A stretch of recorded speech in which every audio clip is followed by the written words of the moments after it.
And at the beginning of it all, our protagonist, while he's all messed up, says that it's not hard to say that he ended up entering probably the worst possible world, and where he came from, he started facing those things with several huge monsters going after him, and both he and that rat start going after the monsters. But a few days ago, the boy is waking up peacefully in his room. So he says that when he woke up from a dream, he realized that he had transcended. And when he looks at his ID, he notices that he's an 18-year-old citizen of the city base, Longyan. And he says that just like in most transcendences, he received a new identity in that world. And he says that that world is very similar to Earth, but the technology is more advanced and they have already entered the interstellar era. And he says that technology is just a help, because the most important thing is that there are star pets and several bizarre monsters walking around everywhere, which are basically Pokemon that Nintendo doesn't have the rights to. And the boy says that there are different types of star pets, and they are well related to human society. And the tool pet is responsible for aspects like life and work. And for topography and war, there are warrior pets, trained by the master warrior pet, a cool dragon. This would probably come out of a Yu-Gi-Oh! Card. And he says that the position of each queen is determined by the strength of her pets. In other words, this is a world that depends on the strength of star pets in battle. So he starts to get more motivated and says that since the strongest person becomes more important, in order to have a peaceful life, he needs to become strong. And to become stronger, he has to plan each step carefully. And first, it's important to understand his current situation. And from now on, he's Supine. And Supine's things are in that room, and their origins are critical. But then, when he leaves the room, he notices a girl in front of him. So, she asks how he woke up so early. She says that she feels strange, wondering if this isn't the lazy idiot Supim. Then he recognizes that girl as Supim's sister, saying that she's cute and looking at her legs. Man, I don't want to ruin your fun, but she's kind of your sister now. Sister, with that body you're in, was that worth it? And he wonders what that silver badge on the girl's chest is. And she starts to get irritated because she already told him not to stare at people's breasts and asks if he's thinking shit again. But then he says she misunderstood, but she punches the kid, making him lose his breath, wondering if she's a bull, and he wonders what that strength is. And she says he's already the battle pet master, telling him not to try to do anything wrong again. The phrases she said in the meantime are quite worrying.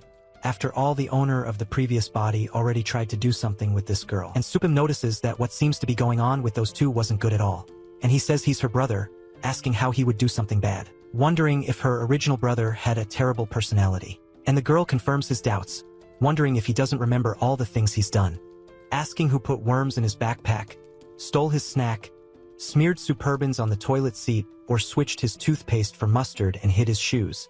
Then the boy wonders what kind of idiot he is, and she says she's there to ask him for something, telling him to take care of the pet store, saying that her customers are calling him, saying that he's the one who's going to take care of it that day. So she says that if he doesn't go, she'll kill him. And Supim thinks to himself that he thought the former owner of that body was an idiot, and he would never have imagined that he would have a store. Then he thinks that it's starting to get interesting, and the boy uses a kind of GPS when leaving the house, welcomes him and starts guiding the boy, asking him to turn at an intersection and then left at the next one.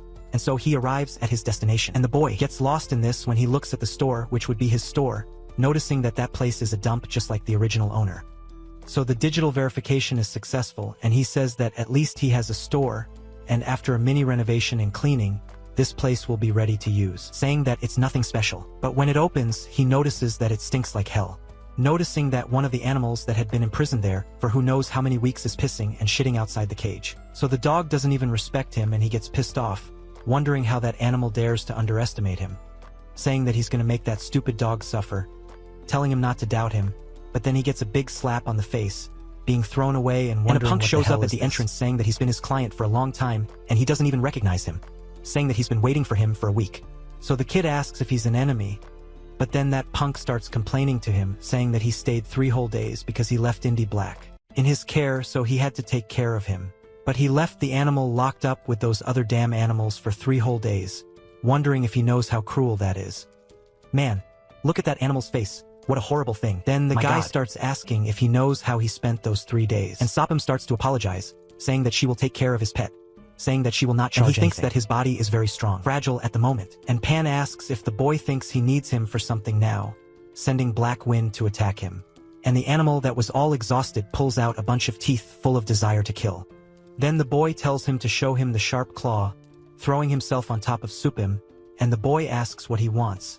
But then that tail that seemed to be harmless goes to the boy's neck. Ready to cut him. He feels like shit is gonna happen, wondering what happened, because the animal is too fast. Wondering if people in this world only know how to solve problems with force. And he wonders how the original owner of that body got into so much trouble. But then he calls Punk to talk, asking why they don't negotiate, saying how about he pay 3 times more for the damages. And Punk asks about it, asking how he's going to repay his pet for keeping that.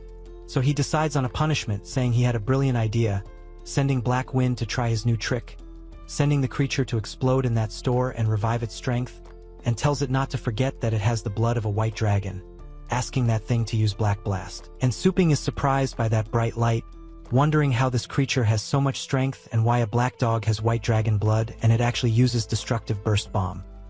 And the boy says he just got there, and how he's the only weakling because he doesn't even have a battle pet. But before the Black Ranger can use his attack, an electric ray comes at Proto, landing right on the boy.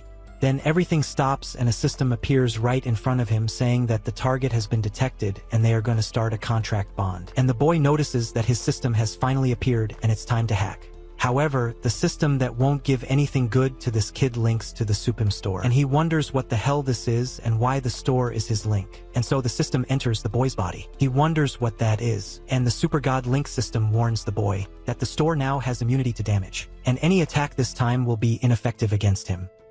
And so the boy tells the system to be professional. And time starts running again, while the monster keeps attacking, and the Punk tells Black Wind to end it once and for all. But when the monster was about to release its blast, Supine simply grabs the beast's mouth, locking it, and asks what it's doing in his shop, squeezing it with an absurd force that makes the beast's eyes bulge. And he tells that thing to swallow his attack back, and the beast stays all watery in the corner, crying. Then he asks Punk if he has any complaints about his services. And he's scared to death. After all, that guy can stop Black Wind with his bare hands, and says he's never heard of a master of that level around there. So he says he has no complaints, and Supine says that since he has no complaints, he can let Black Wind stay in his shop for a few more days, saying that he'll definitely take good care of him. Definitely, with a very murderous look. And Punk simply asks the guy to run away, because he'll end up killing them both. And the boy asks why they ran away, wondering if it's that scary. And the system tells him that whenever he has problems in the store, he'll be granted permission to recharge the store status, so he obviously dares to do that, saying that he didn't expect the system to be so attentive, and so everything starts to be restored to a point where it's completely clean, and he notices that this is the recharge too, saying that he loved it, so he goes to another store, seeing that there are 2 pets lying there, and he is surprised that it is a pet cage, but wonders how the pets inside seem much smaller than he remembered. Then the system talks about a correction, saying that this is the pet nutrition space, and some nutrition ropes will be adjusted to the standard size. And the number of remaining spaces is 7 out of 9. The effect is level 1, which would be the provision of training, and a little healing effect for the pet. And the boy asks if that is good and questions what will happen if that stupid dog shits in there. But the system tells him that he does not need to worry about that because the pets in the nutrition tank are in the cultivation stage, and they will not feel hunger, thirst, or need to defecate. And the kid notices that both pets must be fed by customers, and asks the system what he should do to prevent future problems. But the system shits, congratulating Hot for activating the main mission. And the main mission is open and tells him to choose a pet and train it to level 3 or higher. And the kid notices that even the main mission has to be activated, saying that the system really isn't trustworthy. So he chooses the lightning rat, saying that it doesn't get along with moon dogs. And so the level 1 lightning rat, the elemental thunder pet, is chosen. And the animal's ability is simply cute. And Proto wonders what the hell the cute ability is. Dude, don't talk about Thundershock, don't comment on anything at Nintendo or shit will go down. And the system says that depending on the owner's daily training, the animal mascot will acquire different skills, and it simply winks and the system tells him to enter the sea world of thunderclouds for training. And it starts charging, taking the boy into a wormhole that appears below him. He wonders what the hell is this and starts to fall, along with the rat, becoming terrified. And once there, he falls here gently, rolling, while the rat sticks its face into the ground. And he wonders if that is a training place, noticing that it is a very hostile world, with a lot of thunder everywhere. And apparently those trees scattered around there are of a colossal size. And looking better at that environment, he notices several crystals near him, and he notices that the tree is huge. Wondering how big the people who originally lived there were, the mouse starts to tremble in fear. And the system says that the world is a zone with many giant ancient creatures. And the lightning element is abundant, favorable for training lightning-type pets. And the chance of finding beasts that are 100 meters or less is high. and the chance of finding beasts that are 1,000 meters or less is low.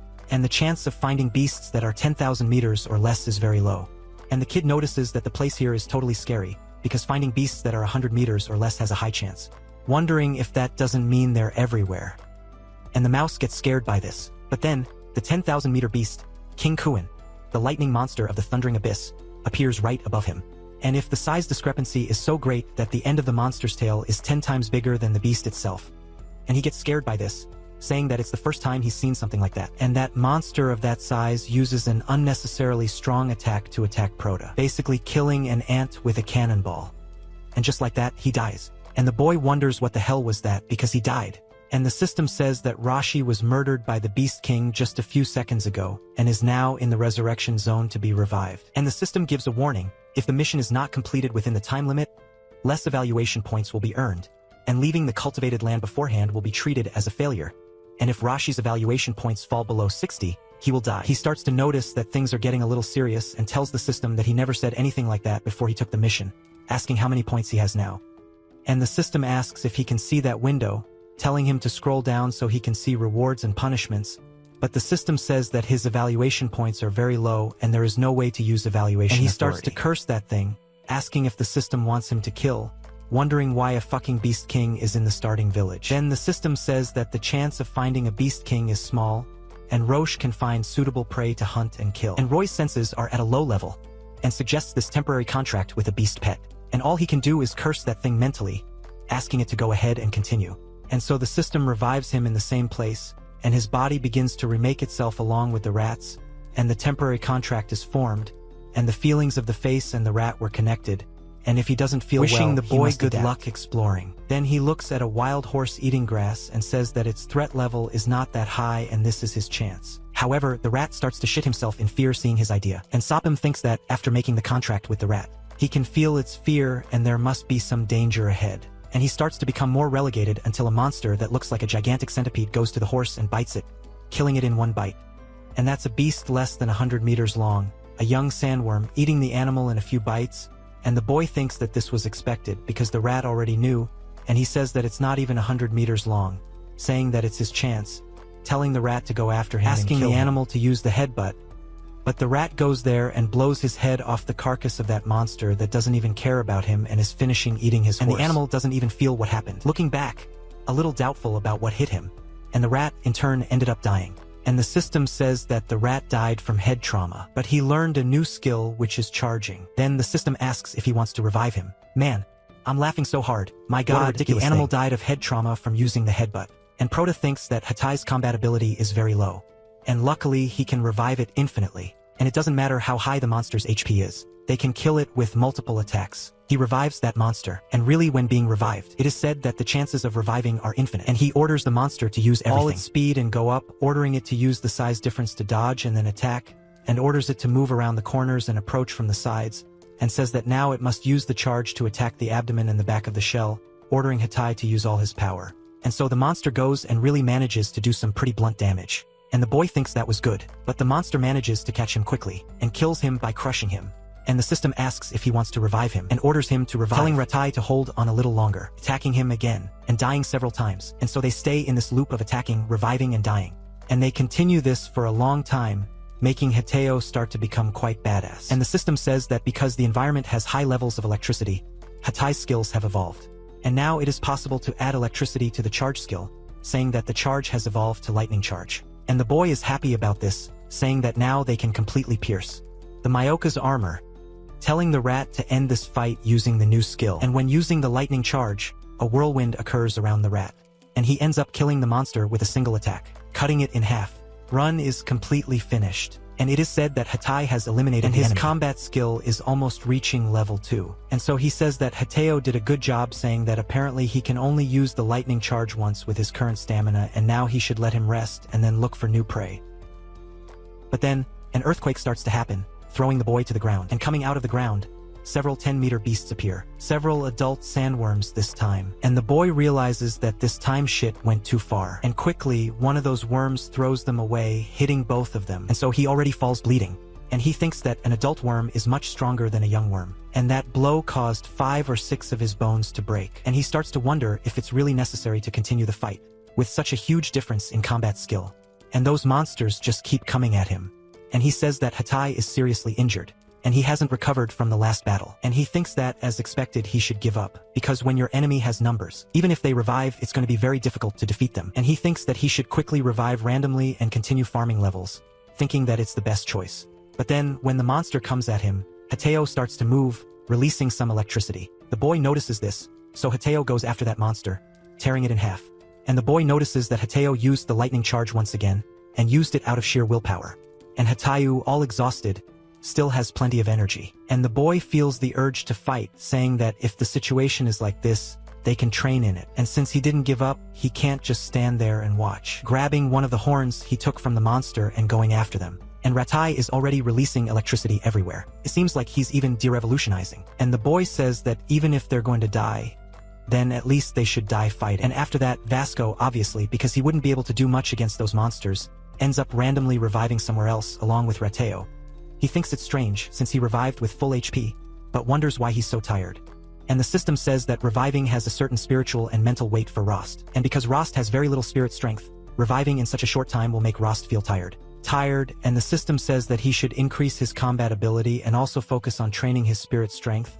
And the boy begins to understand, thinking that no matter how good a car's engine is, without fuel it will be trash, so he thinks that he will have to train his body too. Hatayu begins to warn the boy, and he already notices that they are in danger and the enemy is approaching. And he looks at those holes around him, saying that this looks different from that sandworm. And when he begins to suspect that it is something, the monster begins to move, putting its legs out. And here it is, the rock cockroach, a 10-meter rank beast. He says it's a mere 10 meters, but the monster sprays poison at him, and he narrowly dodges it, noticing that it's acidic here. Even Rateo is scared of it, and the boy tells him to go all out to show that monster how much he's grown. And the creature is really getting more badass, right? Even cuter. So after that, they manage to kill that cockroach and several other monsters. And so, he finally completes that mission all over on top of that pile of adult worms. He got 472 kills in the end, and then Hateo's ability keeps evolving, and the lightning charge becomes lightning flare, and Hateo learns the afterimage lightning ability, and the reward item, the Beast Analyzer, a novice rank pet. And the boy is surprised by these 2 skills he got, saying that Ratai learned the secret skill among the 10 strongest in lightning. And he says that a mascot star skills are divided into 6 qualities. And the higher the quality, the stronger the skill. And the rank goes from Beast King, rank 9, rank 7 and 8, rank V and 6 and rank 3 and 4, as well as rank 1 and 2. Ilha says that among the mascot skills, some have been passed down from generation to generation since ancient times, and they are called secret skills, and the method to learn them has been lost for a long time, so only the most talented mascots can learn them. Then the system reminds him again that the sea world has pure density of the lightning element, and the lightning rat has gone through many battles between life and death, and awakened its full potential. And learning a secret skill wouldn't be a surprise. And the boy notices that this makes sense, telling the system to send him back quickly. And the system says that the cultivation panel is closing, and Ross is being disconnected from the Thundercloud Sea World, which also says that he is temporarily removing the contract with the mascot beast. He returns to his store. Then, sometime later, the hologram says that the time has come for the Phoenix Mountain Academy in the interior of Longyan to hold its Star Pet Tournament and the last round of the preliminaries, and he begins to wonder how many students will emerge victorious this year and who will become the Star Pet Master Student, questioning who will be the first to enter the Pioneer War Team, wondering if it will be Yi Hao or Jiang Shuihan or even Zhang Xiao. And one of the girls who was there becomes sad upon hearing this. And here she is a third-year pad master, Su Yang-in, and she tells herself that she thought the preliminary matches would be easy. But in the first 2 rounds, she took a huge beating, with Shuihan beating her and Yi Hao also winning. She says that she was unlucky enough to meet the participants that they estimate will win the championship and made her lose twice in a row. And in this last round, she will face Zhang Xiao. And she has the tiger inside the saber to fight, and she can only use kill and rat, and the same one who has no combat skills. So she says that she will at least enter the 2-participant rule, as long as the tiger inside the saber can fight, and she can't give up. And she goes to Prota's store asking if there is anyone there, and he says the store is empty and looks like it's about to close, and go somewhere else, saying he was lucky to get there in time. Then he keeps calling for Prota, saying he came to get his star pet, and Supim leaves there, greeting the girl, and says he came for Hatayu, that she put there, asking if he's okay. And he notices that she's Hatayu's owner, and says he wants to get him, before agreed. And the boy says he's better than ever, and tells her to announce to pay the surcharges. And she wonders why the boy seems so strange, wondering if he's worried she'll leave without paying. So she tells him not to worry, because even if she came early, the payment will be made according to what they agreed. And she won't pay less, and the weird kid just leaves her behind. And she wonders if she made him mad. So he goes to the rat and tells her to wake up, saying it's time for her to go home. She gets all happy, and he tells the rat not to forget about him even after going home with his owner. And so the little animal starts wagging its tail all happy. Then the money is transferred and detected in the boy's account, and the store is unlocked and the money transformed. And a mission appears for the boy, the spiritual pool of chaos for incubation. And the system says it was built by ordering him to feed a pet that belongs to him. And the time limit is 7 days. And the quest reward is a random skill book about warrior tamers. And the punishment, if he fails the mission, is that the host's rating will decrease. And if he fails, the host will be killed. And the system tells the boy that he can buy the awakening potion to become a tamer warrior. And he is surprised that he can become a battle trainer, and the system shows him everything that is available with the awakening potion, the common rank base capture ring, and the common rank patch food as well. And this capture ring must obviously be a copyright-free Pokeball. And the system tells him that he needs an awakening potion, and that is stored in his consciousness. In the future, if he wants, he can use the store just by thinking about it. And the boy starts to buy that potion. But he is unable to buy it because he has insufficient energy. And the energy he gets after exchanging currency is 100 to 1. So he's gonna have to make a lot more money. And he's surprised by this, checking how much that girl paid him, and she paid him 108 yuan worth, and he gets pissed about this because he fed a star pet that learned top 10 secret martial arts. And he's really pissed that he did it for only 108 yuan. And already in the competition, the presenter says that Zhang Xian's Hell Dragon used a move, leaving Su Yan's Den Saber Tiger completely injured. And just as expected, Zhang Xian, he's the destroyer of the elite, he's very strong. And he asks if the girl still wants to continue. And so, the crowd in the audience starts saying that the battle is boring, and that Su Yan's first 2 rounds are all seated participants, and that she is very unlucky having to fight against the 2As from her academy, saying that her animal is seriously injured and she has no chance. And the redhead says that she is very young, and knowing that she will definitely lose, it would be better to save her strength instead of fighting head-on, leaving no room to heal, saying that she is really stupid. And another guy who looks more like a Yankee says that she says that because she is not in her place, because that match is important for the girl and will decide whether she can enter the war team as a pioneer or not. And Cyclops says that even if she doesn't have a chance to win, she will still have to fight. Then the host asks what Su Yan will do now, questioning if she will admit defeat or fight until the end. Then she wonders why she lost so quickly. And the host says that after the last defeat, Su Yan's saber tooth is injured, and even though it has been treated, it has not completely healed. Adding that with the blow now she is practically defeated, and she wonders if this is how her 3rd year at the academy will end. And Zan Chao, full of swagger, says that she is very weak, sending his infernal dragon to end it quickly. And that giant lizard or eruption of flames. The host says that he intends to end it before the sable tooth recovers. And the girl is afraid of this, saying that she gives up. But then a barrier stops the boy's attack. And a guy in the audience almost shits himself thinking he's getting hit. But his friend tells him not to worry, because a high-ranking judge is controlling the shield during the match and few students can destroy it. And they notice that the judge has appeared. That and Yang has given up, with everyone congratulating the target for winning the first round, so he thinks he was almost getting pissed, saying that she was lucky, ordering the 2nd round to start quickly, and she wonders what to do since she only got that rat. And she thinks that after Hatayu came back from the pet shop, he has been eating junk food all the time, saying that the shop should have warned her, wondering if in his state she should let him fight. But she thinks not, saying that even if No Tooth isn't fighting, how could she let Hatayu get hurt for no reason?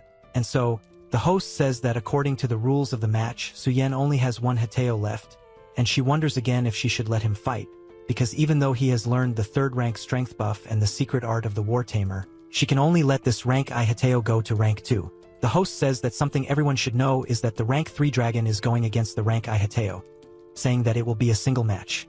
And everyone starts to make fun of the girl, telling Sui Yang to stop being a coward and go try. But others start to boo the girl, telling her to get lost, and Hatayu gets pissed off by this, and she says that the difference in power is too big, and she can't let Hatayu die like that. And thinking that what seems to be all over there, she starts to raise her hand to say what she said. But then Hateo enters the middle and stops talking about the girl, and the presenter notices that Hateo decided to fight, and it seems that Suyang is keen to see the massacre, and he goes in front of that huge thing. Then he starts counting, and she is surprised by this, but Hatai looks at her, giving the girl confidence. And Morsinho says that luckily this thing decided to fill up, and it won't be so boring. Then he sends the infernal dragon to burn this trash, and the monster starts throwing a bunch of fireballs towards Rateo. And when it starts, Rateo uses its electricity to lift some rocks, and the redhead writes it down like that, not believing what she's seeing. Then Sui Yang orders him to use an electric charge to dodge the attacks. However, Hateo himself doesn't believe in the shit his average is telling him to do, and he simply follows her orders, full of fear for running away from those things, and ends up getting hit, and she screams at Hatai, and the redhead thinks she must have gotten confused. And the presenter says that Hatai was attacked by the infernal dragon, and it's a losing battle. But one thing is certain, running away is a shame, but it increases your life expectancy, telling him not to be slow. Then Zhang Xiao orders the infernal dragon to make that thing suffer, ordering the monster to go and bite the mouse. And the presenter notes that what seems, Zhang Xiao doesn't want to end this so soon, saying that he wants to torture that little mouse and help him reincarnate. But Niswiang uses the rank 3 strength buff and sends the rat. The Hatai used the electric charge to deflect that, and he actually succeeds. And that old man in the audience wonders when that Hatai got so fast, noticing that the monster dodged the bite, so Sui Yang orders him to attack. And Hatari starts to shine, summoning all of his electricity. And Redhead realizes again that she was right, saying that this move is a rank 7 lightning. And he really does create a gigantic sword on his back, preparing to throw it at the dragon. And that attack is so strong that it even breaks the barrier that was protecting the place. And that same attack splits the skies being seen from afar, and everyone outside wonders what that is. And the teachers and principals notice that a rank I electric rat uses a rank set divine lightning, and they say that this young lady sure is talented. And Zankyo's hellish dragon falls stinking to the ground, and the boy is scared to death of that, and even the presenter doesn't know what to say. And with everyone silent, he says that it was a divine lightning. And Suiyen's Hatayu used a rank set skill, saying that this is unbelievable, calling everyone to celebrate the winner of this round. And so the girl falls down sitting down, not believing what just happened. And everyone gets excited about that rank I rat, wondering how that thing learned a skill of that level. And they say that this is not just anything, but they think it's a waste because a skill of that level will be caught by lightning, and she wonders what's happening, thinking about the divine lightning, wondering when her rat became so strong, and until a few days ago he was just a simple rat. But then she remembers that pet shop, wondering if it could be that that pet shop did this to him. And she starts to wonder if the owner of that pet shop is a secret expert. But she thinks that he definitely doesn't seem like that. And Sophie, in turn, being the target of her thoughts, starts to sneeze. Then she thinks that that dog is an idiot. She tells him not to go around shitting wherever he feels like it.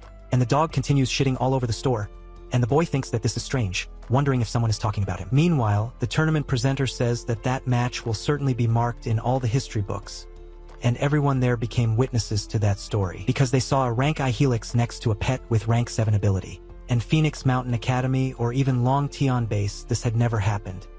And Zhang Xiao thinks he should know this, because in such an important match, there's no reason for her to send just a shitty pet to its death. And the announcer says that the match is tied at 1-1, and both sides will go to the final round, wondering if Zhang Xiao will dare to defeat the lightning rat. And he tells Suyen that she's even good for something, guarding her dragon that's all messed up. But he tells the girl that this isn't the end, summoning another monster, a Serant needle beast that looks more like a turtle full of rocks. And so he says that this divine lightning won't work anymore. And once again, copying ideas from a certain other franchise, the girl notices that a ground-type pet will make things difficult, and she says she's never seen him use this patch before, and this must be his ace up his sleeve. Then they notice that here he is a rank 4 Galeserant, and says that there is a 3-level difference and an attribute advantage, saying that there will be a big disadvantage for Hateo in that battle. But the rat gets pissed and goes in front of that monster, choosing to fight without any fear of that opponent. And the pickpocket professor says that it seems that Zankyo used his ace up his sleeve, but even so the little rat isn't scared at all. But he thinks that this doesn't change anything for Zankyo, who will definitely win. Redhead tells him not to think that an attribute advantage means guaranteed victory, because since the monster only has a rank I power, it shouldn't be able to stand after using a rank 7 skill. And it seems like the rat has a great will to fight, and hasn't used all of its power until now. And with the start of the match, Zhang Xiao orders his Ninja Turtle to use the rank 2 buff and the rank 2 wind blessing, and also the blessing to solidify the rank 3. And the host says that it's a battle trainer skill, and Zhang Xiao gave Gwail Serant several buffs. And now the Galeserant must be at least close to rank 5, and so the girl thinks that this is a very strong aura, saying that she also has to give the Rateo her blessing. But then the Rateo simply runs away from her, and she notices that she is too far away and cannot use buff's magic. And so they go head to head, and Hateo faces that gigantic thing. The host wonders if Suiyang hesitated now, because Hateo charged straight towards the goblin without any buff. And Zhang Xiao thinks that that rat is very stupid, because he will be crushed to death by his goblin.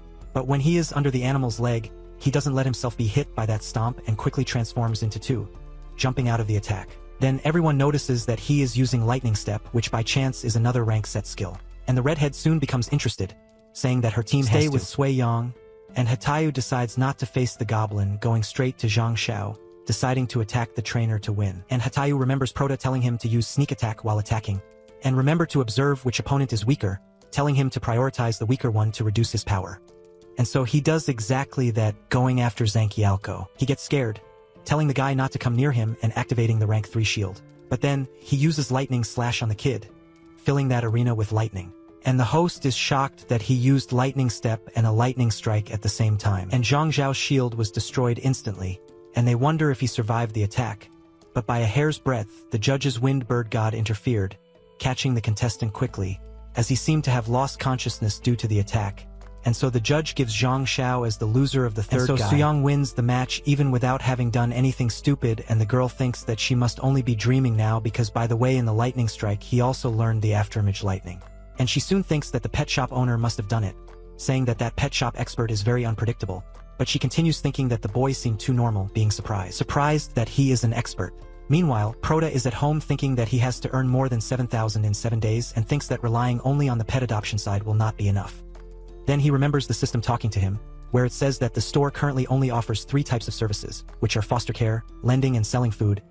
He thinks about lending and selling food.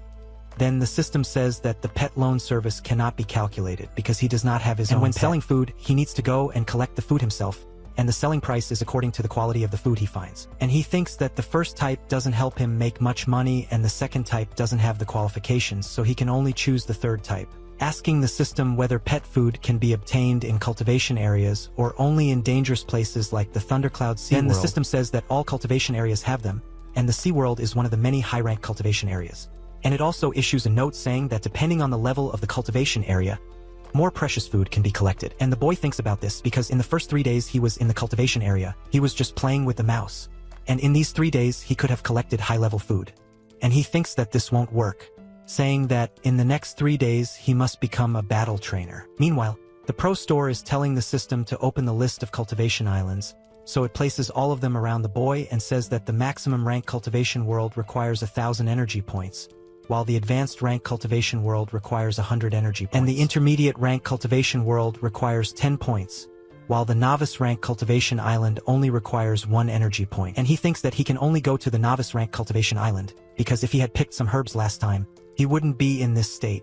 However, the system throws in the boy's face that it was he who made a mistake, because as the qualified Ross, he should have been aware of looking for anything related to the mascot, and he doesn't even have a way to argue. And the system says that the suitable place for procreation has been found and asks if the Proto wants to enter that place. And he thinks about what the system said about him becoming a qualified Ross, saying that it's all right, because he won't miss any chance to make the pet stronger. And so he enters that world and Royce connects with the meteorite territory outside Area 1002. So, when he enters there, some dinosaurs are near him and the system says that he obtained a new empty inventory cube. And in it, there are 3 temporary flower and herb identification techniques, and they can be activated at any time through thought. And so the boy looks to the side and there really is a cube with some scrolls, and the system says that the exploration day is limited to 1 day. And there are 30 chances of free death, wishing the boy good luck. And he thinks if it will work just by thinking, removing the analysis technique, and so he can use it quickly, tearing the thing apart. That all the knowledge goes to his mind, and he begins to identify all the things in front of him, seeing the stone flower, the thorn bush, and the poinciana. So he is surprised by this, saying that these are not dangerous, and all that can be collected are cheap recovery plants. But then he sees a rocky reptile in front of him and notices what it is eating and sees that it is a rare crimson rock fruit. And he thinks that this is expected, because expensive pet food grows in a dangerous place and his inventory is limited. So he thinks he will only get the most expensive ones, quickly stealing the food from that reptile. And so he quickly stores it in his inventory while he is killed. And so he only has more than 29 chances. And he says that even if he has to sacrifice his chances of revival, it will be worth it, taking that and dying afterwards. And so his chances keep going down, so all the chances of revival were dared, and he leaves the farming island at that moment, and he thinks that 30 chances of revival a day is just enough, but it shouldn't be a problem now that he has all those farming plants, and says it's time to put them on the shelf. Meanwhile, somewhere else, there's a pet that's way out of Baghdad, almost dying, and the owner talks to him, saying it's been a week since he's eaten anything, wondering what he should do. And that kid behind him talks to his grandfather, saying that those are the most expensive bird foods in this area of the city. And he asks his grandfather to let the pet taste it, because he promises that his appetite will return if he sees it. Then, when the animal looks at it, he jumps for joy wanting to eat it. So the grandfather asks him to give it to him quickly, telling him to taste. Then, when he puts it in his mouth, he spits it out because it was black blood.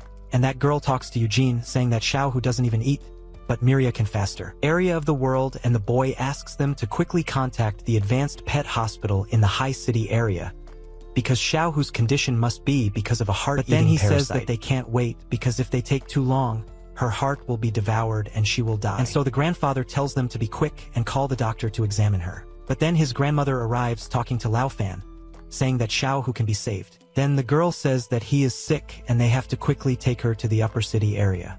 But she questions what happened, asking if she is sick. And so the animal takes that ball that was in her hand, exuding the good smell, and throws it inside. When I eat it, it becomes quite active again. And the grandfather notices that Xiaohu is eating something. And the old woman says that it is exactly as the store boss said, saying that crimson birds are pure and strict. And if the attribute of the pet food that it eats is very different, it will make it lose its appetite in normal cases, and the blood will reverse in more severe cases. And if the crimson bird consumes the crimson rock fruit for some time, the situation will improve. And if she still has problems, she should come back to see you. And the girl starts to realize that they gave the pet food wrong.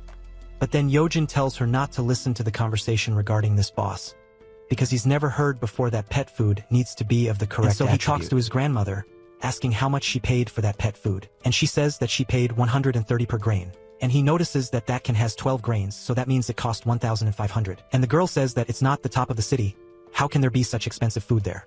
Asking if it wasn't from the black market. And she says she heard that some black markets use a special chemical mixture in the pet food, making the food they sell tastier. And as soon as the pet starts eating, he doesn't stop until he finishes it. And when it's over, the pet goes crazy and goes into a rage, and after some time, if they didn't eat their food, the pet dies. And so the old man is shocked by this, seeing his pet happily eating that food. So Yujin asks his grandmother where that store is and what its name is, because he's going to look for the place. And she says that it seems to be called the Xiao Tao Chi mascot store, which is basically our protagonist's place. So Eugene goes to the store's door, calling the place a black market, telling him to be honest and confess, asking what he puts in the food he sells. And Suaveo, the protagonist, just watches that whole show he's putting on and thinks about the pest food he's talking about. After all, he's only sold one so far. And those two must be talking about the crimson rock fruit, asking if there is any problem with Ilha Nutrico pet food. He says that the pet food in his store is pure. They don't put any chemicals in it, and after the crimson bird consumed it, the question is if there was any adverse reaction, but Eugene questions him, saying that he didn't put any chemicals in it, saying that if the thing he sells doesn't have a problem, how can the beast consume it non-stop, saying that he better give him a proper explanation. Then everyone starts to focus, saying that they knew the store has problems, because last time the store sound was full of shit, and now they're selling pet food at a very high price. And they also say that they've never really heard of pet food like that before, saying that evil stores are all like that and they're not exposed on the internet yet, saying that they put chemicals in the pet food, and Proto starts to get pissed off. And so, his sister tells him not to even waste his time talking to the owner, telling him to call a friend from the pet association to investigate that black market store. And the boy says that's right. But at that, Proto gets really pissed, asking how they used to call their store a black market. And so he stands up, scaring the girl, and says that for them to be saying those things, they must have proof, ordering them to show it first before going around accusing anyone. And so she thinks that that person's aura got really strong out of nowhere, so much so that it even scared her. Then Hyojin starts to get nervous, asking how dare he touch her little sister, asking if the boy wants to die, grabbing Prota's neck by force. And so Prota simply breaks his hand into several pieces, simply with his aura. And the kid starts screaming with his hand all tangled up, looking like an old headphone cord. Then he wonders how this person became so strong out of nowhere. And so the system talks about a temporary mission, because the store is being accused, and he must please prove that the mascot food is okay, protecting the store's reputation and not letting it be damaged. And so the kid looks at the mission. While everyone says that the boss couldn't explain, he decided to use violence, telling them to get out of there and never come back to that store again. And the Prota thinks that if he doesn't explain, he'll just lose points. His customer flow will be affected. And so, he calms down and talks to everyone, saying that there are no problems with the food. And he assures them that there is no problem with the pet food. And since everyone is suspicious of his store, then he could show it to them. But then the woman asks what there is to be shown, since it has already been exposed and it is a black market. And they tell him to close that store right away. Like, what was exposed? Just because they came in talking about it and ended up getting screwed by themselves? And so everyone starts calling Prota's store the black market and telling it to close. But Prota tells them all to be quiet, shutting them up immediately. And he asks if any of them have already bought food of a low ranking for a water attribute pet. And so the little sister, who is a pain in the ass, says that she has already bought it. So Proto orders her to summon him, and the girl does so quickly, summoning the seal to the aquatic beast. Then Yuji asks what he's trying to do, and Proto goes to him with the food in his hand, saying that this is a fruit with a blue essence, and if it has a chemical mixture that makes it inferior, they will find out after Parte consumes it. And when she eats it, she becomes very happy.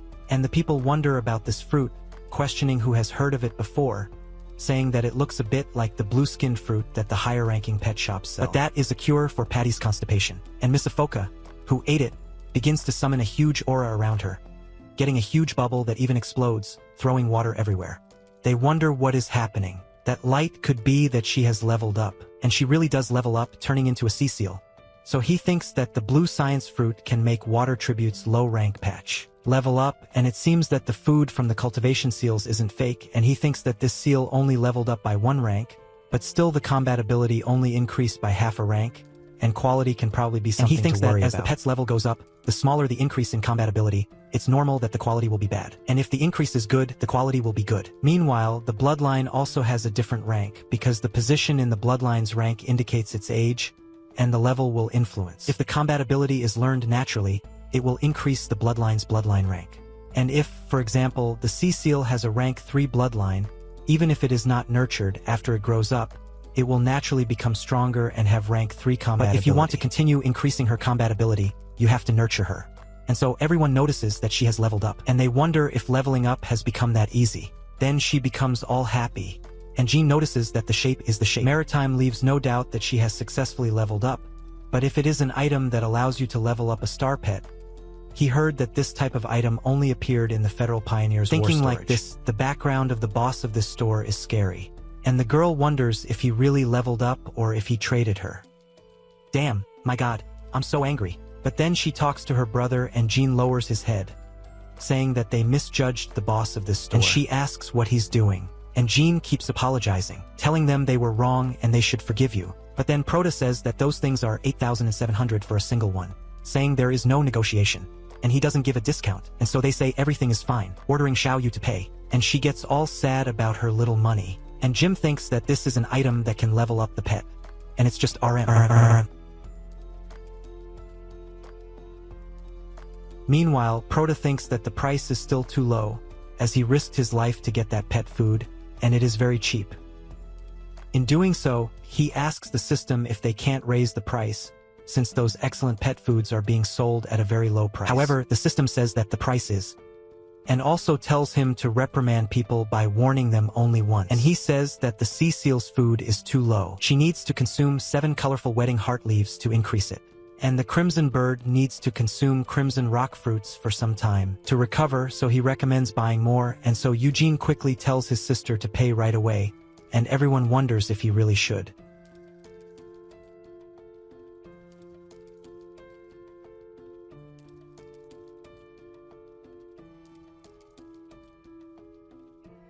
And everyone starts to argue, but Proto tells everyone to calm down and just buy one by one. And sometime later it is detected that the host's account has 31,500 and 100 yuan, and all of them were converted to 315 energy points, and the temporary mission was completed, and he was rewarded with a chance to enter a cultivation island for 5 days. He thinks he has finally escaped poverty, and now he can buy the awakening potion, and tells the system to open the store, and goes directly to the potion to buy it, spending 100 points. But he wonders if just a small bottle is really effective, taking that stuff, and thinks it doesn't matter. But he already bought it, and it's better to take it right away. And after taking it, he has a collapse that almost takes his mind out of his body, and a meteor shower starts coming that takes some powders into his body, remaking the boy's body. Already in the real world, he finally manages to awaken, and his body glows golden as he thinks that he has now become a battle pet trainer. Then he looks back and simply catches a fly's wings with his fingers, thinking that this is the reaction speed of a battle pet trainer. And so the system says that there are 215 energy left, asking if he wants to improve the pure chaos race Spirit Lake. So the system gives him an unnecessarily long description explaining everything he needs, and he thinks that if he doesn't improve he'll have a better chance of procreating. But the highest rank would be medium, and it's still very weak. But after improving, he would have a chance to have a high rank star pet. So he thinks he'll take a chance and try spending 100 points to improve. And so the system formulates the pure chaos race spirit of rank 2. And the system starts to improve from there as Proto looks at that formation in front of him. What energy he has left is only 115 points, and he thinks that whether it really works out or not depends only on this chance. And clicks the procreate button without mercy. And after he does that, that platform shines with a ray of light that goes up to the ceiling, and the boy covers his face while the reproduction is successfully completed, and a creature appears in the middle of it, which apparently is a skeleton. I ask what it will be, and when I look, it's a tiny, cute little skeleton. And Proto is surprised that it's a little skeleton, and that's the rank 1 demon attribute pet, and the boy thinks and without energy just for that. But the little skeleton laughs in his face and he says that he is not praising him. So the breeding quest was completed and he obtained a random pet skill book. And the novice rank battle trainer skill is killing intent, and he must use a certain amount of mental spiritual power to awaken the pet's killing intent, entering rage mode, and even if it is extremely injured, it will continue to perform the. And he thinks that the high-rank cultivation island has many powerful beasts, and even if its attribute receives a power increase, it will not be able to escape the fact of dying. Instantly, killing intent is suitable for the weak to risk their lives to fight something strong, and he thinks that it was not so bad. The system says that it has been verified that the host has completed the condition of a quest, and the new main quest has started. He must raise the rank of one of the pets to medium-high, and the reward for the mission is the star map of pure chaos power for 7 days. For the fail-act system, if the mission fails, 10 points will be deducted. Then he is surprised by this high average rank, saying that Hateo has some very strong attributes, but he is only of low average rank quality, and the lower quality of the skeleton is much worse, so he thinks the difficulty is high. Wondering whether to make trash or luxury, then the skeleton gets all happy and the boy thinks he is very positive. Then they call for the prodder and he notices that a customer has arrived, saying that he looks familiar. Then that same girl from before goes to him asking if he is there, with her friend surprised that there is a mascot shop around there. Then Hateo comes back saying that it is her from the 108 yuan again, asking why she went there, and she says her name is Suyen and not 108 yuan. And then she goes to a bratty kid asking if he did something to Hateo, because he fought very differently. And then he starts to wonder if it could be more problems with Patty, saying that he didn't do much, they just walked around doing some exercises, saying that it's just that, asking if it's not true for Hateo. And the guy gets all scared agreeing with him. So she thinks that Hateo wasn't afraid of the infernal dragon from ranked 4. But even so, in front of the boss, he's shaking and she thinks that with some exercises the boss admitted that he nurtured Hateo. And the kid with a not-so-friendly face says that if Hateo has some time they can do more exercises. However, that's just Suyen's imagination. And she wonders if he could be rank 5 now. But she thinks that this pressure must be rank 6 or higher. But then her friend goes to Suyen, saying that this boss doesn't seem that special, saying that this shop is small and not famous, asking if she's sure that this is the shop. And she tells the girl to be quiet, saying that it's not convenient to explain now. And anyway, this boss could even be rank 6.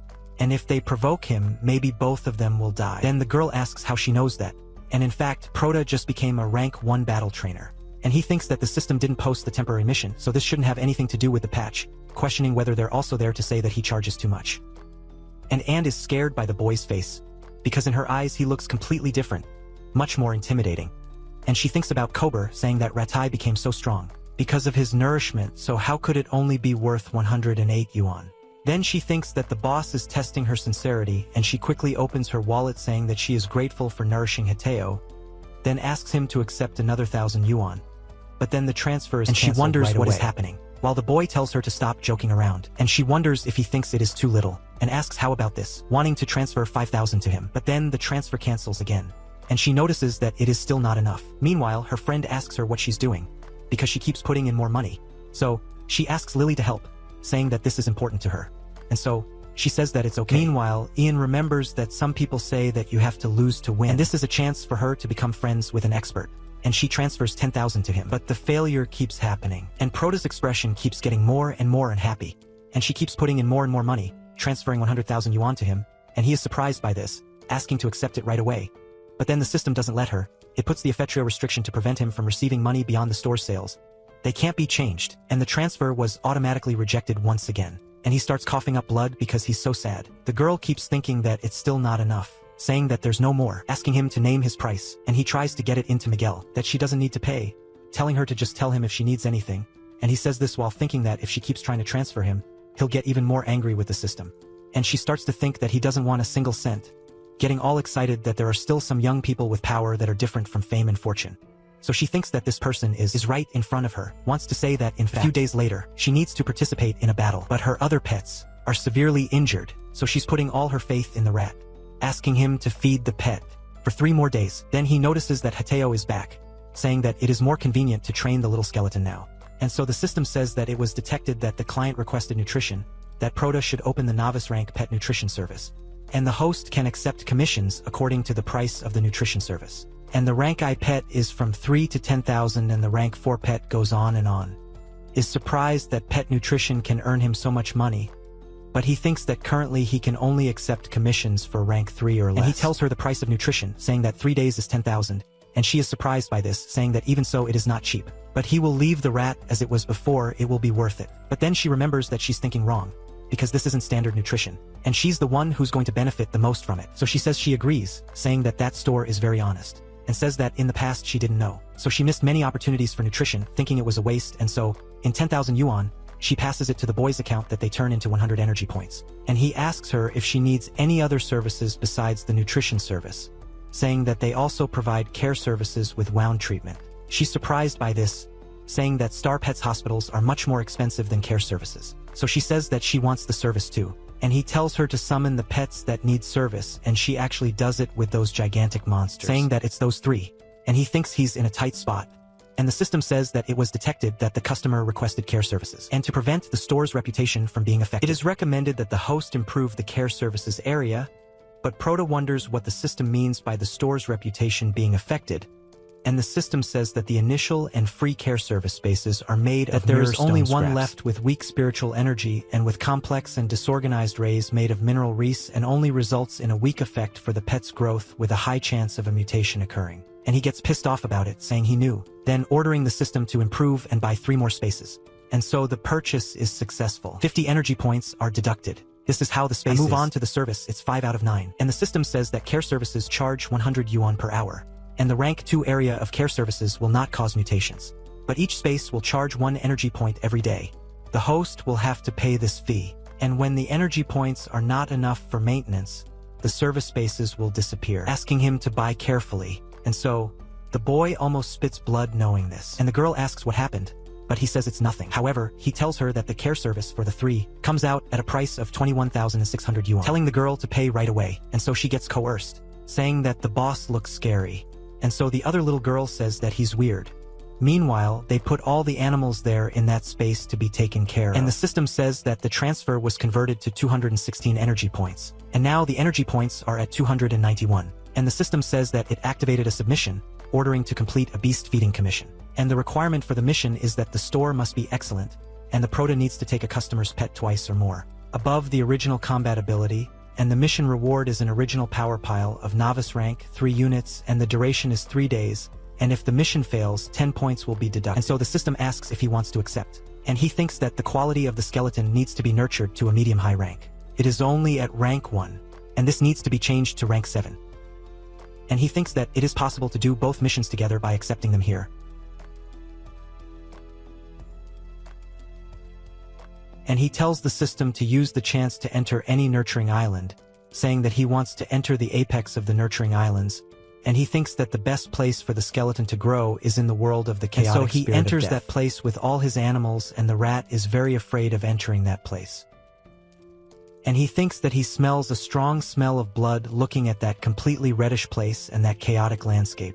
And he notices that the smell of the corpses is so strong that it took away his strength, and looking back there is a skeleton that doesn't seem to have very good intentions that quickly kills the little skeleton by having its bones broken, and it starts trying to hit Proto, who notices that there is an enemy there asking the little skeleton to revive and Hateo to attack.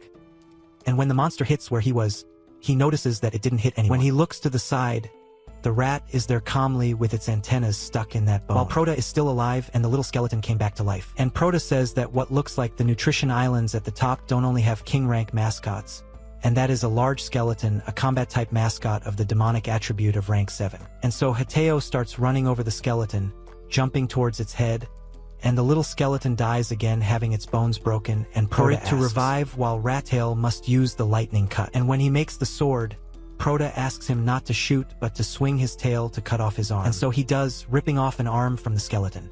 And the skeleton feels a lot of pain screaming at the rat, and only that scream makes the rat die as his organs are destroyed, And so the skeleton looks at Prota while continuing to scream. And his bones grow back again, and he manages to rebuild his hand, making it grow even larger. And Prota notices that that gem seems to make the limb reorganization ability stronger, saying that this takes away a treasure for him. And so he orders Hateo to revive along with the little skeleton. But the two don't seem very keen on fighting, you know? He's scared to death, clinging to Prota's leg. So he gets discouraged by this and takes something out of a space bag using the skill book. And that skill is the rank I killing intent, while he learns the Zidiote skeleton skill by shouting at Prota. And he gives a rank I increase in the killing intent of the two there next to him. And Hateo already starts to get summoned. And so he goes all out again towards the skeleton's head, full of hatred in his lungs, while the little skeleton is also running underneath. And he even manages to hit the skeleton, but ends up dying quickly. And so Prota dies with him, and when he revives, the skeleton is still that enormous size with his hand much more puffed up than before, and Prota thinks that the attack the skeleton gave before was very strong but also exposed his weakness, and he says that that is an unbalanced body. That makes him quite unstable. So that big attack isn't that strong. Today, when he raises his hand, he becomes completely unbalanced to hold up that arm that big. And so Prota asks Hatay to use the lightning passes by dividing itself in two, and Prota tells Hatay to use the lightning cut on the leg and a lunge on the spine, and the little skeleton must get ready to grab the gem, telling them that what they need to do is take that jewel. And so Hateo does what he said, hitting both points, making the skeleton fall. And so while his head falls along with the gem, the little skeleton stays to catch it. But in the end, he can't catch it in his hand and takes a hit from the gem, becoming full of pain. And so Hataya completes an assassination. And the man with the combat skill for rank 3 is almost here. And Proto observes the improved lightning step skill that became the sequential lightning step. And with this skill, he can use the power of lightning to create 2 clones. That there is a small chance of him creating a 3rd clone. And so Proto thinks that this is very good. And the little skeleton, in turn, taking that gem, keeps watching it very closely. And Proto notes this, asking what the little skeleton is doing.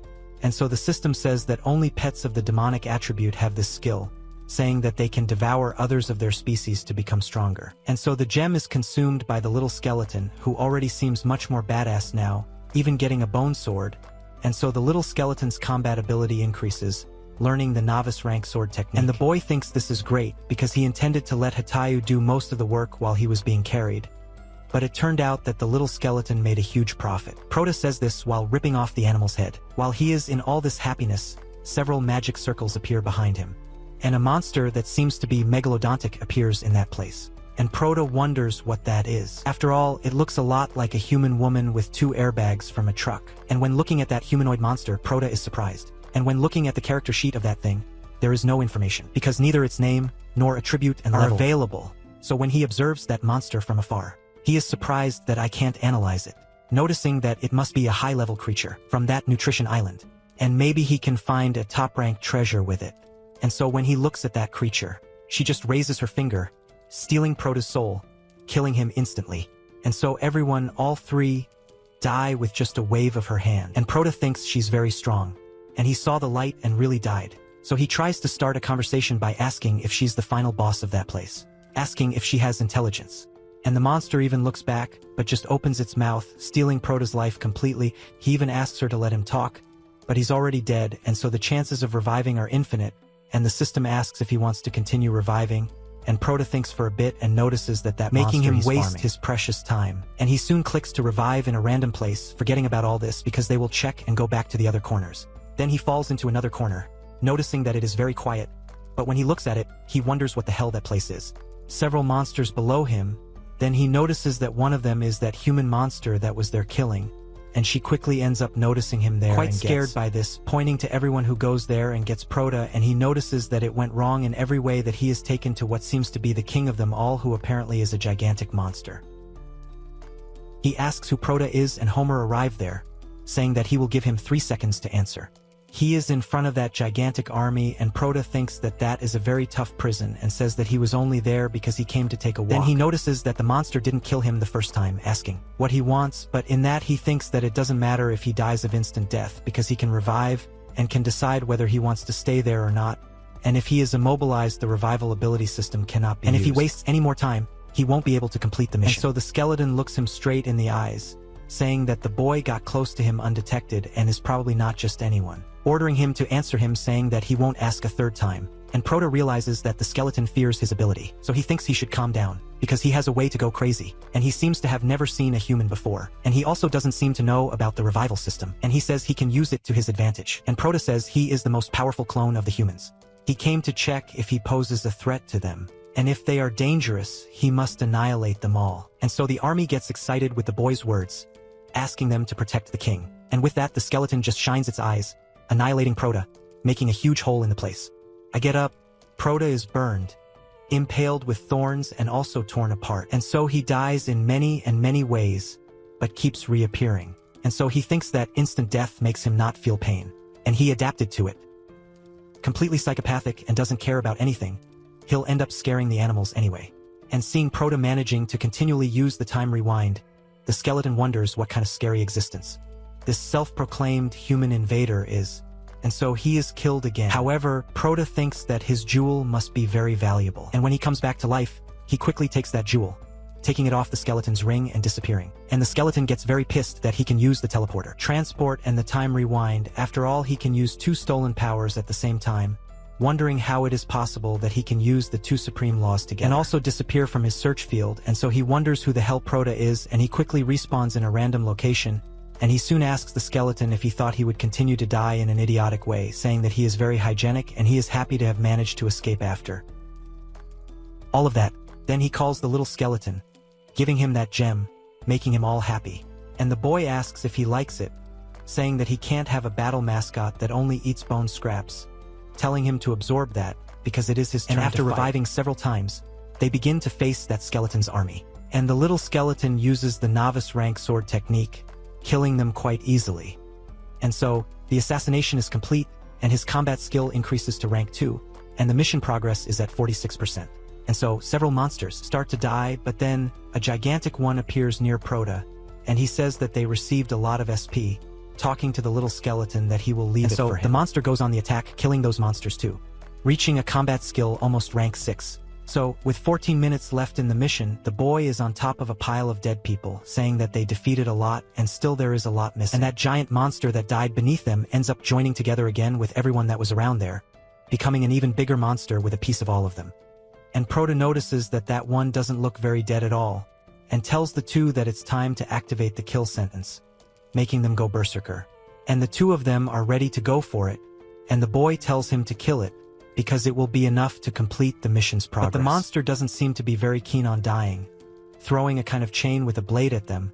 But then the Prota asks the little skeleton to use the rank no Vado sword technique, stopping it and throwing it back at the monster, and so that gigantic amoeba gets very angry that they are resisting, then hits the ground creating several hands and goes after the Prota, grabbing both the little skeleton and the rat and him. And so, with the mission's progress at 94% and the remaining duration 7 minutes, the system says that time is about to run out, telling the Vitreo to please pay attention to the mission's progress. And the boy says that he doesn't have to remind him. And he gets pissed that he's getting that parallel restriction again. So he tells Yahello, telling him to use lightning slash to attack its core. And so Yahello does this, attacking the monster, but it doesn't have much effect, because those hands manage to stop the monster's attack, not letting Yahello's attack enter its body, hitting the core. And looking at the attributes of that monster, he notices that there is no way to guess, and says that he can't identify all of them. But he thinks that 2 things are confirmed. One is that those arms don't have a skill table, and the second thing is that the core, in fact, is its weak point. And so, with 3 minutes left, he asks Yahello to use lightning slash, gathering all the lightning and covering the surface of his own body. So Yahello does this by managing to free himself from those hands that the system says that Yahello has learned the lightning coding skill, and the effect is to use an evil lightning protection that causes damage to all enemies that are close by, and causes paralysis effects. Besides, this skill also makes him cause double damage to enemies with the demonic attribute, and Prota is very happy that he has learned a new skill, and so Yahello uses that to finish off all those hands, freeing all 3 of them from that restriction. And so, he tells Skeleton, who starts cutting off one of the hands, and Skeleton goes for it, hitting that core squarely. And so, Skeleton completes another assassination, with his combat skill increasing to rank 7. And Yahello also managed to reach the rank set, and Prota says that a small part of that gem was absorbed by the skeleton, and his strength increased a lot, asking what will happen if he absorbs the whole one, and Prota also completes of the main mission and obtains a powerful star map of pure chaos, also completing the secondary mission, winning the original power pill. and so he goes back to the store, asking the system to show the skeleton's attributes, which is quite high. And the creature becomes much more OP. And Proto says that he just leveled up RRF. And the combat skill reached rank 7, saying that his performance was very good and has an intermediate auto quality. But then he asks the system. He is sure that there are no errors. But the system says that the quality evaluation is done according to the beginning of the endless chaos until now. And all the skeleton's information is compared. And there is no need to suspect anything.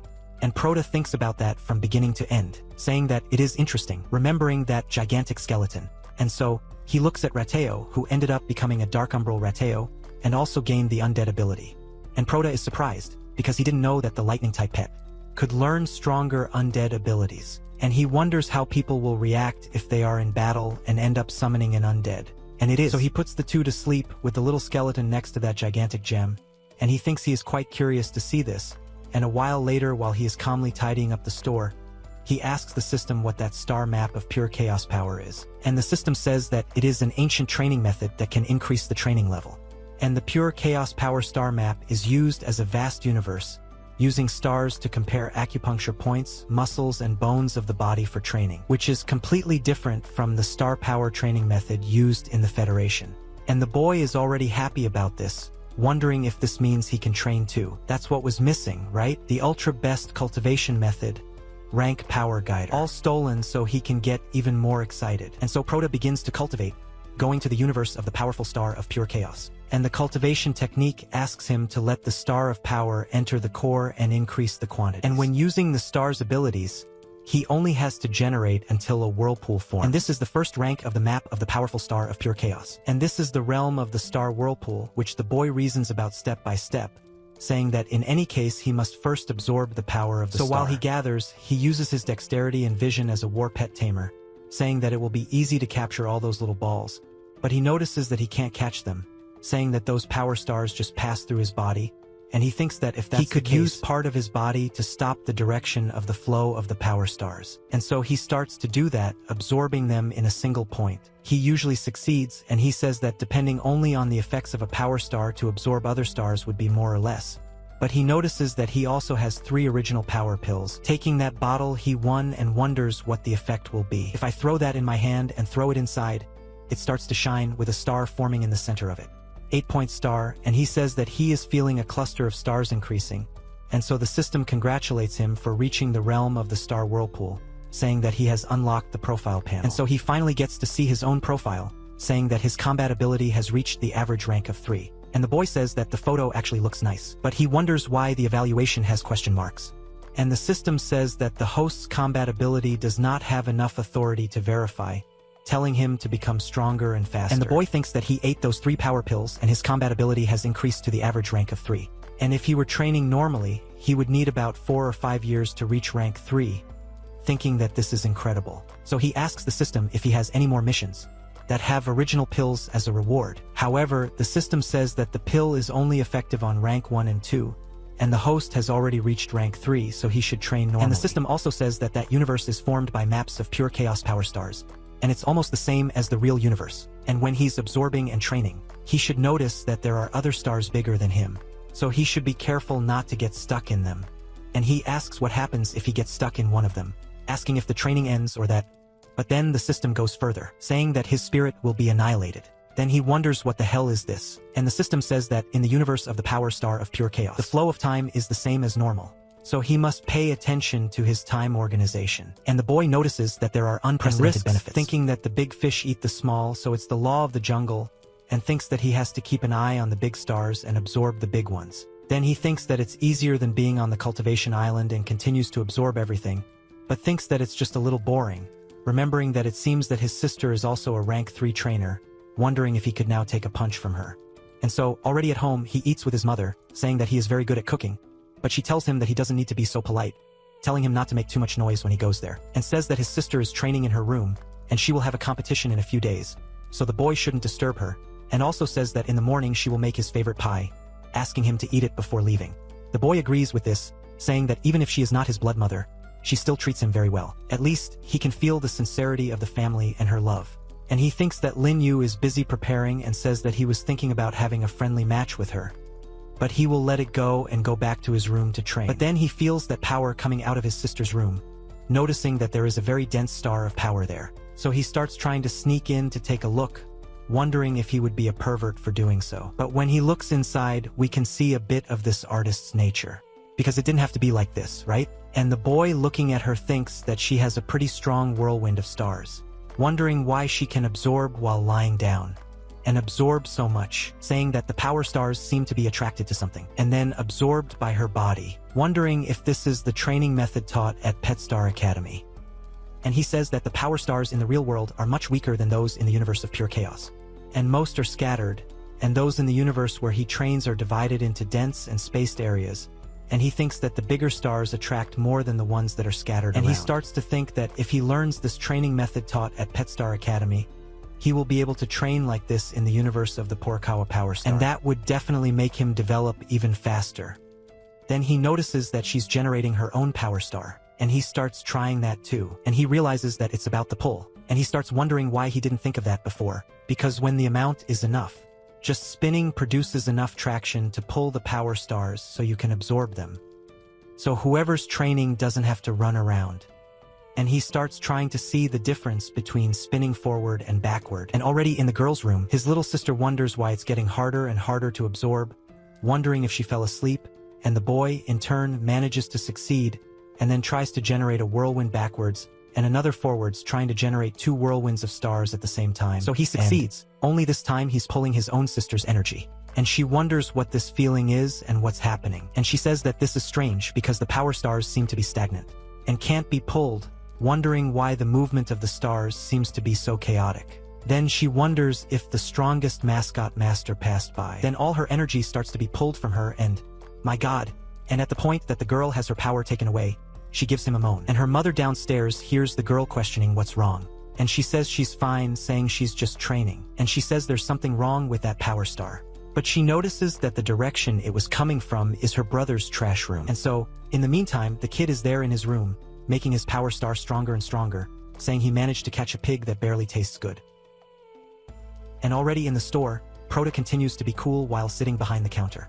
And in the universe of power stars of pure chaos, he continues to cultivate. And he thinks this is incredible because those star clusters gather power stars for him non-stop and all of it is absorbed by the boy. And if he can reach a good distance and not be sucked into another star, he might even be able to train while he's sleeping. But then Suyen arrives at the store saying that he came to pick up his pets and he even notices them coming, but notices them by the size of their airbags. And the girls are a little uncomfortable with this situation, noticing that he recognized her in a rather rude way. But he says what he was saying about the power star, saying that their 2 power stars are very weak and they need to try hard to get stronger because otherwise, how will they be able to tame more powerful star passes? And the girl is surprised by this, wondering if only 3 days ago the rat and became stronger again. And Prota says that Hatai's combat ability, it went to the ranked set, which compared to the academy average, which is ranked 3 or 4, is really good. And he says he'll get it, and I put him there, just tells her to take him, since they already paid last time, and so she just agrees. And when she picks up Hateo, she wonders if his fur has changed. And she wonders why everyone else looks so down, saying it was only a few days. He wonders if they aren't happier to see their owner, questioning if they liked it there so much that they prefer to stay there. And so Prota tells her to hurry up and leave. And she realizes that they were in the care service for only a few days, and notices that her star pets have become too attached to him, saying that even if it is a star power contract with the transmission of power from the owner and the pet have no feelings for each other at first. And they just did the basics of listening to orders. And once the contract is removed, they will have no relationship with the owner. And so the little girl says that the injuries of everyone who was there have been healed, and the color of the fur seems much more vivid. And Suyen thinks that that store has a very good heart, thanking the boss for taking care of them for her, asking if he can recommend any pet food, and he wonders if she wants to repay him the favor by using this one. Says that he will let it go and will not take advantage of her this time, telling her to buy some of that food that is behind him and deliver it to Phoenix for 1,200 and she even agrees but is surprised that it is RP.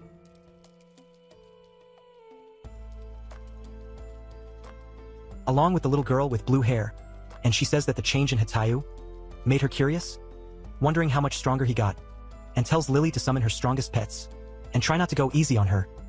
And Lele wonders if she's feeling confident, summoning a mix of Geodude and Mach-Amp from the middle of nowhere, and calls the girl to go with it.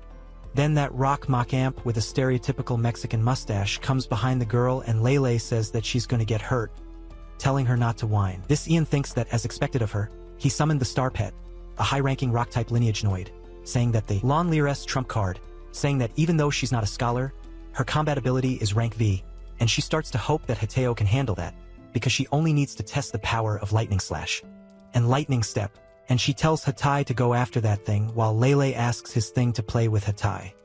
And the beast, in turn, recalls two jutsu at the same time, acting like Sukuna, throwing, taking his stone vines towards the rat, who manages to easily dodge using his speed and electricity, walking over those stone vines. Then Lele's monster throws some stone shards towards Hatai using a kick.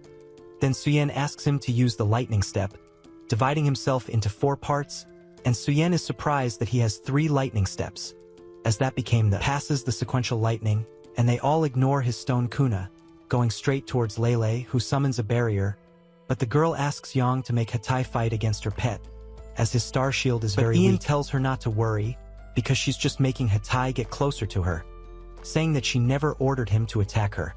And so she thinks that it's a high-rank bloodline star. So her vision is excellent, and it's the best chance to test Lightning Step. Then that monster uses another attack that goes under Hatai and manages to create monsters, stopping all the clones at once by grabbing them. And they are surprised that that Buddha managed to stop Hateo. But the real Hateo himself is already in Buddha's face. And when he is touched right in his face, all the other clones disappear. And he is tricked. And Hateo is, with blood in his eyes, full of desire to kill, looking at that star pad, which starts to tremble even though it is of high rank. Then he runs towards Lele, who notices that her pad that should be the most angry was scared. But she wonders what happened, because he only failed to catch the real body. So he throws himself on top of her, making a huge barrier, preparing for a possible attack. Then she tells him that she's safe, asking him and he would let her. Then soon wonders what's going on, saying that that animal with a ridiculous pedigree and the tribute that cauterizes Hateo's was scared just by a low-rank bloodline animal. And she gets all happy, saying that her Hateo is much stronger. And so that Academy presenter says that the annual Feng Shui Academy audition is over. And now the official advancement matches are finally starting. And on the left side they have, from the second year, Su Yenin. And on the right, they have last year's top 10 Tamer, Clairvoyant and Legay. And the rules are the same. Both sides can use 3 pets to fight. And the one who defeats all of the opponent's pets wins. And so both sides can begin. And the little Li Jinho quickly summons a stealthy aquatic beast, and everyone looks at it, saying that he summoned it before the announcer even finished his sentence, asking if he's not afraid of the opponent choosing a pet that can counterattack that one. And he wonders why he would make such a mistake, being last year's top 10, saying that Legis is underestimating his opponent. And so, Suyen thinks that the stealthy aquatic beast is the intermediate-ranked bloodline pet of Tribute A, and it's good at sneaking and assassination. And so she sends her Phoenix, saying that the attributes cancel each other out. And now they're going to see which one is the strongest. Look, I might be wrong, but I think that water beats fire, I don't know, depending on the heat too, right? It can evaporate, I don't know, but in my opinion, as far as I know, water puts out fire. And the commentator says that his participant summoned a Phoenix of high-rank bloodline, which is a very problematic opponent for the stealthy aquatic beast of intermediate bloodline, asking how the fight goes. And he simply raises his hand, admitting defeat. And the presenter himself doesn't understand anything, wondering if he heard wrong. But Legia says that's right, saying that he admits defeat in that round. Then the presenter says that even if he doesn't know what happened, he surrendered, so Suyen won. And then she notices that the guy is smiling, wondering what he's up to. And Legia says that sometimes he needs to play an ethical trick to make the prey bite. And it's a priceless bait. Then she notices that he's putting a web in the arena. So he summons a gigantic stone spider, which also looks like a big scorpion. And the boy says that even though the Phoenix isn't the strongest she can have, it's the hardest to deal with. And for Hateo, that ugly stone creature and the tiger inside the sage, they're all TR type. He just needs to send someone who has a high combat ability to be able to easily nullify both of them. And her Phoenix is just a flying type. And even a single ranked school couldn't defeat her easily. And it would tire itself out until it died. He needs to get rid of her first, and apologizes to Miss So because he researched all the information about her beforehand. She's sure to lose, but then the Phoenix throws a flame at the boy and he puts his shield in front, saying that she's too weak. But while he sings advantage, the Phoenix burns the boy's hand, starts to throw a tantrum. This Ian just imitates Jessica, asking if he's done talking. Then he gets pissed off, telling the giant Lido spider to use the stone spike on the Phoenix. That's it, and she can only ask the Phoenix to dodge that. She tries at all costs, and the girl quickly summons a speed boost, asking her to dodge all that and use all her attack. Then she circles that spider and tries to attack. And the girl asks her to shoot her fire arrows, throwing the fire on the Lido spider. However, the boy just asks her to make a protection with a weird name, and she just puts a shield in front of all that fire. And the girl is surprised by this because even though rock-type pets are resistant to fire, that sand wall is very strong. Then Legei asks if she only noticed the difference now, saying that a hellish phoenix of rank 3 is trying to fight his Leto spider of rank 4. And so she uses the earth imprisonment, and the presenter says that she has the reputation of killing any low-rank creature with this attack, and it is so powerful that it can even make high-rank pets feel fear. And so the girl notices that T is closing in, and she asks Phoenix to try to open a hole, sending a rank 3 strength increase at the monster. And Phoenix even tries but doesn't achieve much because even with the attack, T is still being effective. And the presenter says that this is a huge terror and the crowd is so powerful that even the Tamer is in danger, and he tells her that admitting defeat would be a good choice, but her participant is still in there and holding on, and she thinks about the Phoenix while she struggles all over already bleeding, and the girl looks at the Phoenix and is hurting herself all over, asking her not to struggle, because it will make the wounds become deeper. Then he turns and tells her to admit defeat once and for all and the pain will go away. And she even thinks about admitting it, but the Phoenix starts to sing, summoning a ball of fire concentrated in its mouth and cutting all the web, tearing through the shield that was also protecting Spider Leto. And he is already surprised by this because that is a polar ray. And the presenter is shocked that Suyen's Phoenix has learned an exclusive rank 8 technique that only high-level pets have. So with just one hit, Spider Leto can no longer fight. And so Professor Yank says that there is no chance of it being real, because even if the Phoenix is in the high-rank bloodline category, its quality and talent are among the lowest. Still, among the skills available to the Phoenix, Polar Lightning is something that it simply cannot learn. And Rue will say that this is so impossible that the girl went there and did it, saying that there is more, since she is not even an adult yet, saying that that one will have a bright future.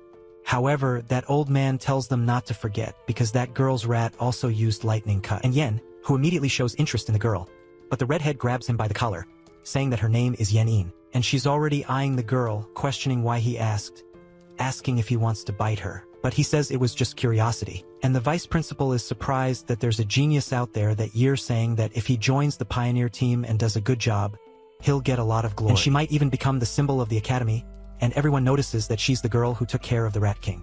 And everyone dies of envy wondering why their own mascot doesn't learn a high-rank skill like that. Yeah, bro, you don't have 2 airbags and you don't know the Prota, so it's not gonna happen for you. And at that Ian is surprised, because his Phoenix is starting to rank up.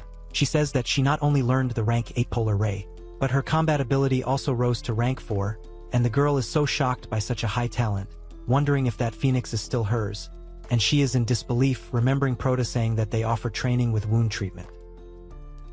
That they also increase the pet's learning and understanding, increasing their physique, and she almost doesn't believe in Prota's Then the presenter says that Su Yen wins again in the second round, and both sides must prepare for the next one.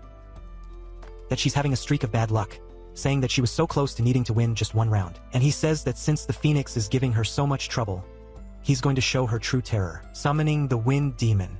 And the creature is so big that it comes out of the portal sideways. And so the girl is scared by this. She asked what this thing is, and everyone notices that it has 4 wings, and it's an adult Wind Demon, a high-rank level 5 combat skill, so Redhead is surprised by this, asking if students shouldn't be prohibited from bringing dire monsters, which are basically cruel beasts that don't understand human nature, and she questions what will happen if something bad happens. And Yankee says that Ruaji is too conservative and every year many rookies die in the wild to dire heat. She shouldn't make a fuss before the fight starts, so she doesn't have much to say. And the vice principal asks her not to worry, because his school has strong teachers. Plus, the judges are experts and nothing bad will happen.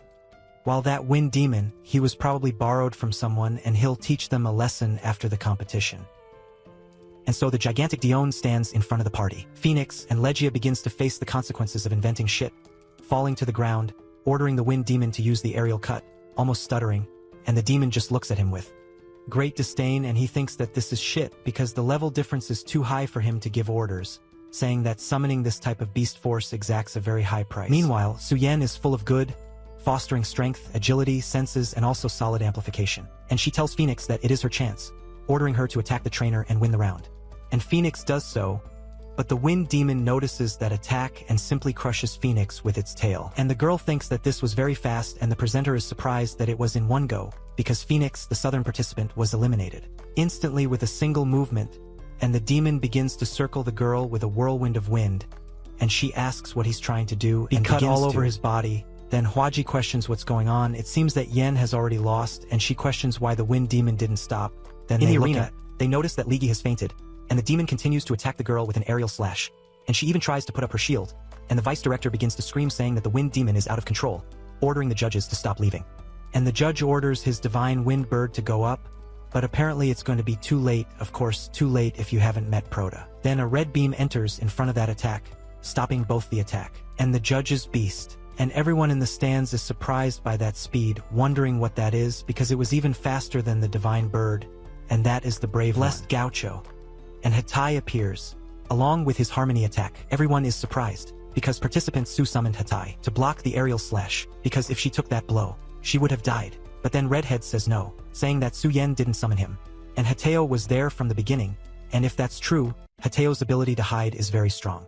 And so the presenter orders the third round to begin, and then that monster starts attacking Hateo again with his air blades. And the girl thinks that the amount of air blades has gotten even bigger, wondering how to dodge it, but then Hateo summons a green circle underneath himself, which manages to bring a skeleton swordsman into the arena, and everyone is surprised that Hateo is using the Return of the Undead, noticing that Ratai used a demon-type mascot skill, being totally surprised, and even Sui Yen doesn't believe what's going on, and so that skeleton quickly grabs her and puts her behind his shield, protecting the girl from all the attacks. And the presenter says that it had barely started and Hatayu used a demon-type summoning skill, and not only that, but the summon managed to completely block the aerial slash, and Hatayu stayed in front while the summon protects its summoner, and the Tayo is really pissed off with blood in his eyes or electricity, so he growls at the demon who also growls at him, and the two go after each other, and the fight escalates in an absurd way.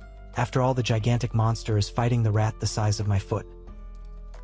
But the explosion of power of the two is absurd, and the girl almost doesn't recognize her rat. And the presenter says that the brat is fighting that high-rank V-Wind demon, and says that the participant is betting everything, but the result is that our brat simply passes through the demon, opening a hole in its chest, and so it is an instant death, and Hateo instantly killed the wind demon that was out of control. Man, Hati is fierce. I did everything to myself. Wow, I've known him since he was little. I think it's too much. How absurd. And the presenter says that the wind demon's wound is enormous. And Hatui's lightning slash, or rather combat skill, is terrifying to behold. So the judge looking at Hateo thinks that his killing intent is very powerful. And he begins to wonder if Hateo wants to kill the wind demon. Then he looks at the trainer wondering if it is her will. But looking at the girl, she looks like a fool. He wonders if she went into shock after the victory. He also wonders if Rateo got out of control, and he says that the participants of that generation are very absurd, so he sends the divine wind bird to go after Rateo, saying that killing a pet on purpose would end her career and the punishment would be huge. And he thinks he can't let talented people have their future destroyed. But when the bird is going towards Hateo, he just looks back. He showed what's in charge there. And only with that does Pikachu use the Thunder Shock, almost killing the divine wind bird, and the judge orders him to come back quickly. Then he comes back all limp, and the judge is surprised that he injured his divine wind bird, thinking that this is impossible as it is rank 7 and very few pets could reach its speed. And besides, that one's a rat. And everyone is surprised that he uses Thunder Shock because from what they didn't see, when the lightning strikes him, the power of 10,000 lightning bolts enters his body and not even pets. And the vice principal says that such a small Hateo managed to learn not only the rank 7 lightning Taro, but now also has the rank 8 and Yankee thinks it's a shame, because it's such a good skill and it was a Hateo who managed to learn it, saying that if it were at least the intermediate lineage mascot, it would sell for a lot of money. Look here, you idiot, I don't think you understand, you're talking about the Prota. Hateo is the Prota of this work. He appears more and he has much more prominence, so let's respect him. And Rue will be surprised, because that Hatai is not afraid of a rank 7 divine wind bird, and says that she's liking that newbie more and more. And so, the divine bird starts to take flight, very pissed off for having been so scared, and starts to go after Hatai again, invoking its power. But Hatayu doesn't back down and also crows. And so the two start to battle, and the judge tries to make the divine bird calm down, thinking that if the divine wind bird fights Hatayu and loses control, this whole arena will turn to dust. And so, in the middle of all that mess, the girl gets lost, not knowing what's going on, and she gets all happy, asking if he learned another high-level technique. Hatayu can barely react here. He quickly stops the attack, returning to being cute, and she picks him up, saying he's amazing, swinging him around, saying that Hatayu is the best. The judge is lost with what is happening. With his bird, they're all pissed off for having been scared, and so he notices that Hateo has not lost control. Then the presenter says that the winner of that fight is Suyen, congratulating her on her victory.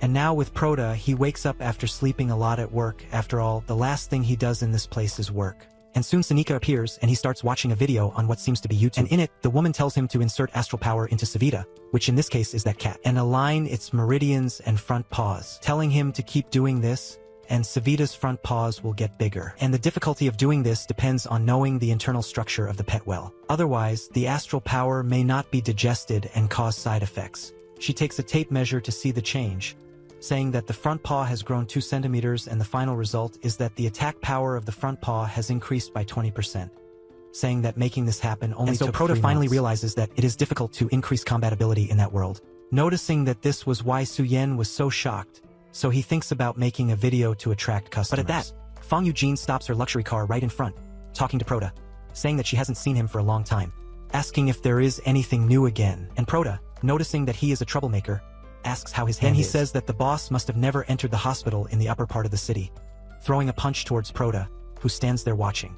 And he says that if he can pay, even if his bones have been ground, they will find a way. And so, Prota realizes that the kid is rich, saying that he should buy some expensive things, saying that there are those undead-type pet foods, saying that he gives a discount. And Fan is surprised by this today. It's 100 times more expensive than last time. And the girl says that a small ration costs almost the same as a surgery.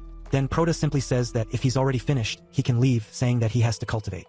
And so, Fanhoji says that he was just bragging a little. He's much stronger than him. Actually, he wanted to ask him for help, asking if he's interested in exploration. And so, it is said that the blue star was a planet with little water. Until one day, an enormous power tore the fabric of spacetime and formed the star rifts.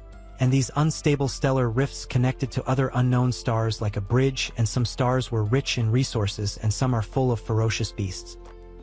And some are as hot as an oven, and thanks to the stellar rifts, humans were able to collect resources from other stars, building powerful nations. However, prosperity lasted only a few centuries, fighting over higher quality tellars.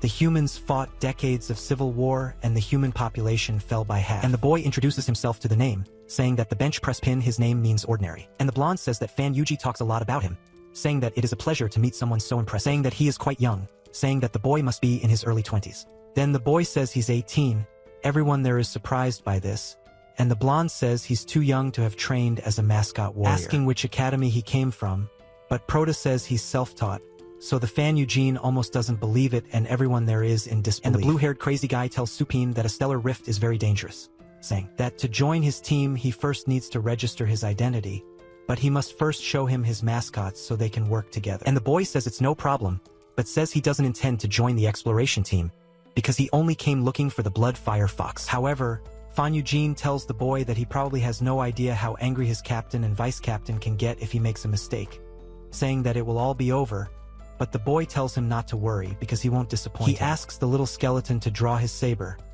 Then a wave of energy flows around him and the average draw of the saber easily shows its power, and everyone is impressed by that speed, because they only saw the saber. So a huge absurd spiral cut happens next to them and they are surprised by him, wondering what is going on. And the boy then puts his eyes on the biometric scan and is recognized as Superim, saying that he was registered and authorized as a temporary explorer. And the boy asks if it's over yet, and Jin, looking at the boy's information, realizes that he went to a normal school. And that means he really became a mascot warrior all by himself. And he is even more surprised that the boy he's been there for 18 years, but the blonde guy says he doesn't need to be so happy, saying that the temporary explorer can get merits during the exploration, but he doesn't receive all the privileges that an official explorer does. And he says that if the boy commits a crime, he will receive the same punishment as an ordinary person. But Fan and Jean tell him to stay calm, because if they arrest him, he will pay the bail. And he says that the boy doesn't even need to thank him, because he has some special privileges as an explorer. And Prota can't take it anymore and starts bragging about his privileges, saying that these people are beyond salvation. And in the federal warehouse of the pioneers, they enter a door, and inside there are several superhero costumes, as well as some weapons, and are on display, and the blue-haired guy says that the wastelands are full of danger, so he can pick up something there to defend himself, saying that it's a little gift, and Prota thinks that you can't find those things in the market. And so the captain tells him not to pick up anything too expensive. And the boy only agrees with this. As he walks around, he notices that some things there are so good that he finds them in a cultivation place, and they were collected from other stellar regions. And so, the captain tells Mr. Pink that it's time, asking if he's made his decision yet. And the boy says it was those cartridges. Then they look to the side, noticing that it's a basic training method of level 1 or 6 for mascot warriors. So, they're surprised by this, and the blonde guy starts laughing, asking the Fan Eugen what kind of person he called. And Yujin is afraid for the boy, saying that they are going to Yermo's, and what the captain meant was for him to get some weapons and armor so he wouldn't get hurt. And he asks why the boy chose the cultivation method. And he says he doesn't like to owe people too much. And he tells him to stay calm, because he knows what he's doing. And the captain thinks that the cultivation method is for long-term cultivation.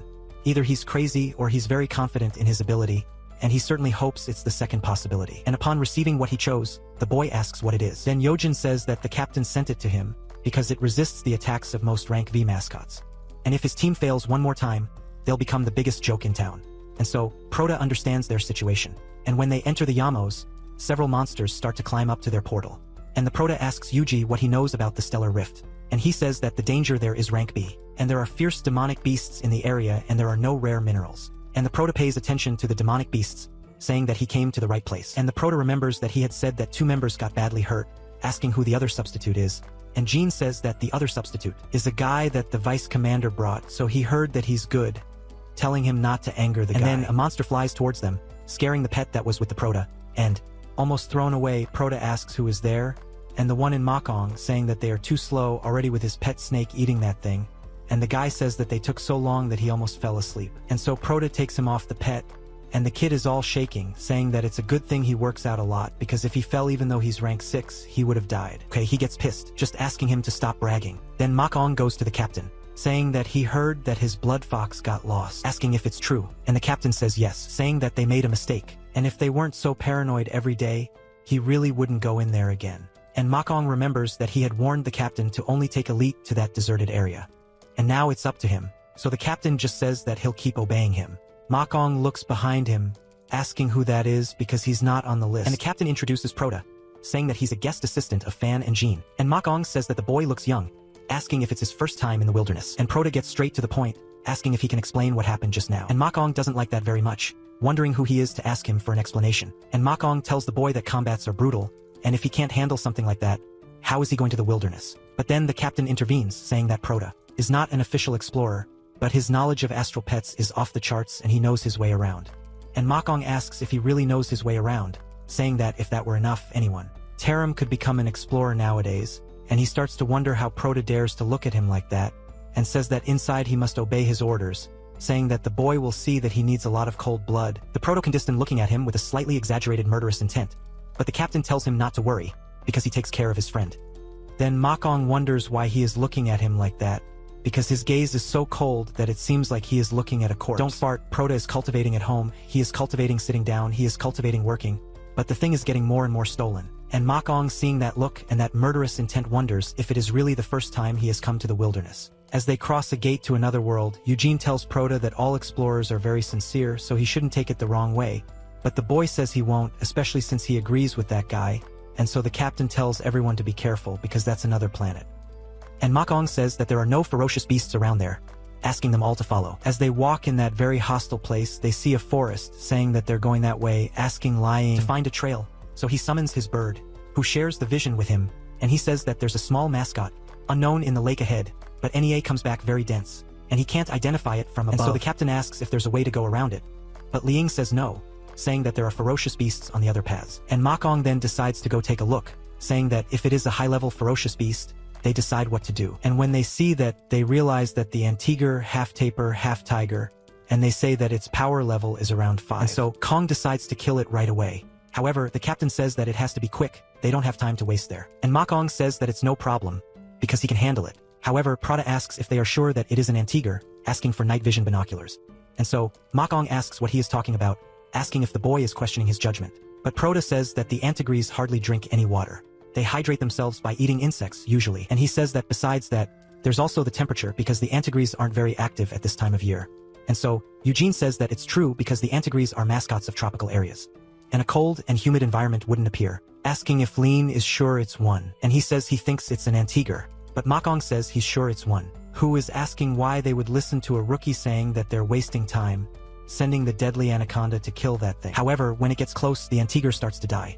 And so, everyone is surprised, noticing that it's a spiritual beast disguised as an Antiger. So, Prota warns Mokong that he has to ask the beast to spit it back out if he doesn't want it to die. But Mokong keeps stamping his foot, asking what Prota thinks he is, saying that no one tells him what he does. And so his snake starts to be possessed, and then it spits blood, And the captain asks Proto if he said it was a spiritual beast, saying that his knowledge of demonic pets is very little. He asks what that is, and Proto says that the power of an adult spiritual beast is level 7, and it pretends to be weak to attract prey. And when they enter the target's body, they dissolve it from the inside. And the captain says that if it's a level 7 animal, they should attack altogether. But Proto says no, saying that the worst part is not the spiritual beast itself, but the blood-soaked soul beast, which is in symbiosis with it. And Eugene gets all scared by this, asking what all this talk is about. And Proto says that where there is a spiritual beast, there is always an animistic beast nearby. And if he is right, that is not water. After all, that in the lake is blood. And so, the blood animistic beast is in the lake. And everyone starts to get surprised by this. And Makong says that the deadly anaconda has lost consciousness, saying that it is a huge monster, and Proto tells everyone to run away, because with a level 7 spiritual beast serving as nourishment, the blood animistic beast is at least level 9. And the monster is absurdly big, that eye comes out of the place, looking at all of them, and Proto says that it could even be a sovereign biomote, and so those tentacles go towards them, but they quickly run away and summon their pets to give them an extra boost. After all, that big eye is following them very closely, and the captain asks Liang to plan a route, and he says there are 2 paths. One has several unknown ferocious beasts in the east, and for now the west is clear, and he asks where they are coming from. The captain asks if there are no other options, and Makong tells them to retreat to the west, because he has already lost one of his own, and if they go any deeper into the forest, it will be very bad. Then the captain asks what Supim thinks, and he says his suggestion is to go east. Then Makong asks what he is talking about, and Makong asks if just one blood spirit is not enough for all of them. And Liang tells the captain that he also agrees with the retreat. Then the captain asks the boy if he is sure about this, because if they are wrong, they will end up screwed. And Proto says it's no joke, saying that if he really wants to find the little blood fox, he should trust him, telling him to decide quickly, because he doesn't have much time. And the captain really hopes that this isn't the last decision he makes in his life, and tells Liang and Jean to follow him. They really jump into the canyon while that eye continues to follow him. Liang uses his bird to see the path and notices that the beasts in the canyon have started to find their path. And the captain says that he can still feel the presence of the blood spirit behind him, telling him to speed up and leave. When he looks back, he notices that the blood spirit has stopped chasing them, getting stuck there. Then, Makong asks how it's possible, and Proto says that the blood spirit is a very powerful beast, but it's not a very active hunter. He prefers to seduce the spirit beasts and let their prey come to him without mentioning that that canyon is too tight for him, besides that only an idiot would take free food without pay, and the captain thinks that the boy has. Looking at Mukong, saying that if he had a deeper understanding, he would not have chosen to retreat. He asks why the captain is looking at him, saying that it seems as if he knows the characteristics of the blood spirit beasts. And Liang talks to the captain, saying that they are very close from where the blood fox got lost, but there is a beast surrounding the exit of the canyon. And Proto asks if Makong is listening to this, asking him to give him the night vision goggles, and so he really decides to give them up, telling the boy not to be too proud, calling him poor, and so Pronto takes that and installs the night vision module, seeing everything in front of him, and notices a beast with a stop knot with a bag on its head, and what looks like its mouth is sewn up, and that thing doesn't even look a little friendly, and if it were him, he wouldn't get close to that. And Proto says that a death demon is an adult, and he estimates that its combat power is at the 5th level, and the captain is surprised to be a demon again, asking if there won't be any problems. And Proto tells him not to worry, because he has a solution, summoning the little skeleton that is already pissed off going after the monster. So he takes his saber and accelerates using the elemental sword, breaking the monster at an absurd speed, and everyone notices that that attack was very decisive. And Yuji can't believe that it was so easy to solve, because if he had known that before, he would have listened to everything Proto had said. And Makong says that he is just a lucky player, and says that he could also do that against that kind of trash. And he starts to think that Proto is pretending to be a genius. Man, I can't stand this crazy guy. What an idiot's face, bro. He's proud of such a ridiculous thing. You see that the guy is absurd, and he keeps stamping his foot with wounded pride. Man, that's so annoying. And as they follow the path, they bump into the mountain they went to last time, and the captain says that that place is very dangerous, because it was there that last time they found an unknown high-level beast, and it was also where they lost the little blood fox. And Proto asks them to hurry, asking everyone to get down and start searching. And so they go searching on foot, and Yuijin's little monkey starts calling him. He asks if the monkey found anything, and so they notice that it is an arm. Kong says that it is a black golden armband, saying that only a captain-level explorer could pay for something like that. And Jim notices that even a captain died there, wondering what kind of monster he found. And Proto asks what it is, asking to take a look. But Makong says that of course not, telling him to take his hand away, asking if he even understands equipment. And the boy asks him to pass. Then Makong goes to him already crowing, saying that the boy thinks he's all that just because he played leader twice, telling the kid to calm down. asking Proto if he thinks he's in charge of him, saying that the silver medal explorer, and even if he killed someone else's mascot, would only give him a light lecture, asking if the boy understood. And so he throws the glove on the ground, saying that Proto can pick it up. And Supim doesn't like that at all, looking very seriously at Makong's face. And he keeps singing from the tree while the boy picks up the thing on the ground, telling him to pick that shit up. Speaking full of swagger, then they ask what happened to him, and Proto says that the blood is dry, and that person must have died a few days ago, but he still risks of dark energy in the wound. He wonders if there is any other strong demonic beast around there. Then the captain asks why Supim is making that face, questioning if he found anything about the little blood fox. Then Proto says that maybe he left, since a few days have passed, and he says he didn't find anything. Then Makong starts laughing, saying that he made such a serious face that it seemed like he found something important, making fun of Proto, saying that he didn't find anything. And so Sapincio simply loses his patience and lands a beautiful punch on Makong's face, leaving all three scared by what he did.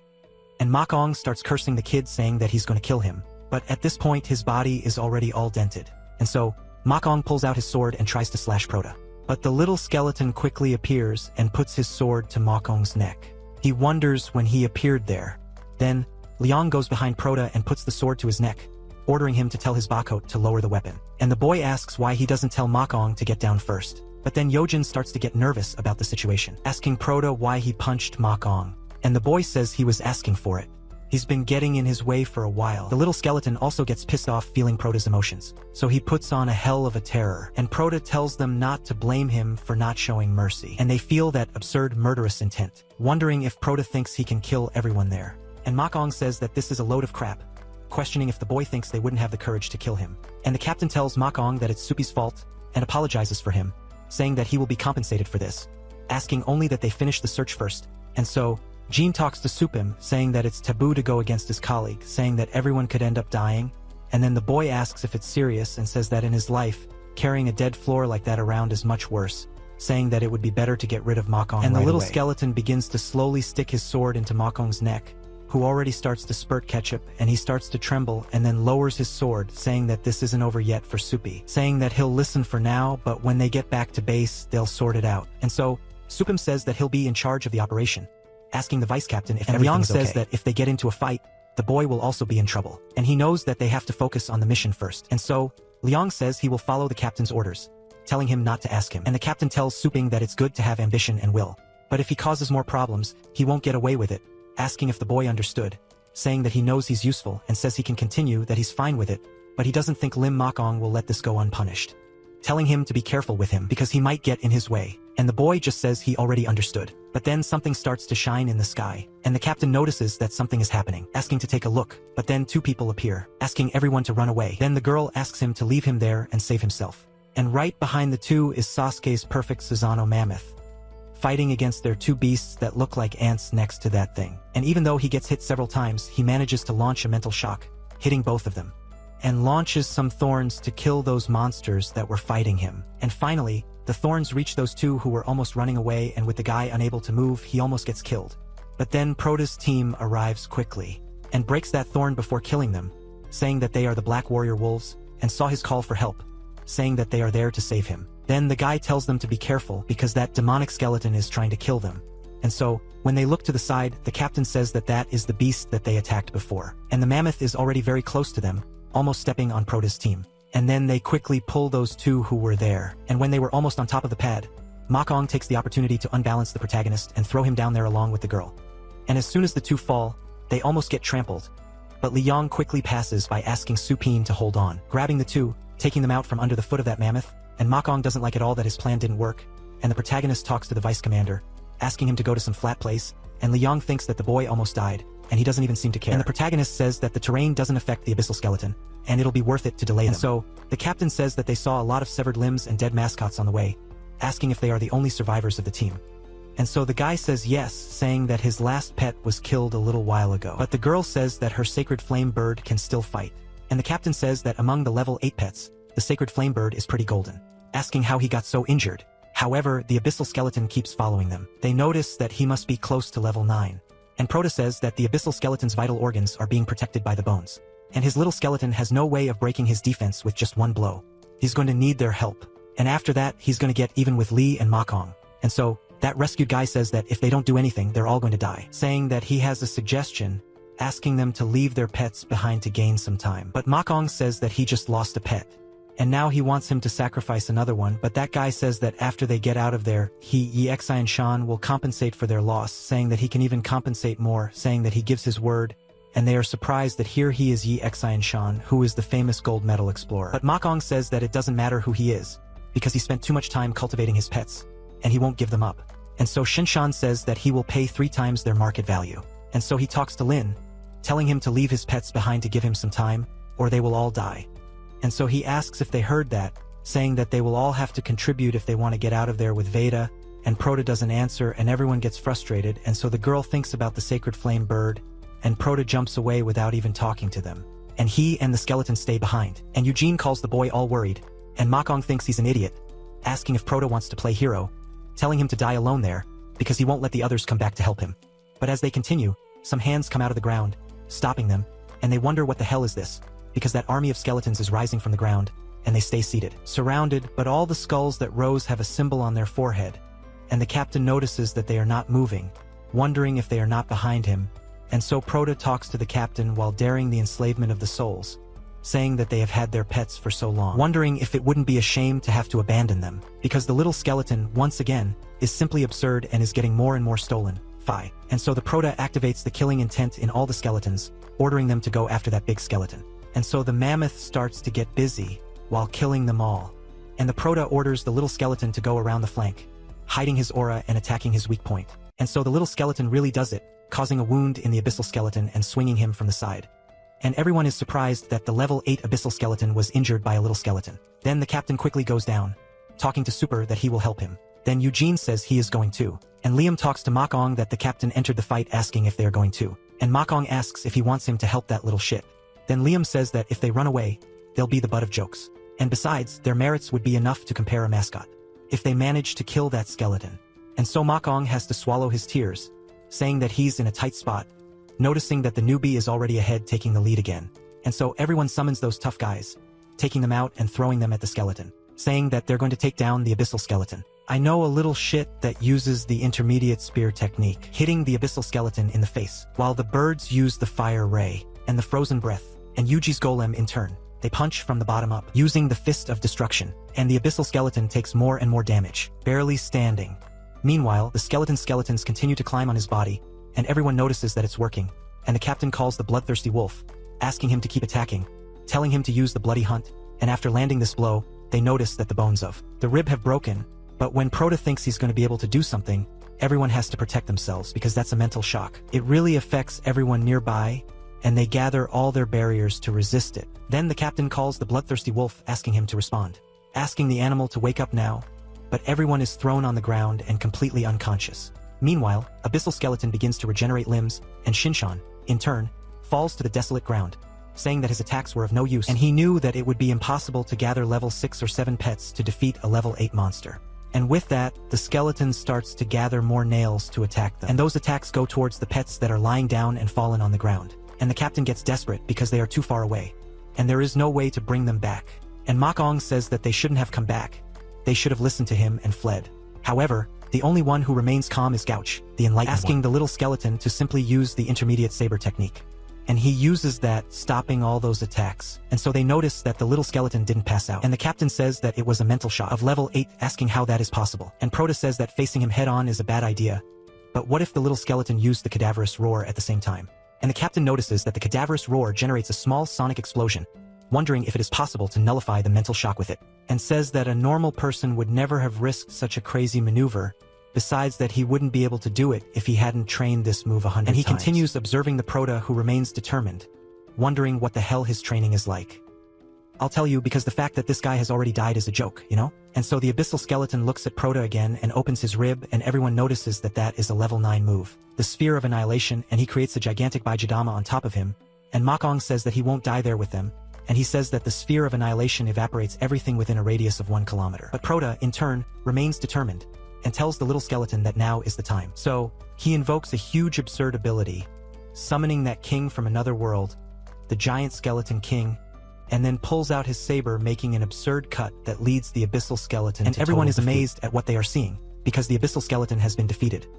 And with that, only the skeleton and all the bones remain, with that attack disappearing into the sky. And the system says that the little skeleton eliminated the enemy and the increased power is now level 8.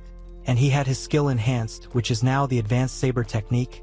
And none of them from Prota's team can believe that the level 8 abyssal skeleton was eliminated, with the commander saying that this way of fighting is unbelievable. And that girl asks if it was the little skeleton that did it. And Mokong already starts to feel like shit happened, and Yujin, still shaking, says that he thought he hit the edges, talking to Prota, asking how he knew that the weakness of that creature was inside itself. And Prota says that he had seen a creature like it before, and he started to wonder why only demonic pets can master the limb regeneration technique, and why the little skeleton sometimes regenerates being crushed, and sometimes it doesn't, so he thought he only had one answer, and it's because the body is nothing more than branches and leaves, and the spiritual core is the roots of a demonic pet. As long as the core isn't destroyed, the pet can continuously use limb regeneration. Without knowing how to take advantage of this, any demonic mascot can be easily killed, and so the kid becomes all convinced, saying that this battle only confirmed his hypothesis. Then the little skeleton uses its power, putting all that abyssal skeleton back together, and he wonders if it's alive. But Shinchan notices that it's not, saying that it's moving strangely, and it's as if it's being controlled, and they notice that it's control magic. And the little skeleton manages to put the abyssal skeleton back together, and now by his orders. So Yujin goes to Prota, asking if he's controlling it, and the kid says that's more or less it. Then Yuji asks how come more or less, saying that the little skeleton not only mastered soul enslavement, but also killed a level 8 monster and made it a puppet. And he asks if that little skeleton is a warrior or a wizard, and how was his training. Then the captain starts to get his wolf back, telling everyone to go because they have to continue their search for the little blood fox, and so everyone agrees, but the Prota asks them to wait a little because he has something to do, and I hope they pretend they didn't see anything. And the Prota goes towards Mukong and he quickly turns on his shield, asking what the boy intends to do. He says he won't do anything. After all, he just wanted to remind him to be careful, because Irmos is a dangerous place. And so the skeleton makes him never write with his left hand again, while the Prota tells him to be careful while he's exploring, and starts yelling at his severed arm, asking how the boy dares. Then Prota says that he only didn't kill him because of the captain and tells him to shut up and says that it's very good that he never appears in front of him again. Then Mukong asks what he's talking about, and our Prota questions if the little skeleton heard that. After all, he wants them to repeat it, and Mukong already starts to tremble, grabbing his arm, and Jean doesn't believe what Prota did, saying that he went too far. But the girl thinks that that man is evil and would kill them all sooner or later, and the boy made the right decision by expelling him. And so, Lien says that everyone is looking for the little blood fox, asking if they saw anything like that. And Shinshin says that he didn't see any. And the girl says that she saw some footprints. Then Prota asks where she saw it. And so, the little skeleton quickly moves them all along with that gigantic skeleton.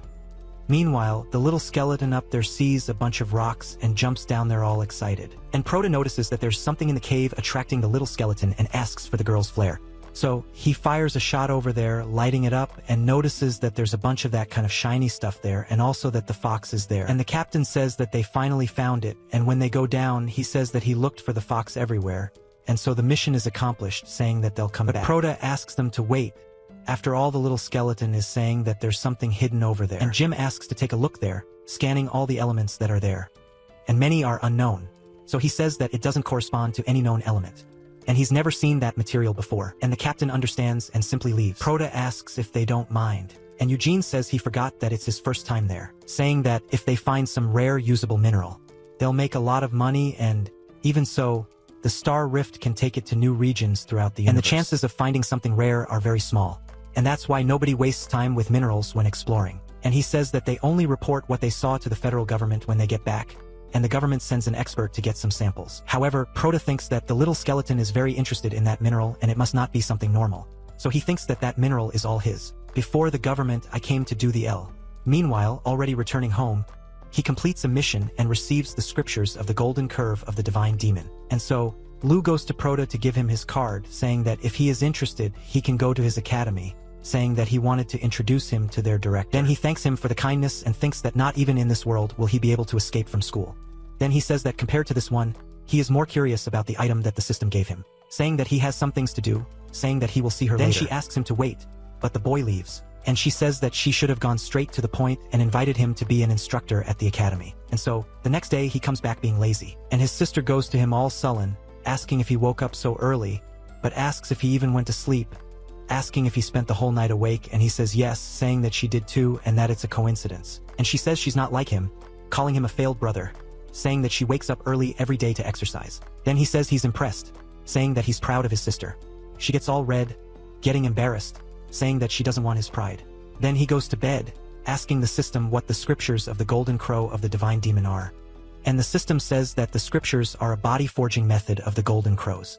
He says that the golden bodies, born on a scorching planet, are endowed with overwhelming power, and after cultivation they can crush stars and destroy any building.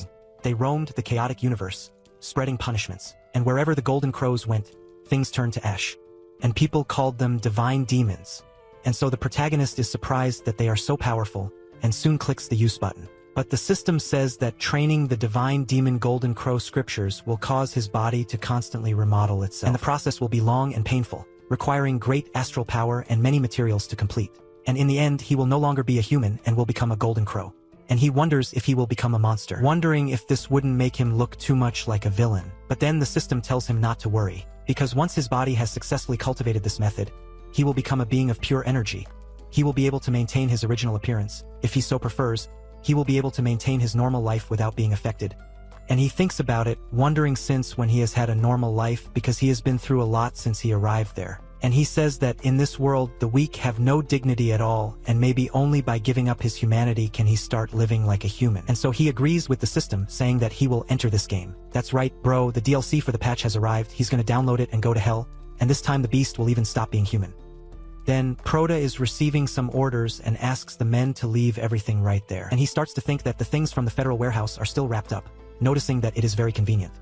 And the system manages to make a successful identification, and he says that while he was collecting the minerals, he collected some spheres from the area and exchanged their heads for rewards that gave him a new set of light armor, and he says he'll do this more often. So the primal water armor was activated. It provides adaptive defense based on the user's astral power level and resists attacks from level 1 to 7. And so it is inside his body, staying underneath his clothes. And he says that he also got all the materials for the first layer of cultivation of the divine demon's golden crow body.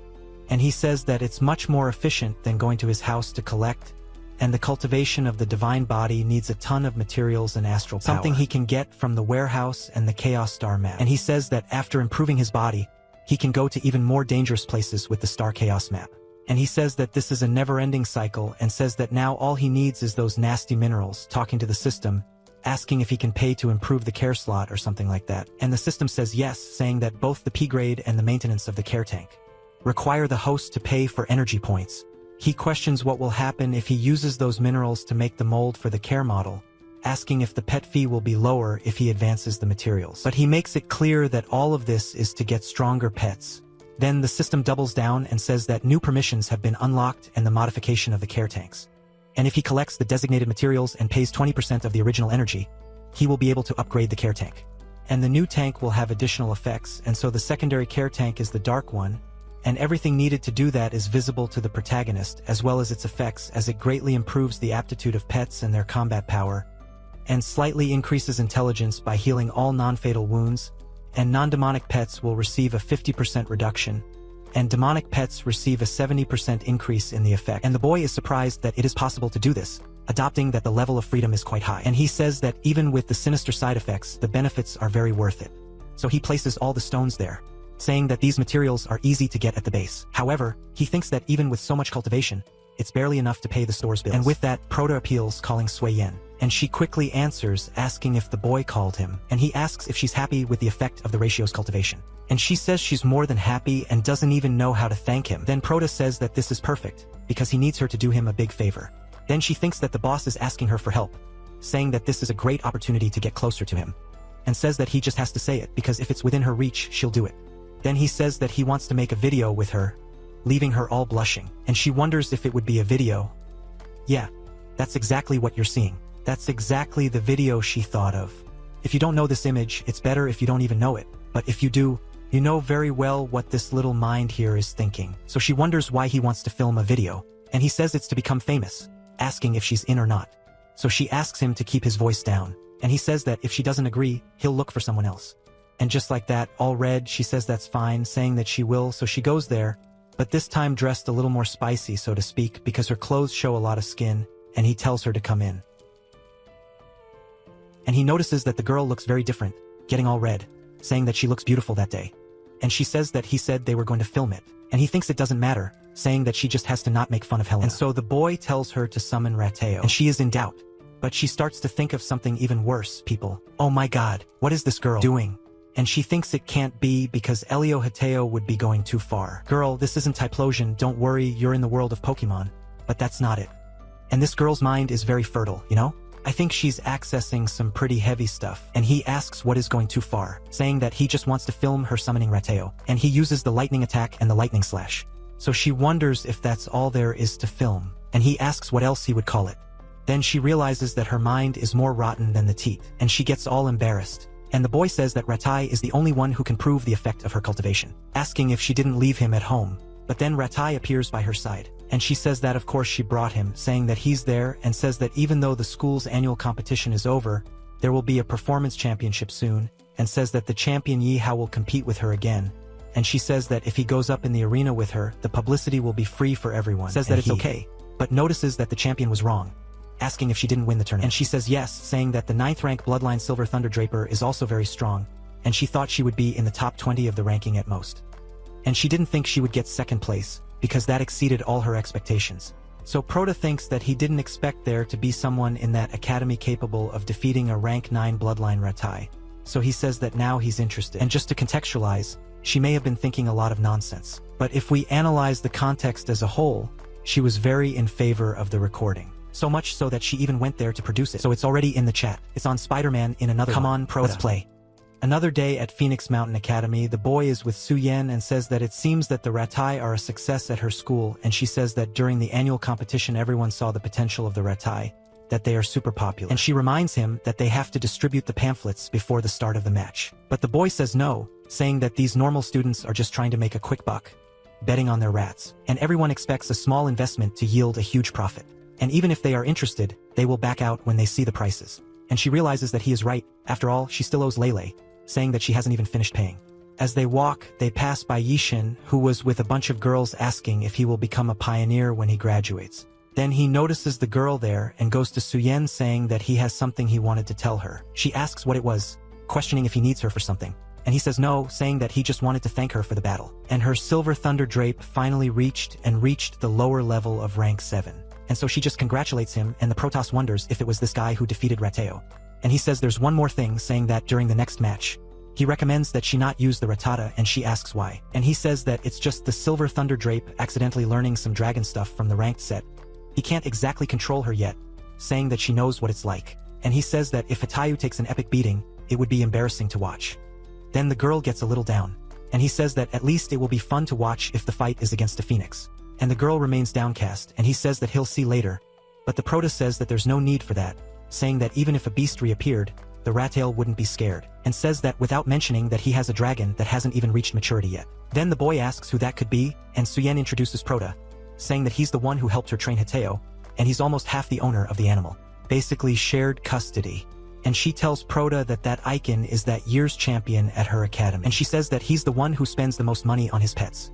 Then the boy gets interested, saying that it was bad for him not to introduce himself. And the boy is surprised that such a strong rat was trained by such a young guy. And he wonders if there's a master trainer behind him. And the boy says that it's very kind of him because money is just a tool to make your pet stronger.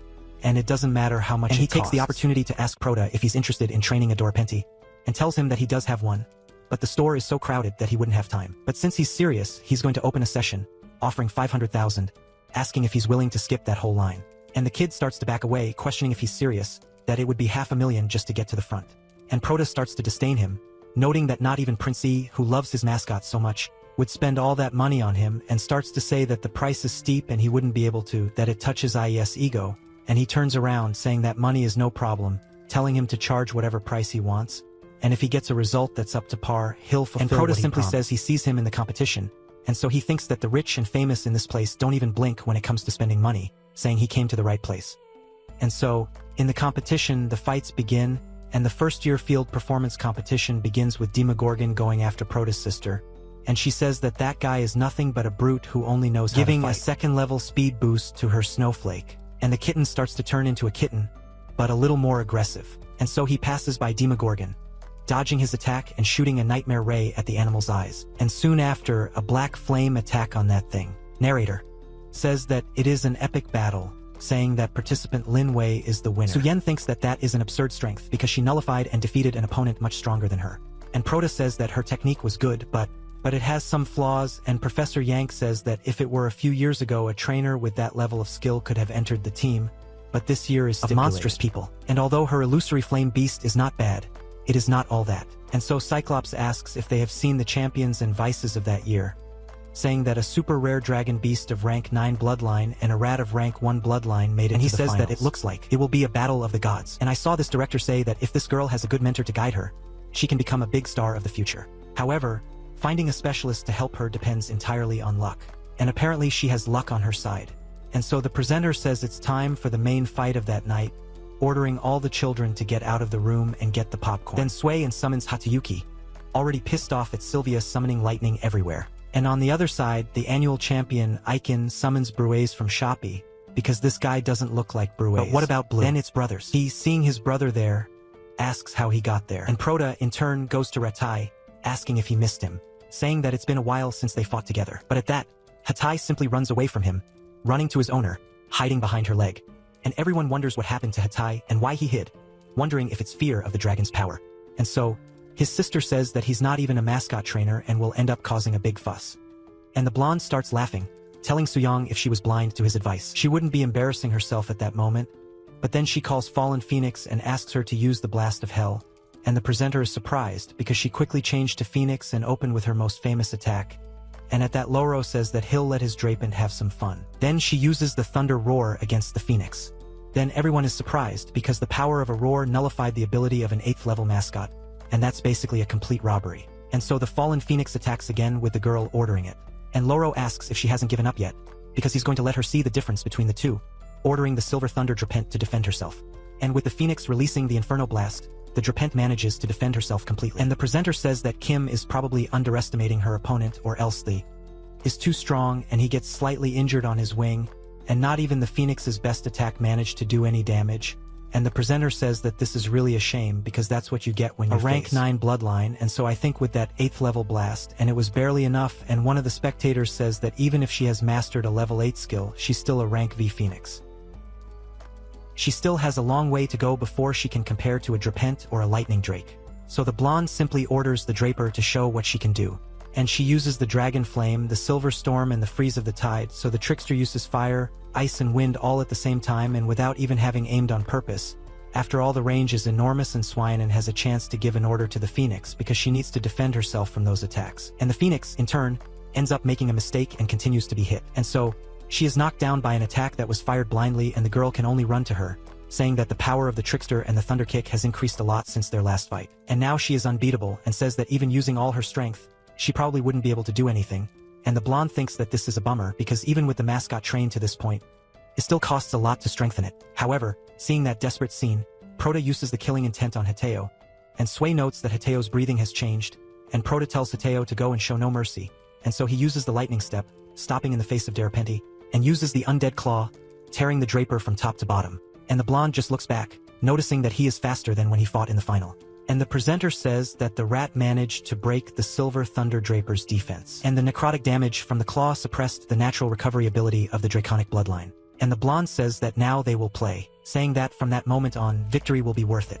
Then he used the 4th level power enhancement, sending the Thunder Curtain to crush him with all its power.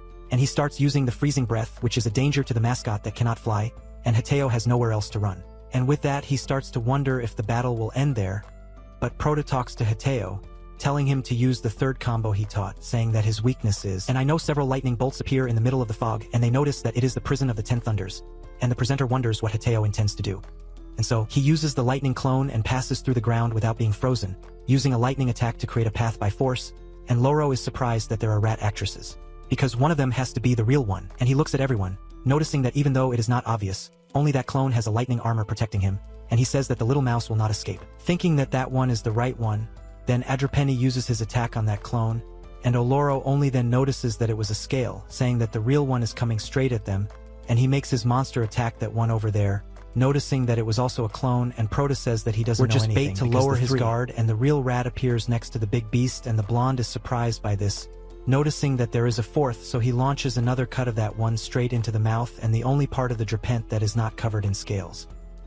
And Hateo goes all out, and the crowd in the audience is surprised. That monk rank set can't defeat a single Hateo, and Loro wonders, why did Hateo's combat style change so much? Wondering if this is something from that guy, and he says it can't be, because he's just lost now, wondering if he won the championship just by luck. And so he tells Drapent to keep attacking, going straight to the trainers. And the commentator says that the situation is bad, because Sway is frozen from the waist down, and there's no way to dodge. And Proto says that this is a low blow, making Hateo go to his side, attacking him with a direct lightning bolt. And he manages to hit the wound that was already open. And everyone is shocked by this because Drapent fell and can't get up. And even though they don't want to believe what their eyes can see, Hateo defeated the Silver Thunder Drapent. Hateo together with Proto, right? Because his girlfriend is a bit of a wimp and maybe she doesn't know how to use what she has in her hand very well. And Proto's sister in the audience wonders how it's possible that Drapent lost, and Loro is shocked, wondering if she was hiding her strength in that final on purpose, or was it because of that guy? Then the presenter says that it could only be the Ratmaster, Yang, and she washed away the shame of losing the final of the annual tournament, so she wonders if it's over. After all, she didn't do anything. And Proto asks Loro if his strength was enough, asking if he's gonna pay her the 500,000 in cash or if not via Pix, and he says he'll send her the payment later. But first he tells her to answer a question, asking if her Drapent can be trained and become as strong as that. And Proto says that of course, but it will depend on his mood when it's his turn. And the girl asks him to wait while he's still thawing. And one of the teachers asks if the others noticed, because the strength of that guy who entered the field with that girl is not normal. And the redhead says that not even a sea of ice could hold him back. And she saw it before because Hateo was being commanded by him. And it's a shame that his team is already full for that year. So he talks to the vice principal, asking which class that boy is from. But the vice principal says that he is very reserved, telling the teacher to ask him personally after the fight. And he thinks that there is no record of this boy, thinking that he is a very impressive student. He has even more presence than Yihao, and no teacher has mentioned him, and that is very negligence with the service, saying that he will give a lot of punishments when he returns. And so, in the vice principal's office, Proto sits down in the VIP chair, while Suyen tells him to get up, because her mentor said that someone important wants to see him. And she says that this person is coming, and Proto thinks that the VIP chair is perfect. She keeps telling him to get up, and the boy says that he really wanted to discuss a few things with the principal there. And so they take the elder there. I saw this principal say that he didn't expect there to be anyone in his academy that was worth a personal visit from the elder, telling him to make himself comfortable, because he had already separated Fuller from the elder. Says that after watching that battle, even an old man like him would get excited, saying that this is a young man who is worth the investment. That and Anko starts to pull Proto in every way, saying that if the vice principal see them, they are dead. And Proto asks if the people in question are those there. And the captain of the White Gas Troop, the captain of the Shadows, and the captain of the Iron Fist appear there. And the crown says that the two are very energetic, and Suyun, looking at them, is scared to death just by their presence. And the vice principal says that by Prota's age, he must be in the second year, asking who his mentor is, asking him to tell him because he gets a top-of-the-line dorm for him. The vice principal's assistant says that he doesn't study there. And the vice principal says that even if he is not their student, it doesn't matter. Regionalizing, he is interested in training there, saying that they will give him a scholarship. And when he graduates, the school even offers him a high-level bloodline pet. And Suyen is shocked by all these benefits, because she has never seen such a good offer.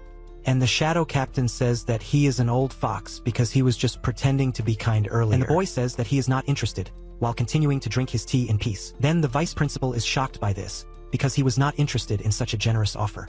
And the vice principal says that they can offer him an amount to spend every month. But then Lu Shui, who I had not recognized, talks to the vice principal asking to let him introduce the boy, asking if he remembers when she went through a hard time during the border expansion the last time a boy killed the demonic beast saving her in Dushan. And he says that of course he remembers, saying that it was something very important to Fengshan.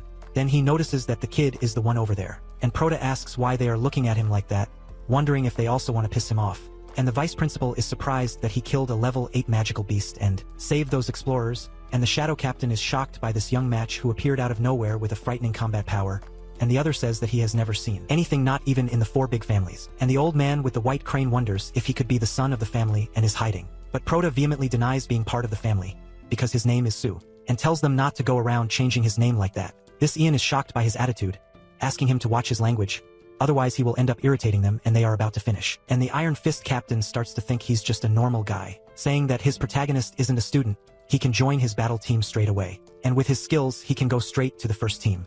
And they offer him double the benefits and first-class treatment. This makes Yankee still shocked.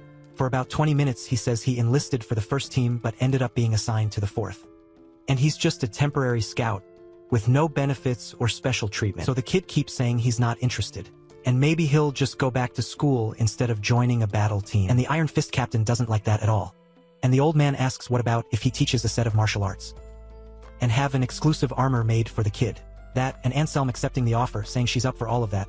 But Proto says that the offer wasn't even for her, asking why she's meddling, saying that she still has a shop to take care of and cultivation to do, saying that she doesn't have time to be a professional pioneer explorer. So, Lugo Shui asks how about that, questioning what he thinks about being a special guest instructor at his academy. This fills the boy's eyes a little, and Su Yen thinks that his people above rank 7 are qualified enough, and even so, they have to take a lot of tests and exams to get a position like that, and she thinks that the only and can do whatever he wants with the rest of his time. And in addition to the privileged treatment, she can also use all of the school's resources, and he's quite interested in that part, saying that cultivating the Divine Demon's Golden Curve, he needs a lot of rare materials, and if he can use the ones from there, it will save him a lot of work. And having the title of instructor, his store will no longer be a target for thieves. And then he thinks he saw an advantage, saying that the deal is closed.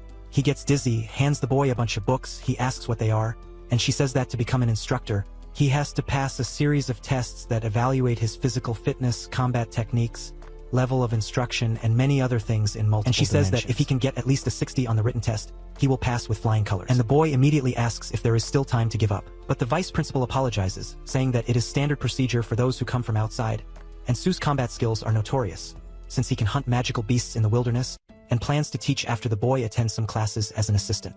He is sure that he will do well, and Proto begins to understand the principal's talk, saying that if he can pass the physical aptitude test, he is qualified, saying that the internal system of his school has to record the information of the strength of all instructors, so that they can assign students at a suitable level for him to teach. And so he thinks that he does not have his ability, thinking that that old man is quite a scoundrel because if his level is not good enough, he will cut off his benefits. And the boy agrees with this, asking how they will test. And so the vice principal asks him to follow him. And in the advanced testing field, he stands in front of a weird robot with a face in the middle of its belly.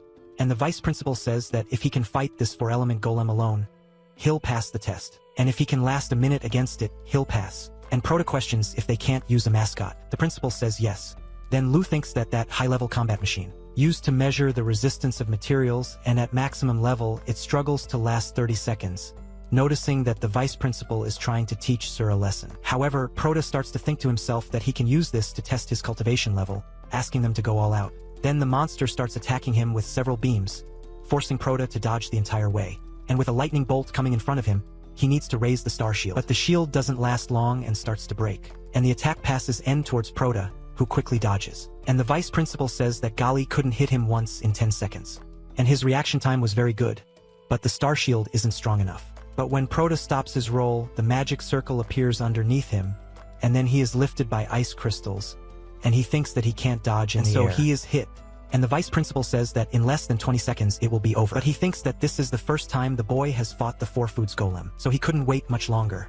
But the golem keeps attacking the boy even though he's down. And he holds all of the protagonist's limbs with his thorny vine, preparing to launch a burst of fire at point-blank range, and Lu asks him to be careful, but he is incinerated by the monster, and so she orders the vice director to stop the test, but she tells him to wait, since he hasn't asked her to stop yet. He still hasn't given up, and the golem's attacks gradually increase in power, from level 1 to level 6, and it should take another 5 seconds at most, saying that even if the machine logs out on its own before causing lethal damage, he still has to endure a lot of pain. And so the protagonist is frozen, trapped and burned, thinking that the primitive water armor can't hold out much longer, and those vines are also very tight. And so the girl starts counting the seconds, asking why the sip hasn't stopped yet, and she yells at the vice principal, saying that it's been 10 seconds, asking why it hasn't turned off yet, saying that the intensity of the flames must already be at level 8, and asks why she didn't stop. And Proto is completely trapped by that thing, silent and head down, and he wonders if Subin lost his consciousness. But then Proto's face starts to break, and he wakes up very pissed off, with his eyes glowing gold, and all his skin breaking, and so he quickly releases all the vines, tearing his clothes and turning Super Saiyan. And so he falls to the ground and says that that machine is very annoying, going after it with a beating, advancing directly towards that mouth in the stomach, breaking it from the side. And the two watching are in disbelief at this, because not only did he withstand the attack, but Revetal, and he was taking a hell of a beating from the golem a few minutes ago, and he wonders if the machine is defective. And so the Super Saiyan effect wears off, with him left with only a mascara mark all over, and the boy wonders what this feeling is. And the system says that the level 1 of the divine demon's golden body is not yet stable and only slightly increases physical capacity under normal conditions, and will only activate the golden crow stance and use part of the golden crow's power under special circumstances. Then he remembers this, thinking that it is still incomplete, thinking that he only used his power slightly, and he is surprised that all that damage had been done by incomplete cultivation. And so the machine completes the test, saying that the maximum level of star power is 3 intermediate stars, and the attack power is level 7 intermediate, and the defense power level 8 inferior, and the final combat evaluation reveals that the boy is level 7 superior. Then Proto asks the two what they thought and if the grade was good enough, and the vice principal says that it was incredible, saying that his skills are good enough to be an instructor Celio. And Lou is surprised by this.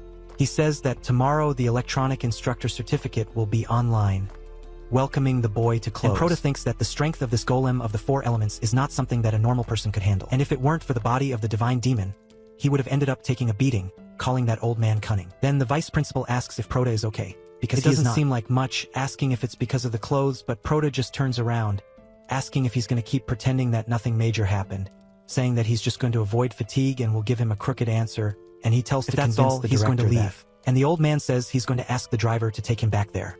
But Proto says there's no need. So he sends, ready to show up for his weekly class. Meanwhile, Lou comments to the vice director about that attack and defense at level 7 and 8, but the star power being only 3 asking stars. If this is even possible, and Overoat says there is only one explanation: he must have learned some martial arts technique, but he has been training for a short time and he must have some master training him, telling her to try to get close to the boy, and if she has a chance to find out who his master is.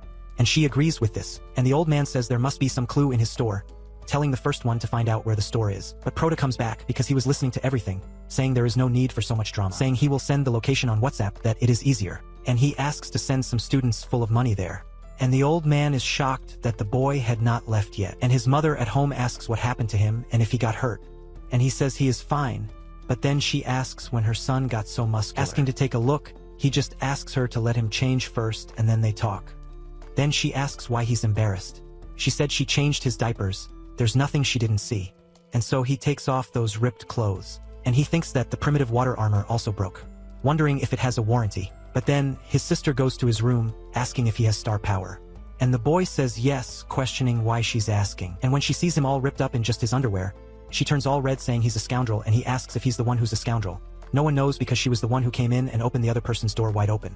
And she tells him to get changed quickly and finish getting dressed. And he thinks she walks into her older brother's room and calls him by his first name. And he thinks it's only fair that her older brother teaches her a lesson, asking if she liked what she saw, telling her that she can enjoy watching it, telling her that she doesn't need to be shy. And the girl gets all embarrassed. And my friend, this author is giving him a hard time, man. Jesus in heaven. This work that can't be in 6th place. And so she yells at him, saying that she just crossed over to level 4, telling him not to come near and punching him. And he thinks she can come because he's not the same as before, but she hits where no man has defense. Hitting his golden eggs, he wonders how come, wondering if his defense level wasn't at the lower level 8. And the system says that this information, with the incomplete activation defect of the golden crow stance, and at the host's current cultivation level, physical strength is at the lower 3rd level. So he thinks that the system could have said this before. And now with his mother, she asks when his battle-hardened bloodline awakened, asking what pets he should take and what their quality is. Meanwhile, his little sister stands there all sulky, and he says that it hasn't been long, and at the moment he only has a small skeleton and his aptitude is average or below average, and his mother asks how a small fish like that would be enough, saying that she's going to buy a medium level one for him. And so the little sister says that he has barely awakened and still can't use the strong pet, saying that clue, the stronger the pet, the more expensive their food is, and with Prota's salary, there's no way to pay for it. And she says that's true, asking if he still has money saved to pay the store's bills, because if he doesn't, he should tell her, telling him not to take out loans with the Hoda again. And the boy is disappointed with the original host again. Says that he hasn't been earning much lately, so he only has that, showing them that he has $500,000. Then his mother asks when he made so much money with his little sister, continuing if he's letting go of the bank now. And he says that lately the rats have been really high at the Fengshan gym. He took advantage of the fad and made some money on it. And he thinks that there's no way he can tell them that the money he earns at the store turns into energy, and that this money came from a rich kid. So she thinks she's relieved now with the boy, saying that her pimpim has finally shown his worth, telling the girl that she has to help her brother more often. But she says that she wouldn't even be dead and buried with him, telling him to do his jumps. He says that his sister is very kind and he knows that she'll take care of him. And the next day, a person goes to the boy, saying that he heard that he's the one who trains rats, asking if it's true. And the boy starts to notice that business really booms when you become famous. And he tells the girl that it does, asking if she wants to train to raise one or if she wants to feed it. And she says that she wants 4 offspring and she wants them to be as strong as the one at the gym. But then the boy gets mad at her because she wants to crow right away, and she says that the breeding service of that rat is limited, and he only offers breeding service with payment. And she wonders if that means that that rat can't be replicated, and she asks him if a normal breeding is good. And the boy says that it won't be as good as that one, but it increases the strength of the star pets a little. 10,000 times at a time for low-level pets, and 100,000 for medium-level ones. So she thinks about this for a bit, wondering what vague sentence that is, and she thinks that it's clear that Suyen's family must be monopolizing the benefits of Hiteo, or else she wonders if that store is using Hiteo's fame to hype customers and get money from them, saying that this matter is no longer worth it anyway. So she asks Proda to let it go, since she will look in other stores. And so Proda asks her to wait, and the system quickly talks to him, saying that with the level of doubt of the customer, canceling the original order would cause great loss to the store. And the host received permission to carry out professional training. And the boy is surprised by this again. And the system tells him that the fee for professional training is 100 times higher than regular training and the time limit is 30 days. But they reward a divine or demonic battle technique. And failure in the mission is minus 10 host points. And he thinks that both the strength pill and the combat technique book are good things. But the price of this training is 100 times higher. And he wonders who would pay for that. And so, the girl asks if he was going to say anything, and he says he understands that his client wants to improve the level of her pet. But the result of cultivating that rat came at a very high price. Unfortunately, normal clients can't pay.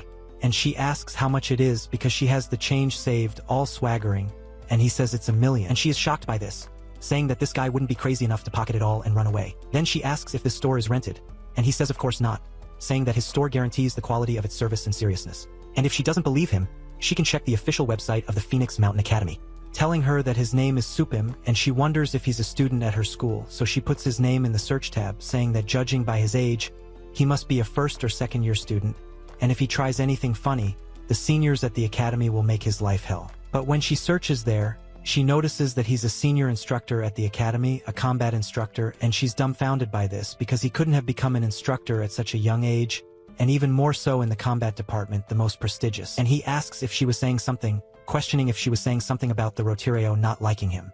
And she instantly apologizes, saying that she didn't know about that, asking him to forgive her ignorance. And he thinks he got it right because being a registered instructor is very useful, and he tells her that in that place she should call him boss, and if she wants to train her pet she should set aside the money, and she says she will do it right now, but since she doesn't have that much money, this time she will cultivate the Picopio. And the system says that 1 million star coins entered his account and were converted into 10,000 energy points.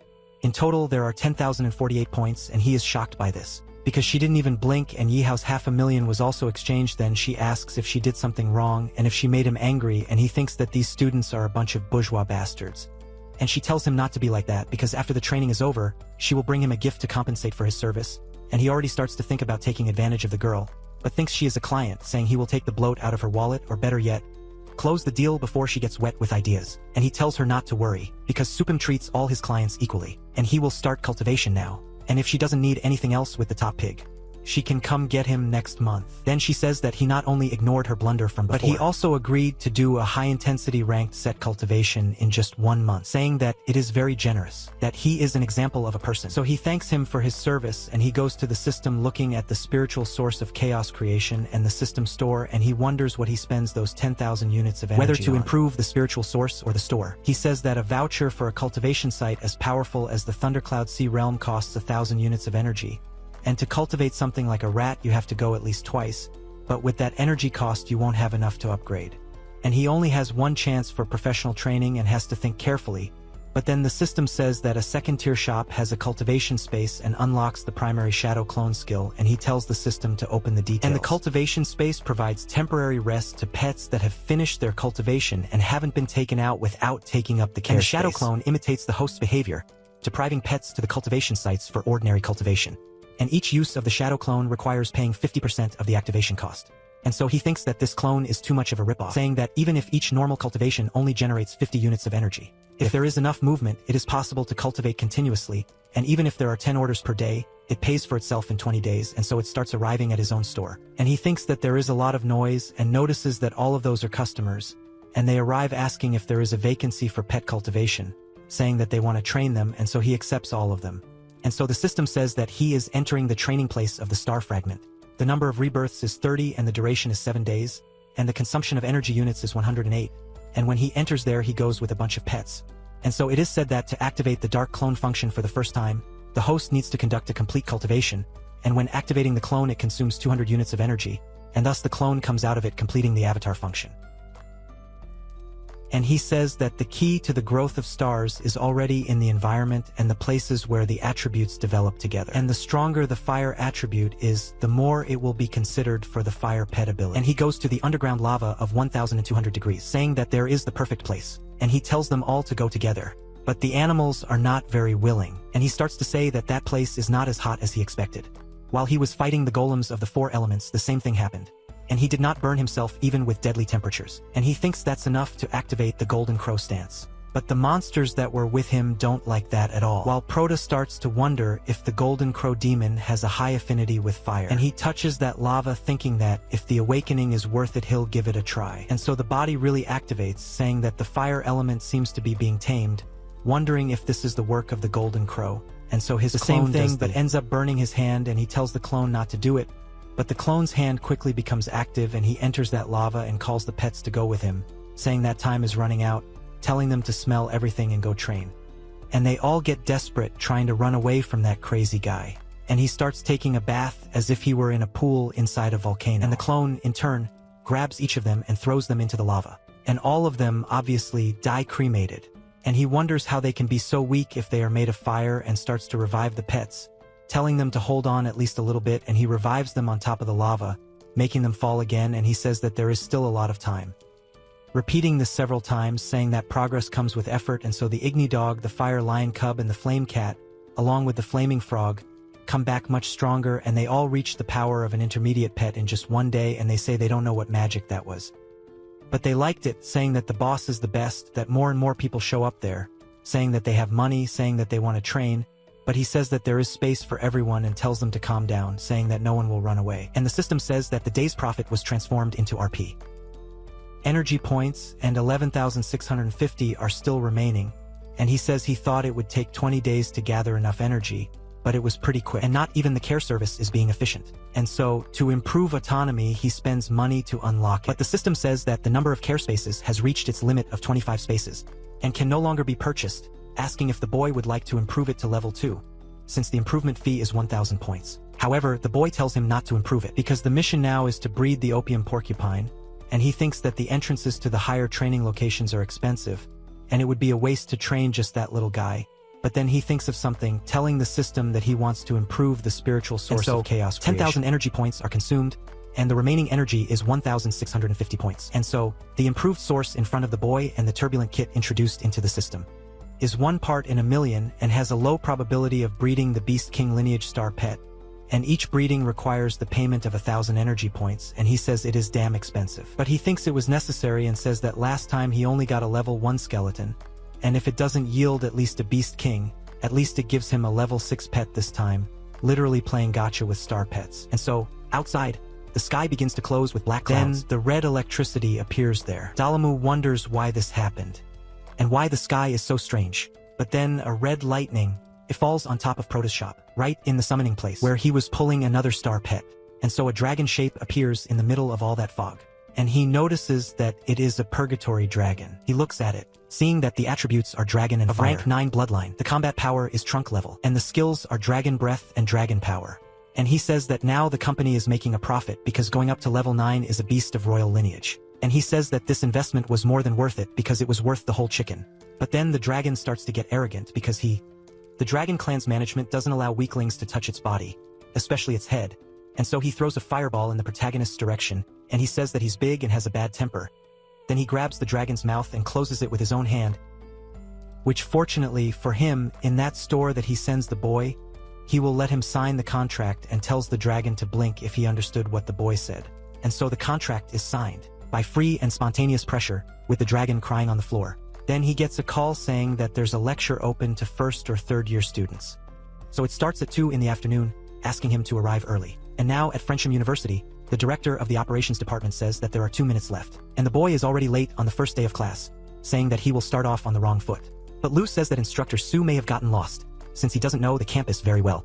He can go to class right away, and the director asks if the old man went on a business trip, saying that this war department is a mess, and besides, he heard that the newbie was recommended by her, and she didn't even tell him anything, so he asks if she became the head of the department. She says that she wouldn't dare do that, and starts thinking to herself asking Supine to come quickly so as not to make the director angry, and she starts to apologize, saying that if the teacher is late, she will take responsibility.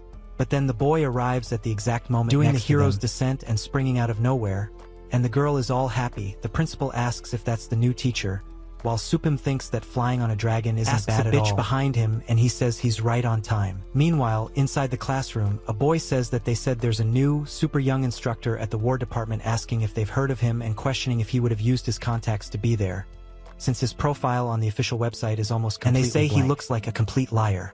So they think he must be the principal's son or something, assuming that the boy must be someone with a lot of money. But the little sister asks if they don't have anything better to do besides gossiping, asking what the fact that he's young has to do with it, because if he's a tutor there, it shows that he's capable, and if they have so much free time, they should train at once. But one of the boys asks if she didn't dream of being a senior instructor, asking if she really thinks she can become an instructor just by training there.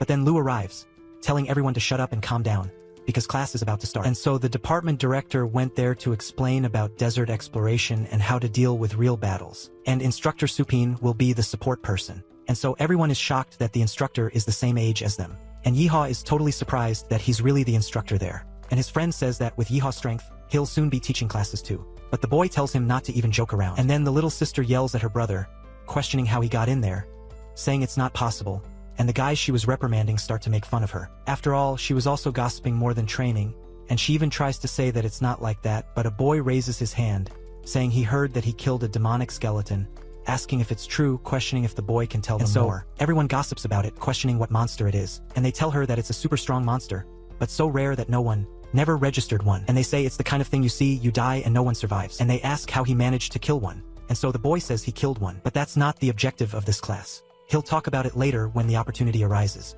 And the director, along with that bizarre three-eyed snake that's wrapped around him all the time, says that it's the boy's first day, but he was already successful. And then everyone asks the boy to show what he can do, because how can he teach anyone if they don't even know what he's capable of?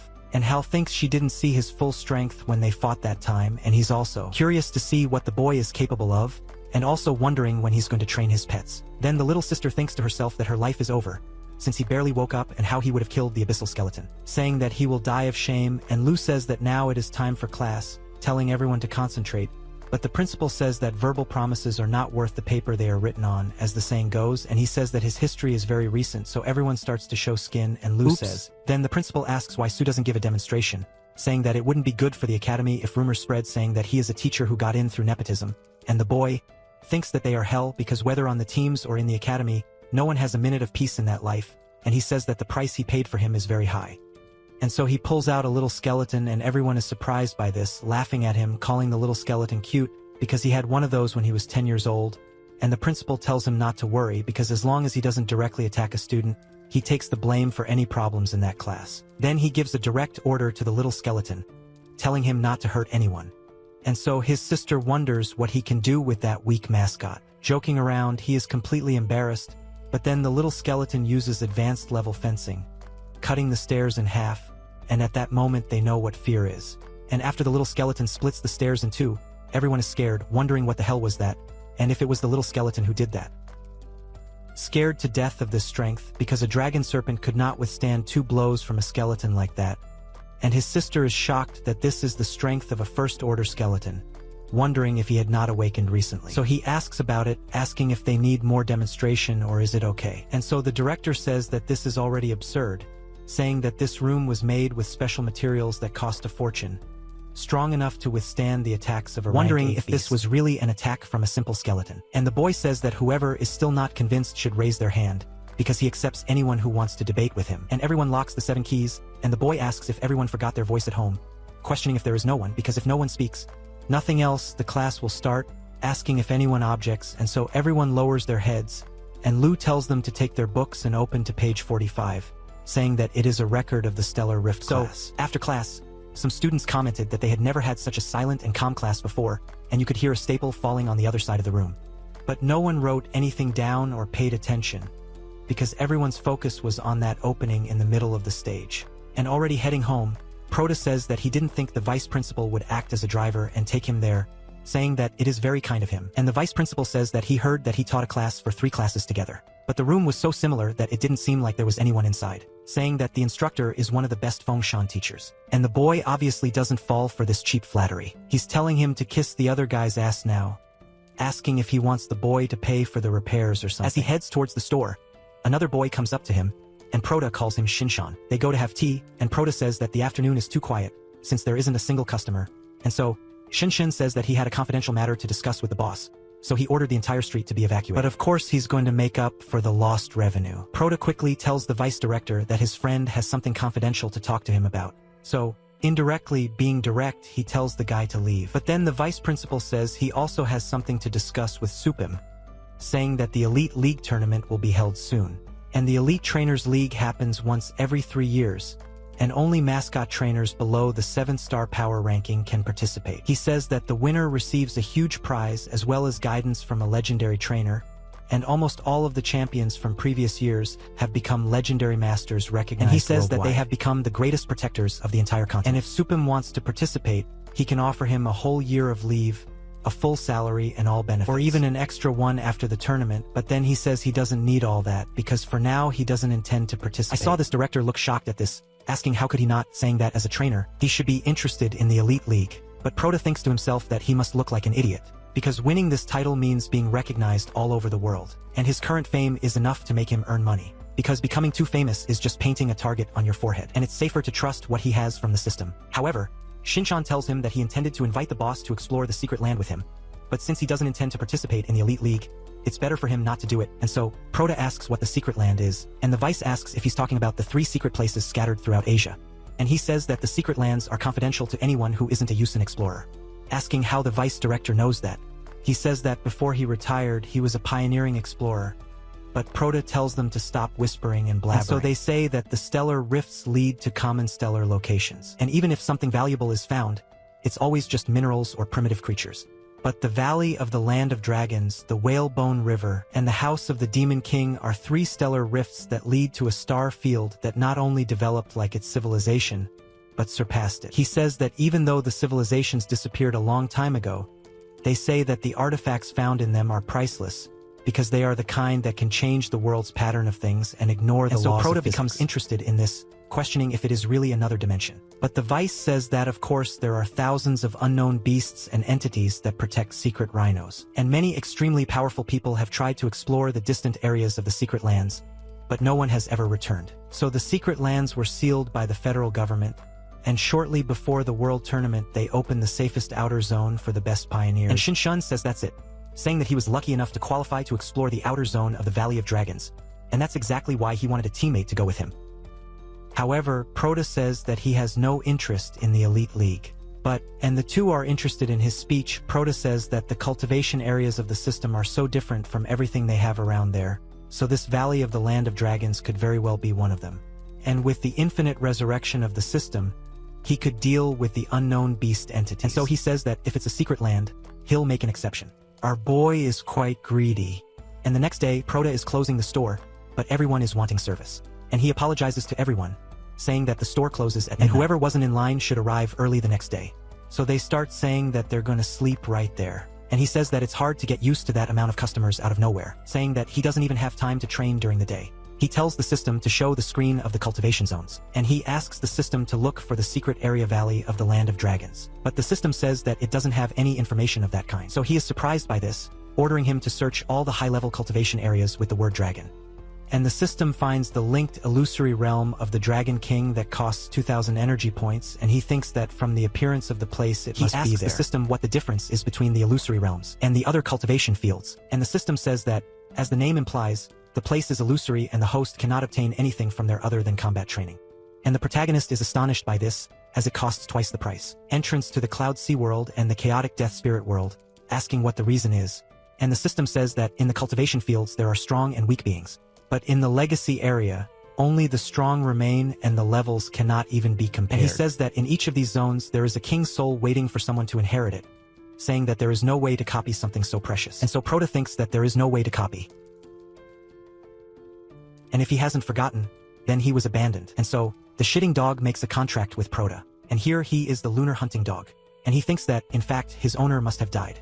And so he says that he spent too much time in the bosom of creation. He says that from now on, he will take care of the dog, and the dog starts to listen to him. And he goes along with the dragon, the skeleton, the pig, and also with the dog into the world. And the system says that his duration there is 7 days. And the death limit is 10 times, telling him to explore carefully. And so, when he gets there, a gigantic dinosaur carcass is scattered throughout much of the place. And as soon as he steps into the place, that skeleton starts talking to him, asking if he accepts the test to become its heir.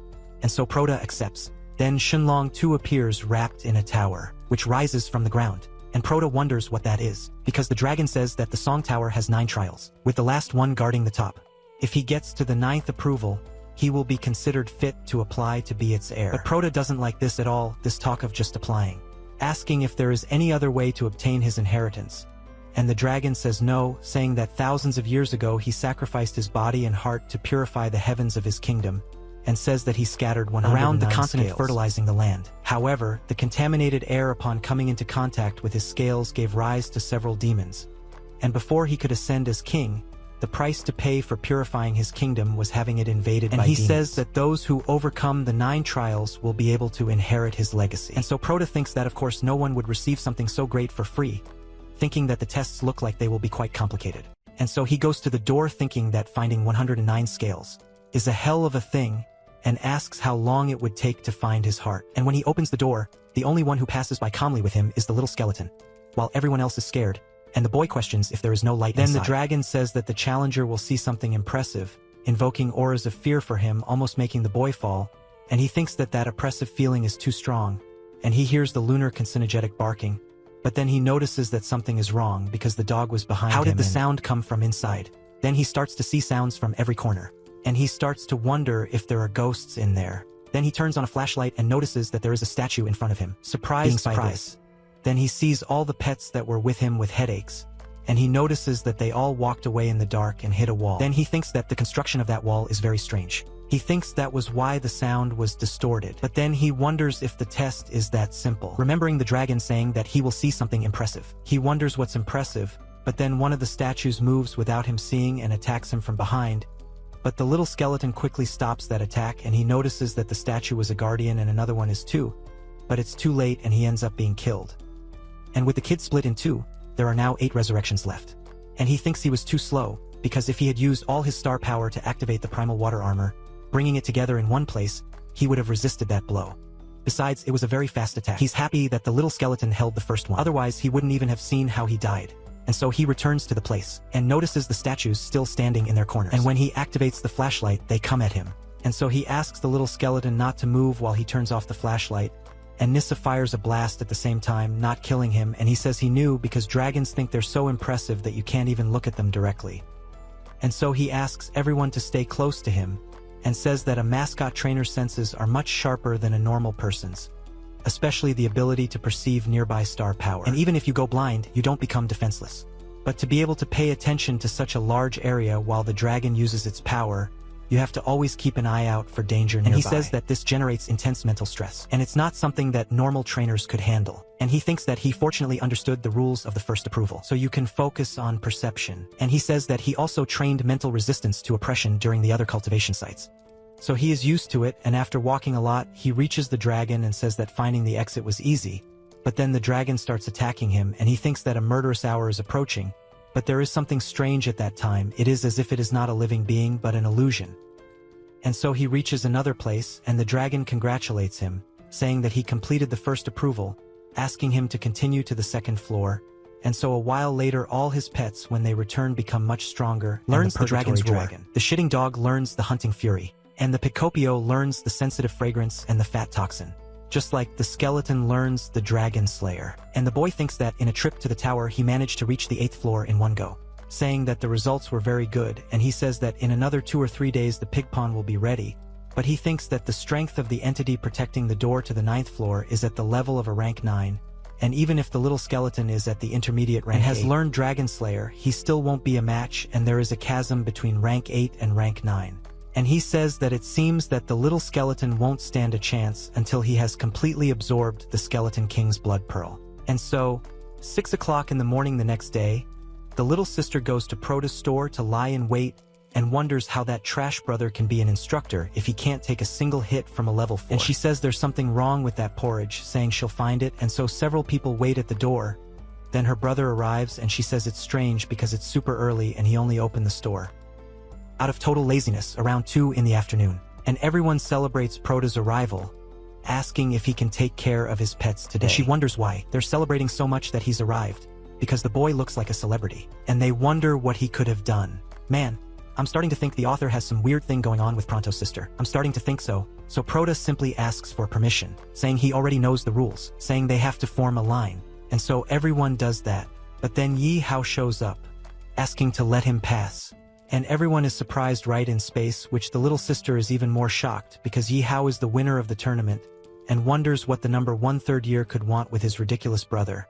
Asks if his brother did something to anger him. Prota just talks to him, questioning what he wants, and Hal asks him not to say what he forgot because he was supposed to train his Drapent in the Silver Thunder.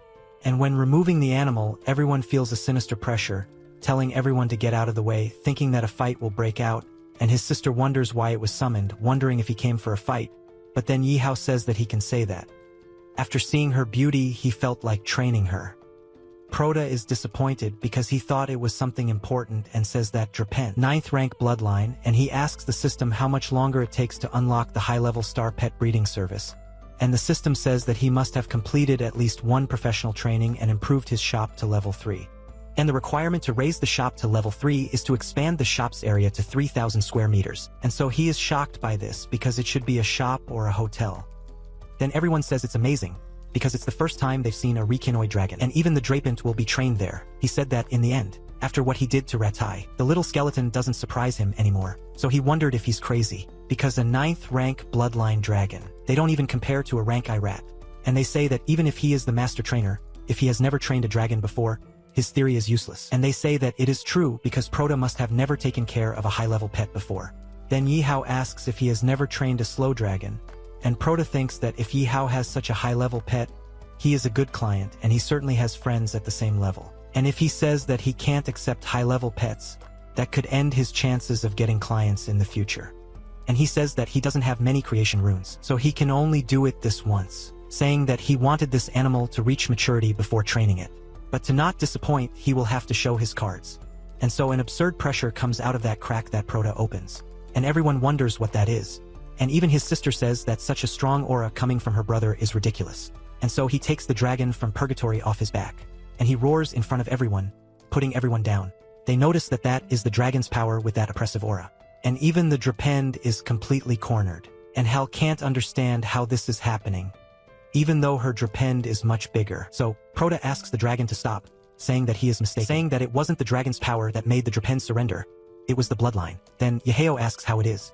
And Prota says that rank 9 is a very broad level of power, so much so that it could be greater than even the other 8 ranks combined, saying that there is a bloodline barrier between the highest and lowest rank pets, and dragons have a hierarchy.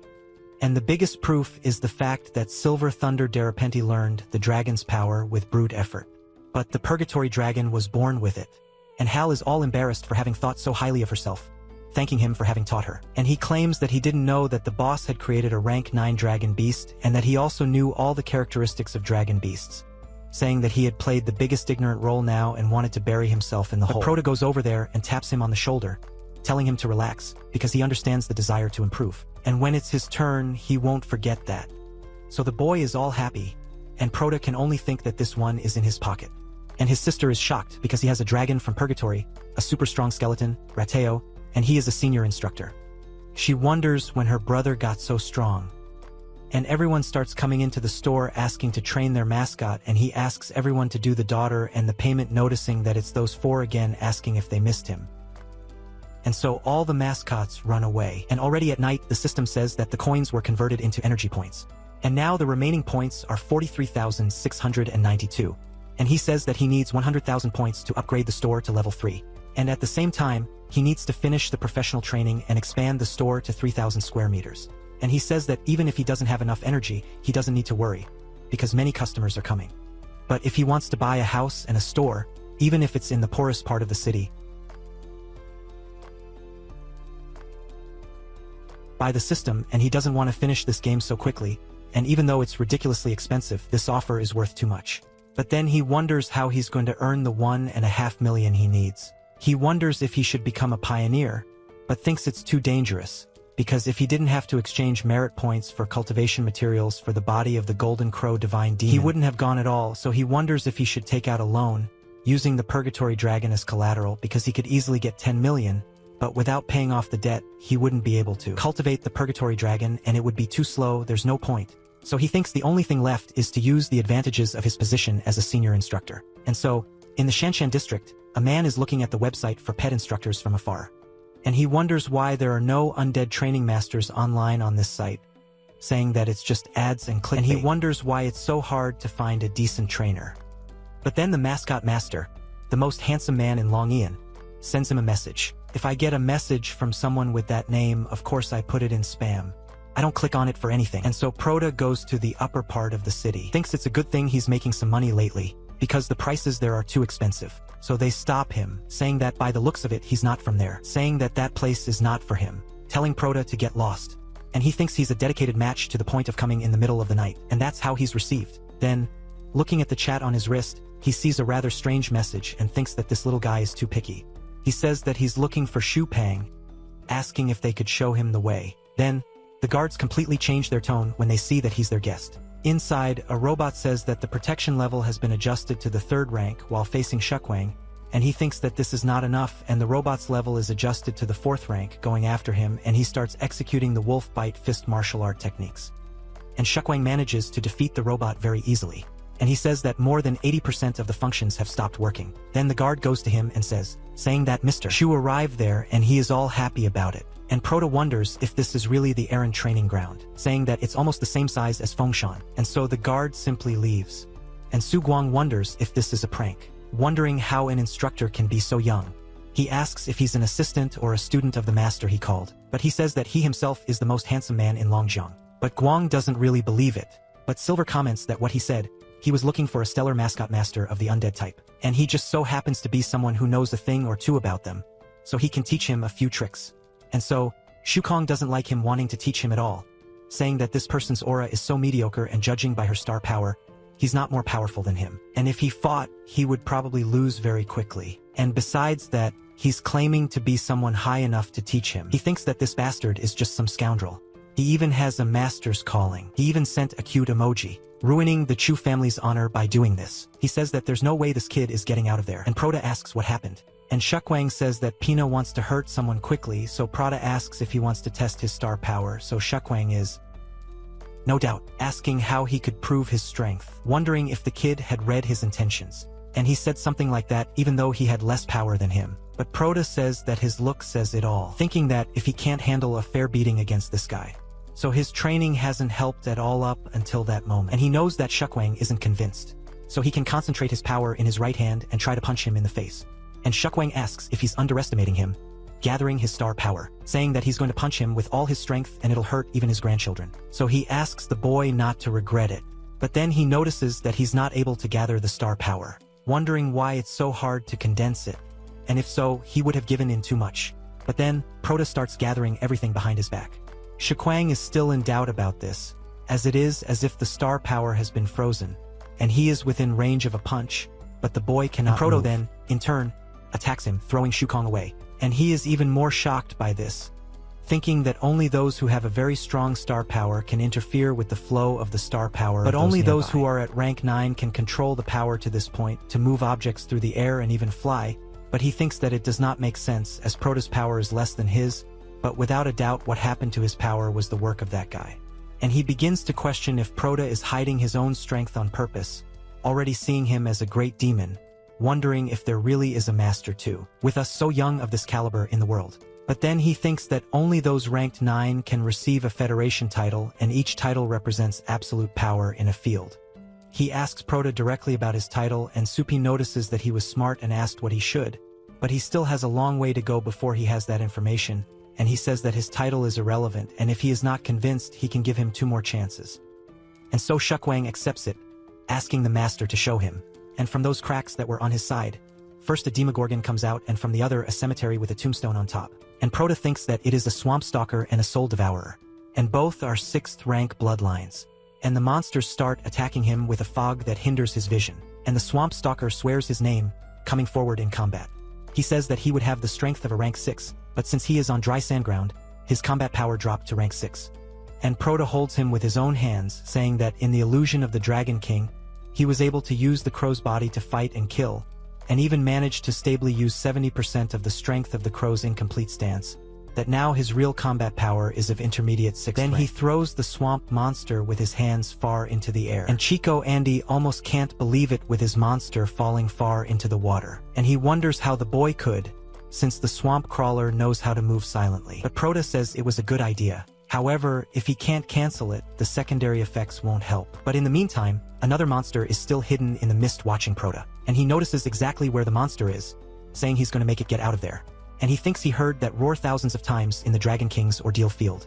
And he just has to strengthen his throat with star power and use the dragon's power to shake the entire earth around him, and a monster without hearing takes a scream damage, and Shukwang recognizes that as a dragon's roar. So, when taking out the 2 combat Pokemon, Prota thinks that these 2 mascots must only be used to fighting with weak components, but they are so used to fighting with an advantage that the trainer himself made him Even though his dragon roar that he used with all his strength doesn't even have 20% of the power of the true roar used by the former Dragon King, it is magical enough to scare young people raised on pear milk. Shukwang is shocked by this technique, asking, if not a technique exclusive to high-level dragons, asking how can a trainer use the technique, and how can a human body emit such a loud sound?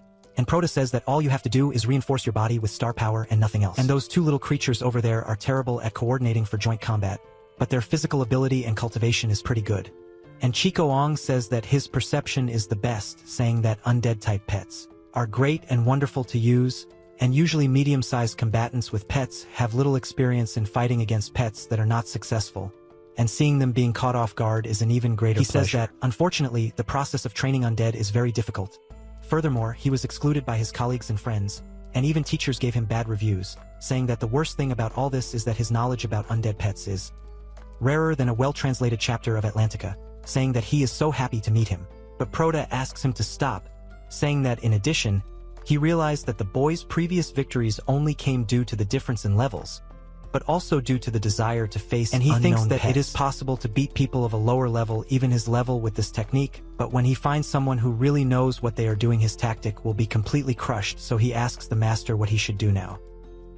And Prota shows him the legendary Hades Bone Lotus, and he says that it is a great way to improve the perception of your undead pet. And he says that only when he masters more techniques will he be able to use his range of tactics. And of course he'll also teach you a tactic or 2. And Shukwang says that at the market they've already offered him food for undead pets for 5 million. And he's going to give him something like that as a gift, saying it's very serious. But Prota says that my left egg is grateful. A level 9 master's class costs 1 million. And that food over there costs another 1,600,000. And his taxi ride there cost 4,000. And he says that the money didn't come and the master disappeared. And he should find out soon that there's more food that he's going to bring him, telling him to separate the money. However, Shukong stops to think, because that crazy guy is selling Hades Bone Lotus for a little over 1 million, and even adding up all the prices, it's still much cheaper than the price of a lotus on the market. And on top of that, he's going to provide them with more food, saying he's a complete lunatic.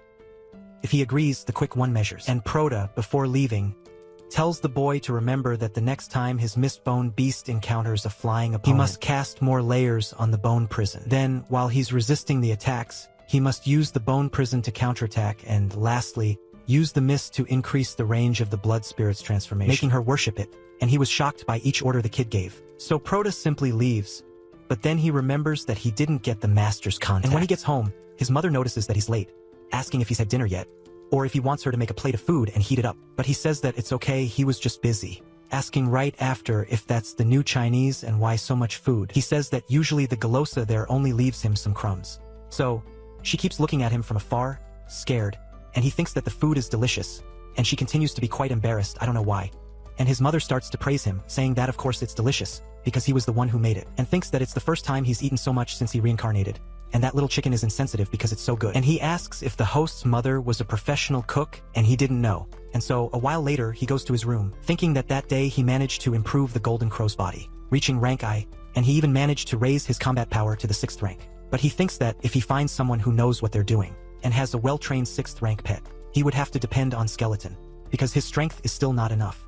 And he thinks that he's stuck at that high level of the 3rd rank, and it will take a few more weeks to reach the 4th rank. But he thinks that if he could buy a strength pill from the system store, things would change. And so he tells the system to open the store, looking at what's in it, and says that of course it's not easy to find the strength pill. Besides, generating the items in the store costs 100 energy points, and so he keeps updating the gacha over and over again, and ends up getting to the mid-rank capture ring and thinks that item isn't bad at all. And even if he doesn't use it to capture a pet, it has a 25% chance of neutralizing a level 9 beast like the little skeleton in the account. It's a great relic of the system, so he's gonna buy it just to be safe. And so he orders to update again, realizing that he's reached an item that costs 50,000 points. And he wonders what that is. After all, it's not only too expensive, it's also for beginners. He says that if it's a useless skill, he'll go back to being poor for nothing, but if it's a really stolen skill. So he thinks that the next update might bring a strength pill, and starts to wonder if it's really worth buying that thing. He simply flips his finger on the buy and receives the skill instantly, and so he manages to levitate a cup only with his star power, bringing it to his hand, and thinks it was a success. And he says he didn't expect this beginner level skill to be so good. After all, it is very stolen, and spiritual control is a skill that uses star power to control objects in space. And he says that in general terms, to be able to use that affects an object, you have to compress a huge amount of star energy, condense it, and then compress it again and condense it again over and over again until the star power converts. And a solid texture like 4-arms arm.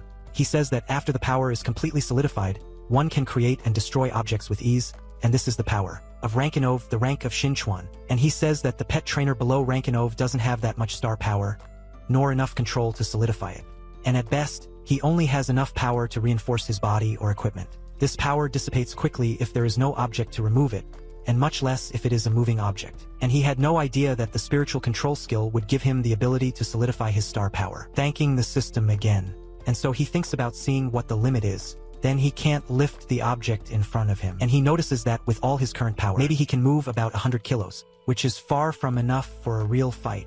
And it's a shame because he wishes he had used a strength pill to increase his star power. And he starts to wonder why he feels like his star power is too weak.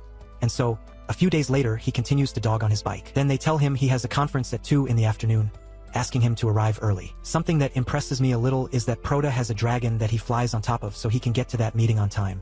Why doesn't he use it more often and just ride that little bike around? Isn't it like there's a limit to its use? While Proda accelerates at full speed on his bike, a man in the car is surprised that the one who has been overtaking them was a guy on a bike. And so, Proda starts to laugh, saying that after mastering the spiritual control technique, life becomes so much easier that it's almost like a hack. And so, at the gym, a guy is bothering 2 students, saying that he heard that there's a guy named Yahello at the gym, asking if he looks good. And so the student asks how he knows about him, and who the hell he is and what he wants with young Master Yi. But the bully just hits the kid, telling him to tell him that they want to have a word with Yi Hao, saying that the gang from Zhonglan Gym is waiting for him outside. And everyone starts laughing while bullying Emo. But then Emo gets angry, asking if he thinks that's his mother-in-law's house, telling him to go after Rao himself, saying that he'll set him straight. But then, one of the kids grabs this kid's arm and twists it behind his back, questioning if he's brave, saying that someone needs to teach him some manners. And so, really breaks the kid's arm and tells him to go after Yi Hao and bring him there. And the kid doesn't have much to do besides going. But that 30-year-old bully puts his leg in front of him, questioning where he's going. And the kid says he asked for it himself. For them to bring Yi Hao, and keeps asking. Bye-bye. And so they start trying to push the kid there, but he says that they can even hit him, but they can't let go of Fengshan, saying that they're not trash like him. And they get ready to hit the kid again. But then Prada arrives, holding the arm of one of those bullies, telling them to let them go. Then they ask who the hell Proda is, and he keeps grabbing the kid's hand and now squeezing it, almost breaking it, saying what he already said to let the boys go. Now, yes, we are finally going back to the origins. Proda will definitely put it on the table and they will have to measure it. And so the bullies start to gather Proda, asking who said he can touch him, saying that with all that crazy bravery he is dying to get a beating. But then the students who were being cornered notice that it is Sul, and he tells them to be quiet. Well, he will take care of this, telling them to go away. And so the 30-year-old bully asks if he is a feng shui student, making fun of the kid for still using a bike from the last century, asking if they didn't steal it from the museum. saying that he's too young to use something so old.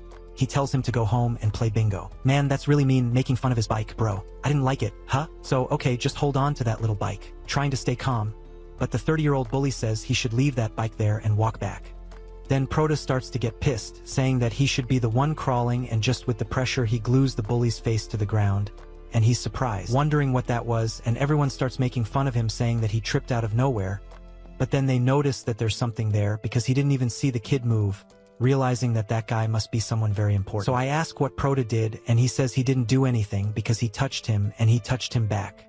So I ask if he's free, telling him to come over and play with him. But then the 30-year-old bully tells the other one to get lost because that one is his, asking how dare he attack him, saying he's gonna break all his bones.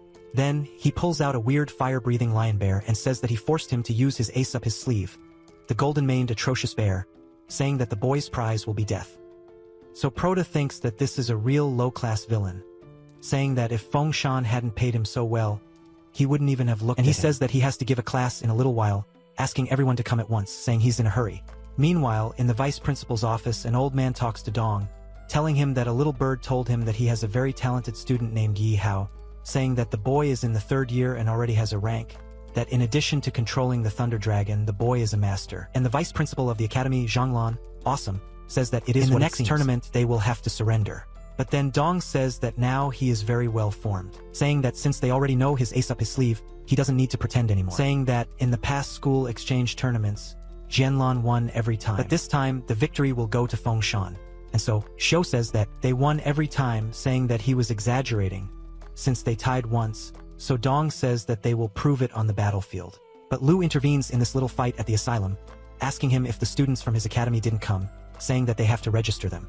Then the teacher says it's okay, saying that they said they were going to take a walk around and get ready for the fight. They should be arriving soon.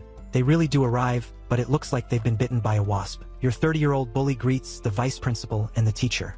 Then they ask what happened to all of them, that they're all broken, except for that guy who recognized that Proto was strong and didn't get involved. And the teacher starts asking what they got themselves into, asking if they forgot that the next day they would have a tournament, questioning how they ended up in this state.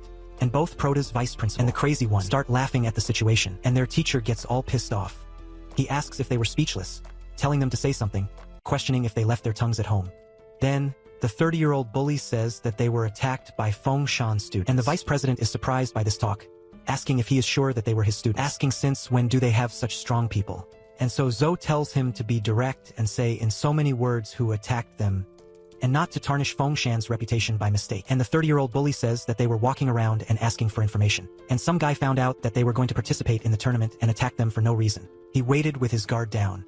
And so, Zhou says that if he lies to him again, his next punishment will make his injuries look like nothing. So he asks if that's really what happened. And none of them have the courage to speak. But the 30-year-old bully looks at his friends, and they end up saying yes, saying they were attacked. Then Zhou asks if this is how Feng Shan treats these guests, asking if they teach savagery and barbarity there. But the vice then asks if he knows the name of who did this and what he looked like, saying that he was a short-haired student his age and he thinks his name was Su. So the vice already knows who it is. Meanwhile, Proto is calmly closing his store and the vice calls him and he asks what it is. He is training and I see if so I ask him if he beat up any students from Jianlan that day earlier and he says yes, asking if there is a problem. Then he says it is a big problem, saying that the students he beat up are the best students sent by Jianlan to participate in the exchange tournament, and now Jianlan's people are looking for him everywhere, and he says he gave them a hard time, but they all left with at least an arm and he asks if they still think it's too much and want to come after him, saying that they were the ones who started it and Feng Shan's 2 students took a good beating. And since the vice has a good information network, he should find them easily, so he says he found the 2 of them, but they can't corroborate what he said. Then the Proto asks why, and he says it's because someone is burning the evidence, and they shut the 2 of them up before they could do anything. And the Proto realizes that something is wrong, asking if he wants an explanation, and the vice says he's sure he wouldn't do something like that without a reason, saying he'll find a way to deal with them, telling him not to go to the academy for a few days, and if they start a fight, he won't be able to cover for him. And Proto even stays quiet about what he says, but goes to the list of teachers in the main city of Longjiang, talking to Su Guang, saying he needs his help with something. And so, in the annual mascot fighting tournament, between the academies, Ben Shan sends 5 third-year trainers, and they're all very strong and stood out in the annual tournament. And they all go up on stage together with Yi Hao and also Su Yan. But there in Jianlan, they only send 1 third-year student, and the audience wonders if there weren't supposed to be 5, because Diane was crazy to use his atrocious bear to destroy everyone. And they start saying that it looks like they were attacked by the Finchana Crocodilogem gang before the fight. And they start saying that it was a really dirty game. Then they say that this is a real shame, saying that they have to open a CPI. But then the little sister starts talking, telling them not to go around accusing if there is no proof. And one of them says that he saw with his own eyes the wounds that Diane and the others received and that they were real, saying that the closed is so bad that in order not to lose they throw sojo. Little sister starts to get angry, but one of them uses logic telling her to look at her, because she accuses her of not using violence, but she is almost using it, saying that everyone in front is as aggressive as this so guy. So she asks about this so guy, and notices that it is probably someone she knows very well. And so he starts asking to close and apologize. And Hal goes to the guy in front, proposing that they postpone the fight for that day so they can fight when everyone is okay. But then Lu asks if he's scared, but Suyen says that's not what he said, saying that there are a lot of people thinking that they're playing Sojo and that they don't deserve to win. So he shouldn't confuse kindness with weakness, saying that he should simply accept this offer. But then Lu says that they didn't understand the situation very well, saying that since the moment they got involved with Genlon, the meaning of that tournament changed completely. Then he tells them to come while summoning a gigantic monster with some pretty badass wings. And so, Yihao notices that powerful aura coming from there, and the Vice says that it's a rank 9 bloodline. It's a black dragon from the underworld, and Zoe says that if he continues to cover up for the person responsible, he shouldn't blame him for being incisive. And Hal doesn't back down either, telling everyone not to underestimate the opponent and to bring their main mascots. And Suyen, being the idiot that she is, summons that fire chicken of hers instead of summoning Rateo. Then Lu asks if they really think that the 5 of them together could stop him. And his mascot quickly attacks all of them, making them fall with a single attack each. And so everyone is defeated in an instant, saying that it was like an elephant running over an anthill. And they think that it was a huge massacre. Even Hal suffered, so everyone starts cheering. And the little sister thinks to herself that this is no longer a competition, but a carnage. And the kid from the other team, to make matters worse, grabs the hair and misses it. And the vice president says that's enough, asking the judge to stop the fight immediately. But Ovo says that yelling won't do any good. The judge is also one of them, and he said, hiding the culprit is not a wise move. However, the vice president says that he wants to see how long they can hold out, saying that when the students who were attacked wake up, they will be able to know the truth. However, the teacher questions what's the point of talking about this, and asks how long he thinks it will take them. Stop to wake up, and the vice president says that no matter how strong the attack was, everyone will be fine in half a year, but Zoe talks about it, saying that in half a year all the students will have changed and he's just wasting time. And the teacher says that Feng Tian hit the hardest, and he believes that this nickname won't go away anytime soon. And their brat keeps holding Yihao, and he tells him not to dare hurt him. And the little sister keeps calling Proda, asking if he's still refusing to show up, asking where he is, and he tells her not to worry, because he already imagined that the result would be this, saying that he's going to the field, and arriving there he notices that the situation is worse than he thought. In what is deplorable, and the vice sees Supim saying that he wasn't supposed to be there, and Zoe notices that he's the Supim from the rumors saying that the boy turning himself in personally saved him a lot of trouble. And Proda still teases the old man, saying that he really has to be careful, asking why he's looking for him. And Vince continues talking to Proda that he had already told him not to go. But Proda says he had to go because his little sister asked him earnestly to come. And she stands there, all embarrassed, and their teacher says that he hurt his students, and appears as if nothing had happened, saying that he will pay. But then the vice president grabs his hand before he touches Supim. And the teacher says that he can't keep protecting this guy anymore. However, the vice president says that they are in his academy, and he won't touch him if there is no proof.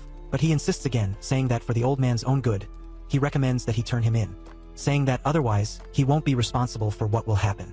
And so Supim tells the teacher to his face that he beat them up, and asks what's the big deal, saying that they simply weren't as good as him, asking what's wrong with that. Then the teacher gets pissed and the vice tells him to be quiet because he is a rank 8 mascot trainer and he will be no match for that guy. But the protagonist tells him not to worry, and will solve all this quietly. And Zoe says that Diane and the others are among the best in his academy, saying that even if it was an ambush, there would be no way for him to win if he wasn't so strong, asking what ranking he is. However, the vice says that he is not a student, he is a senior teacher. And so, they are surprised by this, asking since when could someone so young be a qualified teacher. That or, he thinks this is quite interesting as they appointed a teacher who is only at the 4th rank of star power, and this makes it seem like Feng Shan has really hit rock bottom, questioning the boy if he still says he is strong, and Proda thinks to himself that he didn't even realize he was noticing that apparently he only measured his power. Then, the protagonist says that he doesn't need to know what he's capable of, because he came there just to give an explanation. Only talks about that, saying that he's a third-rate teacher who makes dirty attacks, asking what he has to explain. That all of this there for them is a huge waste of time. So, for another question, how about they make a bet saying that if he wins, he not only doesn't have to apologize, but the ones who will bow their heads and ask for forgiveness are them. But hearing this, the teacher gets all upset behind his back, asking how he uses mockery like that, telling him to forget what happened to his students, saying that now he insulted him. And if he's so confident, he should fight him because he'll make him eat his words. And so Supim agrees. But the vice president asks him to wait, saying that he's picking too big a fight. If he loses in front of the students, things will get ugly. But Proto says he knows this, saying that if Fengshan's teacher loses to Jianglan's teacher, Fengshan will openly admit that she's not as good as Jianglan, and he will take the blame for what happened and resign. And you hear him not shut up and stop talking shit, saying that if he knows, he shouldn't accept the challenge, saying that the honor of the academy is greater than the responsibility, the Kerkaquado. But then, ready for the question, what happens if he loses? Asking if the honor he's talking about is having taken a beating from Jinin, but refusing to admit it, saying that this shit about honor has been dead and buried for a long time. I know that hurt. I know it got on their ego and hurt them. And their teacher starts to think that Proto wants to act strong, saying that he's going to show that that kid is a fraud and he's going to give him one last chance to accept fighting somewhere else, and not embarrass Fengshan. But Proto gets straight to the point, saying that he accepts the challenge, and the presenter says that now things have gotten serious because the bets have just gone up to the limit. And they've just announced a duel between two teachers. And that kid down there who shit himself all over Proto says that she's a tightwad trying to defend herself, saying that if he started a fight with the old devil, he's already dead and doesn't know it yet. And the 30-year-old militant says that now he'll see the difference between the teacher and the students. And everyone starts to look down on him because Fengshan's teacher is in their age group, saying that they don't even need to watch this fight because Master Fei has decades of combat experience. And another one of the idiots says that he should have brought a camera to film this. Then his sister thinks she's screwed, wondering why her brother is going to face a teacher from Jianglan. And she starts asking how the friendly match could have turned into such a massacre. And just like that, Professor Fei acts crazy, taking off and falling into the arena, saying that he's going first. And they say that he made a triumphant entrance. And Professor Pim simply disappears from where they were. And they wonder where he went. But Proto starts levitating, with his hands behind his back, acting like a crazy teacher. My god, this thing is getting really good, man. Oh, what's this? Dude, he starts to levitate, flying above everyone. And they can't believe that he's flying, believing what they're seeing, saying that he's walking on air. And they even wonder if he's reached the 9th rank, the elite of the elite, and both the vice and the bald guy can't believe that he's at rank 9. And so the protagonist descends gently to the arena. And Finn wonders how there can be someone so young, but so powerful enough to be at rank 9, going back to wondering if his star power wasn't low. And that other cabbage-haired guy remembers right away that Diane was knocked down, and it was because of that, because he thought the blow had been so fast that he hadn't seen it. But he fell just because of the pressure of his timing. And the little sister refuses to believe that her brother is ranked 9, and saying that he must be dreaming. And Errol, more ground than meat, starts to root for Supim, while the elderly delinquent wonders how can something like that, because it can only be impossible, and Fengshan was hiding someone like that. And Proto just asks them to start the battle, joking about the fact that Fei is the rank 8 battle master. And so the presenter asks them to choose the mascots that will start the duel. And Fei thinks that if he is a 20-year-old boy with at most 10 years of cultivation, he must have spent all that time cultivating only star power to be able to fly with the wind, so his combat skills must be bad. And so he sends his monster to sea, saying that he has no way to surpass decades of combat experience. And he immediately calls the purple Karama for copyright, saying the kid is finished. And everyone notices that an 8 bloodline purple shadow demon fox. And the Fengshan guys say that things were already going badly with Luofeng's dragon rank set, now that the demon fox is all gone. So I think the strength of rank 8 is infinitely greater. They say that the fox is the strongest animal in the Kingdom of Thunder. And the little sister starts to get scared, while the new old boy says that now they will see, because Jinlan doesn't mess around. But Proto doesn't seem to give much credit to that Karama, saying that this is a huge coincidence, sending his old dragon.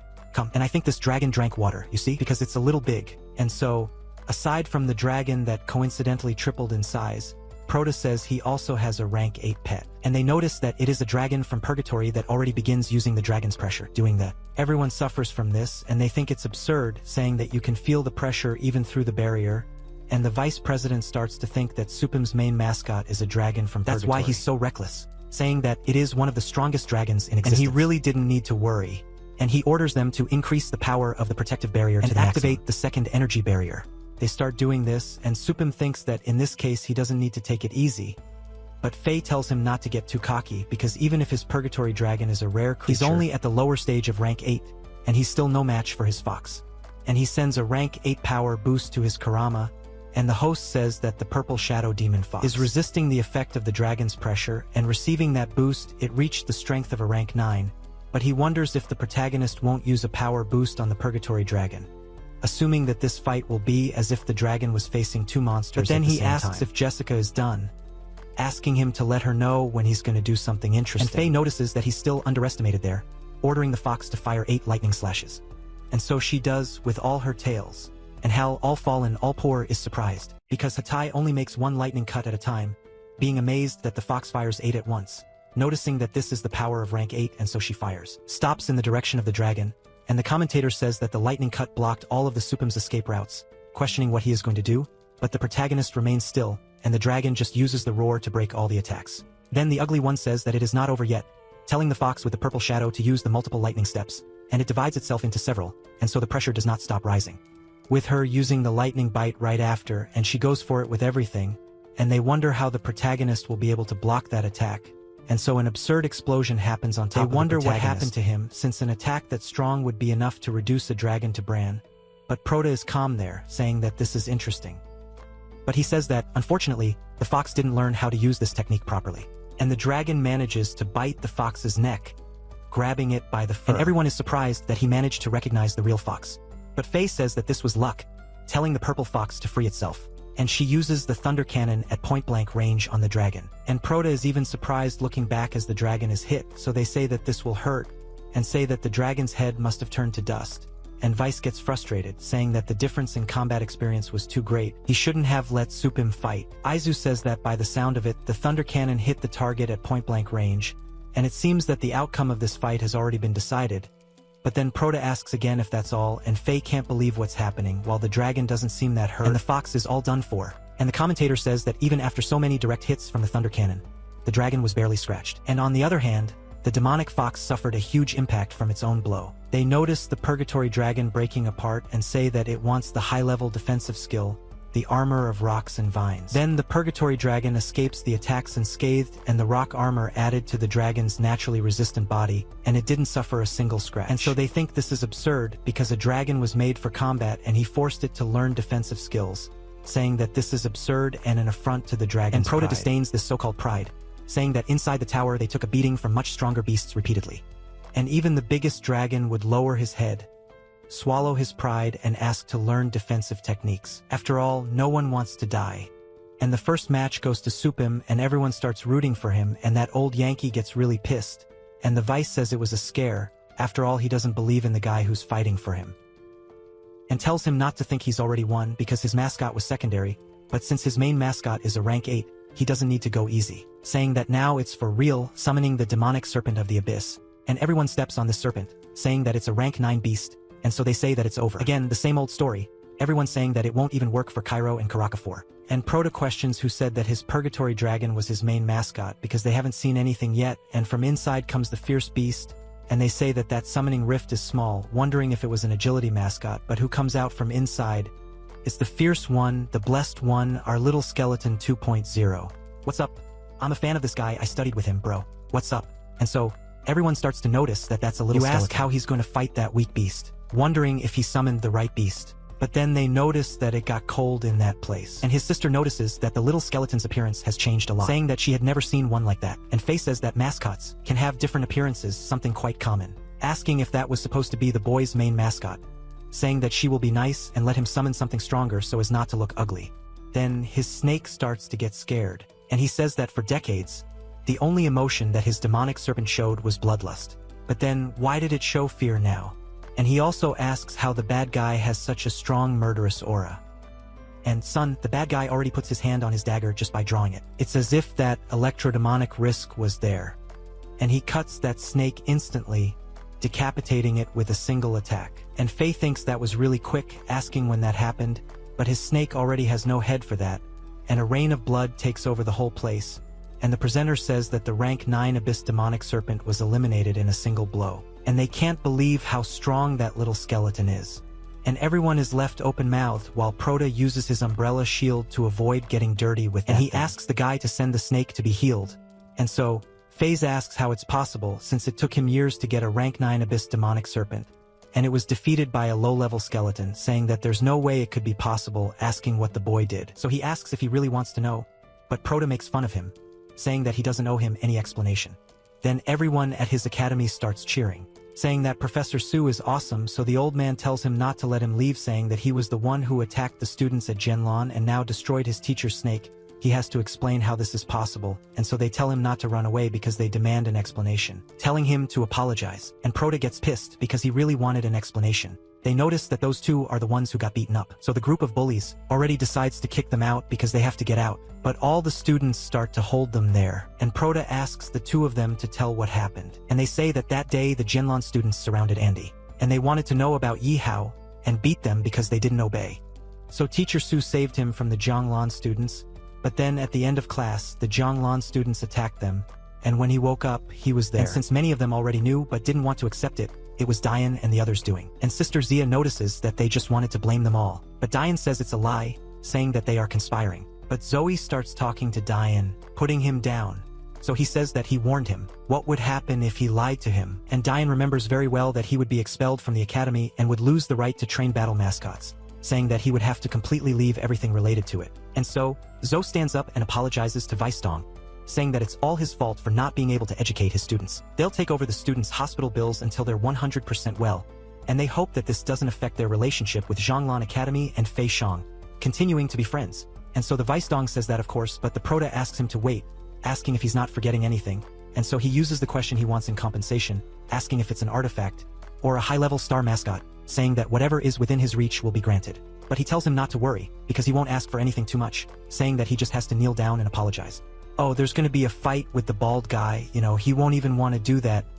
Then Faye gets all pissed off, saying that the boy went over the medicine. But Sapam says he lost the lottery, and he's no longer a teacher at Jianla, right? So there the conversation is with the vice principal. But the vice principal says he doesn't need to go that far.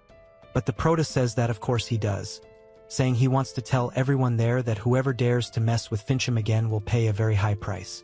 And everyone gets scared by this. And he says another thing, they don't have a friendly relationship, it's one of submission. The best resources will always be theirs. And so, Zoe has no other choice, even frustrated, but to bow down and apologize. And all the students do the same.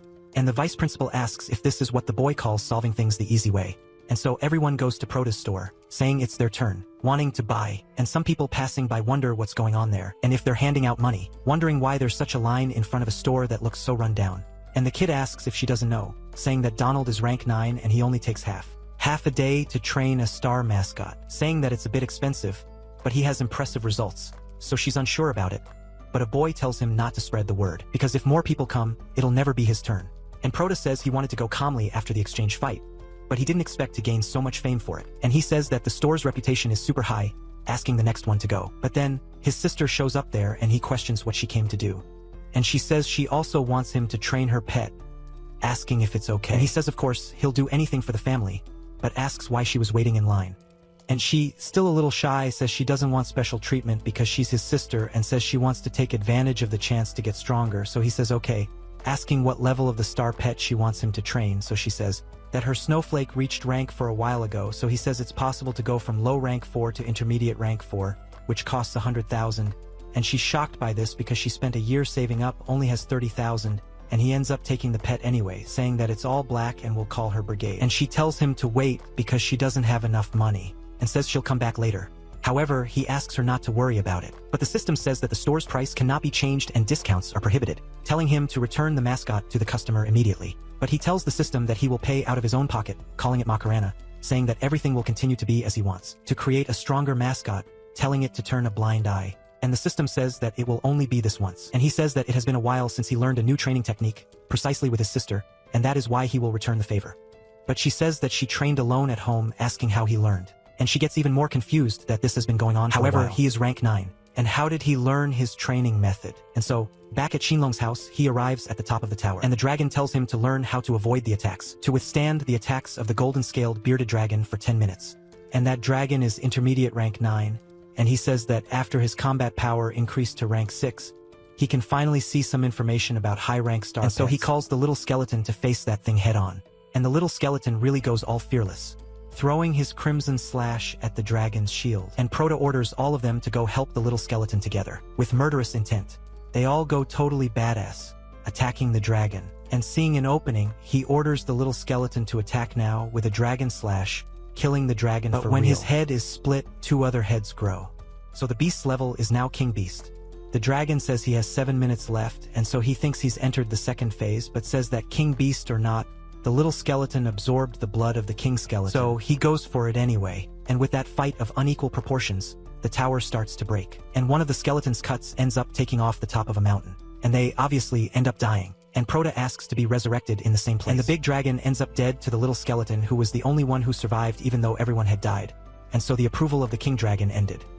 The elimination is successful, and the purgatory dragon reaches the enhanced combat power of rank 8 and receives the hardening ability, and the Picopio reaches the low rank V, receiving the vine armor, and Snowflake receives the dream escape, and the poopy dog becomes the dark dragon dog, and his bloodline goes up to the rank set, receiving the dragon armor skill. And Proto is surprised that the moon dog's bloodline has improved, so now he sees an advantage in that, and so the monsters of that world start to attack Proto, and he asks Procopio to use the paralyzing poison and the dragon dog to finish him off.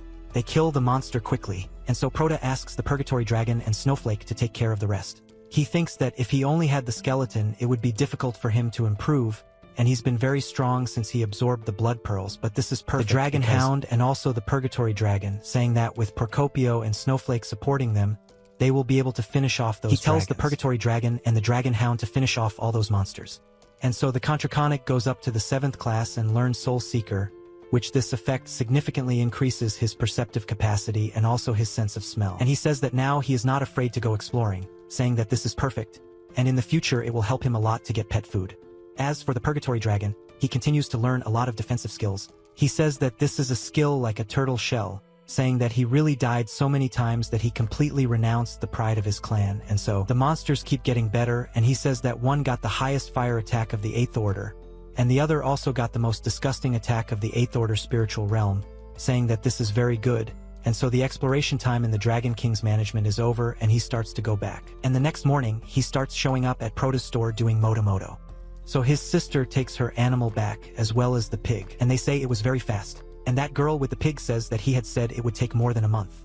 He says that he spent 2,000 energy points on an entry into the dragon's reference, so it's obvious that it would be faster. And he says that with the opening of the secret realm coming, he needs to improve his strength as soon as possible. And the girl starts to notice that the pig is full of muscles. And his sister complains that her pet isn't so cute anymore. And so he calls the next person, saying that if they don't believe, they can test it. But everyone throws them out because they can test it far away, and the boss knows what he's doing, and the two start to feel afraid of those crazy people. And he says that now he has one less problem. And the professional training mission was completed. He received an intermediate strength pill and a random technique from the War of Gods and Demons. And he gets excited to know what that technique is, receiving it. And the technique enters his body. He realizes that it is the suppressive fist of the demon god. Picking it up and learning the technique, then he ends up in another place looking at an ancient war that he has no idea why it's happening. He wonders what place this is. Then he starts to look at the faces of those animals eating human beings, and he says that they are all as scary as a king beast. But then the sky begins to shine and a huge hand comes out from there. That is what it looks like, is a golden crow decimating all those beasts that were down there, killing with just a single punch. And he is shocked by the power of that. Then they say that the demonic fist has 5 forms, that when he masters the first stance, he will have the strength to destroy rank 9 enemies. But if he uses the blow, he will also receive extreme damage, because it is a supreme blow and a normal user cannot resist the aftereffects of the suppressing fist until he masters the second stance. And if he is lucky, his arm would be broken, and if he is unlucky, his entire body would be torn to pieces. And the boy starts to get scared of this, and they say that only the purest bloodline of the Golden Crow would have the vitality necessary to resist the sequences of the 5 forms of the demon god's suppressing fist, asking if he still wants to learn. But the boy apparently isn't scared of this, saying that if he dares, the body of the Golden Crow demon is the ideal technique for him to learn, and simply goes inside. And the crow says that it's been a long time since he's seen a mortal so bold that they all merge into small spheres, with the first stance demonic subjugation, the second stance demonic camouflage, the third demonic suppression, the fourth demonic elimination, and the fifth demonic obliteration. And after mastering one form, he can move on to the next. He thinks that a secret land must be very different from normal zones, full of strong people. And if he only had a skeleton to rely on, he wouldn't be able to face more than 2 enemies at the same time. So he needs to get stronger. He can't depend on himself alone. And he says he's going to take a day off and burn some energy in the Dragon's Legacy to train his techniques. And so 2 days later, equivalent to more or less a month and a month of training, he becomes much stronger in the dragon's legacy. And the first stance of the demon god's oppressive pulse is learned. And so the system says that his energy points are insufficient, and he will be transported back. But the boy is shocked that it was so fast, saying that he was close to mastering the first stance. And he says that at least the Golden Crow's body has improved a lot, and there is little left for him to reach the second level. And since his energy has run out, he hopes that this strength will be enough. Meanwhile, at the base of the number 7 pioneers, they speak with Captain Ni, saying that his team is very powerful and ask why he needs to hire outside helpers. And Shenlong asks if he isn't afraid that they will steal his treasure. But Nia just starts laughing, asking if he thinks they would do that. And he also takes the opportunity to reveal that this time he is after a great treasure. Then he says that, according to his investigation, this treasure is guarded by a powerful beast. And he says that even though his North Star team knows the desert area well, they have pioneers with enough experience to enter the secret lands. And it will be just him, Yushin, and Xiao Shu. And he says that from what he was able to find out, in order to get the treasure safely, they will need at least 6 powerful people. Shenlong talks to the old man beside him, noting that not even he could solve it alone this time. And the old man thinks that if they go and help, the price will be very high. And Shenlong says that in order to help Captain and I, he will do everything he can to help, but says that the secret lands are extremely dangerous, and they have to be careful of unknown people, and they can attack to steal the treasures they found, and if they go with his team and get treasures, they should be the first to choose. And so, Anai agrees to this, saying that if they get treasures, Molo will choose the second, and he will choose the third, and the rest will be divided according to the deeds of each one, asking what about it. And Ni says that the treasure of the secret lands does not belong to whoever discovers it. It belongs to whoever manages to get out with it alive. And if he doesn't give them a reward that they consider sufficient, it will be a headache. And the old man says that he is the captain of the team, and it is only fair that he be the first to choose. So he revealed to Molo that he will not be the first person to choose the treasure, and the two are surprised by this, and wonder who other than Anai would have a higher priority than them. And so the brat arrives at the room.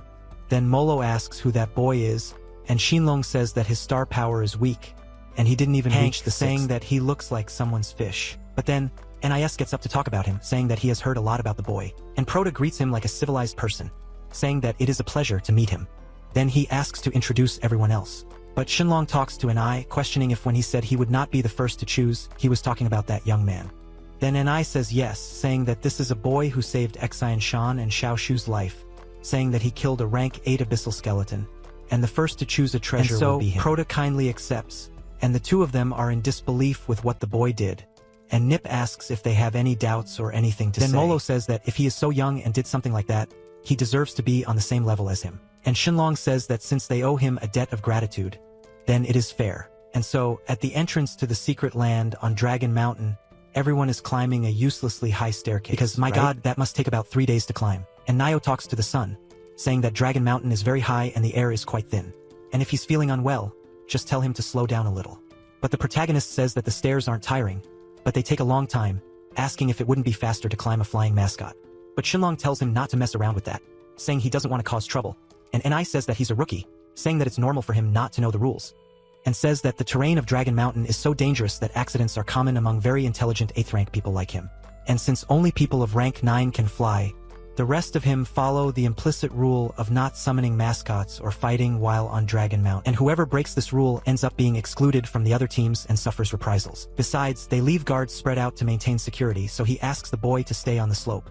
Look, but Nia, people start flying next to them, getting into fights. And Nia notices that they are the young doctors of the Kim family of the Tang family. And Proto asks about the rule of not being able to fight. But Anai says that the rules are for common people like them, and these families have enough money to buy even the moon, and the guards turn a blind eye to them. And they start fighting in the middle of the stairs, and Anai says that judging by the pressure they are putting on, the Tank family that was at all costs will be the first to enter the secret land, and so the fight causes a landslide. But Shenlong disdains the stones, because worrying about it would be ridiculous, saying that taking damage from a small stone would be very career-ending. However, Proto goes ahead and orders them to destroy the falling stones, because it will be easier to escape, breaking them with punches, saying that it's hard to dodge on the stairs. Then Anai leaves with them, along with Shu and Shinshun, breaking everything.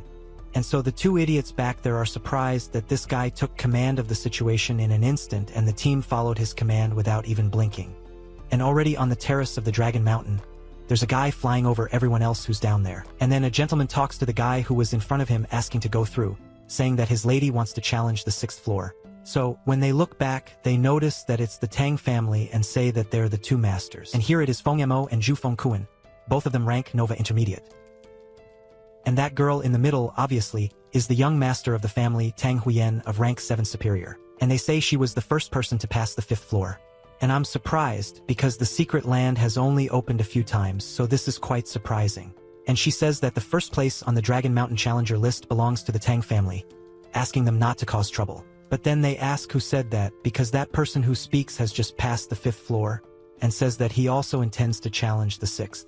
And that young master of the Kim family, Kim Xiaotian, of the 8th rank upper stage. And seeing the guy there putting on a tie, they think that now things are going to get tough because only the Kim family can face the Tang family.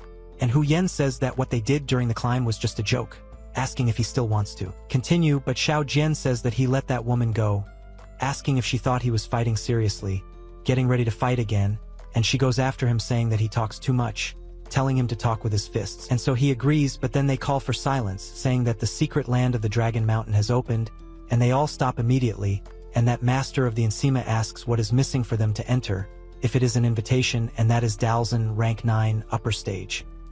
And everyone starts to kiss Dalzeo's ass, saying that the man is a living legend, and just with his words everyone thinks about leaving quickly, but then that master of rank 8 or 9, I don't know, says that if their surname isn't Tang they shouldn't move, and whoever moves will deal with him. However, Proto simply crosses the line he made on the ground with a lot of swagger and continues walking away, and the old man gets really pissed off with that situation, and a guy back there asks who that suicidal guy is, saying that he ignored the Tang family's warning, and they question if he lost his love for life. And the old man asks the Protoss if he wants to die so much, telling him to try the Laoyang palm and attacking the boy out of nowhere, so the Protoss stands still and the because it was cut with an attack from above, they notice that it was Daozong who attacked. And he says that if he wants to pick a fight, he should do it somewhere else and not get in the way of anyone who wants to explore the secret land. And so the Prota thanks the Daozong, thinking to himself about his strength, because here he doesn't even need any more cutting to face death head-on. And so Daozong tells him not to thank him because it's not a problem. They are trampled like ants and he just doesn't want them to cross the line there. And besides, that move couldn't hurt the kid, so Prota just laughs and goes in first. And the two old men get pissed off because he dared to ignore the Tang family, telling the kid to go back there. But then they go in together and everyone thinks they're screwed now because that guy picked a fight with the Tang family right away. And if it weren't for Daozong's move, he would have been buried in a matchbox. And they say they challenged the Tang family in a secret land and really aren't afraid of dying. And they wonder who his team is and who the captain is, because if they manage to capture them and hand them over to the Tang family, they'll get a big reward. But they say it won't happen, and they better go in too, just like they did. And Shin soon begins to wonder if that kid wants to kill them. And Enai says that he has crossed the line of courage and entered into stupidity, and he wouldn't even dream of doing such a thing. But Lu says that he really never changes, continuing to be fearless and clueless. And so, inside the Dragon Tower, things remain the same, with that dragon asking if he accepts the approval of his legacy. And Prota thinks to himself that despite there being no one there now, he wants to see if that place is different from the system's cultivation area, as it is a good opportunity to measure his strength and how far he can go. He accepts the dragon's challenge, and Hu Yen arrives soon after, with the two old men greeting her, and she asks why they took so long, saying that several teams have already entered the secret land, and so the old man apologizes because they couldn't find that shameless guy, but he sent someone to find out who he is, saying that it was a mistake on his part to let him enter first, saying that he accepts his punishment. But Ian says that in the last 4 years, only the Tang family and the Qin family have passed the 5th floor of the tower, and they are both tied for first, and the Lu family and the Yi family are in second, and they only passed the 3rd floor last year. And the ranking on the Dragon Mountain list is a symbol of the Tang family's strength. And so, without Zhe, no one entered first, saying that he won't even reach the 2nd floor. And the purpose of that trip is to ensure that they will be the first to pass the next challenge, and it is to demonstrate that they win over everyone, and says that the rest doesn't matter, and the old men agree with this, saying that they will do their best to help the young lady. Passing through the 6th floor, but then the tower begins to shine, and everyone notices that the lights on the 6th floor have turned on. But they ask how, wondering if this means that someone has passed through the 6th floor. And so it lights up again, and there are only 2 levels left until the Dragon Tower is finished, so they wonder if the tower is defective, and the 8th level also lights up, and they question who has so much strength to the point of passing through the 8th floor before the Tang family. And the old man begins to ask if this is a thing of the Li family or the Yi family, but he thinks not, because he only let that brat go ahead, and precisely because of that they still lost the first place in the tower, saying that this is a mortal hatred. And so, with a huge hand breaking the top of the tower, the dragon says that the 9 floors have been overcome and a great warrior has obtained the qualification for the pre-selection of the legacy inheritance. The other challengers must enter the challenge. And Enai is surprised that it is already over because he even destroyed a part of the tower with his fist, asking how this can be, because even the Tang and Qin families who were in first place never got past the 6th level.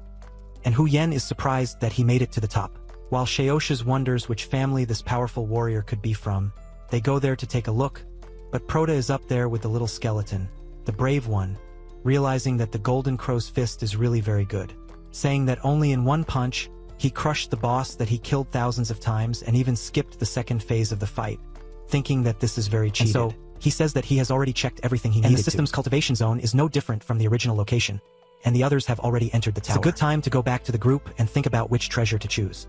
And so he goes back to the group quietly, while Ni says that even though they came there just to look for treasures without wanting to enter the tower, he didn't expect to see someone passing the 9th floor so easily.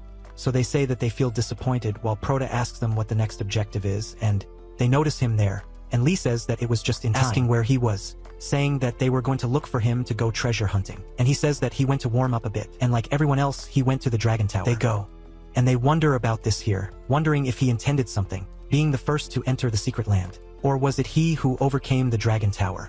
Then Shenlong notices that that boy is acting as he pleases, and the captain just applauds him, saying that this is giving him a pain, and Molo tells him not to worry because they will have the opportunity to show him how the band plays. And so, on the continent of the 92 dragon scales, they go to a place full of magma, and Ni orders Maleo to take care of the ground reconnaissance, while Lu will take care of the air, and so she calls her sacred flame bird, summons his earthly fire sound beast, and so Proto says it's time to test the new abilities of the dark dragon dog. And Molar asks Proto why. He summoned his rank 7 bloodline dark dragon dog, asking if he doesn't trust his rank 9 bloodline earthly fire sound beast. However, Proto asks the scaredy cat dog to see if those guys are around there, but Shenlong tells him to return it, saying that that dog is huge and draws a lot of attention. And besides, this is a secret land, and it's not an ordinary place. Asking who he would face with the rank 7 mascot, but the dog gets pissed, telling Proto that they are seeing, so he tells the captain that there are enemies approaching, and they are surprised by this, with Molar asking the earthly fire sound beast to listen to the land. So Ni asks what happened, asking who it is, and he says that there is no one around, and says that the boy is crazy, and Lu says that he didn't see anyone either, with his sacred flame bird.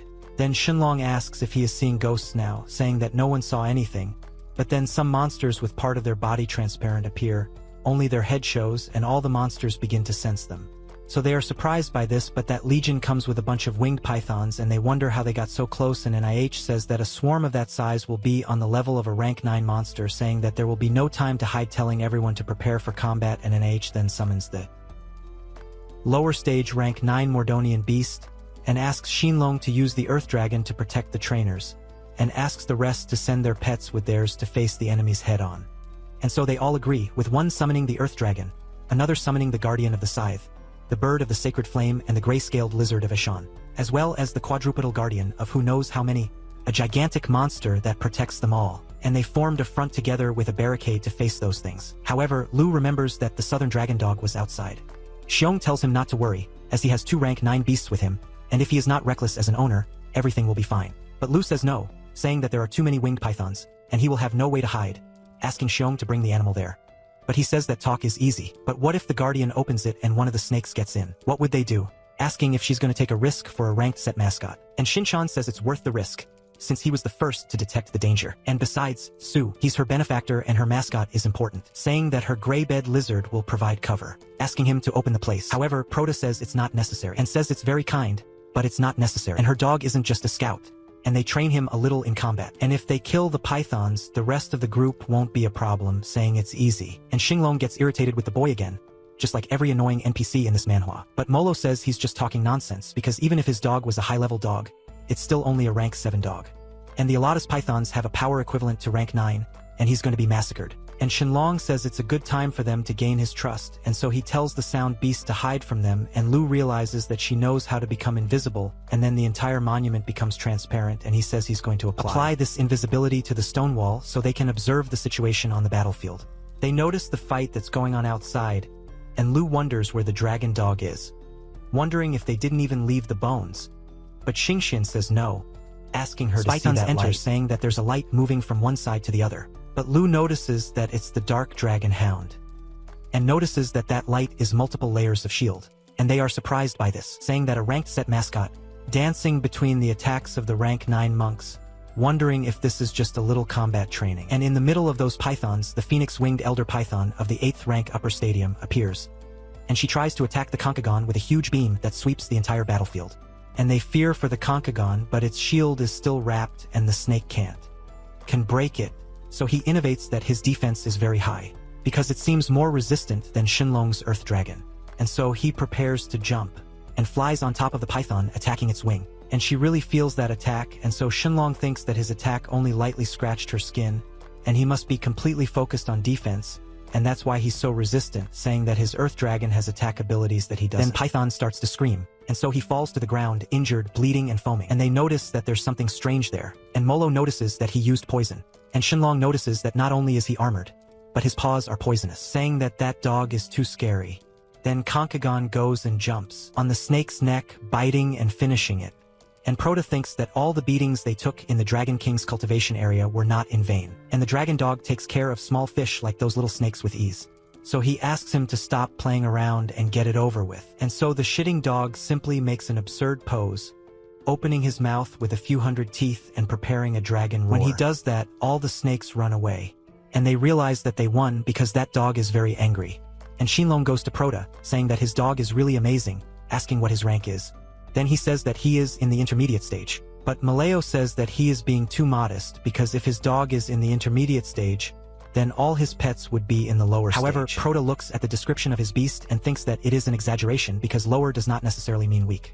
And so, Shinchan saw Kankageo bringing the eggs of the elder Pyto of the Phoenix Wing, bringing all of them, and he starts to get all happy with that. And Shinlong says that that python was carrying a bag of unfertilized eggs. So their nutritional essence is still present. And if a pet eats this, it would become much stronger. And Molo says that the dog was the first to detect the enemies, and killed the leader of the swarm alone, so it's his. And Prota says that these python scales are usually used to make invisible ink and are not cheap, and says that they can have them if they want. And they are surprised by Prota's generosity, saying that instead of monopolizing, he is offering to share the items. And Molo says that his strength is immeasurable, so it's better for them not to contradict him, because being on his side is definitely better. And Shinlong says that he was just going to say that, and so they thank Prota for his generosity, saying that if he needs anything in the future, they are at his service. Prota just keeps to himself, noticing that he already has 2 more slaves. And so, he tells them that they are going to the northeast because there is a cave there, which is the destination of their trip. Then Shinlong says that, due to the distance, they should arrive tomorrow morning. However, Prota says that he was at the Dragon's Legacy and there is certainly a treasure there, like many other treasures on this continent. But he questions why the map only marks that place. So the boy asks the captain who made this map, and he says that his friend sold it to him at a great price. He asks if the boy has any questions, and Lee says no, saying that it was just curiosity, because it seems strange to have only one treasure marked in such a large area. And so, Lee says that the treasures of the secret lands are quick to appear, but slow to be taken. So it's normal, and Shinlong says that it's possible that they took the remains of the items when they made that map, and the boy is kind of like that. And so, the next day they arrive at the place, and Prota asks them to wait and not go in yet, saying that there's a ranked Nova creature inside. But Genie says that they haven't even gone in. And how does he know that? And Prota thinks it's because he's already been there, and not to the point of memorizing every step, like he did at the Dragon Tower, but he knows it's there. He says that the Dragon Hound warned him, and he just accepts that because it was thanks to him that they survived the Python Swarm. So he's a saint, and Xingshan is worried that there are rank 9 in there, and Lu says that even if the Stonenzaladas were of a lower rank, together it was a rank 9 danger, but they don't know this cave and there is something rank 9 in there. And Molo thinks that the difficulty has gone up a lot now, and even though this is very strong, a rank 9 is something dangerous for everyone, and Nick questions how about they lure the beast out of its lair. They think it's a great idea, so they set a trap at the entrance of the cave.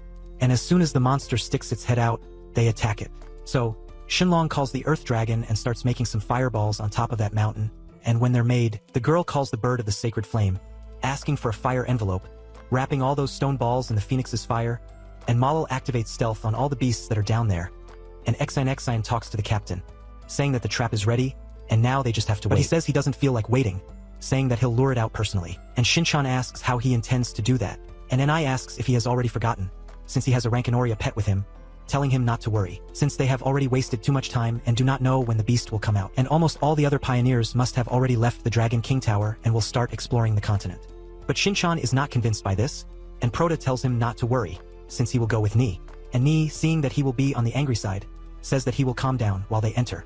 And I tells Prota that the miasma in the cave is becoming more concentrated and his star power still should not be enough to purify poisons, saying that he should wait outside and he will be the first to choose the treasure anyway, saying that he does not need to eradicate his life. But Prota tells him not to worry, because he has a primeval water armor, and poisons below rank 8 do him no harm, and asks about the captain, saying that he heard that he gave up choosing the first 3 treasures they found in that forest. And now he decided to take the initiative right in the most dangerous part, saying that most pioneers are not that altruistic, saying that now that they are alone, he asks if the captain wants to tell him something.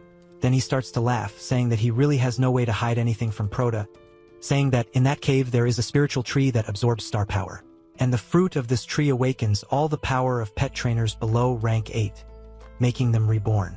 And to make it better, this still increases the rank and is one of the rarest treasures, saying that he wants this more than anything. And Proda says that, in other words, he gave up choosing treasures and risked his life to enter, just to get that spiritual fruit. And he says yes, telling Proda that there are things he can't tell, but for which he would sacrifice everything. So, if he wants the fruit, even if he has lifeguards from Exine Shan and Xiaoshu, he won't get it easily. And Proda notices that he only wants the star spiritual fruit, thinking that it looks a lot like the system's strength pill, a very common treasure, noticing that it seems to be very important to him. And since he's not a bad guy and isn't doing anything wrong, he'll give the captain a hand.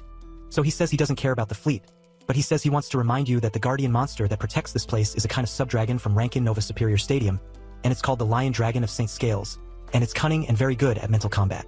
And if he goes alone, straight to the tree, it's likely he'll die. But Nip asks, how does he know that, and who in anger? Proda. And he says that there are things that he can't tell, but if he wants to get the fruit, just go with him. And in that, Proda breaks a wall that conveniently has a lamp of souls. And he says that it is powered by star power and can resist most psychic attacks. So he questions how he knew there was a lamp of souls hidden there, and the boy just thinks that because he has already been there, it is a very powerful treasure, but in the legacy of the Dragon King, it can only be used and not removed from the map, and says that he really wanted it, and he says it was luck, saying that they will go with that lamp because it will be easy to get the fruit. An earthquake occurs, and he notices that it is not coming from inside, noticing that outside, apparently, they are being attacked. And from outside, the dragon appears near them, and Shinlong orders the earth dragon to shoot the stones, sending him to hell. And Molo also asks the guardian of the scythe to kill him, and they begin to attack the monster, doing a lot of blunt damage, and so the scythe guardian literally manages to decapitate the dragon, killing it quite easily. Then the Proda leaves the cave asking Nai to wait. And so, everyone talks to the captain, saying that they managed to kill the dragon. But then, Proda thinks they're too late. And with Nia, look, it's all over. With their pets dead, the headless stone dragon, and the scythe monster killing the fire eagle. And so, everyone is standing still, not noticing what's happening around them. And Shinlong asks the captain what happened, because they just killed a ranked 9 dragon. However, a dragon, in fact, is calmly around them, remaking a dome with the power of its forehead and creating an illusion. And so, the scythe monster, without their control, starts trying to kill all 4 who are there. While they ask the captain if he saw what they did, but then he notes that they are trapped in the illusion, and that damn thing is going to make them kill each other. But Proda asks him not to get too close, telling him not to leave the protective range of the soul lamp, or he'll end up like them. And when they were going to lose their heads, the captain's Nova rank monster manages to stop the attack, while he and Proda stay close to the monster's head, protecting it against the mental attack. And so he raises that cup, telling the captain to fill that lamp with his star power. And by doing so, the protective layer doubles or triples in size, and they all come out of the mental control wondering what happened, with Lu wondering if his pets were eliminated. And they notice what the dragon did. And so, Nya asks if they're okay, telling them not to leave the protective radius of the species lamp. And Proda says that if they use their star power together, they can destroy the illusion, making the lamp's reach grow. So they all gather in a Genkidama.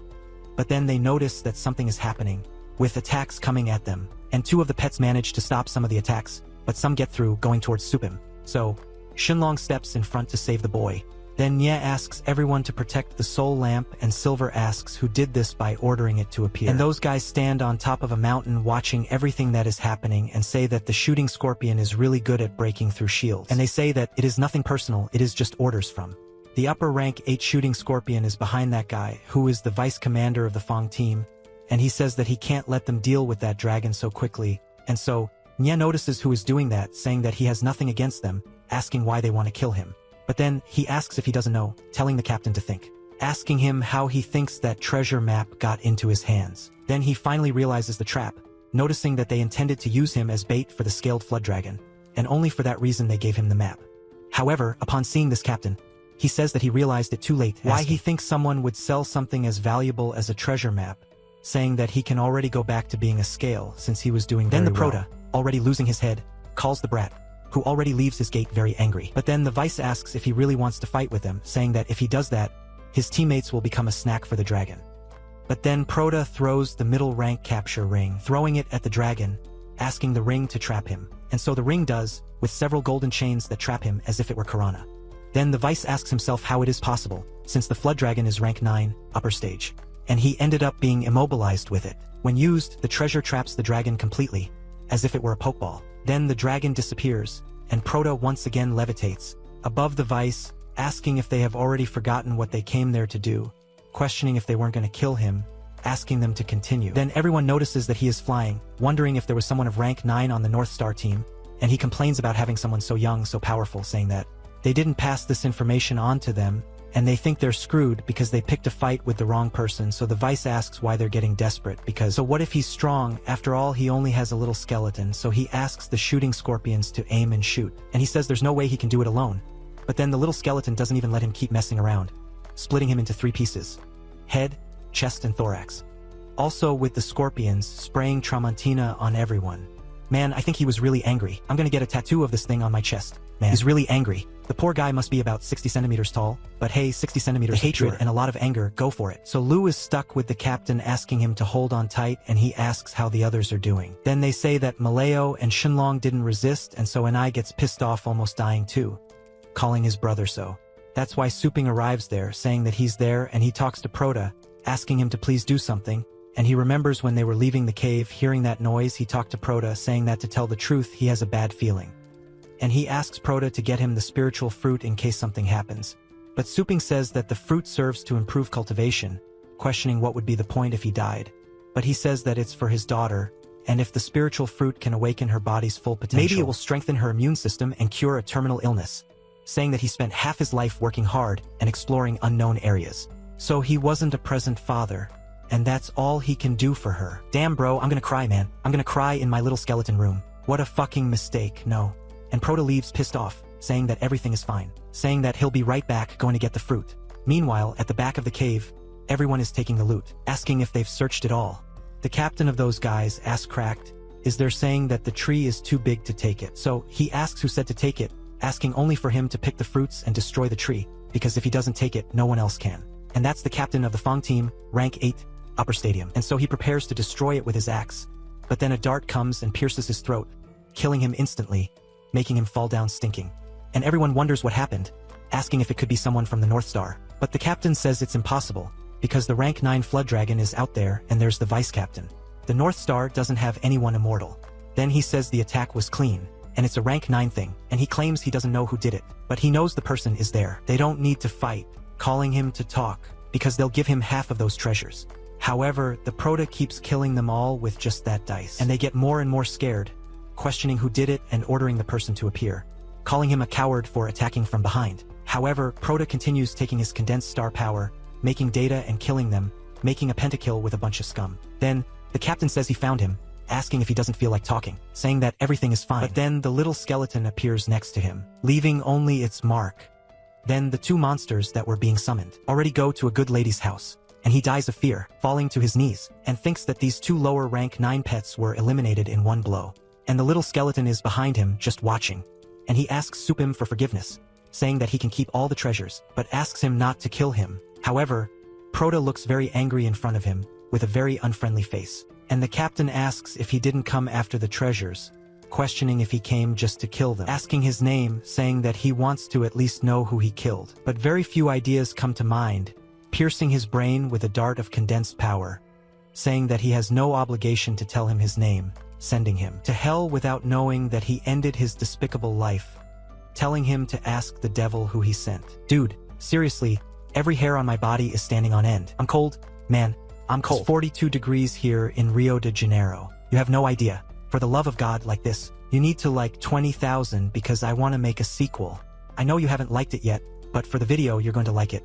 If you're on TV to watch the video, log in on your cell phone, go to the channel and like it, because this deserves it and I really want to make a sequel. And so Prota gathers that mountain of dead bodies, and asks his dragon to incinerate them all, burning them and leaving no trace. He goes to the tree to pick all those fruits, and says he didn't expect a team to be watching them from the beginning. And luckily, they had hired Shenlong and Maleo as reinforcements, and that's why they escaped with Veda. And he thinks that sister areas like this are a bigger danger than he thought, and he has to adapt to this environment as soon as possible. So he asks Shinshan and also Lu what they intend to do now. And she says they have to go back and bury the captain, deal with the deaths of Molo and Shenlong, And Shinshin says that the boy saved him again, and he doesn't even have the words to thank him because he didn't expect that they would suffer so many casualties this time, and he thinks that he can't continue exploring the secret lands, asking Supine if he will continue exploring. But he says no, saying that he will end it and he still has work to do. And Proto asks them to keep the tree and give the fruits to the captain's daughter regularly. But Exai Shan says that it is a spiritual tree and is something legendary,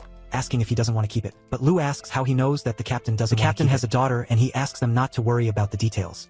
And that was his captain's last will, asking if they can't do it. And so he commits to carrying out this task. And the boy says it's great, saying that the cave also had those treasures, and they can sell everything for a ton of money. And he leaves everything to them and to the families of those who die. And so the girl gets all emotional, asking if he won't keep any of the treasure for himself. And he says he doesn't need to because he already took the most important one. And soon he'll have to look for treasures in other places. And he can give these treasures and then collect a favor. He says that Captain Shinlong and Maleo sacrificed their lives to give him the chance to live, and he's grateful for that. But then they talk to all the pioneers, asking them to take the treasures they found in the secret land to the security inspection zone, and that if they try to leave without going through the inspection, they will suffer severe penalties. Then Shinchan starts to feel pain, and Proto says he will accompany him, asking him to try harder, and already at the Federal Security Inspection Office, they inspect the registered beast crystals, and all the rank 6 treasures, looking at each of the things they got. Then, the officers who should be taking care of that get bored, and Perota asks what those 3 are doing. But Shinshin says that they are security officers sent by the government to keep an eye on things, and they are lookouts. And the middle one is rank 9 and the other 2 are rank 8. And so they hear the inspection pass by the registered spiritual fruit tree, a rank 9 treasure, so they think it's great luck. But the one in the middle tells them not to make any noise, and the guy with the blue hair says that the fruits are pretty, asking how much they want for one, asking them to make an offer, but then Shinchan apologizes, saying that that item is not for sale. If he wants any of the other treasures, they can trade. But then the big-bellied guy goes over there kicking the kid, asking who wants this trash, telling him to get lost, telling him to sell it right away, and he pays him 5 million. And they go over with a big hand, saying that they only need to eat one, and they go up to rank 9. But then Proto grabs Gordola's hand, almost breaking it with so much pressure, and he asks what happened, questioning who that guy is and how someone can hold someone of rank 8. He asks what Proto is doing, and Supim reaffirms saying that that item is not for sale, and he thinks that of course the so-called expression of security had to be a scam to harm the explorers. He thought that at least those responsible would be trustworthy people, and he thinks that if he knew, he would have stored the tree in storage and taken it out of there discreetly. Then, the blue-haired guy asks if he wants to die, and the fat guy questions if he knows who he's messing with, and starts punching the boy, saying that the inspection will only end if they tell him it's over. Then they throw Proto away, breaking a wall, and everyone outside sees that commotion, wondering if they're fighting. But Proto says it's nothing, saying it was just a disagreement. And so Green Joe talks about Article 72 of the Federal Inspection Law, which is, anyone who interferes with the performance of an inspection may be repressed with the use of force and in serious violations immediately executed.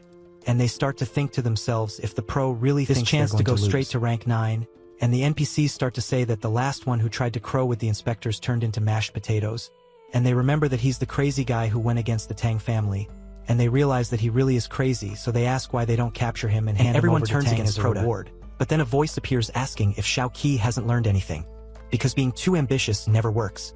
And he tells the boy that if he wants to continue exploring that big world, he has to show what he's capable of. And they notice that it's Dawson, and he says that doors open to those who are strong, and Proto understands the message that was passed on very well. So while the two jump on top of him, he summons his powers, placing those golden hands, condensing the star power and gluing the two to the ground. And they start asking if the kid is rank 9 and if he could have reached such a level at such a young age, asking how this could be happening. And they say that even the young master of the King family only reached rank 8. How could that kid have managed? And even though they're shocked, this isn't Proto's problem. So he just grabs the tree and brings it close to him, and everyone is shocked by the boy's level of control over the star power. Then, the tree disappears near him and they start asking if he has a space control treasure. Then, the big belly guy says that the space control treasure has an immeasurable price. Wondering who that guy is, and Green Joe from Shopee says he doesn't know, because he thought he would be an easy target, but it seems like he listens to the guy.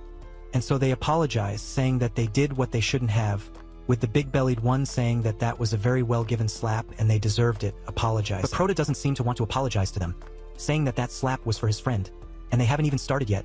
They ask how about if they offer 20 million star coins in exchange, but then the red-haired one goes closer to them, asking if they think that 20 million would be enough. It should be 30 per head, and if word gets out the security agency will get a reputation for being poor, and so they notice the head of security arriving, and he remembers having asked them to keep quiet. They go there and blow up a wall, asking if he'll have to teach them the concept of silence, which Proda is incredulous that he wants to fix everything with money, and he says however, upgrading the store will cost a fortune, so 60 million is a good size, and so he starts accepting. Showing the QR code for payment. Then he says he takes care of the spirit tree, and Xian Shan says it's his fault for not being strong enough, and having to bow his head to assholes like that.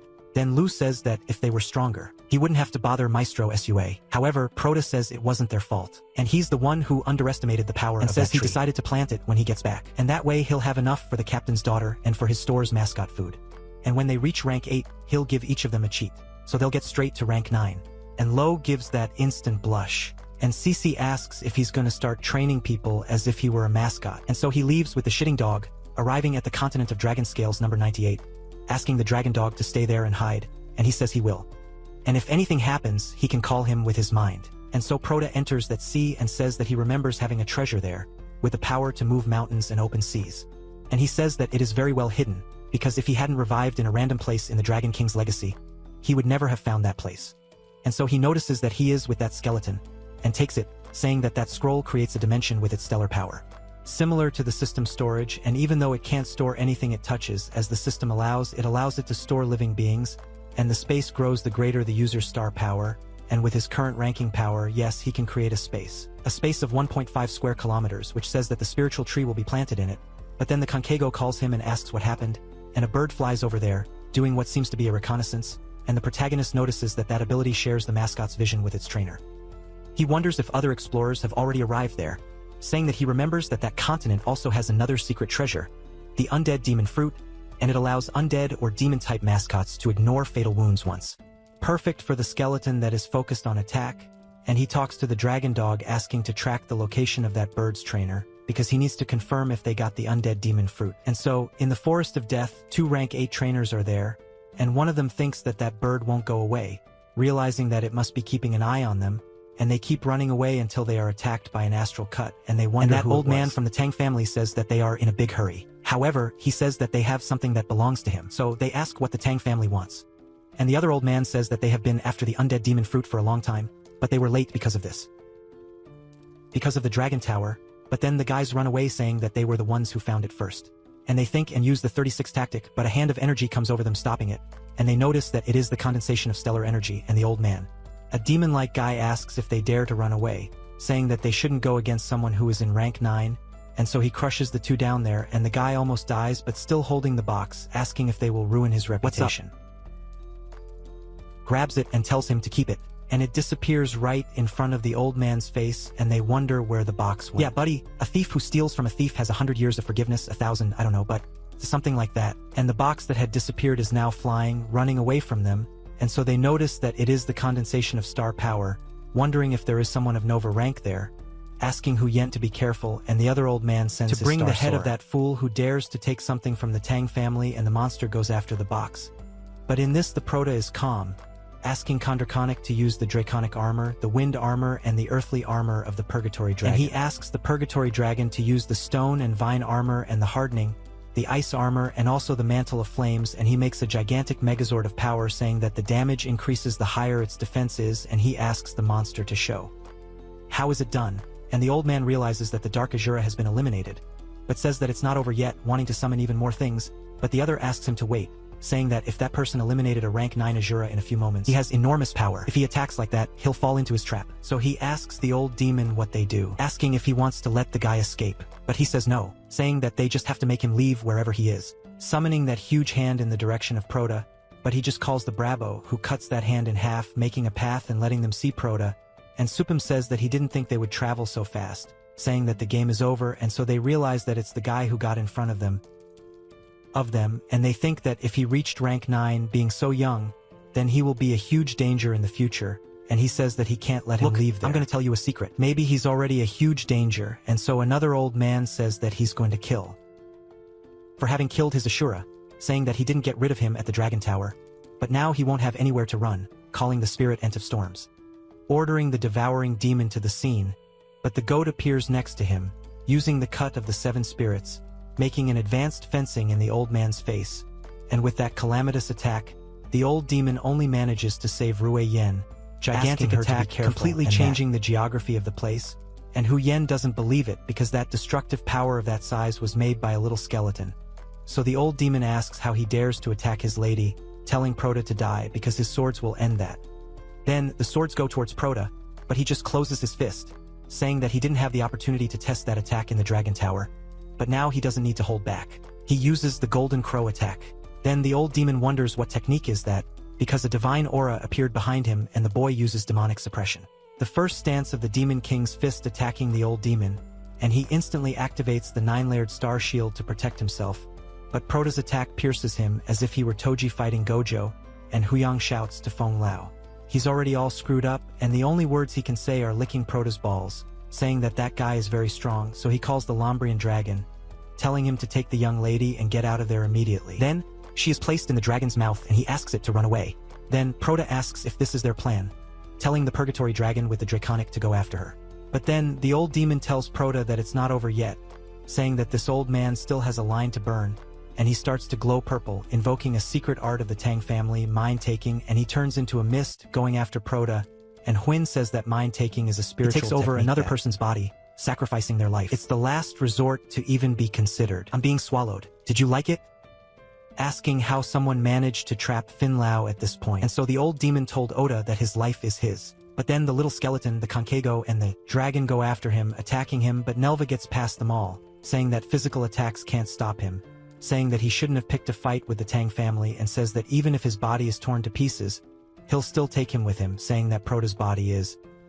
But then he hits the shield of that cup he picked up in the previous chapters. Then he wonders why he can't get through, wondering if that's a secret treasure of spiritual defense. So the old man can only keep barking from outside, saying that he's going to finish Prota off. Meanwhile, the girl feels something strange, noticing that Fenlaw's dragon wants to swallow her. So she asks Basaliel to get her out of there, and then a huge pillar of light appears in front of Prota, and he realizes that she has finally decided to leave.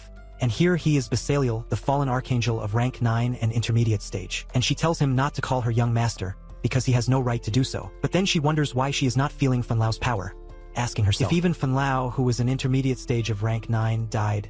Then she asks who the hell the boy is, questioning why he is after the Tang family. But then he returns the question, questioning what reason she had to kill him. And so she looks at the two corpses, saying that Selvia's law is just that. And she asks if he wants her to believe that they are like those 2 rank 8 trainers who can die without consequences. And the boy says yes, because now she is just a piece of meat that he will slice up. My friend, look at the skeleton's time, kid. Look at the Prota's time. That one is rough enough to beat someone up. And with that, Basaliel already goes into defense mode, protecting her. And she notices that even Basaliel, who is a rank Nova Ayad, and she asks him to tell her what he wants, because if he lets her live, her family, he will give her whatever he wants. But Prota says that if she wants to ask for mercy, she will have to be sincere. Then she looks at Basaliel and asks what Prota wants her to do. Do it, and he asks her not to act crazy because he wants her to break her contract with Basaliel, so she thinks about it, because when a contract between a trainer and a mascot is broken, her trainer passes by unnerved, saying that that guy planned everything. So, she goes down to Prota, saying that it's okay because she's gonna break her contract. But then, a stellar crack appears on her back, and she orders Basaliel to attack along with the living wolf, ordering him to kill Prota. But the little skeleton, which is the goat de Laubra, simply cuts off both of their arms before they could get close to Prota. Then she realizes that her plan was flawed, and he says that if she's not going to do it for good, then he's going to have to help her with it. And the little skeleton makes little bites of her monsters, while he imprisons her in that parchment, doing everything that Maria de Penha asks us not to do. And she notices that it is a secret treasure of spatial storage. And his face appears in the sky, realizing that if you look at the parchment you can see inside. Then she asks why he didn't kill her, and he says that if she wants to die, she can just go ahead. But he says that she will only be able to die when she is no longer worth anything to him. And she writes that on his forehead, asking if it is the silo of the preselected legacy.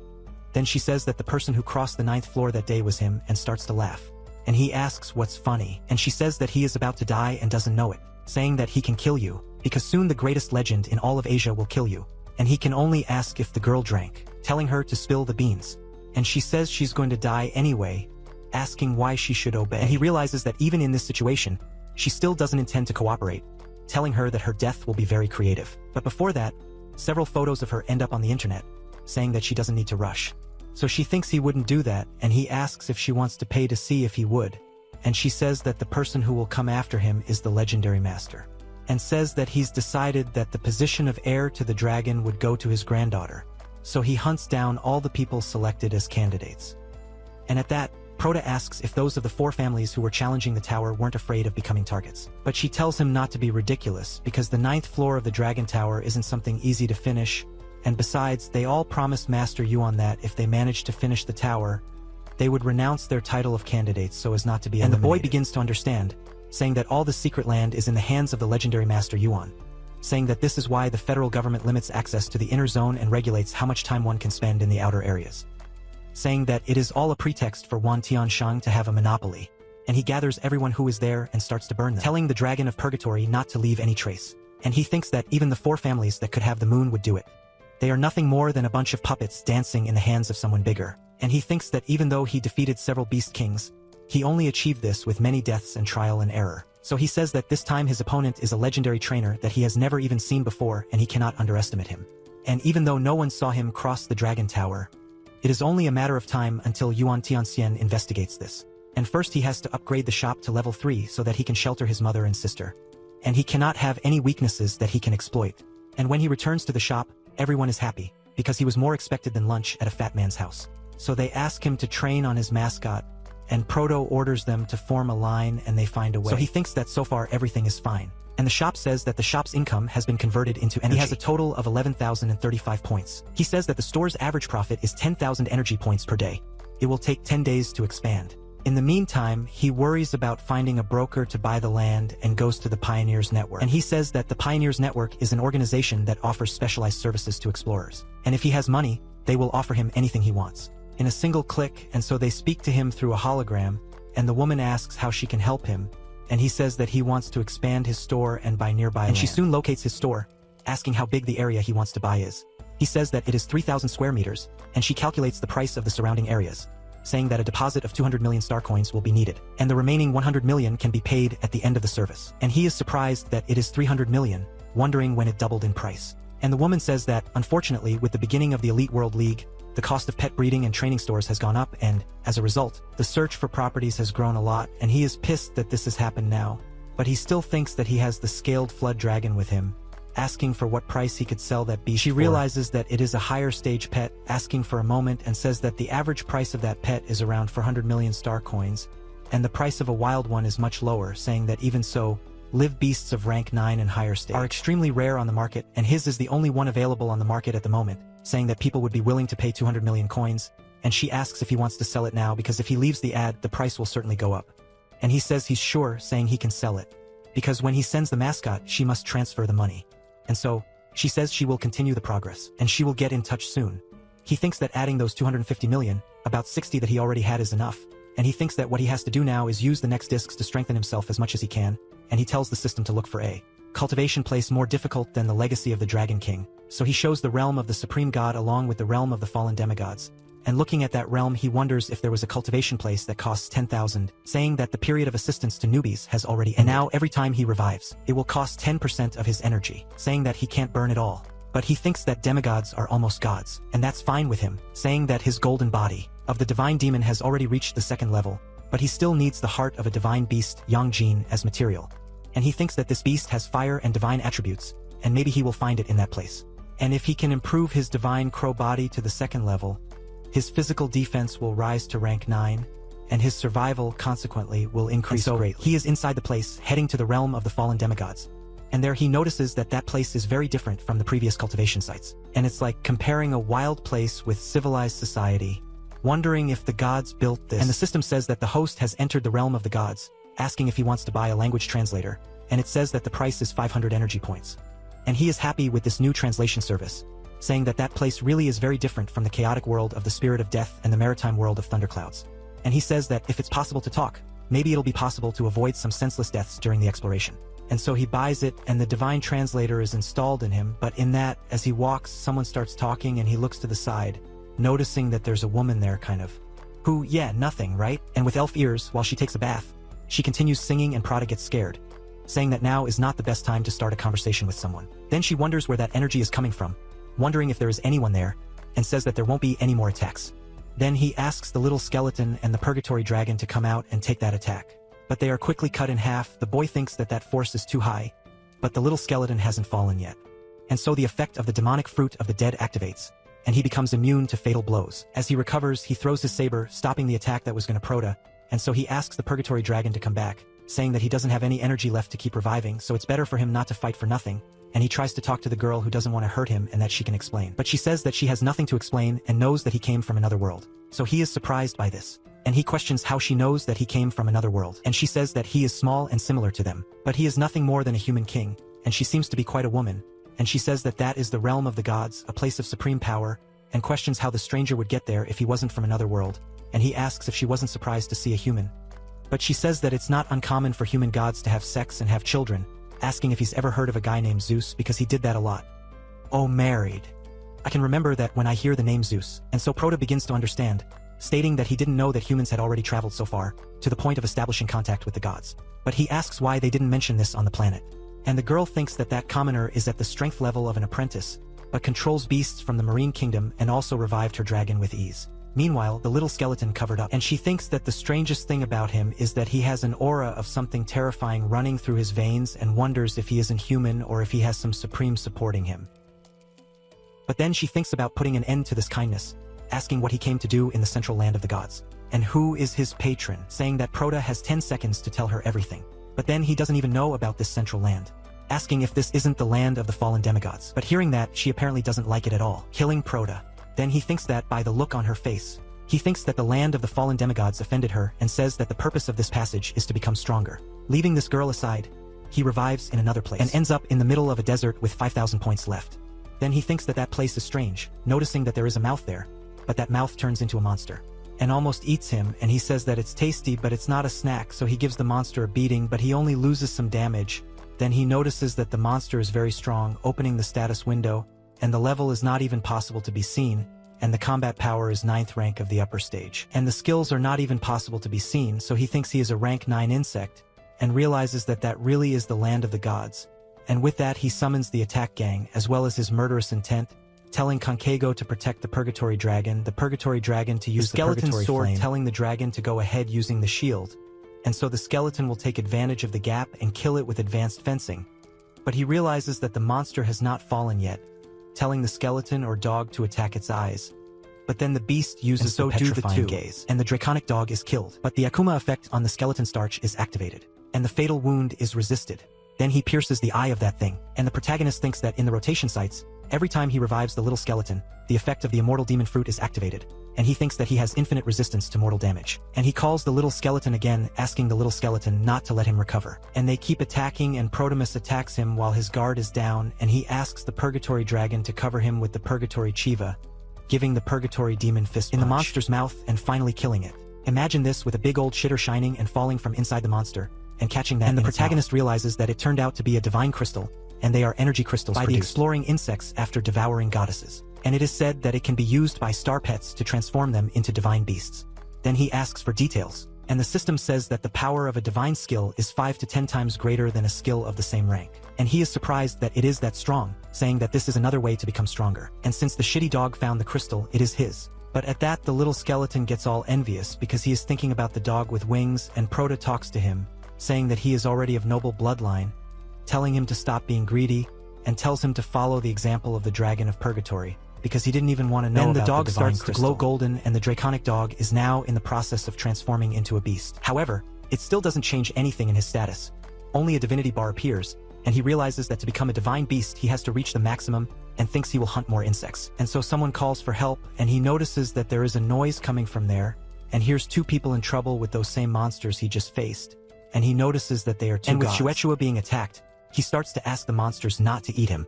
But Nisaprota appears throwing his big hand at those snakes, and he goes down there with the Dragon of Purgatory, grabbing those 2 gods and taking them with them. As they run away, the monsters try to attack, and they continue hanging on the dragon's paw.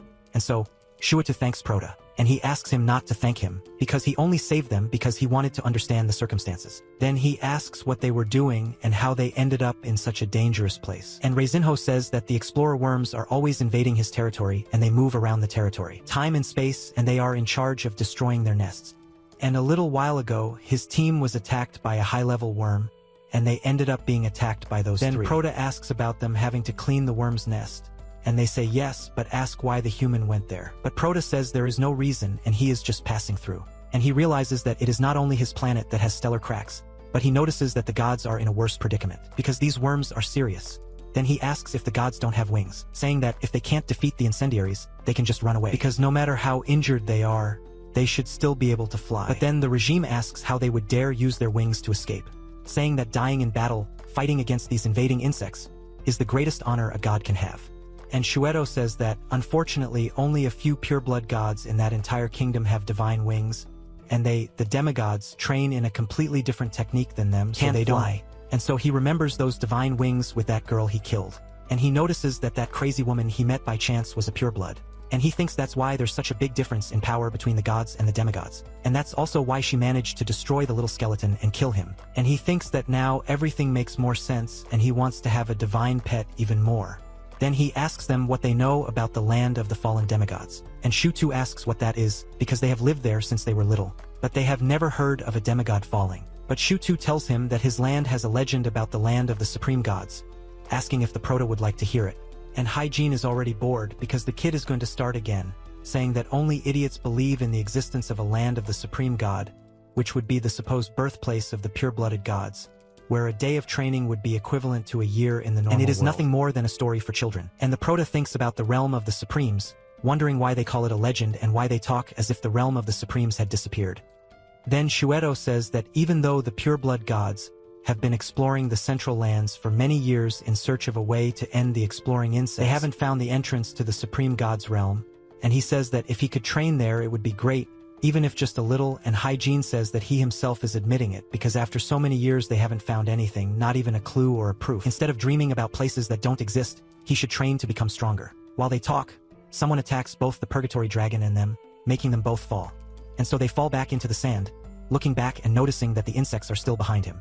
But they notice that the one behind, leading all the others, is a centurion insect. So, they wonder how they could face so many enemies, with Shuetu saying that they will die. But then Raijin tells the two to get out of there, because his moment of glory has arrived, and so Proto thinks that this gorilla is very loyal, but the divine crystals of the uncertain are his. And so they call the brave ones of the attacks, asking if they don't want to find the place of the supreme god's kingdom, telling them not to die there. He wonders what this is because that human warrior with the strength of an apprentice had an aura stronger than his, and so Proto tells everyone to go. Raijin apologizes to Proto, saying that he didn't know there were great heroes among humans. Then he says that he leaves everything in his hands. And while they run away, Proto stays behind, along with his 3 pets. And he says that the insects appearing in large quantities make his blood boil. And he says that the feeling of death lurking around, that's what he needed. So he jumps on top of it, and starts attacking along with the little skeleton, with the coward, and his scaredy dragon. But sometime after that, he's already in the system's rest area, and his remaining energy points, it's 1535, and he says he only has enough to revive one more time. Once, and he didn't expect that centurion insect to be so strong, since he's already revived 9 times and the bug doesn't die. However, the centurion insect is quite injured, and he thinks that it should be that way because strong people don't die easily, and he thinks that he at least got a shovel of crystals. So he's still crazy and says that his time must be running out and it's not worth it to keep fighting. He also thinks that he probably won't be able to kill him, and so he revives a random place with the desire to know a little more about this world. But in another place, a huge tiger is acting like a kitten with that blonde girl petting him. So she treats him like a cat and Proto appears next to her. And she is in disbelief with that, seeing him, and the tiger doesn't like it at all, already showing his claws and teeth, and Proto immediately realizes the shit he ended up doing and the place where he spawned and says that this is a huge coincidence. And Laura starts to get all irritated, asking if he came to bother her again, asking what Proto wants, and Tiger starts to get more hostile, and he thinks that this is a huge shitty place to show up and there won't even be time. It's time for him to summon the little skeleton, since he already has the dagger in his neck. Says it's just a misunderstanding, saying that he's not an adversary and has no bad intentions. Then she asks about it, asking how, after being pierced by his divine spear that destroys souls, he reappears there as if nothing had happened, saying that if he doesn't give him a reasonable explanation, he'll throw him in the prison of the sinful gods, where he'll suffer excruciating pain every day until he begs Jude for forgiveness. And Proto thinks he can't trust random resurrection to get out of there. He'll have to turn to his own sweet talk. He says he knows how to get to the kingdom of the supreme god. And so the girl is surprised by this, asking how many gods and dreams flew to her birthplace, and says that if they still had access to that realm, they would have finished off those bugs long ago. But even though everyone searched for decades, they found nothing. And so she wonders how a mere human could know the location. So she asks how he can prove to her that he knows the location. And he says there's no way to prove it, But as she saw for herself, he can enter and leave the Central Earth at will, and she couldn't kill him, and that proves that he's not a normal person. She lowers her gun, and he notices that she hesitated and says that he's going to throw more fuel on the fire. Then he says that if she doesn't believe him, he'll go now, wishing her good luck, searching for the Supreme God's realm alone. But then she asks if he wants power, money, or land, questioning what he wants. Without a ready note that she has already fallen, and says that of course she wants power, because without power, no matter how much money or land he has, he will be targeted by others. And so she pulls the tome from her subspace and says that it is the secret tome of training of the human race, based on the supreme divine techniques. The divine art of the elements, and after reading it, he will master everything he learns faster, both techniques and spells. And with her handing it over, he thinks that this is a really good reward, but when trying to open it, he notices that it has a shield, and she says that after taking him to the Supreme Realm, the book will be his. And he says that everything is fine, but says that before going to the Supreme Realm, to prevent them from separating in the space-time flow, he needs to mark a symbol on her forehead as a coordinate. And she agrees to let him approach her, but she is at least 3 times bigger than Proto, and he says that he doesn't have a ladder, asking her to kneel down for him, and so she gets really close to him, crouching down. I would say that she is quite a woman. Judge me if you can. And so, Proto thinks he has caught her, asking the system if he can sign a mascot contract with her so that she can be under his control. And the system says that of course because everything brought by the system is a mascot. A goddess would not be an exception. And he starts to make a symbol on her forehead. And she notices that this is the human's contract to imprison mascot, thinking that he really underestimates her, so she says that she just has to reverse that spell back there and he'll get a taste of his own medicine. And Proto says that the contract has been signed, but she dares to reverse the contract, taking some golden handcuffs to Proto. He wonders how she managed to reverse the contract, and she questions if he thought that a goddess would be his pet, telling him to tell her everything, calling Proto a mascot. But then he starts to freeze petrified.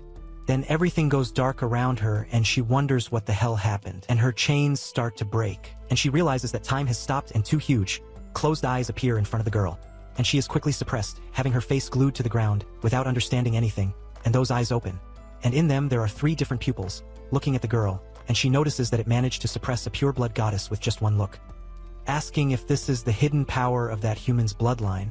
But she thinks not, after all, this is someone from a higher dimension. But in that, time starts flowing again and all that darkness goes inside Proto again, and he wonders what happened to her already on the ground, and thinks that she tried to reverse the contract but wonders how she ended up like that in the blink of an eye. Then he wonders if it was the system, but the system says it did nothing. However, the goddess power tried to violate the defensive barrier set up by it and received a counterattack. And so he thinks that that counterattack is an exaggeration, and he asks the system again because if the contract doesn't work with her, he asks if there is any other way to make her submit.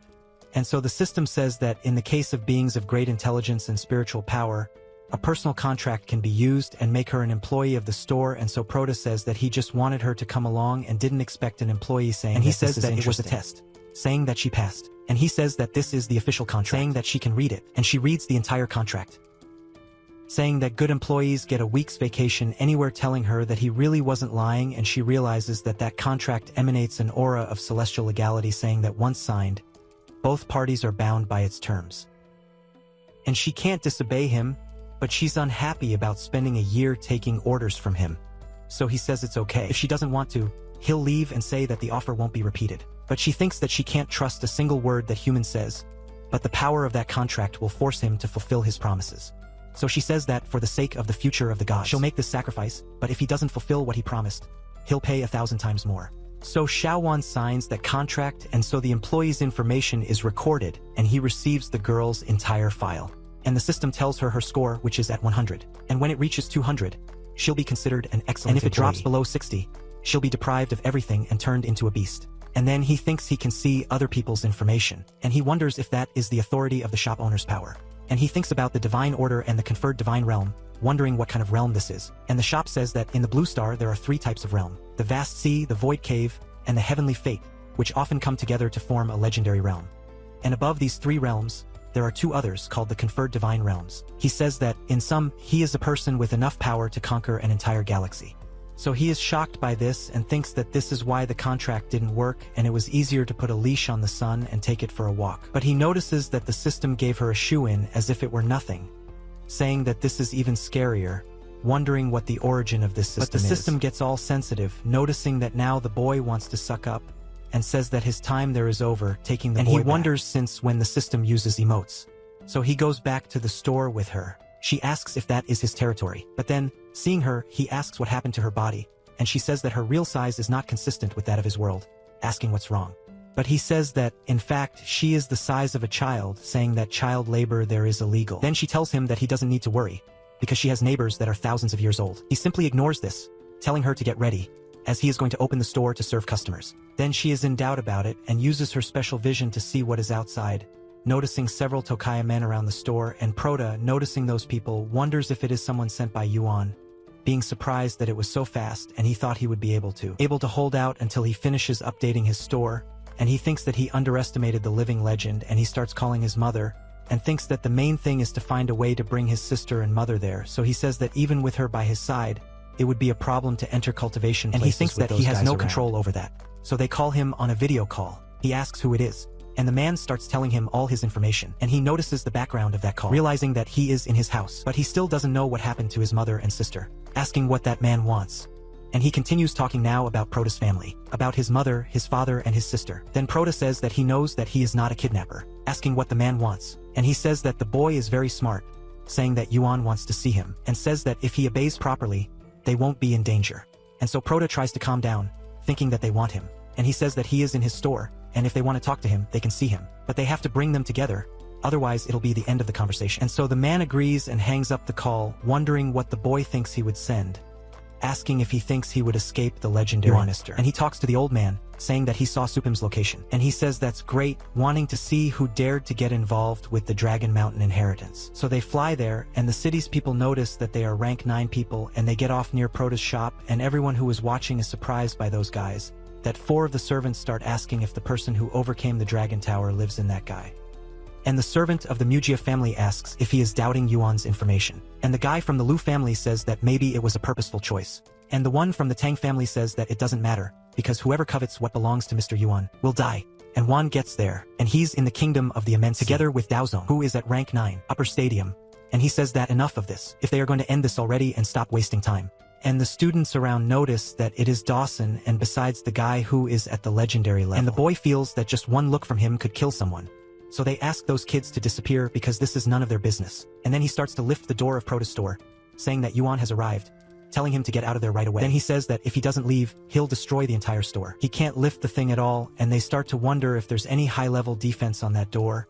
And Prota opens the door himself and tells them to shut up, because he's there, and asks where his family is along with his Alfina. And Daozong wonders how he can be fair, because this young man has the same talent as a young master from the great families, and Daozong intended to train him, but he stopped right in the sights of the legendary. And then one of the old men says that the boy is about to die. He's in no position to demand anything, grabbing the girl with his stellar energy hand, telling him to get out. But Prota doesn't even move, he breaks that hand just by swinging his arm, telling him to stay in his lane, and so he takes a huge amount of damage and spits in his blood, and they wonder how he got free from his rank 9 star palm so easily. And one of them says that that little thief is surrounded and not only doesn't surrender, he resists, saying that they're gonna capture him. And I'm impressed, right? Little thief. The kid goes there, wins the thing with all his might. The guys are so pissed off, and the protagonist is the little thief. Come if you can.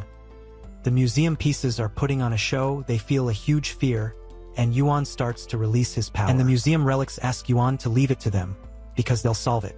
But Yuan tells them not to throw their lives away, because the strength that boy demonstrated is not on the same level as theirs. Then he says that Prota is calm and admires his courage, showing his sister and mother along with some bodyguards. And Prota uses his mastery of the Star Force to take them from their hands, bringing them closer, picking them up and asking what they did to his family. And Juan says that it was just anesthesia and that they will wake up in a few hours, asking how he feels, asking what it feels like to have something stolen from him by a stranger. Then he asks who stole what, saying that the name was Dragon Mountain and not IWA, and he didn't see his name anywhere. And the other one that looks like a doll. The old man from Tekken asks how dare he talk to Yuan like that. But Yuan asks if he thinks he bets enough to be an heir, disdaining the boy the ass kisser. He says that his forces cannot enter the store and they do not know his strength, asking Yuan to be careful, as this is not common and there may be other masters inside. But Yuan says that he is a legendary level mascot trainer. In that entire continent there is only one other at his level. He enters full of swagger, coming face to face with Prata, saying that it would not be possible for him to be in the same place as him, a third-class store. Seeing that the goddess Nen there next to Prota does not give a damn about the old man and that tense situation that is on her side. And Juan says that if Prota submits to him like the 4 great families, not only will he be compensated for it, but he will also train him. And so, everyone is surprised by this, saying that, after all, there are few people in the Blue Star who have reached rank 9 so young, and that would cause enormous envy, so Daozong thinks that Yuan always does this, trying to buy before destroying. And he may seem calm, but the power he emits is enough to suffocate a normal person, and not even the four families dare to challenge him.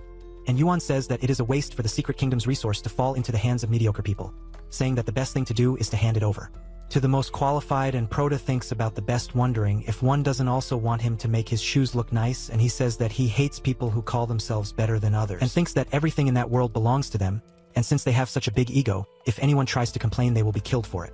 And Yuan says that it is very simple, because if they have enough power, why don't they hunt him down and kill him, saying that thinking they're on the same level is a bad joke. And he says it's the last time he'll ask, questioning whether Proto will surrender or die. And Proto disdains him to his face, asking if he wants him to get a crayon to draw his answer. Then the old man gets pissed, saying it's a shame and he should die, attacking Proto with an aura sword, completely at point-blank range. But then Anna stops that sword by breaking it with just one hand, and everyone is shocked by this, because the blow can only be withstood by people of rank 9. That girl blocked it with just one hand, and they wonder if she's in the legendary stadium, asking if there's anyone in the legendary ranking in Faraway City. But in IC, Yuan says he didn't expect there to be someone to save his reputation, because her star power was very well hidden and almost tricked him, asking if she is his master. But in that he says he didn't ask her to defend him, was the first rule of the employees, protect the store owner. And she says that if she understood correctly, if she follows the rules, she earns points and uses them to become an excellent employee. But if she ennobles, they will deduct points. And she doesn't want to suffer the consequences, and says she doesn't want to lose free points, saying that she wasn't born yesterday. Then Yuan gets pissed with them talking in front of her. Then he says that she is quite intelligent, and Yuan questions how they dare to ignore him, saying that he will kill her. But in that he leaves there flying with a huge beating that the girl gave him, throwing him away, leaving everyone surprised. And she asks him if he wants her to put an end to the trouble. But he says that they are not in a wild area and you can't kill people in the streets, telling her that the one with the swords is her friend and she shouldn't touch him, and the others just have to be left alive. And she realizes that it's okay if they lose a leg or two then. And she says that, going on top, she has to control her strength because it's hard to step on ants without killing them. And Proto and her exude an absurd aura, leaving everyone scared. And they realize that it's a magic store, saying that if an employee's strength is already at the legendary rank, Strong would be the owner of the store, saying that he never imagined there was someone so strong in Blue Star. And Yuan starts to do a huge spell, ordering his strongest servant to leave. Then he summons the King Beast of the Shadow World, who is at the King Beast rank with the combat power of the immense Sea Kingdom. But he says he's not done yet, merging with that thing, transforming into the Super Saiyan 2, totally inspired by the Megazord, and Proto notices that he can merge with the mascot, being surprised by this, thinking it's cool. And the old man turns his forearms with a combined posture power level. Then he says he's going to teach him a lesson, and they notice that this is the secret technique that can only be mastered at the legendary rank, saying that it's the first time he's seen Master Yuan using it. And they think it's absurd because with the combat power function, he went up an entire kingdom. They realize that this battle will not be influenced by their help, and they have to get out of there before they are crushed. Then Daozong tells Yuan to calm down, saying that if 2 legendary people fill the city, there will be fewer combos. But then he says that there won't be a crowd, because he wouldn't set the entire kitchen on fire just because a rat stole his food. After all, he'll end it all with just one blow, raising the spirit axe. And he says that he'll end the plagues, but she holds that attack with just her hand, stopping that spear, which to top it off she breaks pins with her fingers and asks if that was his best blow. And he's surprised by that. Then she summons her spear, attacking him in the middle of his chest, almost making him die. He says that it's an honor to be killed by a goddess's weapon, and he almost dies. But Proto says that's enough, saying that she doesn't need to kill him, and she says that he won't die, but she burned part of his primordial spirit with divine flames, and it will take 3 to 5 years for him to return to his original cultivation. And everyone is surprised that it was with a single blow. And Proto asks if they are still there, asking them to come closer. Before it becomes a fad, I'm gonna leave my story here. I'm Tiniana. There's no point in saying anything. Fad. I'm Tiniana. Before it becomes a fad. And so, as Proto's little sister wakes up, he asks if she's feeling anything, and she says that she's a little nauseous, questioning what happened to her mother. And he says that she must be tired, asking to let her rest a little more. But then, the old man from Tekken appears beside her, calling the girl, saying good morning to her, and she wonders who those are. So, they say they are Little Moo, Little Kim, Little Lu, and Little Tang. So, she asks about these little ones, and asks her brother what this is, asking who they are and why they are in her house, asking what he lost, and so he says that they are his prisoners or teachers, saying that they are private teachers that he hired to teach him, and she tells him not to try to pretend that he just said prisoner. And she asks what this talk about teachers is, since she is already in the top 10 of this class, telling him that his sister knows her stuff, but he says that she is in the top 10 of the class when it comes to Fengshan, and says that it won't be long before the elite league starts, and in that time they can teach you don't learn in school. So she says that's fine, asking what they can teach me. And he says that he is little Neo, known as the King of Poisons, who can guide her in the use of poisons and detoxification techniques of ranked Nova.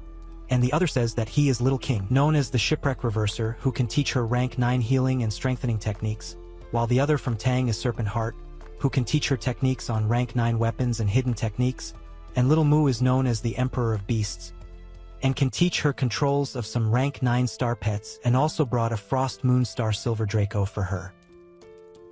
Is that they are all rank 9, besides that he's giving her a rank 8 Silver Draco as if it were nothing, so she asks if this is serious, asking her brother if he trusts them, and so Proto says of course. So 3 hours before, while Yuan was all screwed up,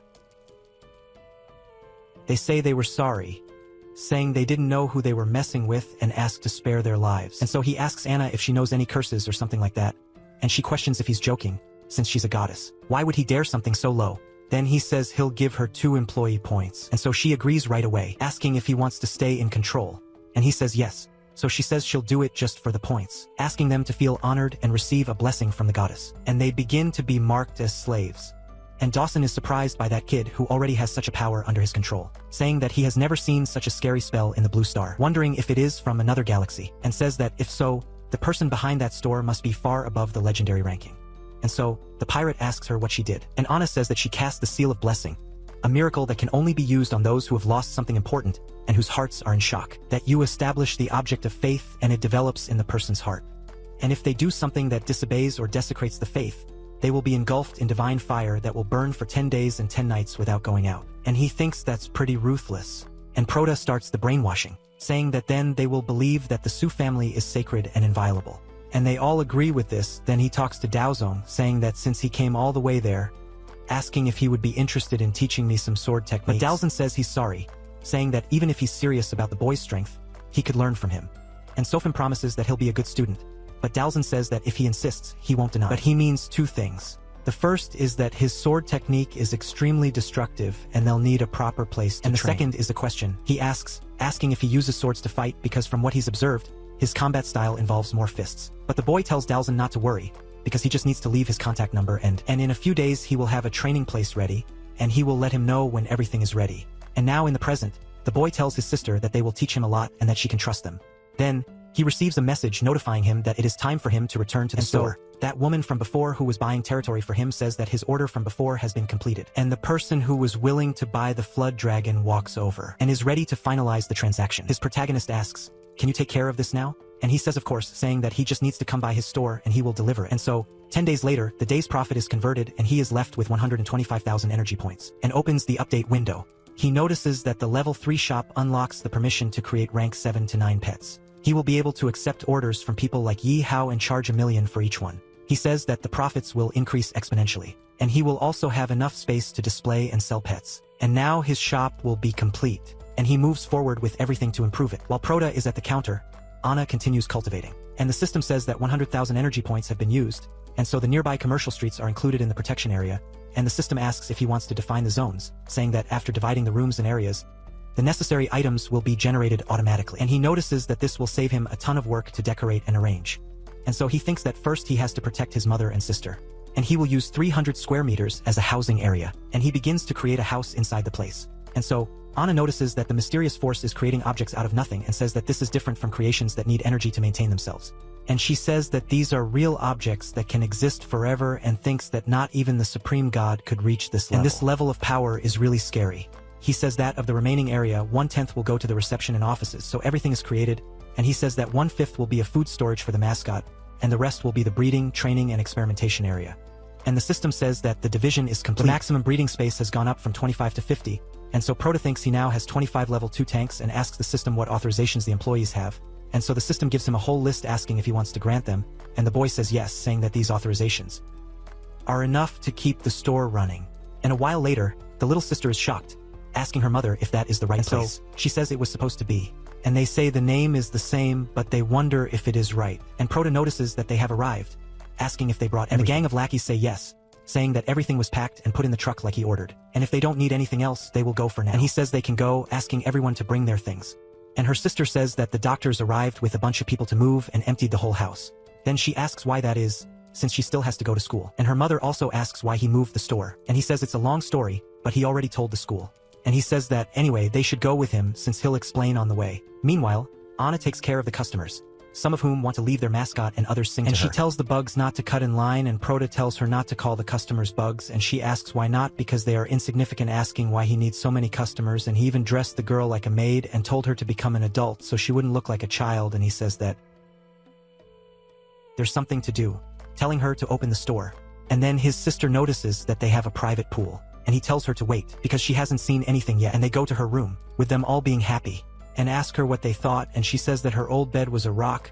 Her mother says that that house must have been expensive, and he tells her not to worry because everything came from customers from the rich part of town, and the last time he trained their mascot they wanted to reward what he did because they liked it. And in the end, that didn't even tickle his wallets. And he says that from now on, they can live in peace there, and if she thinks it's too big, she can hire some employees to clean and cook. And so she says that of course not, because she is retired and taking care of the house will be a hobby for her. And without doing anything she would go crazy. And her sister takes advantage and goes to ask who that cute blonde girl was so kind down there on the ground floor. The boy can't see her that way and says that she barely knows the truth and says that she is the new employee, and his mother, like any good mother, is already starting to understand things in a kind of interpretative way, telling him to invite them to lunch one of these days. So he asks if she is crazy, and Diana, in turn, starts to talk to the two of them and really goes to lunch. And she introduces herself to them as Joanna. And Sapinho's little sister says that her hair looks very soft, asking if she can touch it, and Proto asks her not to do that.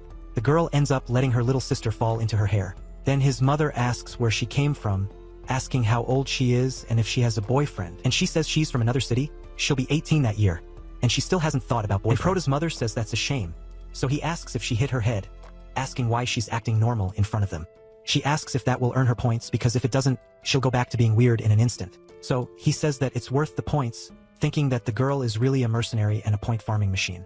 Then the mother asks if it's just the two of them in the store, asking if it isn't too much work. But Anna says that the current work is more than enough for two, and if there were someone else it would make things a little easier. And the little sister says that she's very angry, because there must be about 100 people downstairs. And the protagonist says that with Joanna's skills, if he has one more person to help, he won't need to keep an eye on the store all the time. And he thinks that the young master of the Tang family could really use some fresh air, saying that if he doesn't let her leave, it will be difficult to plant the spirit tree. And everyone wins in this equation. And so the system notes that the protagonist can be used by more employees and gives him a temporary contact. And temporary employees don't have access to any functions in the store. And if he is considered an excellent employee, he can be made permanent. And so the protagonist says that this is perfect, taking the girl out of there, and she asks what he intends to do with her, and he tells her to take off her shoes or she will have to clean the floor later, and she says that that place is a normal room. Wondering if it's his room, and she thinks he's alone and without any pets, and she also doesn't feel the time of anyone else around, thinking he's defenseless, saying she can take advantage of the distraction and escape through the window, thinking it's just a chance, saying that when she gets home she summons the entire elite of the Tang family, and says she'll show what happens with what he does as a hostage, saying he'll regret provoking the Tang family. But then she hits the wall with a horn, feeling a lot of pain, and wonders why that window didn't break. And she says that after so many days without eating, she must be out of strength. He gets up and goes to her, and she asks what he's going to do.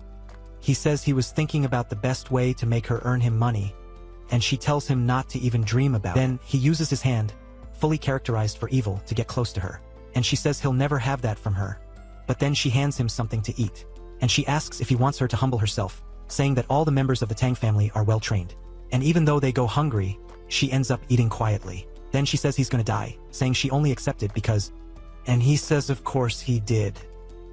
Then he tells her to sign the contract, and the next day at the store, she only gets better and the number of hotties increases. And so, Anna tells them to form a double line, while the other girl is all embarrassed wondering why, and why she always has to accept be dried like that, and she asks Anna if they really have to serve this pleb hood. But the girl tells her not to call the insects pleb, so she thinks the front door is open. And there's nothing stopping her from leaving, and Proto goes to her, telling her not to forget that she signed that, and she won't be able to set foot out of that place for a year. And she says she tricked him, signed that last night, but says that that old paper has no power over him, just asking him to watch. But then she hits the door and flies back inside, and all broken up she asks what magic is this, because not being able to break a window is one thing, but also not being able to leave through the door. And Proto talks to Anna, saying that the employee is the most experienced, telling the girl to teach her the rules, and he'll give her some points, and so some questions. And he goes to those guys, and they ask if he was the one who hired the service to film the ad on the Pioneer's website. And so they ask what he wants to film and what else he will need. And so he starts to invoke suspicions, saying that most of his current clients are the ones he had since the beginning, when he only served rank 6 pets.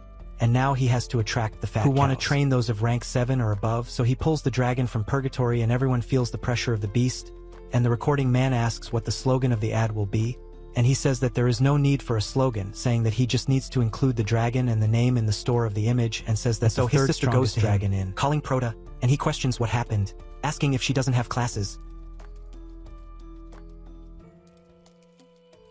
And she says yes, but says that those 4 are always following him even when he goes to the bathroom, and their timing is so intense that not even the teachers can teach properly. And Frodo starts to laugh, but she gets irritated asking what they are doing, and he tells her not to worry.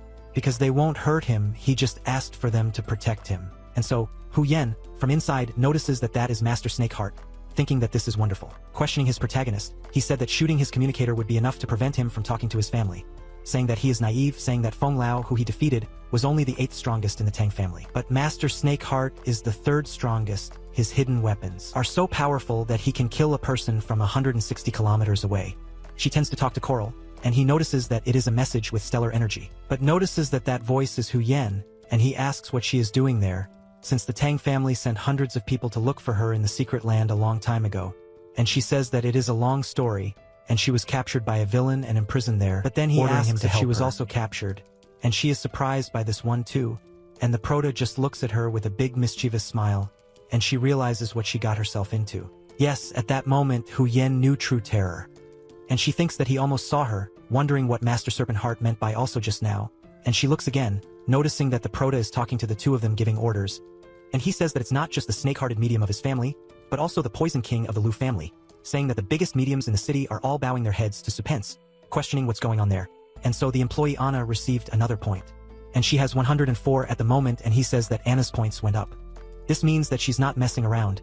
She's serving customers and the system is on trial, thinking that getting points for having a capable team is a beauty. And so he goes there to his parchment to plant the tree and says that the tree is making its way to the earth like a living being. And the system says that it's a feeding instinct that it developed with enlightenment. Unfortunately, the aptitude of that spiritual tree is very low, and it reaches and only bears fruit once, and is very far from being commercially viable. And he says that if she could really evolve and become a pet like the system said, and he used the power of the breeding tank to improve her regeneration power, that would yield a lot of food every year. And so the system says that the Vitrio has not yet reached the necessary requirement to learn the enlightenment skill, telling him to become a cultivator first.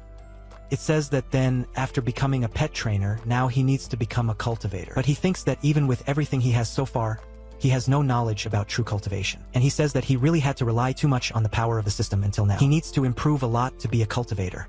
But he says that he doesn't have time to think about that now, asking the system to open the cultivation field screen, saying that even if the matter with Yuan has been resolved, he can't guarantee that nothing similar will happen in the future. He first has to continue improving his strength and reputation. And he doesn't want to be famous and can spend all his days at home relying on the system to train and become stronger. But he can't impose this on his mother and sister, who need a normal life and can't spend the rest of their lives being watched or followed by bodyguards. So he needs to become so strong that no one dares. And so Anna feels something, noticing the mysterious strength again, and thinks that this is a very familiar smell. And Proto then disappears and returns a while later. And he thinks it was a great fight and he had to revive 100 times and killed the damn belt, and says that since the free resurrection period ended, he was a newbie and he hasn't had such a good time. And he says that this is a great start for this new store, and the first stance, the Demon Super Soul Fist, is mastered, and he says he's going to take a shower and get back to fighting. Then the girl comes to his room carrying some soup and says that his mother said he would want that, and he is surprised that she brings soup, asking since when. It was so cool, because it doesn't matter, even if she did something, at the poison station, in there, he's invincible, and he takes that. Then she asks if he just used that power and go to the realm of the gods, and so he notices that she has become a fortune teller, asking if she was watching. She says that next time he should take her with him. What does she mean? Because he can help her improve her cultivation using part of the power of the divine land.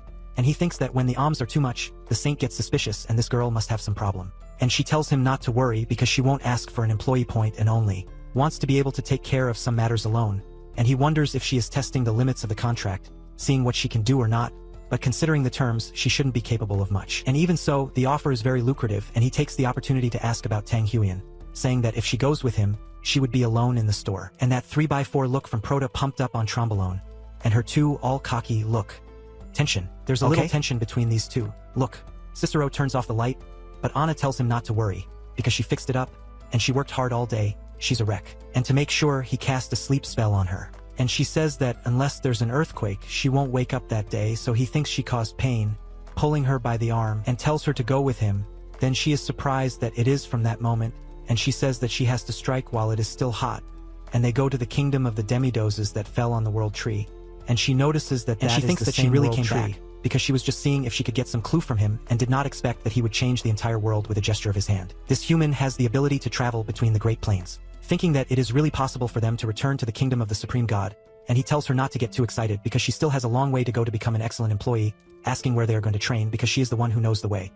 And she calls him rudely, saying that he has no idea what his power means to his people, and tells him to leave it alone, because she has already told the god who administers that land that they have arrived, and he will get them. And Proto asks if that land has a lord, asking how they divide the territories. And she says that this question is very basic, saying that the pureblood gods grow naturally until adulthood and become true gods, which is the same level as the ants she defeated the other day. He realizes that then the pureblood gods are equivalent to the 10th rank bloodline pets. And she says that the division of her kingdom is not complicated like that of humans, saying that there are only 6 levels. But with the disappearance of the supreme gods, it has been a long time since anyone saw the supreme god's kingdom, and now they can only reach the 5th level. So he thinks that their maximum level has been blocked and strong enemies keep invading. And it makes sense that she would accept the risk of signing an employment contract. And so a gigantic big guy arrives there calling Anna your highness, saying that he came to get her, asking who that is. And she says that he is an honored guest of the gods, asking to take him with her. So he agrees to this, holding him and taking them to another place. So everyone there treats her with great respect, and she orders them to prepare the sacred spring. And he thinks that it must be the first time he has leveled up with hot water and soap. Then he is taken to another corner, with some not-so-pretty statues, and those statues cut his well, letting his blood fall in a specific place. And Proto says that he has heard of a heart of gold, but blood is strange. And she says that this sacred spring can cleanse the impurities in your bloodline and improve your enlightenment and qualifications. And the effect on cultivation is 100 times greater than the store's nurseries. And she says that her best of the best can bathe there once a year, and he's a real jerk. And she says that when it's over, they'll have a special fight for their pets to exercise. Wondering enough, and he says that's great because it would be better if he could use it more often. But then she asks to make a deal because every time she brings him back, she'll let him enter the sacred spring once more. And in exchange, she asks that he not hunt the space bugs. But then he asks why, because they're fighting the bugs, and asks why she wanted to stop him because their goals are the same. So she says that it's because she's a goddess and she smells the divine crystals on his body. Then he says he took a bath, but she can still smell it. And she says that on the way there, he saw the huge world tree. And she says that's their mother. And after the gods die, their bodies transform into divine energy that returns to the tree. And the mother fuses them together and refines them without differentiating one from the other. So they are born as different beings, and the boy probably already understands where she's going with this. And he says that after the gods are devoured, their divine power stays in the worm's body in the form of a divine crystal, and they don't return to. And she says that you could say that, and the higher their cultivation level, the more divine power they return to the tree when they die. So with each cycle, the total divine power of the kingdom should have increased, but with the insect infestation, they lost a lot of divine power, and they gained that power. And with the loss of the supreme god realm, no god has been able to reach the supreme god realm, and the once glorious divine realm is in such a sorry state for their soul reason. So he takes her hand and gives her all the crystals he has, saying that he got those that day. And he smiles at her, leaving her a little lost. And he says that what she basically said is that if he consumes those crystals, he will be like an invading insect. So he won't keep them anymore, and says that anyway her goal is to increase her combat power, and her sacred source will serve for that, saying that she can take all of them to the arena to fight and that she doesn't need to go easy on them, asking to train them to death and show what the gods can do. And so he just smells all of her clothes and gets into that thing, talking about the feeling of cleansing the meridians and burning impurities, saying that it hurts a lot, but he's gonna be a monster. Then she thanks him for his understanding, saying that she'll be right there, and if she needs anything, just call her. But then he asks her to wait, asking if she's ever heard of a divine beast, Yangjin, saying that he can't find that animal in the blue star, and she says that of course, because the heart of the divine beast Yangjin is the core needed to ascend to the rank of a true god, and she says that it's quite rare, but if she wants one, she can ask someone to get it. And he says that as soon as he can, because the battle body he cultivates only needs this material to reach the 2nd level. He continued happily, saying that that water is activating every cell of his, and practicing there will really be twice the result in half the time.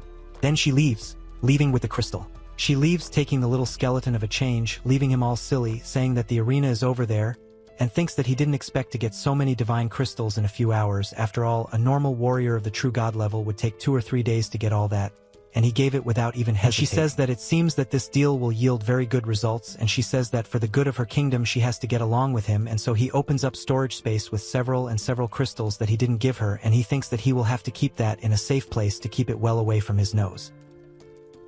I thought it was strange that Proto was being so generous. I knew this guy is such a scoundrel, and so when he returns, he thinks that it was a beauty, as he has completed the second level of the Divine Demon Golden Body, and his physical strength is already almost at the upper stage of the ranked Nova, and the Demon Suppressing Fist was also mastered in the last battle, and now he can kill a rank 9 with its strength. And adding to the flight speed of spiritual control, even though his power is below rank 6 for the world, he is a complete rank 9. And he talks about Yuan, who was seriously injured after the battle against Anna, and he thinks he will never return to the kingdom of the lower sea. And soon, the only threat to him on that continent would be another legendary level opponent, and his normal strength would still be greater than his, and he immediately orders Anna to wake up Ruya and get ready, as he spent a lot of money on advertising, and the store will catch fire that day. And she's really going to do it. But the store is empty as hell, and his sister notices that there is not a soul there, asking if he took the day off. And he starts to be ironic with her. She apologizes if she interrupted the huge line of customers, saying that your classes ended early, and she still has a class with Mr. King of Poisons. But then she reads a news story that the Extraordinary Mascot Store is guaranteed to get a place in the top tier of the Elite League of Cities. And they say that the 3 customers who have purchased the most products in any branch of the store within the established period will receive a special prize, free of charge.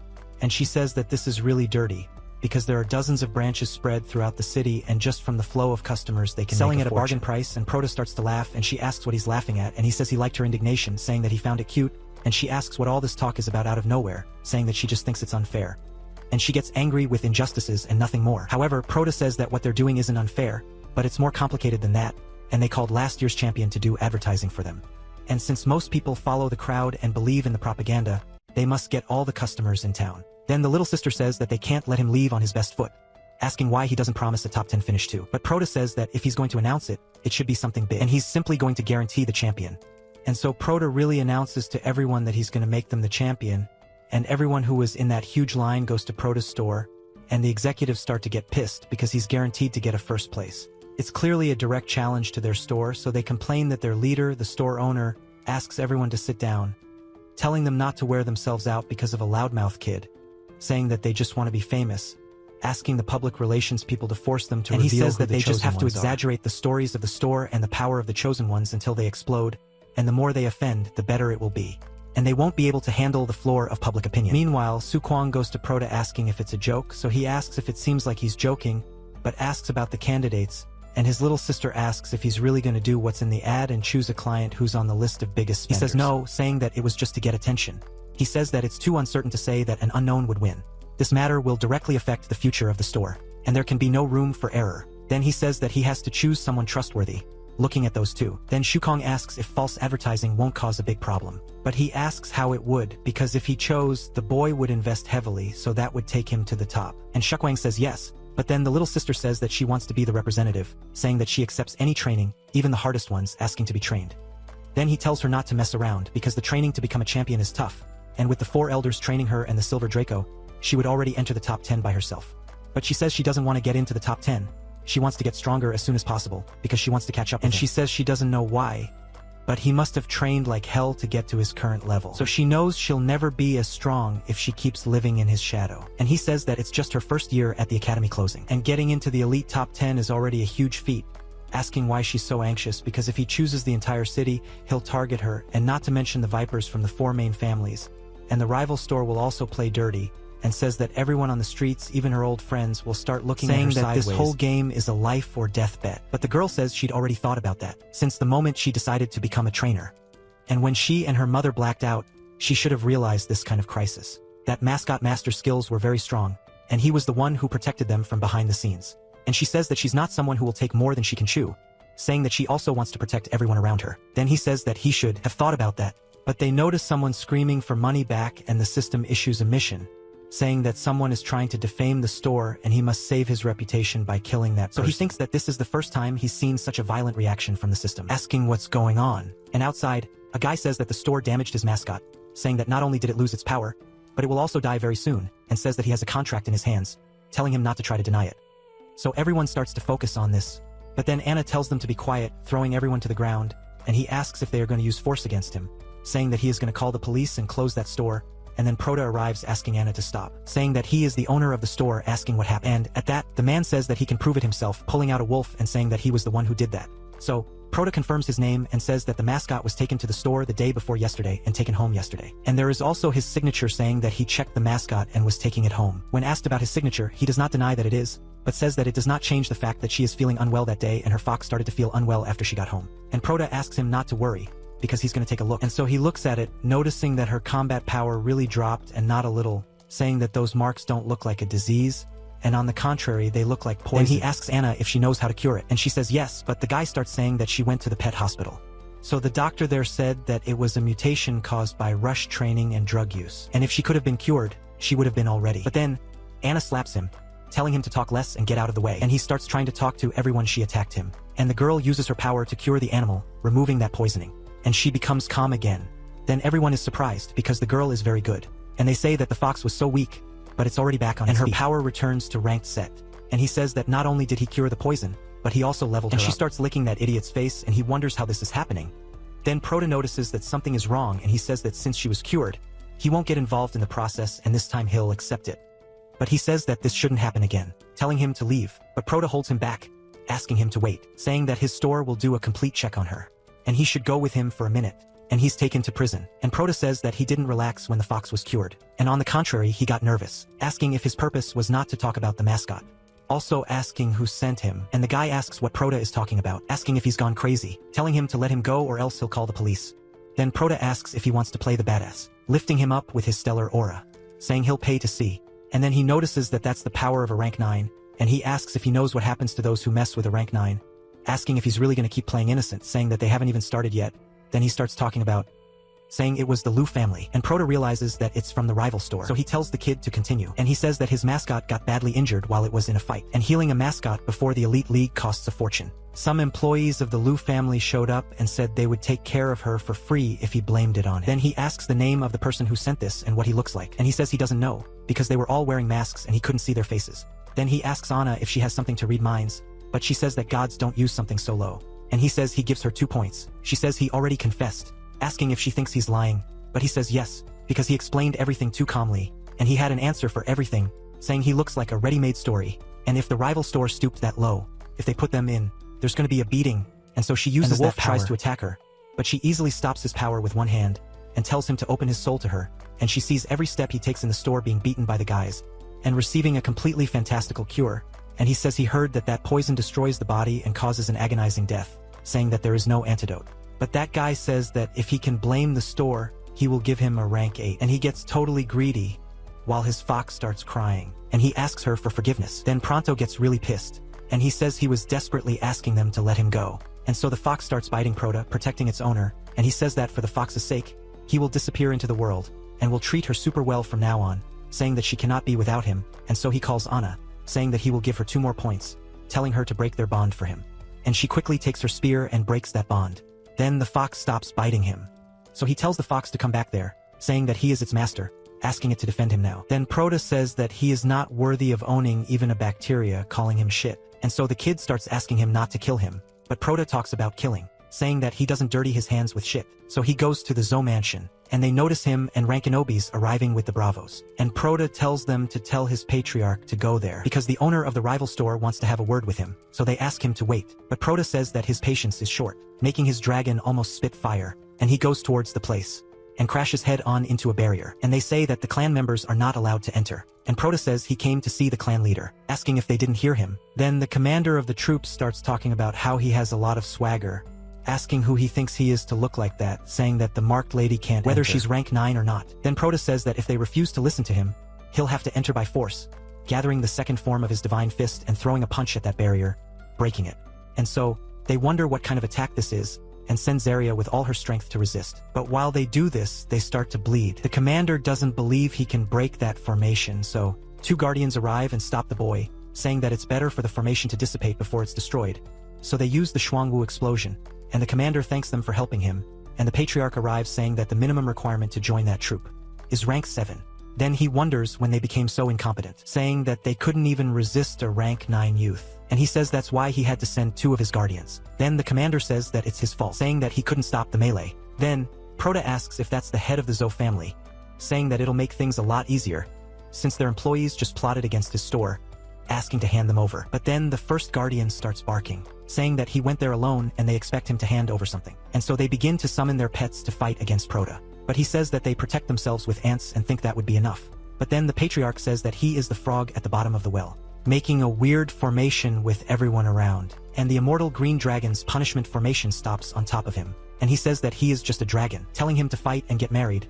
He is sure that he wants to continue covering up those responsibilities. But the patriarch asks how dare he be so arrogant, especially knowing that he will die. Then he thinks that reaching rank 9 is something extremely difficult, but someone from the lower stage challenges him. The person in the upper stage would be the same as rank 3 facing rank 9, and he tells the boy that it is not too late to ask for mercy. Then he says that even if he has the strength of a rank 9, the power to destroy in the form of the dragon's punishment is that the limit of rank 9 power is a hair's breadth away from reaching legendary rank, and says that he could even face Daozong himself. But Prota, seeing that attack coming, stands still and talks to the purgatory dragon and the shitty dog, asking them to go forward and use their best skills against it.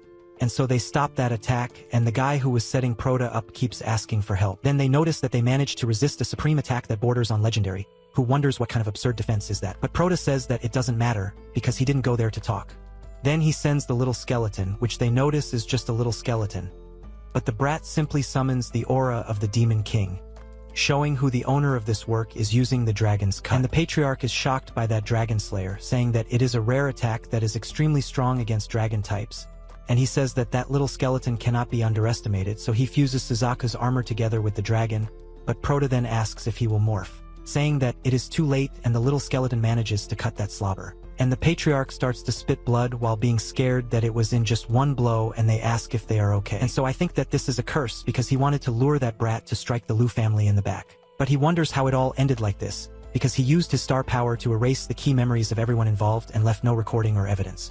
Wondering how the hell he found it, then Prota says he will ask again, asking if they will still continue to protect him.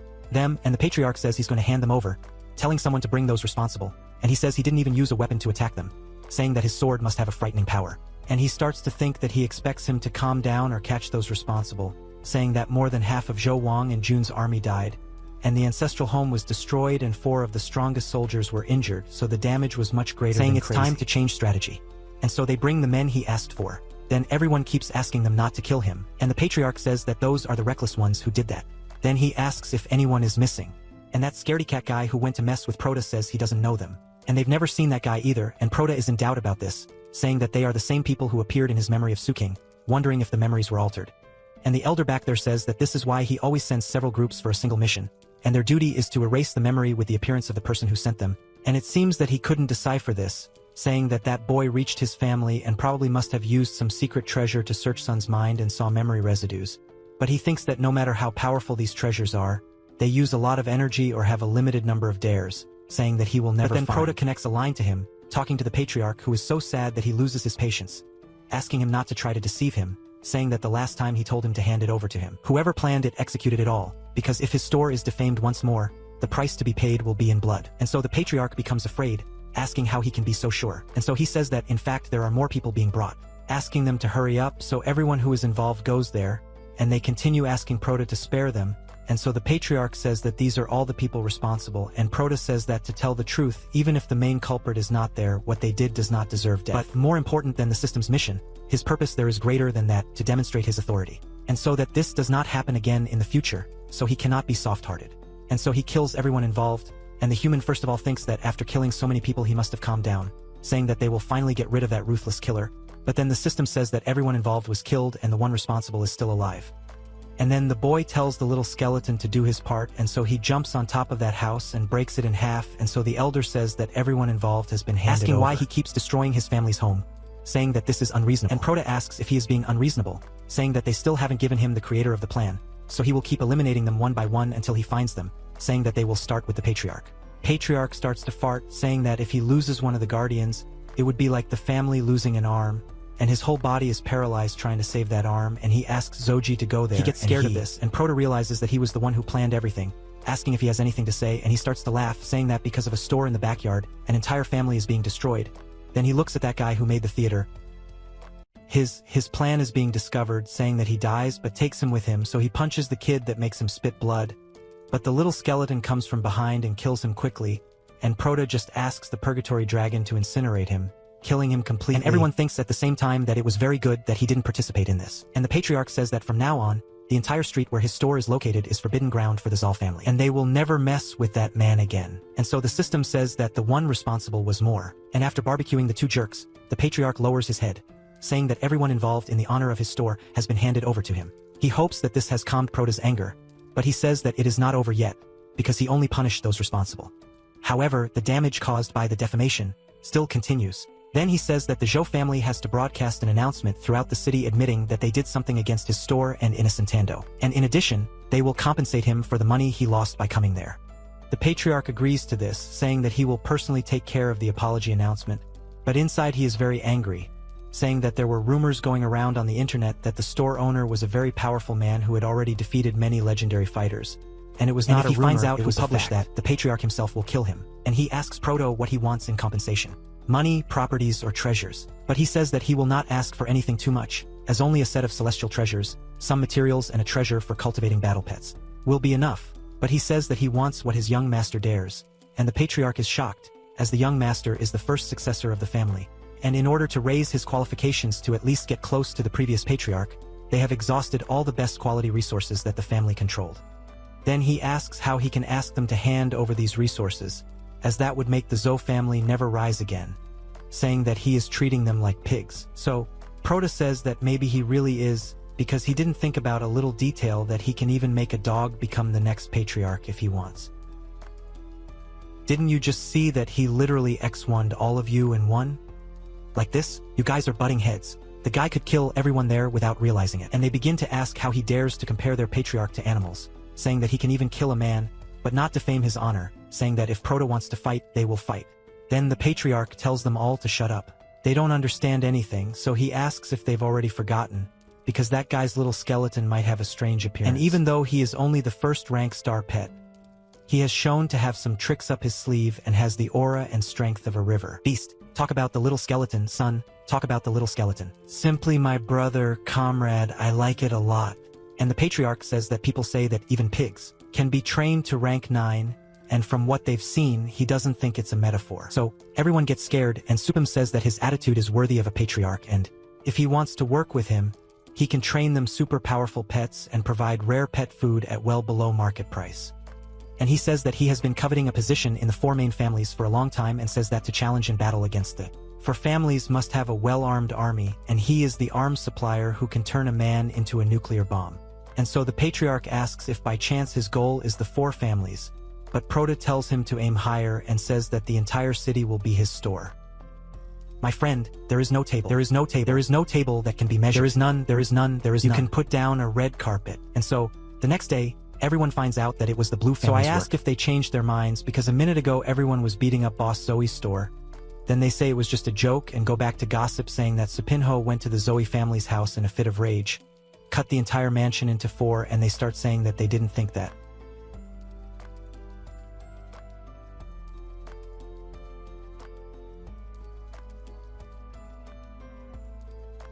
And the mission was complete, asking if he wants to receive a legendary technique for the mascot.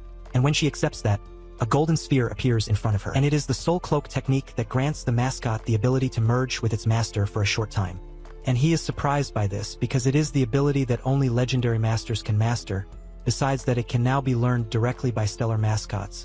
And he thinks that this is a very stolen reward and says that this technique is even scary. Who he should teach this to, thinking about merging with the Dragon of Purgatory, and he would have a very angry design. And he thinks that with this he would become a dragon warrior because breathing fire like a dragon and flying after this seems pretty cool. But he says that he has been used to flying with spiritual control for a long time, and turning into a dragon would be a waste. And he wonders if he's the dark draconic dog, thinking he's gonna turn into a werewolf or a furry from Dark Romance, and thinks it would be nice to be able to use an improved version of the Soul Chase. But then he remembers that the dog is kind of silly, so he says it doesn't sound good. And in the end, the best choice for this technique has to be him. Yeah, bro, I agree with you. And look how the brat comes out of the portal. He already starts looking for someone to kill. He learned it right from the psychopath of the owner. He says he didn't ask him to slice anyone this time. And so, he stops Skeleton from learning that technique and he gets all loving, with Proto asking him to absorb it right away because it's nice, and he finishes absorb learning that. And Proto notices that he gained half a point of strength. saying that this is wonderful and says that from now on the little skeleton will not be able to get stronger in common battles. And he says that with strength 10 the little skeleton could not face the guardian dragon. At the top of the dragon tower with the strength of a beast king. He says that the little skeleton had to revive to win the fight, and his strength went up to. After absorbing all the blood pearl, he obtained his previous strength and went up to 10. Then, after entering the land of the fallen demigods and fighting fiercely against those worms, he reached 11 with Anna's help and says that he did not imagine that a legendary technique would increase his strength, since he had fought so much with half a point. And he says that now that he has solved the problem with the store, he sends a message to Go, saying that he will take 2 rank 5 rookies to train somewhere, asking him to help find a suitable place, saying that now is the time to secure a podium.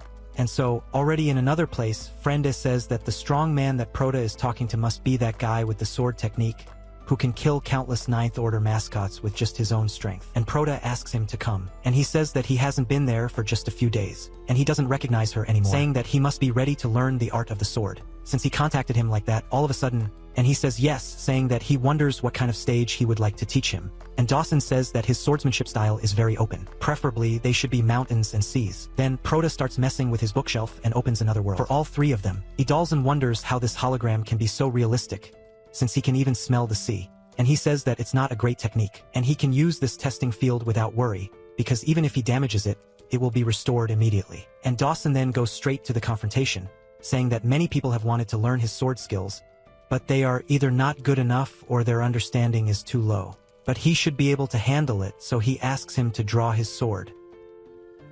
Proto calls the skeleton and Dalzan doesn't quite understand and asks if it wasn't him who wanted to arrest him, and in fact it was the skeleton, and he says yes, saying that he won't be able to feed him for now, saying that he will be guiding him. And he says that of course he won't let him work for nothing, telling him to accept the star fruit. And Daozong recognizes that this fruit can take a 9th Order pet master 1 order, and he thinks that although this won't allow him to reach the legendary level, it will already improve his training in 2 years. And it is very useful. And most importantly, this item is very valuable for an average pet and has no price on the market. And even if he has millions of dollars, he might not be able to get one. And Dawson says that this is not a form of payment. And if he is not at the upper level of the 9th position, he will not be able to learn his blade of stellar turbulence. And he feels that he will not be able to teach such an inferior being. And so Proto orders the little skeleton to go after him with the superior blade technique. And the cut is so absurd that he brings the Demon King back from the clubhouse and attacks, shaking almost the entire sea. And Proto asks Dalzan if he has seen enough of the little skeleton's skills. And he says that the superior blade technique is a 7th Order technique of the mascot, and only 60% of strength can be added to its attack. So he has just touched the limit of the blade art, and Dawson thinks that this little skeleton already has the power to split seas, and its unique blade, Turbulent, can add 120% of its own strength to its basic attack. And if he lets this little skeleton learn it completely, he can't imagine how strong he will be. And with that, he gets excited to teach the technique to the little skeleton. Skeleton is the best technique he has, because if he can't teach him that day, he won't be able to sleep. He pulls out all the swords and goes after the guy. And Proto thinks it's a shame not to keep such rare professional material, telling Hu Yen to take a picture of them practicing and make a poster to hang in the store. And returning to his friend AI and also to his sister, he says that he finished what he was doing and is going to take the 2 of them to the desert. So he gets a pimply military car and starts driving around with them. And Frenda starts praising the car, saying that he heard from his sister that it's not available for a normal pioneer, and you have to be at least in the silver category to be able to buy one, and says that it's a great way to go to the desert area. And he's going to ask that pioneer that he saved last time to show him a suitable desert area, because he didn't expect him to be so attentive, even giving him the car, and he says that he'll pay for the armor later. At that, his sister starts asking where Proto was, because she heard on the internet that he got into a fight with someone, asking if he's not hurt, and he says he's fine, saying that it was because of a great power, because the Zhou family was annoying him, so he went to talk to them. And then he sought justice. He kindly makes it very clear to both of them that he killed the people involved along with their subordinates. And Frende says that the Zhou family is one of the most respected families in his city, asking how he dealt with them so easily. And his sister asks if it was because of her business of competing as a champion, so he tells her not to be silly, saying that, as they get stronger, they will inevitably have to fight stronger families, and she should feel guilty about it because it has nothing to do with her. And he had his own reasons. Then Frende asks if he was really going to win first place, but he says he wanted to. However, as a store owner, that wouldn't attract any publicity. Besides, the best thing about being a champion is that he can be taught by a legendary mascot master, which for them is a great opportunity, but for Proto it is literally useless. And already in the infected land, the diabolical war dog is eating a bunch of people, so the little sister asks to watch. So, her kitten, which should be cute, throws a black hell at that monster's face. He throws back some spark thorns in the cat's direction, but it disappears. But the moss beast from the cemetery appears behind him holding the dog's leg. So the little sister orders the fire beast to attack again with a fire tornado explosion, dealing pretty strong damage to that monster, but it gets nervous again and lets go again. And he changes his plan, wanting to attack the masters this time, and Friend A asks the little sister to be careful, because he is going after her. This time they try to start blocking, and so he puts another one of his beasts, and she sends the Snow Moon Dragon out to help. He sends her baby Blue Eye to use the Moon Claws, and they even manage to defeat that monster. But behind them another one appears, and she quickly activates the Star Shield, saving her friend A and A. The top-level poisonous python appears by surprise, and the girl is the daughter of Garaspeo. So he uses the soul-devouring beast to launch the miasma of darkness so they can escape. Then she thanks him for the help, and he says that that ferocious beast seems to be poisonous, asking if she is okay. And the girl says that he saved her life, and Professor Eric and the Poison River taught her high-level healing and antidote techniques, so she can easily cure that. I'm cured. Did you like it? And he says he didn't know that, but she remembers telling him to never call her sister, because it seems like they're the same age when he does that. And Proto starts laughing up in the sky, while Shu says that this isn't good, because the beast must be calling for reinforcements. And the little sister says that the miasma that hid their tracks hasn't dissipated. They haven't been found yet, so they have the advantage.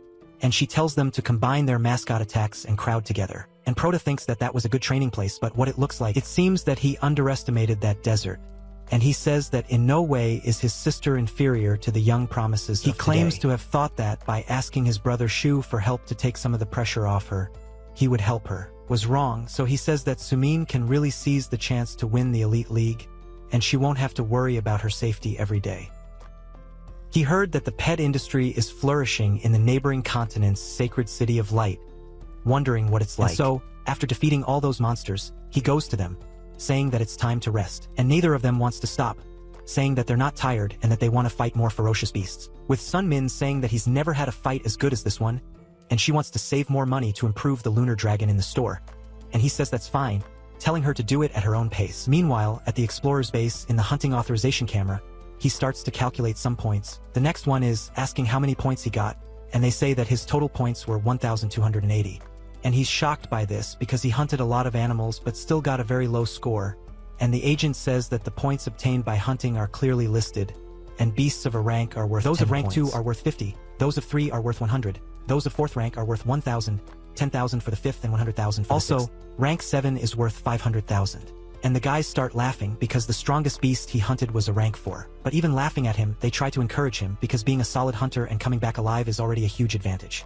And just like the next one, comes the Night Wolves with 64 members, and the score is a pretty big number, right? 1,572,000. And the previous kid points. Is shocked that this is the amount that the groups get. Then they ask themselves how they should distribute the merit points. And the captain says that it will be 100,000 for each person on the first team, 200 for each person on the second team, and 5,000 for each rookie. And that loser starts crying, saying that it was a loss that he went alone, saying that he will need to find a team. Then he calls explorers 91, 92, and 93, saying that there are 3 people on the team, and they notice that the total points that these people got were 2,256,720 And points. Guess who comes out of there with his little sister and his friend A? Then everyone is shocked by the division of those points among only 3 people. And the guard asks how the points will be divided, and so Proto says he's out.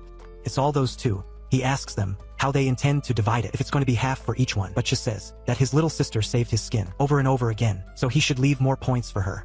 But she says that she only did what she had to, and it's fair to get half for each one. Then he starts to dust, asking why. Why do they have more points? Saying that this hunt yielded more than 1.5 million. And that previous team starts to complain, because each rookie only got 5,000. And they talk to the south, asking why she doesn't say anything. Look at Katreya, the mouse's owner. Oh, I miss you so much, man. Why did it have to be that girl? And her friend, who doesn't want to do anything, keeps asking if she's going to let those hard days of work be paid for with the change. Saying that even if you don't use them to buy secret treasures for the warehouse, you can't even buy a mascot training with. Then the captain simply yells for everyone to be quiet. The veterans start saying that the rookies really don't know anything. And it's the first time they've gone out exploring and they learned everything from their team leader. And they're still turning a blind eye to other people's scores, saying they're lucky to be able to carry the equipment. And they say that of course they did it because they're still students and had a few problems here and there, but none of them were serious. Besides, they say that in the battle against the rank 8 Flaming Mammoth Draco, if Hatayu gives in, he'll be tamed. If they had mobilized the other beasts, they probably wouldn't have been able to eliminate them all without a scratch. Besides, several of them hunted rank 5 or 6 beasts, and each one there deserves a lot of points for that, and they say that they want the points that are rightfully theirs. And so the little sister tries to get Prota's attention, but he tells her to calm down and not judge yet, telling her to keep listening. Then the captain tells them not to think they're great hunters just because they killed the animals. Then they ask if now he's going to say that they don't hunt well. And the captain says that when it comes to hunting vacations, the veterans there have been at it for a long time and everyone there has the strength to kill these bigger animals, and the hunt that time was very good and earned a lot of points. And yes, but they shouldn't forget how they came back alive. For the scouts, planning, medical treatment, and logistics. He asks if they were the ones who planned all this. Outside, as they have joined his team, they risk themselves for him. And whoever gets hurt has a hospital. But this also means that they are not alone and every penny earned has to be shared among their companions. And he says that if they think the division is unfair, they can go on their own. After all, they can let reality tell them how much each of them is worth. So the little sister feels a little down. Proto notes this down and says that his little sister never accepted injustice and always acted with integrity. And it's not a bad thing, but if you're not strong, it's easy to be defeated. And now it's time to adjust this temperament. And he asks the two not to forget that the path they are following is 100 lifetimes harder than theirs. And he orders. They quickly exchange their merit points for money and spend it all in the store, saying that there is a month left until the tournament and he will bring them there every week to earn money. And if they want to be first on the list of biggest consumers, it will depend on them. So, she becomes more motivated, returning to the store, leaving her dragon in Anna's hands. So, Shu also passes by there buying a lot of stuff. And Proto watches that world from above as they train. And the list of biggest consumers arrives with the little brother 10th. And so they keep training, training, and buying. And the day before, the day the tournament starts, the store's customer list closes and he says he will reveal the guaranteed champion. And wonder who was chosen. And the owner of the rival store gets all excited about this, saying that the mascot store is finally going to reveal its supposed champion. And he wants the revealed name to spread throughout the city that day, because if the Blue family hasn't been able to deal with him since summer, what will the four families think of this? They start to see who the person is who will compete for first place, saying that the name doesn't mean anything, saying that he's going to beat her up. And seeing the photo of Prada's brother, he asks his patriarch, because if he falls into the same bracket as that person, he could kill her without thinking twice. Man, if you do that, you better know how to resurrect, bro. Or that you kill yourself before he finds you, because that's going to be. And so two welcomes to everyone at the event, and the audience goes crazy, because the little sister is already among the participants with blood in her eyes. And so the presenter says that the gates have been closed, and the energy shield and force field of the arena have been activated. And the theme of that competition is to eliminate the swarm. And a bunch of moths, bees, flying bees, butterflies come at them, and they are already scared by those rank V phantom papillon bees, because they are super aggressive, unpredictable, and very poisonous.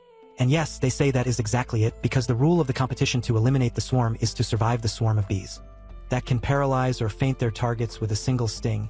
And they say that the time limit is 6 hours, so they are shocked to have to endure that for 6 whole hours. He starts running, saying that this is not a competition, picking 1,000 suckers and killing them all for free. And the commentator reminds them not to embarrass themselves, telling them to summon their mascots. And the Vice Dong returns to narrate another competition, saying that this one will be much tougher than the previous ones. But he says that this level is nothing more than a joke for Luo Fenchong from Jianglan, saying that he will do it with ease. And Vincenzo is also there with him and Proto, saying that he trained Yi how to be the best. Then Proto asks why those two are there, and so Dong says that Prota's sister is the one with all the spotlight that day. Then Zhou tells him that after the exchange fights, his behavior was not forgotten by the teachers and students of Jianlan, and they all admire him as an endless king.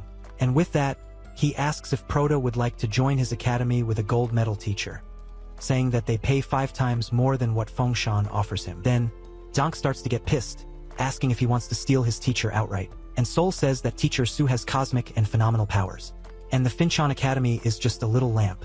So he starts to get dumber and dumber. And in the middle of all this, Proto finally remembers that he is also a teacher.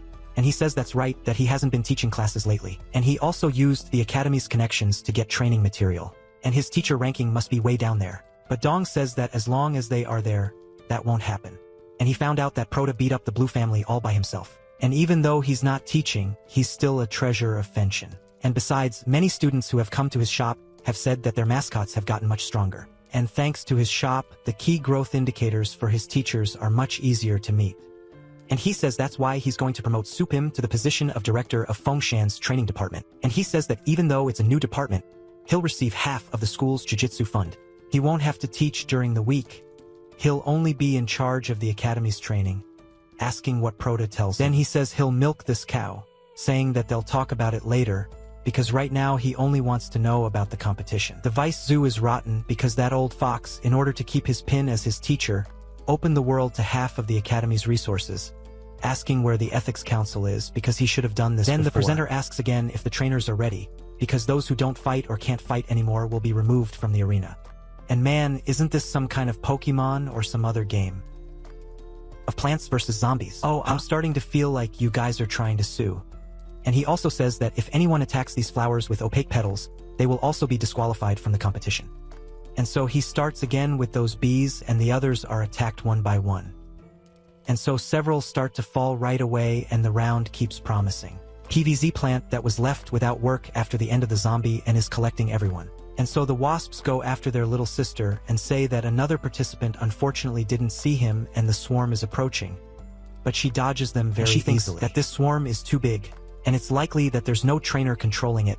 But even if it's a wild swarm, she asks why they don't attack the rescue team's flowers, asking if that would be a coincidence. And so on the other side of the field, the redhead with the short hair says that this is easy to solve, saying that all you have to do is use good old brute force to go after the bees, saying that he'll take care of them with a beating. The presenter notices that this trainer chose not to reveal his mascot, saying that he's only trusting his own techniques, and he killed several papillon bees at once, at the same time that he's showing off his strength while the trapdoor opens behind him and goes. Several other bees appear running after the guy, and in the end he also ends up being eliminated. Then the presenter jokes with him, saying that brute force really doesn't solve everything. And he says that these bees reproduce very quickly, and they have a large stock of them. So even if confined, in their strength they must not underestimate the enemy. And so, the little sister says that most of the participants are at rank 4, few are at rank 5.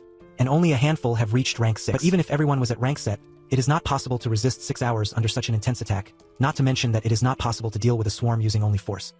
And she thinks that this test is not measuring her combat power, saying that there is some catch. And so she looks at 3 beings there next to her observing him. And they notice that she is the one who wants to compete against their young master in the finals, saying that they will show her who she has messed with. And here they are, the children of the Tang family. Meanwhile, the little sister starts to do something useful by testing her assumption, asking what happens if she brings the swarm to one of the sheets with opaque petals. So, they are not attacked, and she says she knew because the swarm does not see the flowers as enemies and ignores them. And she says that if they do not identify enemies with such precision, it can only be in 2 ways. One is using a mascot with range control over the entire field, and the second would be using some secret treasure that repels insects on the flowers' bodies. And if it is a mascot, you would be able to feel the use of star power from its trail, but so far nothing has happened. And she says that if it is the second case, but while she is thinking, those Tang guys try to attack her. And the girl comes to the exact conclusion at a very bad moment, saying that this is why they said not to damage the flowers with opaque petals. And the Vice Zoo meanwhile gets scared, because here they are, the hidden weapons of the Tang family. The silver scorpion stinger and the dragon's pitcher blade, with Vice Dong saying that their venom is so strong that only one is loved by anyone below rank. And so, the girl is not even hit by any of those hidden weapons, dodging them quite easily. And she, in addition to dodging, catches it on the tip of her feet and returns it with the grafting technique, throwing it back at the 3, also killing the bees in the middle of the way. They wonder how she can know that Tang family technique, and she starts to think that there must be other treasures ready to repel the swarm somewhere in the arena, and if she finds it, she wins this round. I'm getting happy that the author is giving a buff outside of the little sister's body. Huh? He's making her irrelevant in the work. While the bees keep going up above, the trainers try to attack them in every way, and one of them uses a wall of fire to defend himself, and the others, seeing this, notice that it is a 6th rank skill, asking him to let them hide with him, but the boy asks if he looks like it is an elimination fight. Besides, there is a chance that he will betray him, he having saved them, and they swear they would never do something like that. But the kid starts to think it was a good thing he trained his boss, because otherwise he would have gotten himself into such trouble too. And so the bees start to explode, and at that the little sister notices something, saying that she searched the entire field, but couldn't find a secret treasure to repel insects. So she starts to wonder if this treasure would be hidden in the middle of the exam, and she thinks that if it is hidden in one of the papillon bees, she will have to feel it with star power. So she starts to scan, thinking that there has to be a leader. So she finally manages to find it and uses the rank V strength and speed enhancement to get close to the bee and grab its wing. And she simply breaks it. The commentator says that it is just a hell of a review, since it only took an hour, and the first participant found the right way to pass this round. And everyone pays attention to the little sister, and he congratulates Su-min for being the first place. And some of the guys start crying over spilled milk, because they must have destroyed dozens of that immunity ring. And Vice Dong thinks that it was good that she found the answer in time, because he was afraid that Feng Shui would lose another star. But VC Zhu says that the move Su Min used to get the secret treasure just now was extremely precise and refined. Asking Proda how he trained his sister, he says it was nothing special, since she only learned some of the moves from the Tang family's hidden weapons and the Vice Zhu, hearing what she trained with the Tang family, assumes that he must have very powerful connections. But if I tell you that the guys from about 4 families there are his subordinates, I mean his little elders, things will get a little... And so, shortly after, several other participants followed Sumi's example and qualified for the next round. He says that there are a total of 100 protection rings to be obtained this way, wishing. And those who have already qualified can now leave the field and go rest, as the group round will take place in 3 days. So the girl is happy that she was able to realize it early, because if she had wasted time like the others, everyone would have ended up disqualified. And she starts to hum all happily, saying that she is going to go home and tell her mother that she passed. But the pig spirit, seeing the girl all happy, says that with the Tang family out of the way, now is her cue. Activating the demonic claw, using her 4-eyed monkey, to activate all those bees with the bloodlust mark. And with that, the girl starts having to dodge the bees with everything. This tells me that this secret art of the Mugia family can make the mascots, without willpower, attract a violent frenzy and make them attack the marked target to the death. But she says that since this ability has an enormous mental weight, the user's mascot has to withstand half of the mental load to be able to use it. Then he notices that she even knows about this, but asks what good it will do. And then, the presenter says that the swarm on the field seems to be being controlled by one of the players. And he went on to disappear in evil. And the audience starts saying that this is dirty work and sabotage, asking who he is asking to be killed, saying that they're going to throw him on Twitter. However, the presenter says that, despite being morally reprehensible, he doesn't have rules explicitly preventing the participants from attacking each other. And the little terror asks, so what if this is ugly, questioning what's the point of being noble and fair if he can only steal the crown, asking if she thinks she can handle all this number alone. And he tells her, full of swagger, that the champion of the league will be the Mugia family. The little sister, just like Proda, won't give in and starts to summon something, and so she calls the tornado of dragon flames. And tell you this in passing, this is one hell of a tower of flames, you know? A respectful dragon of flames. Let's go.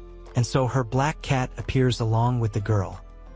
And look, this family knows how to make a triumphant entrance. Huh? Kitty, look, drank some water over here. The host says that the star mascot that used this high-rank skill was the girl's phantom fire Vera. And he says that his mascot came from a rank lineage and mastered a rank 8 skill, saying that she is truly the best of the best. Then the boy asks if that's why he hid the game so much, saying that it is a very strange barcode. But he says that the phantom papillon bees on the field are endless, and he wants to see exactly how long she can use such a powerful fire skill. And he starts trying to use the demonic claw. But then snakes appear around him and he wonders where they came from. And the girl's cat can not only use fire, but is also using a nightmare shadow, putting the two of them in the middle of a hypnosis. And the girl comes close to him, saying that the bloodlust mark has a weak point. Since the mascot has to help his trainer share the mental load, he stops paying attention and it becomes easier to get close. So, she starts to take the ring off him. While she does this, he asks her to wait. But the bees are already on top of him, ready to leave him with more holes than Lu. And she leaves him behind suffering, almost turning into a mummy. And she says that in this life it's kill or be killed. And she says that her brother taught her that. And our pro is producing another assassin on duty. Look, we're already reaching 3, huh? Soon he asks for music. And so the disciples of the Mugia family are also eliminated. And everyone is surprised by Morina's power, saying that she is cruel. And that guy who escaped taking a pial from Proto once says that this is the strength of the guaranteed champion of the mascot shop. Then he says that the internet will stop. And the girl leaves calmly, while he realizes that what the boy said is true. Then Vice Zo says that that was amazing, while Vice Dong tries to talk to Proto, but he disappears from their side. Meanwhile, the little sister continues walking alone around the place, until she notices that something is wrong and the circuits are failing and some people are already dead on the floor. And a man says that the girl is unlucky, because she dared to challenge the 4 great families in the Elite League, asking what the boss is going to do with her, saying that the decision is difficult. Her contractor ordered her arms and legs to be broken. But judging by the photo, it's not something to throw away. So he says it's better to delete it and take it for a walk, because it's been a while since he played with a young girl. There always is, right? Oh man, the Chinese air is unbelievable. And those are the Black Dogs, a famous squad of brothers for committing all kinds of crimes. And their average strength is 8, but they occasionally do the dirty work of the 4 big families and nobody messes with them. And so they start planning to take turns with the girl, but while she walks, someone tries to grab him until she reacts really quickly with her increased strength. And she punches and Proto just holds it, and he says that was the right answer. She asks if he's been drinking because he has to stop testing his reflexes. one day he's gonna end up getting really hurt. However, the boy says that the day she gets it, he'll retire and says he came to get her. She's in doubt about it, saying that the parking lot is closer that way, but he says no, saying that he just came from that side in such filth. So, the wolves start trying to go after them, but they come face to face with the brat who's just calmly waiting for them, and they question what that is because the spaces they heard were from that one over there, and so the little skeleton simply draws his sword. And check out the elements look. This doesn't scare you, son. You're dead inside. And Proto says he called the cleaning team to fix it, and they go the other way. And so they all become just scraps, and the little skeleton causes a bloodbath with the star-destroying cut and simply leaves silently. And so, from outside, he zooms in and waits for the protagonist. And the boy asks what he can do for him, asking if he came to train a mascot. And so he says that he just stopped by to see if that little skeleton was free, because if he's busy, it's okay, and he leaves. And Proto wonders what's going on, because he zooms in. He's there as if he's calling his little friend to play, and he wonders what the little skeleton did in the month he was away. And he says that it doesn't matter because as long as he comes back stronger, it's fine and even better. Then he says that the little skeleton is fine for Dawson. It's always free. And so, going back to the store, Proto sees some things right away and asks Anna what they are. And she says that it's from some incessants that they say are from the Blue family. And she says that they also requested 100 more high-ranking pet training services. And they left a message asking to accept those secret treasures they used in the young master's training. They hope that if it is already out of goodwill to demonstrate that the Zhou family is always at their orders. And he asks if everything is in order. She says that she checked everything with the divine eye, and despite there being no traps or poison, everything is a pile of trash. She questions if the Blue family sends her trash as if it were an offering, asking if this is an insult, questioning if the protagonist wants her to kill him. So he opens it, and ends up almost going blind. She says that she was right.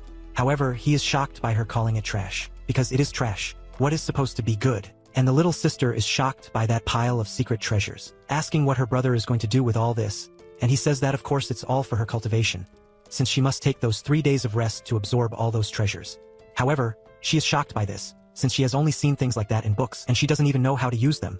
Then the spoiled maid Tang says that those treasures are too high level for the girl, and if she forces the absorption, her body will explode and she will die. Questioning if no one, he realizes the obvious. And Proto realizes that Ruya is still the young master of one of the 4 great families. So she must know how those treasures work, and so he tells her to come closer, because they got me talking. Come on, bro, it's not just about staying quiet, stay in the corner serving the customer. He talked too much, he went around. I recognize Ruya, he takes his little sister for a bath. Somewhat unnecessary. Then she asks him to stop because it's tickling, and Ruya says that if she moves it will be worse because she was tied up. To avoid side effects during cultivation, telling her to be good, telling her to focus on the sensation of her body. Man, it's not possible, man. Man, help me, man. Censor that, please, for real. And so, an hour before this hell, Proto asks if she knows how to use those treasures, and she asks what he gains by answering, asking if he will release her, and he says yes, but says that only after the Tang family kneels in front of her, and it won't be long now, and she can wait calmly. Little sister over there notices that her brother is turning into a cartoon villain, and she says that he barely played rank 9 and is talking about taking them down, saying that, for his information, the Tang family has bases in several cities, and Longyan City only has one of its divisions with the other 3 great families. And if they are talking about the Tang family, there has to know her whole history. And one day, during the 2nd year, she starts talking a lot of shit. And Proto asked the system if when he captured the year, it said that the contract was not limited to any more Stellas. And so he begins. And so, with him getting closer, she starts saying that she will talk, asking him not to get close, and he says that he tried to make a deal with her, but then he holds both her hands, saying that she didn't want to listen, so he's gonna have to use some tricks, and she starts to blush, but he only uses another temporary contract mark, and she asks what he did to him, but Proto says he didn't do anything, asking her how she feels about him now. Then she says she feels like hurting him. But then, something pops into her head, and she realizes that something is wrong, because the person in front of her is clearly her enemy, and she wants to destroy him, kill him, but suddenly, run away. His gaze and his words, everything about him is majestic and irresistible, like a divine work. Then he calls the girl again, and she kneels before him, trembling and almost turning pale, asking what she can do for the master. And so the little sister asks if she hit her head, and Proto asks the girl to get up, because he actually likes her rebellious attitude. And she can continue with this, so she tells him to tell her what he wants right away because she doesn't have time to waste with him, and he tells her to explain how to use the secret treasures, and they will be used to train Sumin during the next 3 days. She asks if he's crazy because that's too little time, saying that there are many secret treasures, but they can be divided into 3 areas. Training the body with medicinal materials, training martial arts with combat techniques, and training star power. With spiritual stones, and she says that just the first stage, the medicinal bath, takes at least 3 months, and if the body is not well trained and resistant, trying something like that will make the heart explode and she will end up dying, so he talks about those 3 months. But then he remembers that if they now have a training contract, he can take her to a cultivation field. And a day at the training site is an hour outside. So you can train in there for 72 days during that short space of time until the second part of the tournament, and that's enough to finish the initial training. And so he tells his little sister to close her eyes, and she asks what he's thinking, and he tells her to calm down because it's not worth doing any harm. She asks what all this talk is about out of nowhere, and he says he's going to take her to a nice place, telling her to be good and keep her eyes closed. So he forms a temporary contract with the girl too. And so we go back to those scenes that will all be censored. And Prota thinks that even though it's slower than he expected, there are a few days before each stage of the tournament and it should be possible to assimilate all the treasures that way. And he starts training the stellar chaos technique by flying over them. Huyen keeps telling the girl not to run away, because that is to clean the meridians and strengthen her body. But she keeps complaining about tickling. However, Prota tells her not to get distracted and to focus on the bath and her body training because that is much better than training in nature. The explorers would kill for a good bath like that, and she says she will trade places with them, killing anywhere in some very dangerous area.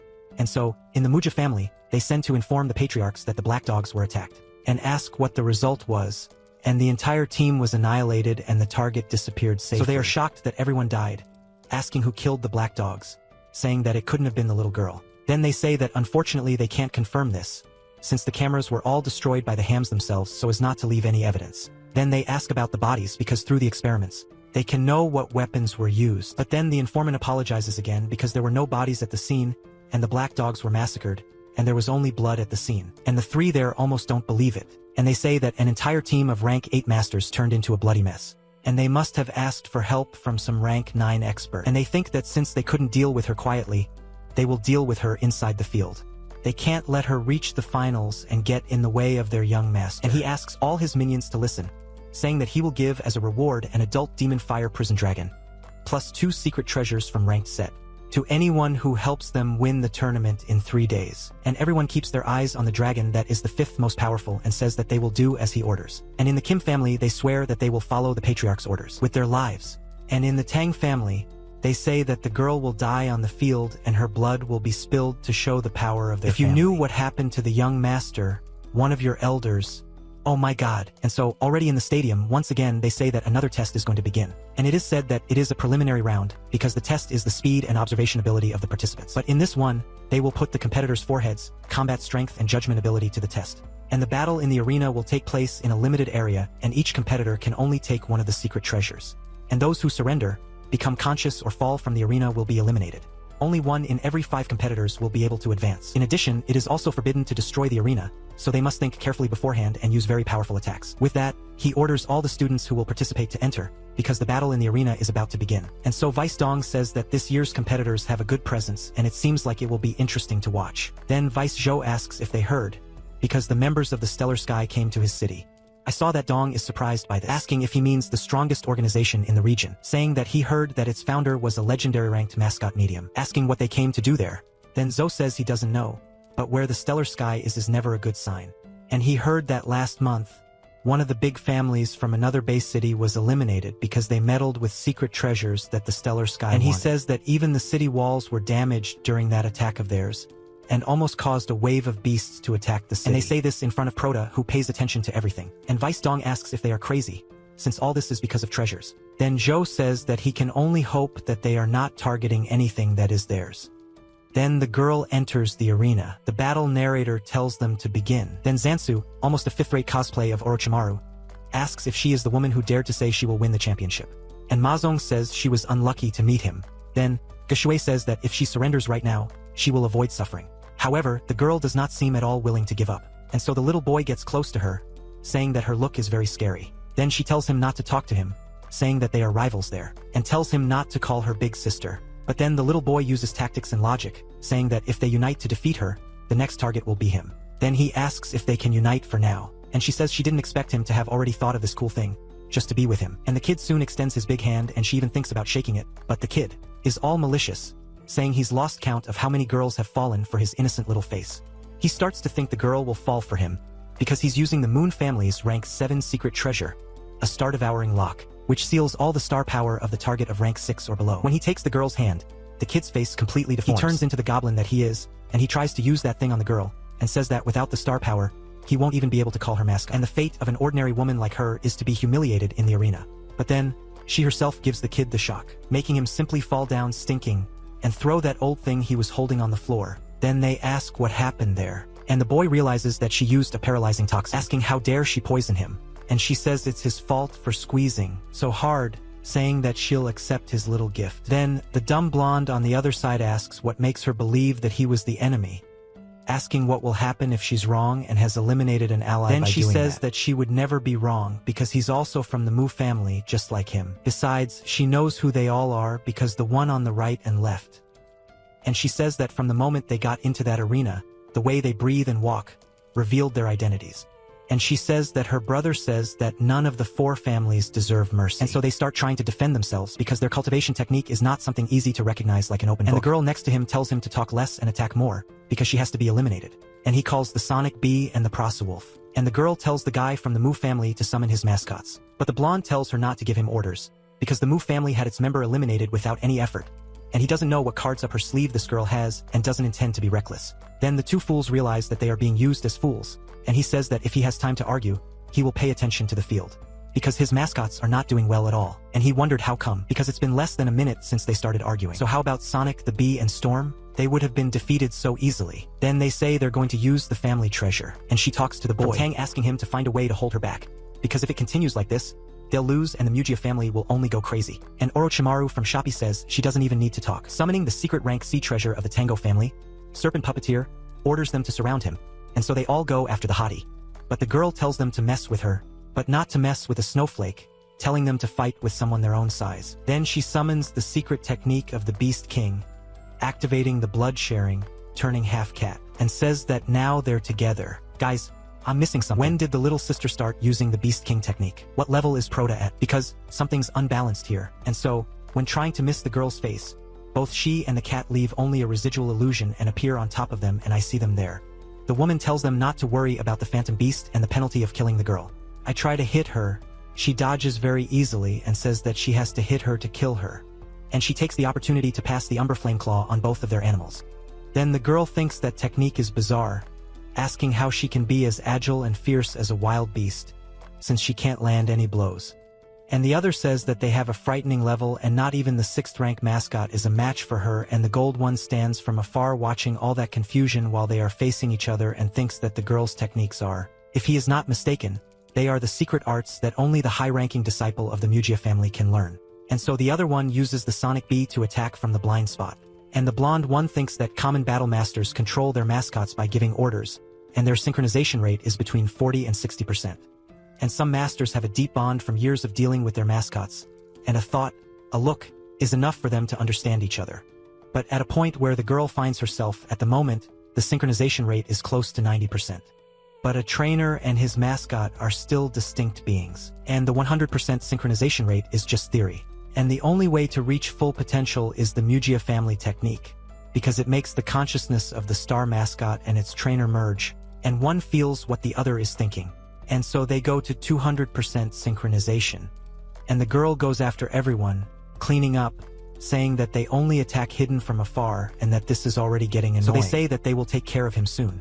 But while she is finishing the one, she feels something on her neck, so she quickly dodges it along with her cat. And in that shadow of a dragon, it stops on top of her. And they notice that it is a dragon beast. And the moment has arrived. And the fighter Zong made his first move with the dragon of the demonic fire prison, the 15th in the ranking. And he says that her speed is actually good, telling the dragon of the demonic fire prison to release it. Then he opens his mouth, placing the girl on her knees. Then, Loro notices that her beast doesn't seem to fear the power of a dragon, saying that the store that trained him knows what it's doing. However, he says that it's enough for her to be under the influence of the dragon's power, because, since her mind is unstable, she has no way of maintaining the state she was in, and the girl gets frustrated with this. Then, Zoe says that it's a shame, because if it weren't for the Muji family's interference, Sumin might have been able to deal with the Taniki family. And Vice Dong says that not even the average young man from the outer families dares to use a rank 8 dragon that is in 15th place, and only the Mugia family that won the previous championship would have the resources to do so. And the blue-haired girl says that without that strange battle technique, she wants to see if the girl continues to be arrogant. And they start to say that they will make the girl pay for hurting her. And they team up against Sumin, who is immobilized by the dragon's power. Then nothing happens. Starts to ask if she will be the second person to be eliminated from that arena. And the little sister starts to say that with such a strong dragon, she can already imagine what the result of the fight will be. And it seems that the winner has already been decided.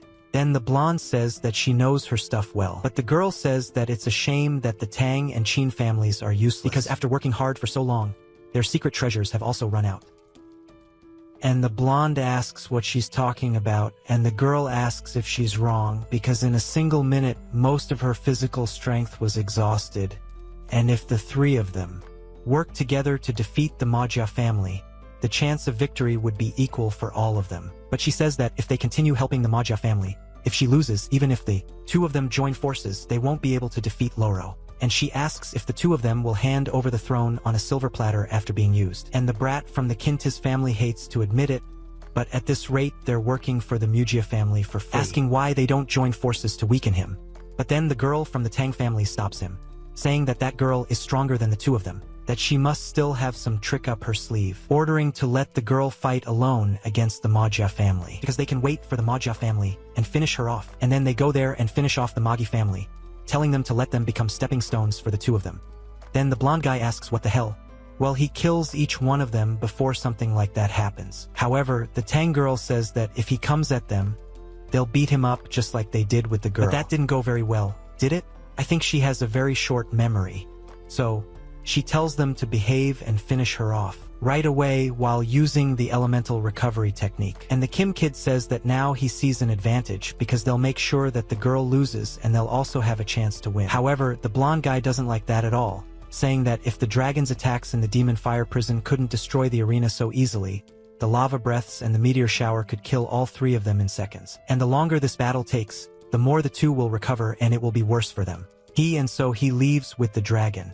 Sister Zia thinks that she may not have been able to help, but at least she is not surrounded, so she sends the snowflake with the nightmare projection, throwing it on top of the dragon. But the dragon is not fooling around and uses the destructive draconic claw on the cat, throwing it sideways. Then the girl is shocked by this, and Loro tells her to worry about herself first. Then he pecks the girl, throwing her away, but the snowflake quickly turns around and manages to hold the girl, so she is not thrown out of the arena. And she is pissed, because the dragon's power made her slower and at least the snowflake was not affected of the training, and Loro tells her to stop stalling and surrender, because the dragon of the demonic fire prison is invincible. Then she wonders why the nightmare projection didn't work, because if she knew, she would have a chance. While the other two there, behind, continue healing, the blonde tells her to stop wasting her time, because if she surrenders, he will let her leave alive. Then the girl thinks that even if the snowflake is only of the upper rank 7, he has already controlled a beast of the lower rank 8. But it wasn't one as resistant as the dragon of the fire prison. And she begins to wonder if Mazong used some secret technique or a secret treasure to resist mental attacks. So she begins to surround the dragon together with a snowflake. And Loro says that being nice really doesn't lead to anything, and sends the prison dragon to take care of the ghost beast, because he's going to take care of that girl. And so she sends Snowflake to use the nightmare projection on the dragon that's far from the laurel, but he says it's useless, going after her again. Snowflake, once again, is almost bitten by the dragon, and so she says that she managed to understand, because it's her secret treasure that's doing this. And he notices that she realized that that secret treasure, created from rank 7 of the Mugia family, the sleeping dragon bones, and after injecting her star power there, one of her dragon pets becomes immune to negative status of rank 7 or below. And he questions what she's gonna do, even though she knows attacking the girl and managing to hit her abdomen. Then she realizes he's very fast, and he calls her an idiot because she continues to be suppressed by the power of the dragon. And he still worries about his phantom beast, telling her to say goodbye to her mascot. And he uses Mariosa's shadow step technique. And he says that she is a little sheep in the matador and starts to hit the girl. And the presenter says that that was incredible, because Sumi doesn't have the power to resist Mazong's fierce attacks. And he says that it could only be a participant trained by the champions of the previous tournament, the Musashi family. And he says that using those steps leaves her only dust, but after losing so much blood, she must also be in the crow's beak. However, the girl starts to heal and gets up with a single jump. And everyone is shocked because she is not only strong and resistant, but she also heals herself.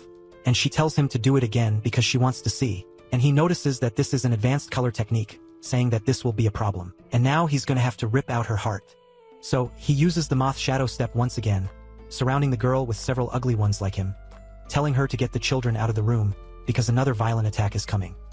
So the girl simply closes her eyes, and while he attacks, she manages to find him and strike in that direction. However, the boy appears next to her, saying that he is on the left, attacking her from behind, piercing the girl's chest. And the presenter is shocked, but she gives him a little smile saying that she caught the boy, placing the relic that the little boy left behind in his arm, taking away all of his star power. And she says that his star power only has the strength of a normal adult. And even if the dragon is stronger, she finishes him off very easily.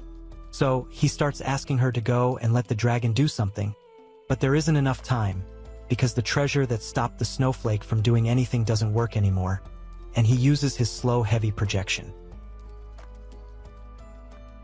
So she breaks that device with her own hand, saying that, for everyone's sake, they still can't let him kill Sun Min. Besides, they can't underestimate her strength. And the boy probably also doesn't want his family to punish him for failing the mission, saying that they'll forget about personal gains and finish her off first. And so he ends up agreeing, ordering the prison dragon to use the dragon's power again. And the girl gets down again. And without the victory in Madamada, now it's 3 against 1 and things are only going to get worse. So Proto tells her that she can use it, and so she doesn't have to. Wants him to advance her brother. Then Vice Dong says that she almost succeeded twice, and Vice Zhou says that a talent of that caliber will lose in an unfair fight, and the 4 families really have no limits, and Proto, looking down from above, all serious, says that she doesn't need to hide him, ordering to use the main card, and so she herself, without really wanting to, while he attacks her, calls the ice. And from inside comes the damn dragon the size of the mountain that she calls the ice, as if it were a thing that fits in a cup. And she orders to use the 1,000-kilometer blizzard. And they notice that it is the 8th on the list of dragons. The white dragon with blue eyes. And I came to see the monkey. And only with the appearance and the first attack of the beast freezes the entire arena and all those annoying NPCs that had already been on the screen for a long time. And the presenter says that it was only with that snowfall that the participant disappeared and defeated all 3 families. Then the girl simply tells Jalinho that she can release them, since the other 3 fighters are unconscious, and the victory goes to her. And the audience says that if she had such a strong beast in her pocket, maybe she really will win this tournament. She defeated all 3 in one blow, saying that it is an enormous force, and it is the first time that the ability of a huge squad rank appears. They say that they would pet the dragon's belly. Besides, they say that her bruise is beautiful, but the girl doesn't seem very happy with that victory that the presenter talks about, that she qualified for the nightmare hunt in 3 days. And Vice President Zhou begins to congratulate his sister on her performance. And Vice President Dong also talks about the surprise that Proto has chosen her to win the championship, and that in the future she will be a huge support for the school. And so, when she gets back home, she goes to Huyang's room and knocks on it, and the girl asks what's wrong, since there's still an hour before training starts, so she lets her in. She apologizes for bothering the girl, and she says that she's really bothering her because her chaotic star power is like a cloud of mosquitoes surrounding her, saying that she can't concentrate on her training, saying that she should say what she wants at once, so she hands over a bunch of cupcakes, saying that she wants to train with her more, saying that she wanted to ask for this in advance, apologizing for bothering her. And so, Rue notes that she didn't want to listen to his advice before, but now she came all obedient, asking if she's starting to like her training. But her little sister says that's not it. It's just that, after the competition, she realized that she still has a long way to go to be the Elite League champion. Then she starts to understand. The strength of her opponents must have intimidated her. And she says that training with her brother, Jalinho, became so strong only month. And even so, she was at a disadvantage more than once. And she says that if she continues at this pace, she won't be worthy of fighting alongside him. Much less will she win the tournament. So she wants to get stronger. And Hu Yen thinks that she must be afraid of not being able to control the mascot, asking the girl to be more specific, asking what she wants to learn.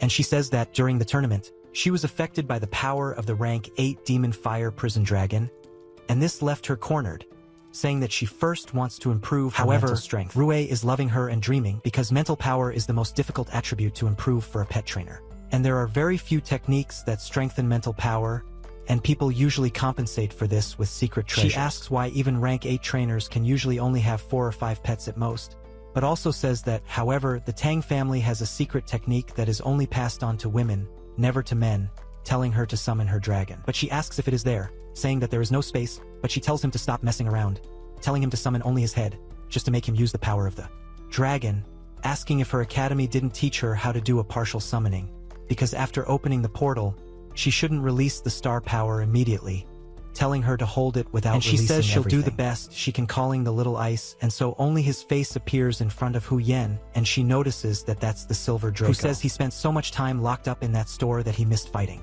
And even the dragon's roar is music to her ears. Then the dragon tries to attack her, but the girl uses Vraj's immobile body, and says it's just a rank 8 dragon and it's no big deal. And Samanho says that this is an impressive thing, saying he can't believe she held back an attack from the ice. And she says that this technique not only provides defense, a physical defense far superior to most of the same level, as it grants the same level of mental defense, and even if it doesn't meet all needs, at least it will allow her to fight a dragon without getting caught in the crossfire, and it's 1,000 times better than that ridiculous body strengthening technique of the Zhou family that she trained. And so she says she wants to learn it, and Hu Yen says he would teach her, but she has an empty stomach, asking if the girl understood what she's getting at. And so Sumin says of course, because from now on she'll bring dinner every day and only good things. However, Huyang thinks to himself that he didn't teach this to the girl for nothing, because Vraj's immobile body is a technique that only the family's young master can use, and if she uses it in the tournament, her entire family will recognize it. And after that, it'll be a matter of time until they come to rescue her. And she even gained a servant to bring her food. 2 birds with 1 stone. That damn Tsupin was only giving her canned food every day. Finally, she'll be able to eat properly. So he continued observing everything from afar, thinking that this is interesting. Who says that he created a sound barrier with star power, telling them to continue informing him everything. Then, the elder of the Mujaha family says that his patriarch is very angry with the results of the tournament, and punished 2 disciples who were defeated and considered Sun Min as the 4th biggest threat in the tournament. And the other 3 are the young masters of the other 3 main families. The Qin family elder says that his patriarch doesn't seem to care much about the elite league, but young master Qin Shaoqing wanted to fight Sun Ming, and his young master's strongest pet is a blood demon servant, which has combat power at rank 9, recommending that he avoid the battle.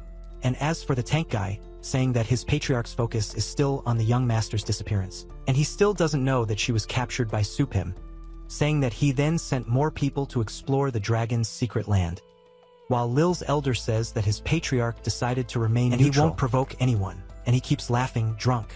Then Proda asks why the Lu family decided to be the most discreet, and he says that he informed them that he killed Master Yuan. And so everyone notices that he acted without an order from the master, telling them to kill this traitor, telling him to turn into adobo. But he says that his family is known for their advanced poison techniques, and it would be a problem if he declared war on Proda. That would hinder Sumi's development. So he persuaded them to remain neutral. So Proda takes it in stride, telling him to get up, asking about the starry sky if it has any news. They found out that the person sent by the starry sky is a woman named Yen Bingyue, and she is accompanied by other powerful people, but they still don't know what they are doing. And Proda says that if they have any news, they should inform him, because during those 3 days they must take care of a guy named Shu Guang for him, saying that he will be busy during those 3 days, so they should help him, saying that they are dismissed. He thinks about this woman and Ian of the Starry Sky. After all, this is the strongest organization in the subcontinent, asking what they intend to do during the league, saying that there is no point in thinking about it, so he will train because a week has already passed, and it is time to take Anna back to her kingdom, and he calls her. She appears right away, so he says that they will return to the kingdom of the fallen gods. And she notices that, as it seems, a strong enemy has appeared, and he is anxious, asking why they don't go to the kingdom of the supreme god, because it is much faster to train there, and once he experiences it, he will never forget it. Then he wonders if he heard everything he said, and there's no way he's going to take her to the realm of the supreme god before time, because how is he going to keep her in check after that? They haven't even finished exploring the realm of the fallen god, and he doesn't need to open a new zone. So he goes back to winding her up, saying that she's right, but the condition for her to go to the realm of the supreme god is that she be an excellent maid, and it's written in black and white, and he can't violate the contract, asking if she has any other recommendations for him to get stronger. And she thinks he didn't fall for it, but she thinks he still has a lot of time. And one day she catches him and says that if he wants to get strong quickly, there's a method that suits him. He asks what it is. It's the heavenly tribulation. He's definitely going to get hit in the head with 2 bolts of lightning. A rock is going to fall. There's going to be a flood. The guy's going to get screwed, but he's going to get out of there blind. And it's said that as the cultivator's level rises, the heavens that maintain the balance of the universe begin to bring catastrophe upon them. A catastrophe known as the heavenly tribulation. Depending on their surroundings, the heavenly crew can take the form of 4 different types. A crew of wind, fire, water, and thunder. Yeah, I got that right? The guy's going to get screwed. And it's said that if the cultivator survives the ordeal of the heavenly tribulation, he'll be able to reach the legendary level. Meanwhile, there's a member on probation at the peak power level of rank 9. And he says that if he can endure that tribulation, he will become a formal member of the 7th great quadrant of nirvana, and so he activates the body of the divine bull, and the lightning bolts strike him, and he is in the tomb of the demigods, the place of trial and tribulation, and at the peak of the divine wonders thunder, if this is and the heavenly tribulation, because even from this distance he can feel a devastating oppression. And she says that it is indeed, and it is a shame that they arrived late, because the person at the peak of the thunder has already started to go through his tribulation, but he can still see what it is like. So he asks her to wait, because they have just arrived and she should let him get used to it, because it took him a long time to hire someone to make a website for the store. And without a website for customers to order things online, his mother will die from working so much, since she is alone in the store that day. And then, Anna asks if the other two enactments aren't going with him. And the boy wonders if she's talking about Ryu's little sister. But he says that not even he has gone through the tribulation yet. Imagine the two of them, saying that he left them training in the palace, telling them not to worry about them. And one of the guys who's there says that the radius of the thunderclouds is at least 16 kilometers. And he's worthy of joining his squadron, saying that the guy up there has a lot of talent. And so they say that last year, his squadron also had many talented members who brought clouds of more than 16 kilometers. And they all became excellent soldiers with memorable military feats, who say that this year he'll be the 7th squadron. And so Proto notes that this cutlery, what they're talking about is the system's potential, and they measure talent by the lightning of the thunderclouds, saying that their mascots only have average potential, wondering how big the clouds they're going to make appear will be. And up there, already losing 1 or 2 horns, the guy keeps saying that it's just a celestial tribulation, telling the great mother tree to witness his glory. And so he takes another lightning strike, and ends up having his horns broken and falls all messed up. However, an amulet appears to save his life, stopping the lightning. And so everyone notices that he failed, even though he was at the level of 16 kilometers of clouds, saying that he pushed too hard, saying that not even the treasure of the immense sea level could hold it. And this one starts treating him like a poor guy, because even though he survived, he lost all his powers and became useless. And now it's going to be tough for him. And so he simply chooses to kill himself, turning himself into dust and returning to the Great Mother. So Proto thinks that this is really cruel, because if he didn't have the protection of the system, he would have turned to ashes like him, and he will have to use his powers carefully. Then he asks Anna if the failure rate in the heavenly tribulation is very high, and she says that it has nothing to do with probability, asking if he heard them talking about talent, saying that not only does talent affect the strength of the heavenly tribulation, but it also represents growth. However, passing the heavenly tribulation depends on the individual's combat power, and even if he was at rank 9, his combat power was only at the immense C rank. It was predictable that he would fail, and she asks what was that face he made just now, saying that she saw everything, asking if he lost his courage, and he says that he didn't, and she says that even if the gods die, if they return to the arms of the mother tree, they can revive and return to this world quickly, so he should only worry about himself. And he thinks that his strongest pet is the little skeleton that is at the combat level of the immense sea. However, the store's profits can't even compare to what they were before. As a last resort, he can continue reviving using the system. And so, a boy goes to Anna, saying that it is his turn to go through the tribulation. And she says that she will lend him a treasure and gives him the shield of Hercules, saying that it is an honor to receive such a great gift from your highness, saying that her gratitude has no words, and Achilles the shield of Achilles, and she says that forged from the body of a god, it has an impenetrable defense and protects the users from all harm. Technically, there can be no one else present when going through the tribulation, because the strength of the heavenly tribulation will increase depending on the talent of whoever is nearby. And she says that the pro will have our heavenly tribulation with him, and he will have possible unforeseen events. Therefore, she is leaving his life under her responsibility, and the boy says that enough of stalling and goes for it, thanking her again because he will protect that human at all costs. Arriving there, he tells Proto that when the tribulation begins, he must hide behind him, because with the shield of Achilles, they must withstand a storm of 80 kilometers. But Proto still acts cocky, saying that he eats 200-kilometer storms for breakfast, saying that he can start his tribulation. And so the thing begins. And down below they talk to Anna, asking why she is letting the rank 6 human go through a tribulation with them, since the tribulation fires a total of 9 bolts of trial and a human's body will end before that. And they say that even the first bolt of lightning from a 1-kilometer cloud would transform him above. Asking if this training will be useful to him, since it would spread a stain on Anna's reputation. So, she doesn't even listen to them who say that the color of the sky has changed, and when they look up the thing gets really serious, and the kid who went with him gets scared too, because that is a tribulation of multicolored thunder. And he asks, so what, questioning if this is a bad thing. And the boy, already scared to death, says that the multicolored thunder tribulation only appeared a handful of times in the last 100 years, and is very rare, and its strength is 3 times greater than a common thunder approval. Then they say that there is only one rank 6 and one rank 9 up there, and how could they have summoned a multicolored thunder tribulation, wondering if it is because of those shields. And Anna says that if it is not because of the shield, maybe one of them violated the celestial laws in another life. And I don't think it was even in another life, girl. Proto must be violating them now. If so, girl, if you investigate the way, he will be arrested for an extensive criminal record. And so the cloud keeps growing, reaching 11 kilometers. And they guess that it might be a force of 33 kilometers. And the boy who is with him asks why he needs to be afraid of such a weak tribulation. Because everything is still within the calculation. And their shield here can block a tribulation of this level. So Proto tells him not to celebrate because he has a low talent. And so the lightning starts to get closer and the boy tells him to come closer. And Proto takes the opportunity to call the dark dragon dog to measure the level of strength for him. However, the clouds do not stop expanding, reaching 16 kilometers, 18 and continuing to grow, and so they reach 43 kilometers, and the boy starts to say that now they are reaching the level of a medium talent, telling him to keep growing, he will end up falling asleep, and the pro. Note that the dark dragon dog's talent is a 43-kilometer cloud, so he orders the silver dragon to appear too, and the cloud keeps growing, reaching 50 kilometers, reaching 65 and even 78, and Proto, noticing that the silver dragon has a talent of almost 80 kilometers, calls his purgatory dragon, and says that its combat power is one level below the counterconic, but its talent is higher.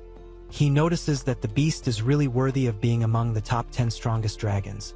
And now to collect the gift there, even that god is a bit in that, asking if the boy still intends to continue, with the god who is there saying that things are starting to get serious, and so down below they notice that it is reaching 170 kilometers again, and it doesn't stop growing. Wondering what kind of absurd talent this is, realizing that he summoned a thunder cloud of 170 kilometers, and so they talk to Anna, saying that he should retreat to the foot of the mountain, because if they are within a radius they may be a strong cloud too. But she says that they can go, because she has gone through tribulations of this magnitude before, so she thinks she wanted to use this chance to discover his secret. But she wonders how he created such a mess, and to protect him, she will have to use her DNA treasure. Real. And she throws the thing there in the hand of that god who is accompanying Proto, and he notices that that is Anna's personal treasure. And Proto says that he knew she was hiding the game, and if that's the case, he doesn't need to hold back, calling the little skeleton. Then everyone wonders what's going on, because the tribulation is on the opposite side, and it grew so much that it reached a tribulation. And the god who accompanied Proto says that he has never seen anything of this size in his life, asking for someone to help him. And Achilles' shield says that, honestly, it has never seen one of this size either, and they will die gloriously trying. He starts calling Proto close to him, asking the mother tree to witness all his glory. However, all four of Proto's monsters create a barrier to stop the lightning, and so the little skeleton activates the demonic undying fruit, avoiding a fatal blow. And the little skeleton dies soon after, dredging Draco's purgatory. Silver and the draconic dog dies too. And so, the boy says that all the mascots died, but the boy says that it doesn't matter because even if they die, they will all revive. He says that they are already professionals in the art of taking surprises, and he should only worry about staying alive and leaving the rest to him. Then the boy thinks he is incredible because he reversed everyone's death in an instant. And the boy says that they can't let their guard down because there are a total of 9 lightning bolts, and that was just the first one. And all the subsequent ones will be stronger than the previous ones. Then, the second blow of the tribulation comes at them, and he activates the killing intent, leaving along with all the mascots. This time, they attack the lightning bolts. However, one of them still ends up hitting the little skeleton. But the undead fruit saves him. Then, the boy notices that those snakes explode when destroyed, telling him to go to a safe place. So, the god who is with him tells him to be careful with the next attack, because they will get faster. And so, electric wolves come this time. So, he asks everyone to fall inside using the divine demonic fist, subjugation. And on the 4th strike, a lion comes this time. So, the silver Draco is killed by a bite. And so, the god tells him to hold on tight because it was already the 4th strike. While they attack, Concagon, Purgatory Dragon, and Skeleton all die together. And Proto continues using subjugation to kill that lion this time. Then on the 5th strike an elephant appears, and with it Proto dies, but he keeps reviving, and reviving, and reviving, and reviving. It's almost all over. Then the god who is with him asks if the boy is okay, and he says that his mental energy is at its limit after reviving so much, asking how many hits are left. And the boy says that that is the last one, and it is the 9th hit of the tribulation. And a gigantic demon appears above them. Wanting to support Proto and seeing that gigantic hand coming towards him, he thinks that he has no more mental energy to live, and now it's over, but the boy asks him not to give up because it is the moment of glory, asking him to get that artifact, so he doesn't have Anya's treasure, the prismatic star core, a divine rank treasure, forged in the core of a myth beast, which can immensely increase the user's energy limit. And he notices that unlimited astral and mental power are flowing into him, sending the shit bolt falling inside. And he thinks that treasure is very sinister because with the buff from the prismatic star core, the body of the golden crow of the divine demonic fist, and the divine demonic fist temporarily went up an entire level. Then he calls Skeleton to use the soul cloak, and Brabo begins to disintegrate and enter the Prota's body. And there inside his subconscious he notices that he has received some options, and the system says that he can temporarily receive a skill from the pet he transformed into, and the destructive power of the skill is doubled compared to its original power. And he thinks that in this battle now, either he will face the final blow, or he will be destroyed instantly, and it's hard to say with his current level. And now that the prismatic star core, providing constant astral power. So, if he combines it with the golden body's body with the body regeneration, he'll become more immortal than the Highlander. And he thinks that in order to properly enjoy this baptism of the heavenly tribulation, he'll need all the resistance he can get. And so he activates the body regeneration, summoning a strength-type soul brother with him along with the little skeleton. My god, I thought about this so much. I dreamed about this scene, and that hand coming towards Prota is no longer scary. And the Purgatory Dragon used stone armor and vines, hardening, ice armor, and the Supim Flame Mantle. The Dark Draconic Dog uses Prota's lightning mantle, earth armor, hardening, and wind armor. And so he gets more upset than ever and tries to stop his hand by resisting by force. But his fingers start to melt in contact with it, and he says he almost couldn't hold it. And that little pain is actually good. And the god who is there can only think he's crazy, because he threw himself into the divine tribulation. Then the shield says he liked seeing it and got excited. So he simply walks away from that kid, telling him to stay there because he's going to battle. And so he joins Prota too. And when he does that, Supinya's defense increases immensely. And the shield says it will protect him, and he can only focus on attacking. And the boy says that now, that Achilles' shield that rang in him, he doesn't feel so much pain anymore, and he says he's going to fight back, telling him to come closer, because he's going to show him some things calling the heavenly tribulation. So, he uses the divine crow against that thing and makes a power cable, but the divine crow ends up breaking it because it's not whole, and Prota is surprised that not even his demonic fist could match it. But he thinks it's good that he has the core of the prismatic star, because if one punch didn't work, he just has to hit it 100 more times. So he tries again, being broken over and over and over again. And so the ordeal starts to crack too. And the boy notices that his attacks are working, and continues doing this several more times. And everyone down there thinks that that human warrior is immensely strong, and his talent and combat power are incredible, even in the realm of the gods, and says that it's no wonder that the princess supported him. Yana is shocked to see this technique, wondering if he is also related to the demonic tribe of the ancient era of chaos, which then Prota finally tries to release another single, and ends up finally finishing the celestial tribulation, and not even he can believe it, because they passed that and the little skeleton comes off him. And Anna goes there asking how he feels after going through his first divine tribulation, and he says it was wonderful. Wow, and that battle there broke, rebuilt, he dried and replenished several times, and he says that his body became lighter and stronger. His astral power went from lower rank 6 to upper rank 6. So, both the young god thanks the girl, and the shield says, which makes a beautiful pair with the boy. And then, Prota starts to see a little bar above the apprentice who is next to him. He asks what that is, and the system says that that is the comprehension bar, and every time it is full, he can learn a new skill. Then he asks why he didn't see this before, and the system says that he didn't have the capacity, but after going through the baptism of the lightning tribulation, and he learned, by chance, the path of lightning and can now mark lightning techniques on people who have a full comprehension bar. You notice that the path of lightning must be those sparks that appeared. And he says that really an infinity of lightning techniques that he has never seen before appear in his mind, if he wants. And that is wonderful. However, the system says that there are a total of 999 lightning techniques, and they are ranked according to their general usefulness. And they are different from the lightning type skills he learned at Blue Star. So he asks how strong the lightning type skills are, asking if there is a way to mark all 999 techniques. But the system says that he has barely seen the surface of the lightning path, and his comprehension level is still that of a beginner, and he will only be able to mark 333, and he will have to continue comprehension to be able to mark more. So he thinks that this is interesting because he can teach his pet according to its specialties. And after returning to the store, he notices that the comprehension bars of the Dark Dragon Hound and the Star Dragon are full, saying that he will. Test it with him, and he sees that the defense power of the Konkego is high. He realizes that he needs more attack. And the appropriate technique for a tank like him is Technique 773, the Deadly Thunder Domain. And this is a technique that eliminates his enemies with the power of the God of Thunder, and eliminates him within a domain radius of 10 meters. Then he says that the Star Draco has a lot of area skills, and he needs a strong single target skill. And he gives him the Wind God's Lightning Arrow, and in this skill, the power of the Thunder God is converted into an arrow and fired ignoring all the target's defense skills. And he is happy, because now the combat capabilities of the Lunar Draco and the Dragon Hound have increased drastically. And since the young mid-levels of the great families can appear in the tournament, he will lend the dragon hound to Shukwang to ensure his safety. And so, for the next round of Anarena J6, they will have a nightmare hunting competition. They will be put into a deep sleep in the stasis capsules. And that is the dream beast of the nightmares of the abyss. The presenter says that their consciousnesses will then be taken to a dreamland created by the nightmare beasts, and the score will be based on the hunted beasts. The little sister already starts to generate that horrible thing. The presenter says that if you kill a participant who has no points, you will earn a point. And if you kill a participant who has points, you will get a point. So, Battle Royale, which is said that the dead competitors will wake up from their sleep and be eliminated from the tournament. It's the end of the game time, the top 5 players with the highest score advance to the final round, and the game time is 5 hours. Sisters, and just the scene for Proto while the presenter says that each person can use a maximum of 1 secret treasure that is no greater than their own combat power and to prevent participants. With points from staying hidden and only attacking in their order, those with more than 100 points will be highlighted for everyone to see. And so the sleeping gas is released and they all enter the dream world. And Vicedong comes close to the Prota, saying that since all the competitors are dreaming, they have to use that to see the game images. The boy is surprised to see Dong there, and he thinks he won't miss this tournament for anything, because he's rooting for his mommy. And so the hunt begins with the girl falling there, and Sumin wonders if the hunt will be in a forest, because she needs to have a good field of vision. So, she activates the secret mechanical art taught by Master Serpent Heart, and releases a small bird to see if there are enemies around.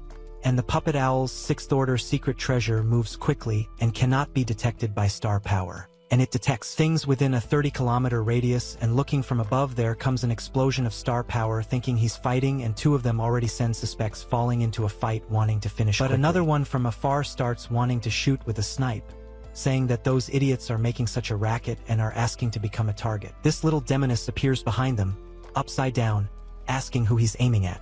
And the kid doesn't even have time, and she kills him quickly, successfully eliminating 3 people so far. And she notices that the match has barely started and he already has 5 points, thinking that's not bad at all. So she watches the 2 of them fighting from up on the tree and thinks that since those 2 will continue to attract the sharks, she'll just keep sitting there fishing for whoever comes. After biting the shark, she'll reach 100 points and will face the other participants head-on with her Dracula or Narco that her brother trained. However, while she was thinking about this, 5 rays of light rose into the sky and they were astonished, because the match had been going on for an hour and 5 people already had over 100 points. One of them was the young master of the Zhou family, Zhou En. And look, if it really is the Zhou En I'm thinking of, man, the little sister is gonna get beaten up, but she's gonna get beaten up a lot. But then, the commentator realized that they were using pentagonal positions, wondering if they were using old rules again. And Prota asked about these rules, and Vicedong said that the families have been using rules that were negotiated for a long time, and first they meet in the middle of the map and then go towards the edges. And so none of them eliminates the other before the final, so that they eliminate everyone who isn't from the big families. And Prota notices that they always monopolize the top 5 spots, saying that it doesn't seem fair to others to participate. However, Vicedong says that this was good, because besides him, no one dares to compete with the 5 great families. But he also notices that he didn't see the average young lady from the Tang family that year, and along the way they start sucking up to Lu Jianjin, saying that he's a monster and a nanny. And he says that he guarantees that they will reach the top 10 just because they bought this position in his store, so they should remember, because without the protection of the Lu family they are dead. And so they say that they will certainly return this favor in the future. And that one is the son of a relapse, and the other one must also be the son of a relapse. And so they see another golden light, noticing that another person has reached 100 points, and that person is the crazy Shokwang, and he says that the people down there don't even notice the smell, reaching 134 points, saying that the dark Kondraconic is sweeping by. And the little gang from the 5 families is already interested, because an illustrious stranger that no one has seen before has appeared, and they say that he will discover that the very large trees are the first to fall in the storm. And Sister Zia continues to clear, climbing very slowly. But she notices that Kim and Lin are going in Shukwang's direction, saying that it's going to be bad and he has to go help. So they start cutting down all the trees, clearing the way. And the boy says that he knew that he was going in his direction. But even so, he didn't try to run away and stayed waiting. Then he says that Shukwang has courage, and he thinks that that guy, she sliced huge trees like butter, and that sword must be good, so he says he intends to enter the top 5. And if he's going to have to face it one way or another, there's no reason to run away. Then everyone starts to make fun of him, but Shukwang tells them to bark in another neighborhood, asking if they've ever stopped to think that the one who can show what he can do is himself. Then a kid from the 5 families attacks him without even expecting it, and Shu stands there with the shitting dog in front of him. They don't understand anything, saying they've never seen him before. But Lu is still a little surprised that he didn't even get a scratch. And he says his name, asking what the boy's name is. While Su Guang was going to introduce himself, he attacks once more, with the cut of 100 thunders on top of the dog. But even with this rotten and dishonorable attack, he continues talking, saying that his name, and asks if they can stop attacking while he's talking now, asking if they only know how to attack with crocodile thrust. And Lu starts looking at his own sword, wondering if there's something wrong with it. And everyone notices that he, who eliminated 100 candidates, found a gold one, wondering who this Shukwang is. Besides, that dark draconic dog is too huge, and the Vice Danko, he starts to wonder where he knows this guy from, remembering that he's Prota's ally. He remembers that it was the boy who called Supim master that day, wondering if he's Professor Supim's disciple. Then, he loses his patience and decides to summon one of his mascots, saying that he'll remember Shokwang's name. Then, he says that for being the first person in that competition to see his battle mascot, he should feel honored. And so, yes, have a heavy aura from that beast. And notice that he is the 5th in the ranking of dragons, the Dragon of the Abyss. And I saw this dong say that during the exchange battle with Zhanglan Academy, Lu used this same species of dragon and defeated 5 talented students from his school. However, compared to the dragon from Zhanglan Academy, that one over there is the Monarch's dragon. So look, things just got a little narrow, and Prota better get up from that chair. Then, Shukwang himself notices that one over there is on another level, and Leo asks what it feels like to be crushed by a superior lineage, saying that now they will see if he can handle his sword. But before he can do anything, the little sister arrives, dropping the spout on him, trying to throw it far away, but he manages to deflect the attack with his sword. And the girl just answers yes, saying that she will be his opponent.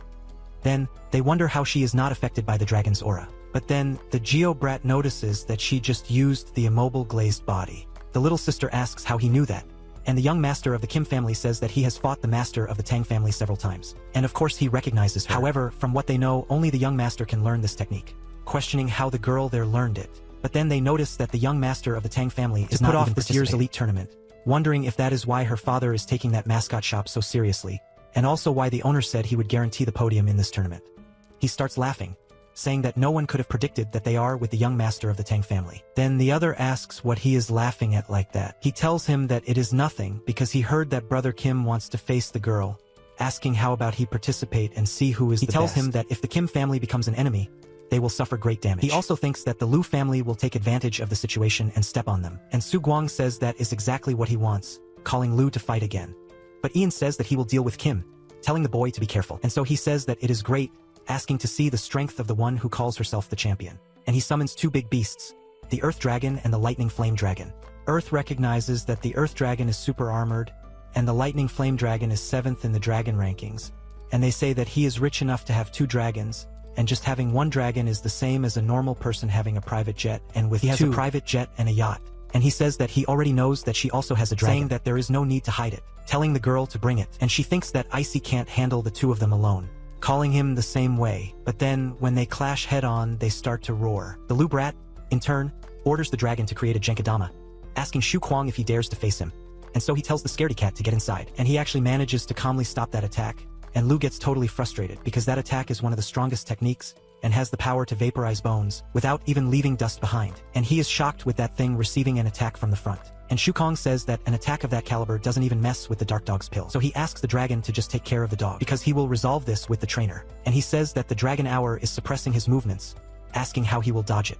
And he questions about dodging because the day he tries to escape from one of those butter knives is the day he loses all morale. And he manages to break that sword with just his body covering and goes for it along with the punch. And at the same time that the big guy is scaring the hell out of Sun Jiwoo's dragon, Shu Guang lands a punch right in Lu's face, and he thinks it can't be, because he only held on because of the dog. And Shukwang thanks him for the compliment because he's really good, and asks what other techniques he has there because he can use them all. Then he says that the competition was limited to a treasure of at most rank 6. And if he had used the Zenluko sword, which he usually wields, his head would have flown off.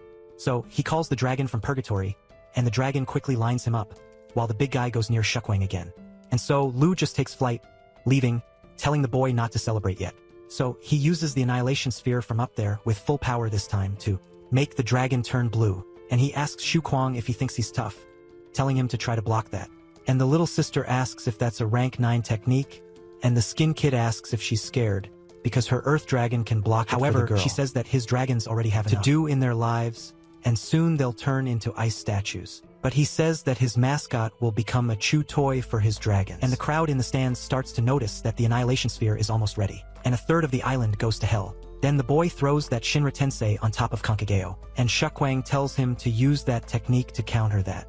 And the dog actually jumps towards that, telling him to activate the domain. And he activates the Deadly Thunder domain. The Susanoo appears around the dog, and he clashes head-on with it, exploding all that Genkidama. Then he wonders if the sphere disappeared, wondering if the domain created by the dog swallowed that annihilation sphere, thinking that this technique is too sinister, including the domain. Then Shukwang says that that little guy was trained by his master, so he has a lot of wood to burn. And Lu questions who this master is. Then Su Guang asks if he was curious, saying that his master is the owner of the Xiao Tao Chi mascot shop. And he says this, while literally beheading the shadow dragon, passing through it with everything. Then Leon realizes that he is Supim's disciple and that is why he is so strong. But he says that the Tang family will definitely take action after seeing someone using the glass and mobile body, and the elite tournament will become very interesting. So, he says that now it is the other two who go after the henchmen, but they ask not to be killed. But he doesn't care much about that, and he is shocked. Each one only has 1 point, and besides, the store said that they would take those idiots to rank X, and the audience notes the difference in strength between the two stores, and even Master Lu was defeated, so they think about taking their mascots to Vice Dong says that openly eliminating the family's young middle class, there is a stain on the reputation of the 4 family winners, and that could cause a problem. So Proto hopes that it really happens. Then he remembers to tell Shu Kuang that it's worth borrowing the Dark Dragon Dog. So he's happy to be able to use Prota's favorite mascot. According to him, he even asks to be pinched to see if he's dreaming, and Prota says he does. But he says that lending pets is also part of his shop and he says that the boy will pay for this temporary contract. And he says that money is not the problem there, but he says that he's afraid of not being able to control him because he's very strong. So he tells him not to worry, because the limit of the temporary contract is only limited to his combat level. And even though he has combat strength of at a rank 9 or higher, the boy's rank reached rank 7, and that's more than enough to make a contract with him, and it would even be possible if he were at rank 6 or higher. And he starts to thank him, saying that he'll return the dog without a scratch and with a full tank of gas. And he says he doesn't need all that, because he can treat it like it's his mascot and can use all his strength during the competition without needing to hold back, because the elite tournament is a unique opportunity to advertise. And they will establish the store's name definitively in this tournament. While Protus says that it is high time for the 4 great families to step down from their positions as leaders of the Longyan city. And so, the little sister summons a huge angel from heaven. And that being takes the bow and arrow using the wind god's lightning arrow. And the skin kid thinks that it has a very oppressive aura, saying that he liked it, asking his lower rank 9 power nature guardian to leave together the intermediate rank blood samurai. And they talk about that demonic samurai, because he has the reputation of being the most violent and difficult to tame mascot among all the rank 9 mascots. And they say that despite being an extremely strong mascot, there are records of them betraying their trainers. And he was almost classified as a wild beast like the Dragon of Purgatory. And she throws the arrow at King's Power Ranger. And he tells everyone to use dragon armor to stop that arrow. He uses several layers, but the girl says it's no use and she goes straight through going after the boy.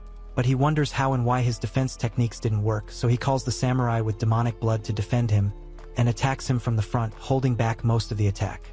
But he has no other option, other than dodging the attack so as not to be hit, because he wouldn't be able to stop that. And with only that residual power, the girl kills 36 people, getting 95 points. And the commentator says that, absurd technique and went through defenses of level 9 techniques as if it were a ghost and it can't be stopped. And Kim asks the girl if that was her best attack, because it really isn't something to be taken lightly. But he managed to block the blood samurai's sister, because it's his turn. He appears behind the girl, opening the mouth on his chest, ready to bite her. Then Sumin thinks he's too fast, but manages to stop him using ice. And here she is the rank 9 ice defensive skill, protection of the ice goddess. And she admits that the samurai is fast and he almost reached her lunar Dracula. And she was already behind him sniffing the token goat, and just gives him a big bite. And the girl says that the arrow was just a warm-up, and now she wants to see him withstand the next attack. Then she attacks them from all sides with that titanically powerful arrow. No one believes that thing can be fired in sequence. And I meet the little sister, the second person to reach 200 points after Shukwang, with a presenter asking if anyone will be able to stop the two of them. And others, also participants from the other big families, say that they will have to resolve the situation, going after the others. But both Shu Kuang and the little sister continue to make a path of elimination. And she tells him that she will provide aerial cover and they finish on the ground, saying that they will finish off the rest. And it is said that they are heading towards Mu Shen and Qin Xiaofeng. He wonders how they will react, and they are shocked, wondering if they have already arrived so fast coming from the other side of the street. And he says it's a shame he can't give away his high-rank treasures, because of the competition rules, because his most powerful weapon isn't with him. And the other fart starts with the same excuse, saying that if he had his gun, he would have the chance. Then they start getting closer and closer, and the number of participants finally reaches 5. And they congratulate everyone who is left, with the 2 cowards getting very close. And the prota of the telephone manruado is over. Stop asking, because I said in the video that the deal is over. Oh, send more. It's over, people. It's over. It's over. When there's more. Opposite. Okay, after this rage, because there are people who don't listen, don't watch the video until the end and keep dropping messages like crazy. He's very angry. He's on the same side here. I knew it was by the same author, but I didn't expect to see him participating in literally one of the championships. And also our 2 friends who came in last. And so, he asks if she saw because they're in the final, but she tells him not to celebrate because things are going to get tough. And he asks why he's so worried and how those three are going to be a match for them. And he says that in the final he'll defeat one of them and she'll take care of the other. They finish off the last one and he surrenders so she can be the champion. But she tells him not to jinx it before time and he keeps talking, because today it's going to be a barbecue at his house on his behalf. She keeps thinking that he won't stop talking and the universe is listening and she doesn't want to participate in the tournament anymore. Then Lu and Sheen arrive there, telling them not to worry, he just came to congratulate them. He also says that he wants to meet them in person because that arrow was very good. And so, Chu Kwang in turn appears to grab Lu, saying he wants to fight him again. But the girl wonders who would want to fight a monster like him again, saying that this kid's nerve is worthy of a sequoia, so he asks why he has that face, but he says he was born with it. And so they leave, and the owner of the rival store appears saying that the store, Xiao Tao Chi, won this time by pure luck, saying he has another plan, but then Li tells him to screw himself, questioning if he thinks he is strong enough to face that store, or if he brings trouble to his family and he will pay dearly. Then everyone looks at the Tang family, and they say that the technique the girl used was definitely Vraz's immobility, and they tell him to report this to the family leader immediately, and the vice principal even tries to talk to Prota, but he says he's busy, saying that the serpent's heart sent him a message, and he says that there are people in the family reporting that Su Lin Yi used a Vraj immobility technique in the tournament. And as he fears that this could bring problems, he blocked these messages, asking how they will deal with it. And he says that in the end he will have to face the Tang family, and tells them of the response, ordering these messages to be released in a few days. Because there is no way to stop this news from reaching the leader and he has some plans. And so, at the Zhou family's house, the boy goes there, and the general who is training everyone notices that it is Protik and says that the leader told everyone to greet the little Sapinho as soon as they greet him anyway, so Prota thinks that even though the family leader swore loyalty to him, the Sivos are not loyal at all. So he already imagines that he will have to teach them. He says that they don't need to greet him if they don't want to, because he wants to see the family leader. And so they ask to take the boy there, and he goes to have tea with the old man, and remembers that he sent more than 100 mascots to be trained in his store, asking how the results were. And he says that the training was formidable, and they had a drastic increase in their combat power, saying that the 100 mascots belong to the high echelons of the blue family, and those low-ranking subordinates are not worthy of having something of that caliber. Then he says that the Raz soldiers get beaten up badly, but they don't get any rewards, and that's why they looked like they were about to die. And he asks if the old man watched the elite tournament match from the previous day. He says yes, saying that his sister did very well and defeated 2 young masters. Besides, many members of the blue family recorded the fight and are watching it over and over again, hoping to be able to create such a powerful technique. And so, Prota stands up, asking the Zoa family army to form formation and summon their main pets. But the crown says that they are training now, asking what he wants to do with his pets. And he says that the bonuses. And so, in the mid-level battle detector, the young master boy uses his pet's attack to test its power, and then some marks go up. But the stuck-up guy asks the advisor which headquarters, wanting to show off, and tells Beelzebubus, Vulpus, I don't know how many, to use the Volte Bow. And so they go up 8 levels of orange light, which would be a higher rank 8 since he almost destroyed the meter. Then they say that he is very young and already has a rank 8 mascot. And that means that in a few years he can become the guardian of the right. But he says that that officer is more experienced than him, asking if he doesn't become the guardian of the right. But he says that he wouldn't use him since he is the oldest, so there is no way to improve much more, and given his training speed, he will surpass him. He thinks that Prota's store is very absurd, because if he keeps going there, he will become a master even if he sleeps all day. And he says that the guy realized his limitation, saying that he could retire soon. But Prota says that he has already taken his mascot to his store more than once, and only managed to make such small progress in 2 in a single master, asking why that is a lot. The patriarch asks everyone to get into formation, and leave his main mascot on the side, so everyone takes it out, and Prota thinks that they look strong. He wonders if everyone there is very stupid or very unlucky, since none of the mascots evolved, and says that he will keep looking until he gets to the beast of the ancient vines, for it to get ahead. Then he says that his beast is a rank set plant-type beast, great for healing. Being his attack mascot, he asks if it doesn't lack attack power. Intoon says yes, as he intends to train him into a versatile pet that can hit and heal, because he wants his mascot to be able to protect his companions on the front line. But the stuck-up guy says that talking is easy, because he doesn't have enough beans to hit properly, and the healing is also weaker than that of the support mascot. But even with him talking all that crap, Prota says that this hybrid attack is very interesting. He marks it with the lightning technique, ascending celestial dragon wave. Then, everything starts to get dark around him. Then, the patriarch notices that he can teach techniques directly to the mascot, saying that not even rank 9 instructors can do that. And the kid says that he passed on a new battle technique that will fit very well, telling him to try to measure his healing and attack abilities. And the kid is shocked by this because no one is injured, and Prota says it's easy, ripping off that brat's arm. And he falls to the ground crying, saying he's ready. Then the boy uses the attack quickly, with the electric dragon going after the crying boy. He asks if this won't kill him, but when he gets hit, his arm starts to grow Deadpool style with a little baby hand coming out. Man, this is ridiculous to see, but maybe if something like this happened in the real world, it would be like this. And so, they notice that the arm has grown and the attack goes straight to the snake and breaks it, because the meter simply exploded and the power of his attack went from rank 8 to a higher stage. And they notice that there really is a mascot that can both attack and heal. They say it was very easy, because the mascot became extremely strong in an instant. And Proto asks if he hasn't fully recovered his broken arm, and says that it seems he still can't use his full power, and he'll have to train a lot with him. And so, everyone gets jealous because he taught a very powerful technique without even hesitating, saying that this is very generous. And everyone starts wanting to make peace with him, so they say they'll follow Chief Su until eternity with all their soul. Then, the boy says that it's great, but thinks that having just a loyal army isn't enough, telling everyone to take their pets to his shop to train for the future, because they must become as strong as they can. And the patriarch realizes that this brat intends to take over the entire Zou family army. So he asks Proto why he's in such a hurry, and the boy wonders if he didn't notice, because the peace of the Langia city is ending. And so he receives a message telling him to be careful, because the purpose of the Starry Sky organization is to support the young master of the Aquinha family to become the champion of the Elite League. Besides, the other families intend to unite to eliminate them during the final tournament. And so, sometime later, the day of the final of the Langia Province Championship arrives, and it is said that the champion will be decided that day, and the champion of that competition will represent the city of Langia internationally. And so he tells them to look at the people sitting in the tower, saying that they are all big shots. But then someone wonders who that empty seat would be for, and so the head of the Tang family says that because of that shitty mascot shop he had to go to that boring competition. Yes, the head of the Mu family tells him not to be like that, because he can't just miss this event. And the head of the Kim family asks if that is the girl who defeated his son, while the head of the Lu family says that he wants to see the strength of that girl with his own eyes. And the head of the family says that it seems that the fight that day will be good, and the head of the family just laughs. Meanwhile, a girl arrives surrounded by several guards, thanking them for waiting, and here they are, the Imperial Guards of Heaven. And she simply orders the competition to begin. Then Prota's deputy questions who that young woman is, and they say that she is on the same level as the heads of the families, and the one in the middle is Miss. And they say that she will participate directly in her competition as a member of the social organization, and so they notice that this is the strongest organization on the continent, but they say that it is not fair for a person from outside the city to participate in this, telling her to go screw herself, saying that it is too dangerous to stay there, saying that she will go home to watch the competition online. But then the presenter says that it means that they will have 6 competitors. It is an honor for society to be visited by this organization.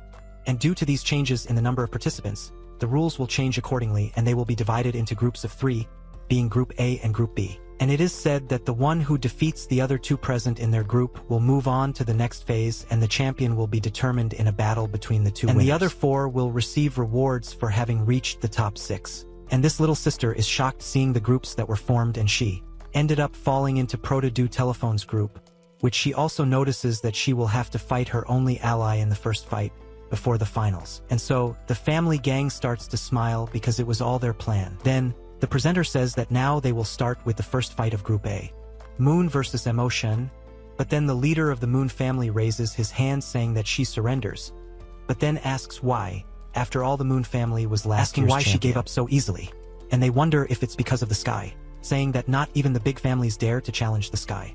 And the champion of her city was summoned by a foreigner, and they say that Prota's sister is probably her only hope, and Prota is in doubt. And the vice director says that even if the government has never announced it publicly, he should know the rule. And several competitors in the International Elite League and the King's League prefer to highlight individual talents.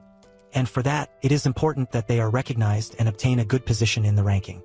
However, for them, just getting resources from the Blue Star Federation is enough. And because of that, they cannot get strong individual talents because they do not aim high enough. And he says that if the championship is won by a foreigner, they will be in an even worse situation. And the big families act tough every day, but they bow their heads to a mere organization. So he says that Prota has to win. And so, the second fight of Group A is Moon versus Drag, and one of the family leaders thinks that now they understand because they want to use the power of heaven. Get rid of the girl, and the family will also take advantage of this. And even if the cost is high, as long as they win the King's League to make up for it, there's no problem. And so he says that the Yi family surrenders. And so the presenter says that 2 of the great families have surrendered and Miss Moon is in the finals. And Old Man Yi talks to Old Man Zou, letting him advise him, because if he wants to survive in that city, he must tell his son to sacrifice himself, to hurt the girl at all costs. And so in the first match of Group B, it's the little sister versus Owen. And so he says he'll say it one more time, because if that girl passes, she will be a threat to the ocean, and if he wants to remain a prominent figure in the city, he must stop resisting. Then he asks what is saying, then he says that the Zhou family surrenders and the Zhouan family leaves the competition, so the host is wondering what is going on, and the audience thinks that they are on the other side of the coin and their chances have increased, and so the leader of the Mu family asks why. Because they chose to support the Rastral mascot store, with the other questioning if he is going crazy because of old age, telling him to just wait, because he will face the consequences after that competition. So, the little sister goes straight to Moon, calling her to fight. And she just calls the girl cute. And in that, the flashback in the jutsu is activated and Moon remembers her past when she was feeding a kitten and a man comes to her asking how many lights there are while another. The other girl says that the kitten is so cute, asking if she wants to adopt it, saying that she's going to get a cage. Then Moon stays behind, saying that there's no need, because the cat that was just chilling in front of her is already dead in a pool of blood without one of its ears. And she thinks that she hates cute things, so she gets up and flies towards her little sister, and so they say that both competitors are in position, ordering the defense barrier to be activated on the long level. And they explain that the final adopts the best of 3 format, surrendering or losing consciousness will be considered as losing a round, and the treasures carried must not exceed the 7th level. And so a consul speaks, ordering her to continue, telling her to go back to her hometown, and they hope that the girl can defeat Ramon. But then that person who was rooting for the little sister, there in the audience, ends up being killed. And everyone is shocked because he died just for cheering for someone, and Proto doesn't like that at all. But Zhao Ji says that anyone who speaks disrespectfully to the sky deserves that kind of death. He uses the seal capture demon with combat power of the 9th grade, upper level. And so, the Dragon Knight of the sealed rank with combat power of the 9th level starts to laugh, saying that it seems that education in Long still needs to be reinforced. He is also a member of the 4 stars of heaven, and he orders them to return to their original positions and continue the match. And the people who were in the audience next to the guy who was cheering start to tremble. And the presenter says that everything is fine, ordering the referee to continue reading the rules. And he says that during the competition there will be no medical treatment provided by the officials, and the competitors must pay attention to the moment their mascots enter. And so the little sister asks why she came there to take their places, and asks if it is because they do not have the confidence and strength necessary to win the championship in their own city. And Moon does not answer, and she is already preparing and goes after the little sister with everything, throwing her away. The presenter says that it was a sudden punch and its power far exceeded the standard of the 6th level and wonders if Sully can resist. But the girl is calm, asking if it hit, and so he notices that she is safe and sound, as she managed to receive the punch successfully, and one of the patriarchs says that, in fact, it's the immobile glass body Yang Yi, and he already starts cursing Su Ping mentally, because after the match he will certainly execute all of them as a warning to the others. And so, the Vice says that starting without the referee's signal is very despicable, and the Proto says that the star patterns on Moon's body are also extraordinary, saying that even with the defense of the immobile glass body, for her to have been thrown so far, the star power infused into her star patterns is probably far beyond the 7th level. And so the Vice is surprised by this, asking how the referee could have pretended not to see it. And so, the Proto says that he had his doubts ever since the division of Group A and B. And the organizers, including the referees, must have many people loyal to heaven. But the referee gives a warning for false start behaviors. And so, the Proto says that even if heaven commits a foul, they can't do anything about it, and the Vice thinks that since they have developed people, he questions whether it's still necessary to continue the fight. And Proto says that of course it is, because that's exactly why they must defeat them. And so the little sister calls her dragon out, but Moon can't resist the dragon's attack and is thrown away. And the guys up there notice that the girl managed to suppress the star patterns of 8th, extreme 8th level just with her physical body, saying that that silver moon star dragon is extraordinary. And so one of Damon's maids goes to her to hand over her sword. Then the sword simply flies away, blinding everyone, just with its intense display of power. But in that, the little sister orders the white one to try to knock the sword down. But it goes through the barrier and falls into Moon's hand. She swings the sword, attacking the dragon. And the commentator says that Moon's sword not only easily cut through the 9th level protective barrier, but also injured the silver frost moonstar dragon, saying that this is truly terrifying. And so, the Vice notices that that sword is Ichen's 9th level treasure, saying that it is said to be able to cut through iron as if it were clay, and has already killed countless beasts of the same level, and not even the praised, kicked star dragon can resist it. But he wonders if the sword is not a legacy of a family of a certain clan in another basic city, asking how it ended up in Mon's hands. And at that, one of the guys from the sky says that forcing his young lady to wield the Ishin sword means that the girl has some skill, But he says that it ends there, so everyone says that they can't take it anymore, because using a 9th level treasure in a 6th level match is a clear violation of the rules, saying that the Elite League is about battling mascots and not about comparing treasures. And once again that guy from the sky starts an infusion of star power, saying that everyone is being noisy, wanting to kill the audience, saying that they, in the sky, deal with their own matters. And it's not his business to give them instruction, but at that Proto quickly stops his attack and says that if they're going to compete, they're going to compete properly, telling him not to overdo it. And at that the campus referees, he wonders if Proto is warning them because they're low-level 9th degree. He says that that kid can easily withstand the attacks of a high-level 9th grade expert, which is not something they can provoke. They wonder if they should consult Cell then. The purple-haired guy calls Proto an ignorant Tula, asking if he dares to demand justice, but the guy next to him tells him to calm down because his purpose on that trip is to help the lady win the championship, and after they finish the match he can do whatever he wants, and so he tells Xiaoju to explain. So she says yes, saying that the lady's Etienne sword has undergone a spiritual awakening, can make a contract so it counts as a mascot, and she says that he is the lady's contracting master. And the referee says that in fact there have been precedents of elite creators awakening items with intelligence. And they say that Mrs. Itaman's sword meets the conditions of a mascot and isn't restricted by grade, so they tell them to let the match continue. And the host says that he can only say that they truly deserve to be the strongest organization in the district, and Yahello, and their network of resources are quite extensive, and even the elite breeders are at their service. Then they ask what kind of mascot the sword is, saying that they are clearly cheating, thinking that with such powerful divine weapons it will be difficult. And so the girl uses the spiritual stance on that sword, and her star power begins to increase, and she orders all the monsters to come, calling 3 mascots at once, and she calls the store's weapon worm, as well as the raging malevolent beast and also the demonic dragon Shura, a high-level 9th grade fighter. So he says that they all reach the 9th degree power, and one of them is the second placed, the demonic dragon Shura, among the Steppe of the Dragons, and he says that she came with full fire, asking if they don't intend to hold on in the next matches. And she sends everyone after the girl. And so the little sister calls Xiaobai, telling him to go, saying that they have to win. So she uses the resonance of the blood of the beasts, but the dragon Shura uses his Baijidama. However, the girl's dragon uses 1,000 frozen miles against the other dragon. And so the 2 powers clash face to face, find the worm and that other monster, go after the girl, and she says that those weaknesses are exposed and tells her dragon to use the claw of the moon. Then they take a huge attack. Little sister easily summons the net god's lightning arrow and starts attacking the 2 remaining monsters. The host says that inflicting damage to the 5 fingers isn't as good as disabling 1 finger, and Solemn finally decides to launch his finishing move.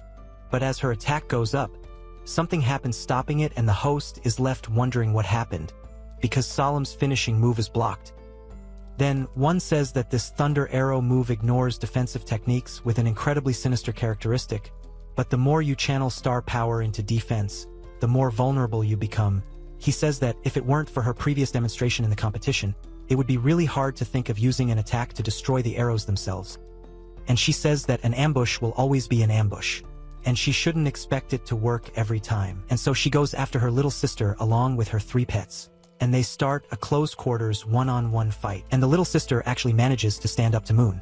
Meanwhile, the pets are fighting with the dragon versus the 3 and also those angels pointing at all of them. But Moon manages to wound her little sister twice, her leg and also her arm, and they think that this is not right, because as the close combat continues, her line is continually forced back by the sword, creating distance between herself and her own pet. In this way, the joint combat effect of the blood resonance cannot be fully exerted, and so the purple-haired guy starts to be funny, because Moon's battle pet is different from the useless ones they encountered before. That would fall with a single blow, and so the girl uses her killing intent on her pets, and the 3 become even more bison. And so the presenter says that those methods are relentless, and this completely ignores the life and death of the pets, hoping to suppress the Silver Frost Moonstar Dragon. And so the girl thinks that they are planning to decide the outcome of the first round, saying that she can only follow their example. Then she sends Snowball to appear and says that Moon's pet is already at the limit of its strength, while she and Snowball must hold on, and victory will be within their reach. But Moon goes for it with her sword, and the girl tries to use the Fire Dragon's tornado explosion. But at that, Moon says that she has already figured out what she is, and the illusory flame beast that launched the fire dragon's tornado explosion is now an illusion. An explosion and it won't hurt you. Little sister is surprised that she already knows so much. Then Moon says that the real beast of illusory flames has him circled, ready for him to attack by surprise, that she can hit the snowball very easily, that she says that this move is a gift back to her, and so he is completely sliced and the girl is shocked to see her kitten being chopped up.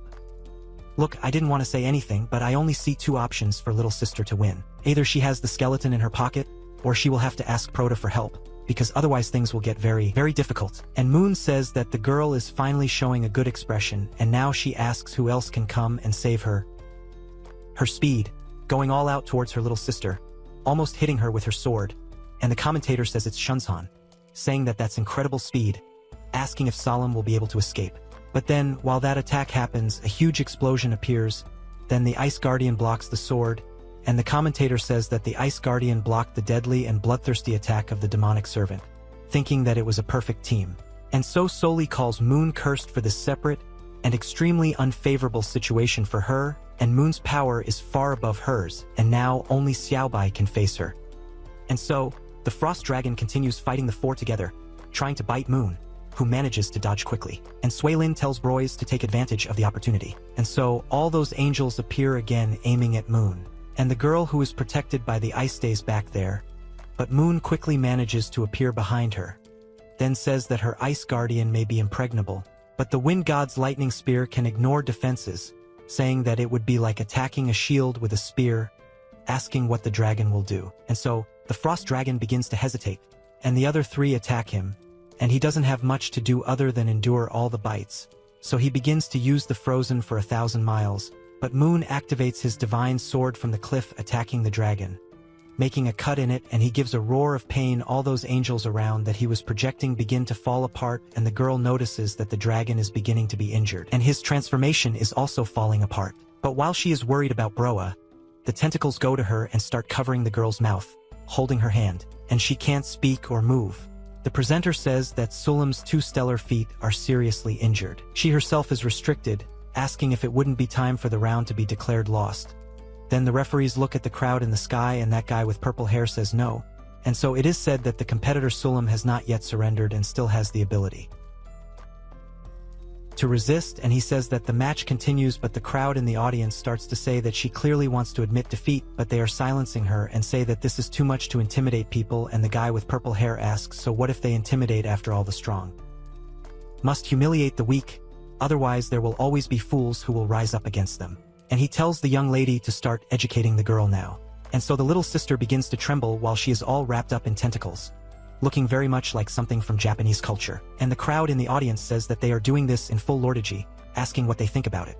But then they say that they can't take it anymore, and the patriarchs begin to say that the methods of heaven are truly excessive and say that they are daring to claim first place, only to meet the formidable opponent. And Proto remains silent while Moon tries to hit the girl. But in this, her sword fails to hit the little sister, stopping right at the tip of the girl's nose. And Proto appears inside, breaking the barrier and holding Moon's sword, saying that she has already admitted defeat, saying that the first round ends there. And so the girl is shocked that her brother appeared, because he stopped the sword and also cut all those tentacles, and Moon wonders when he appeared there, along with the other two idiots from the sky. And so the presenter says that the 9th level protection shield was actually pierced with a large. And the Proto asks if it isn't time to announce the verdict. And the referees don't know what he was doing, but they quickly assume that in the first round Solemn was the one defeated. And Moon asks what's happening to that person, because clearly on the outside he's just an ordinary battle mascot trainer, but the feeling she has is that he's some kind of inhuman terror. Young girl, you're in front of the golden crow. The thing is a little lower, so the purple-haired one asks if he would be the mastermind behind the little troublemaker, and the slanted eye says he has an impressive aura, but says that the arena is reserved for competitors. And he injured your little lady's battle mascot. He interfered with the referee, asking if he's planning to mess with the weak using his strength, activating his aura. Then everyone starts to be crushed just like the little sister. The presenter says that that is a very terrifying star power, and the entire arena trembles under its oppressive strength. And the Proto remains calm, telling him not to misunderstand, because he's just an ordinary store owner. He went there just to deliver a pet to that girl. Then she sees the Brabo appearing next to her and is shocked, and he says that it's just a skeleton, saying that it's not too much to handle. Dude, there's no way. The ones he had just appeared, all the hairs on my body are standing up. They're standing up. I even felt cold, kid. Then purple-haired Shatomu says he'll let him interfere with the referee, but he's still allowing his own battle mascot to participate, telling him not to think they'll just sit around idly. But Prota says that in his store, they've always had a star pad rental service, and although the ones he had are either worn or dirty, he rented them before the competition, so he's only in charge of delivering them. Then he asks about them having a specialized person in charge of leading their combat mascots there. But to that, the guy says it's a nonsensical argument, and asks how they're going to explain having hurt his lady's combat mascot. And Prota says it's simple, because it turns out that her combat pets don't have much combat strength anymore. So why? Who didn't give up, ordering them to replace his 2 combat pets with others, because the quantity doesn't matter, the most important thing is to make them lose in an indisputable way. And he simply trusts 200% in the protagonist of this work. So all the patriarchs think he's very arrogant, wondering if he really knows what he's saying, because he's challenging the trailer pets from heaven, and with no limit on quantity, wondering if he gained a small advantage. He forgot his own identity, saying that apparently, they won't even need to intervene because that guy will be defeated. And so, the 2 guys from heaven say that he is truly shameless, for he dared to defy the heavens, and he better have some real skills. Then they summon 5-star pets, which everyone notices that their aura is quite dangerous, noticing that this competition is too scary. And 5 huge monsters come out of those portals. Then they say that they are easily destroying the protective shield, wondering if all of them have a combat power close to the limit of level 9. And they say that what seems to be the nature of the competition has changed, and it is purely a show of strength.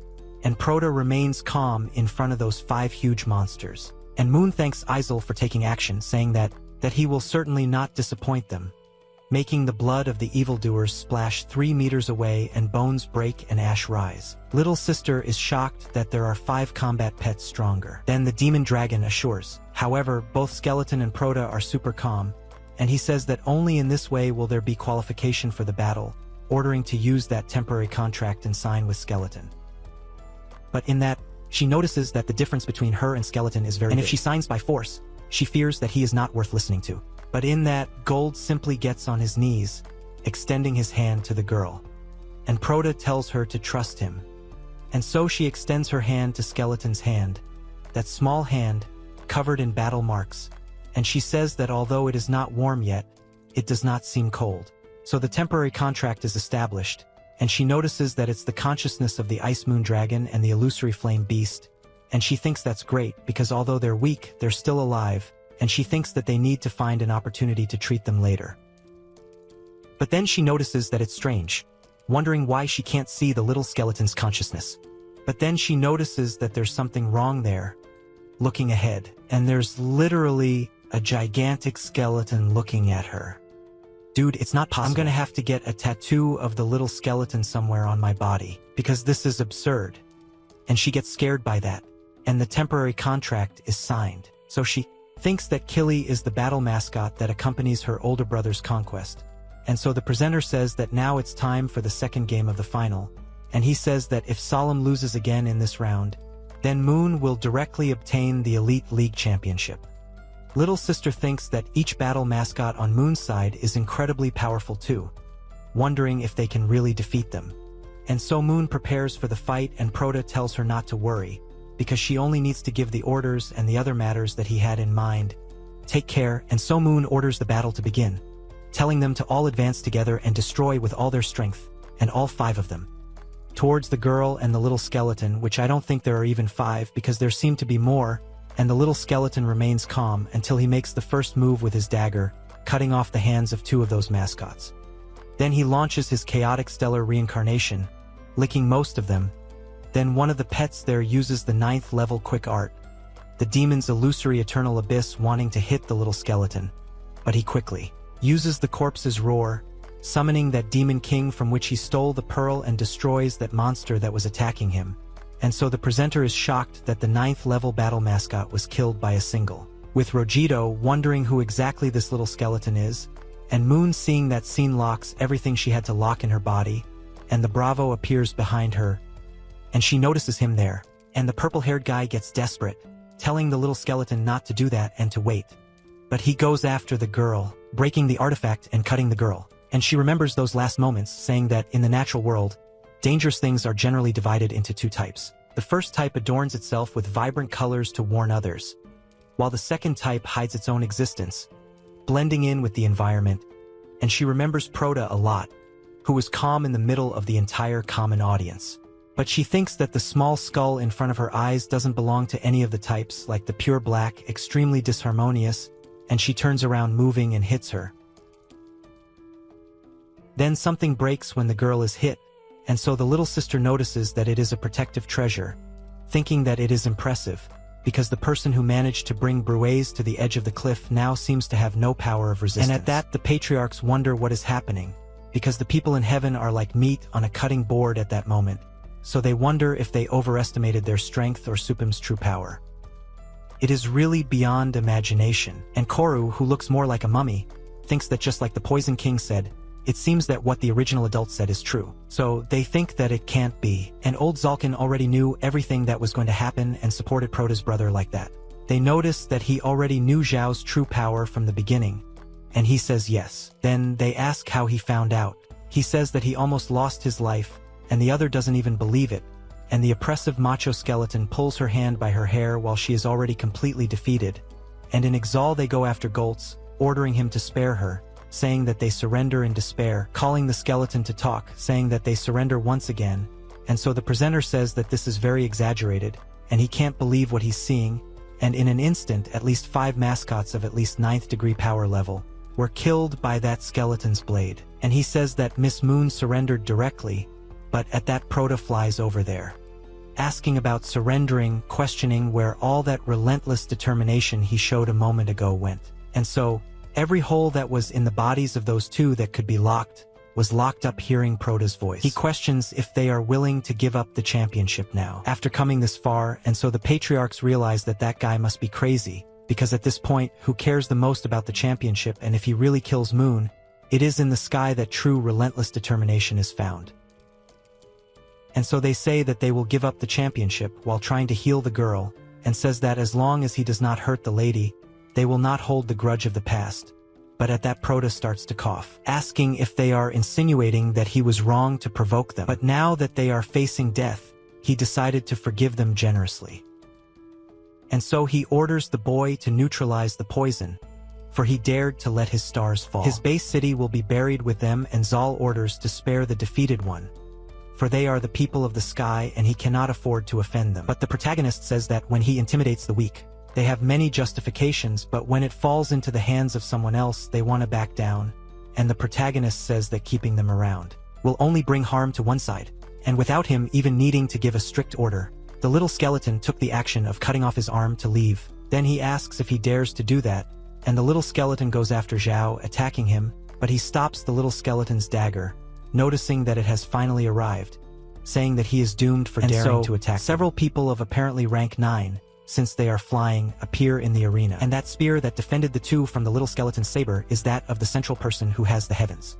And so the presenter says that suddenly dozens of 9th stage experts entered the arena, and that guy controlling the spears asks if the regicide decree is targeting Prota. Isel says yes, saying that it is on him. Then Een tells Supim, asking if he thinks he is good at fighting, saying that he wants to see how he will die now. But then Prota asks about this regicide decree, saying that he has never heard of it, asking who they are. And the patriarchs are surprised that they activated this decree and say that this is a mobilization decree issued only when king-level threats appear in the base city, and as soon as the order is given under the command of the Heaven, 9 superior experts of level 9 will be sent out, in total of 30 people, and 10 experts of level 9 will annihilate the king beasts. They are known to possess the power to deal with the king beasts, and that is the greatest support, on which the SEAL organization has been based since its existence until today. And so, the bald man with Kratos' mark, known as the level 9 god of war, reveals himself to be a member of SEAL's 6 stars, Jia Ganjia, and he says that unrelated people should leave and seek refuge. However, if they really end up crowding, it won't be long before this small, distant city turns into ruins, saying that running is useless. And so the little sister notices that the entire city is going to be destroyed, calling them lunatics, saying that she needs to quickly notify her mother to leave the city. But then Parte tells her not to worry, because she is already in the safest place on Earth. And the girl doesn't quite understand that, in the meantime, Mom is by Anna's side, who is serving her tea, and she says that her daughter's live broadcast was suddenly interrupted, and she hopes that she is not in danger. And so Anna says that it doesn't matter how many ants come, it's all the same, and asks if she would like another cup of tea. Meanwhile, Parte says that, above all, if they want to kill a king, he fears that these people will not be good enough and asks how he and dares to speak as if it were a legend, saying that it is arrogant, asking if the boy believes that they are few. Then he speaks to the famous families from afar, telling them to listen to his call, because those who help the star camera kill its enemy will be rewarded in the future, and those who violate the order will be considered deserters and excluded. But at this, the Tang guy says that there is no need for him to say those words because Supin took his daughter, and everyone in the Tang family has long wanted to rip his skin off. Then he calls the Tang family's air army and they all appear in the sky at his orders. Then the presenter tells them to look at the sky above the arena, as thousands of purple thunder sparrows with level 8 bloodlines in their beaks suddenly appeared and Tang orders them to help. And so, the leader of all those sparrows orders everyone to draw their bows. And they launch an attack on top of that arena, causing it to collapse. And everyone down there begins to feel the terror that is happening there. But one of the participants says that it is truly spectacular, saying that the Kuan Yu army of the Tang family is truly scary. But one of them says that the Tang family really went too far and activates his mascot to save some people who were there from the rocks that would crush him. And the vice president notices that he wants the natural protector, noticing that it is the young master of the Kim family. He orders that vice president to evacuate quickly. And the vice thanks him, saying that he never imagined that the Tang family would draw so much attention with their actions, saying that the destruction is too much, and the Tang leader tells Suping that he is within the attack of his ugly army, telling him to surrender.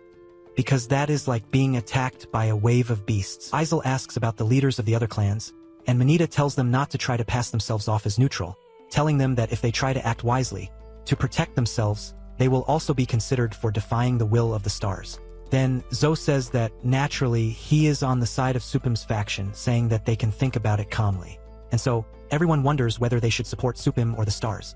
And they think that, unfortunately, if they choose a losing side without a doubt, they will suffer retaliation from the winning side later. And this is no longer a matter of petty personal squabbles. It is a major problem and disrespects the survival of the entire clan. And they think that the power that Supim has demonstrated so far is capable of easily crushing 5 supreme battle pets of the 9th order. Although it is unpredictable, but the opponent is the stars who have resolved several king-level crises in the base city, and the 40 reinforcements of the Redicide order have a combined strength at least 20 times greater than before, and they think that this is unquestionable speaking of a solid force.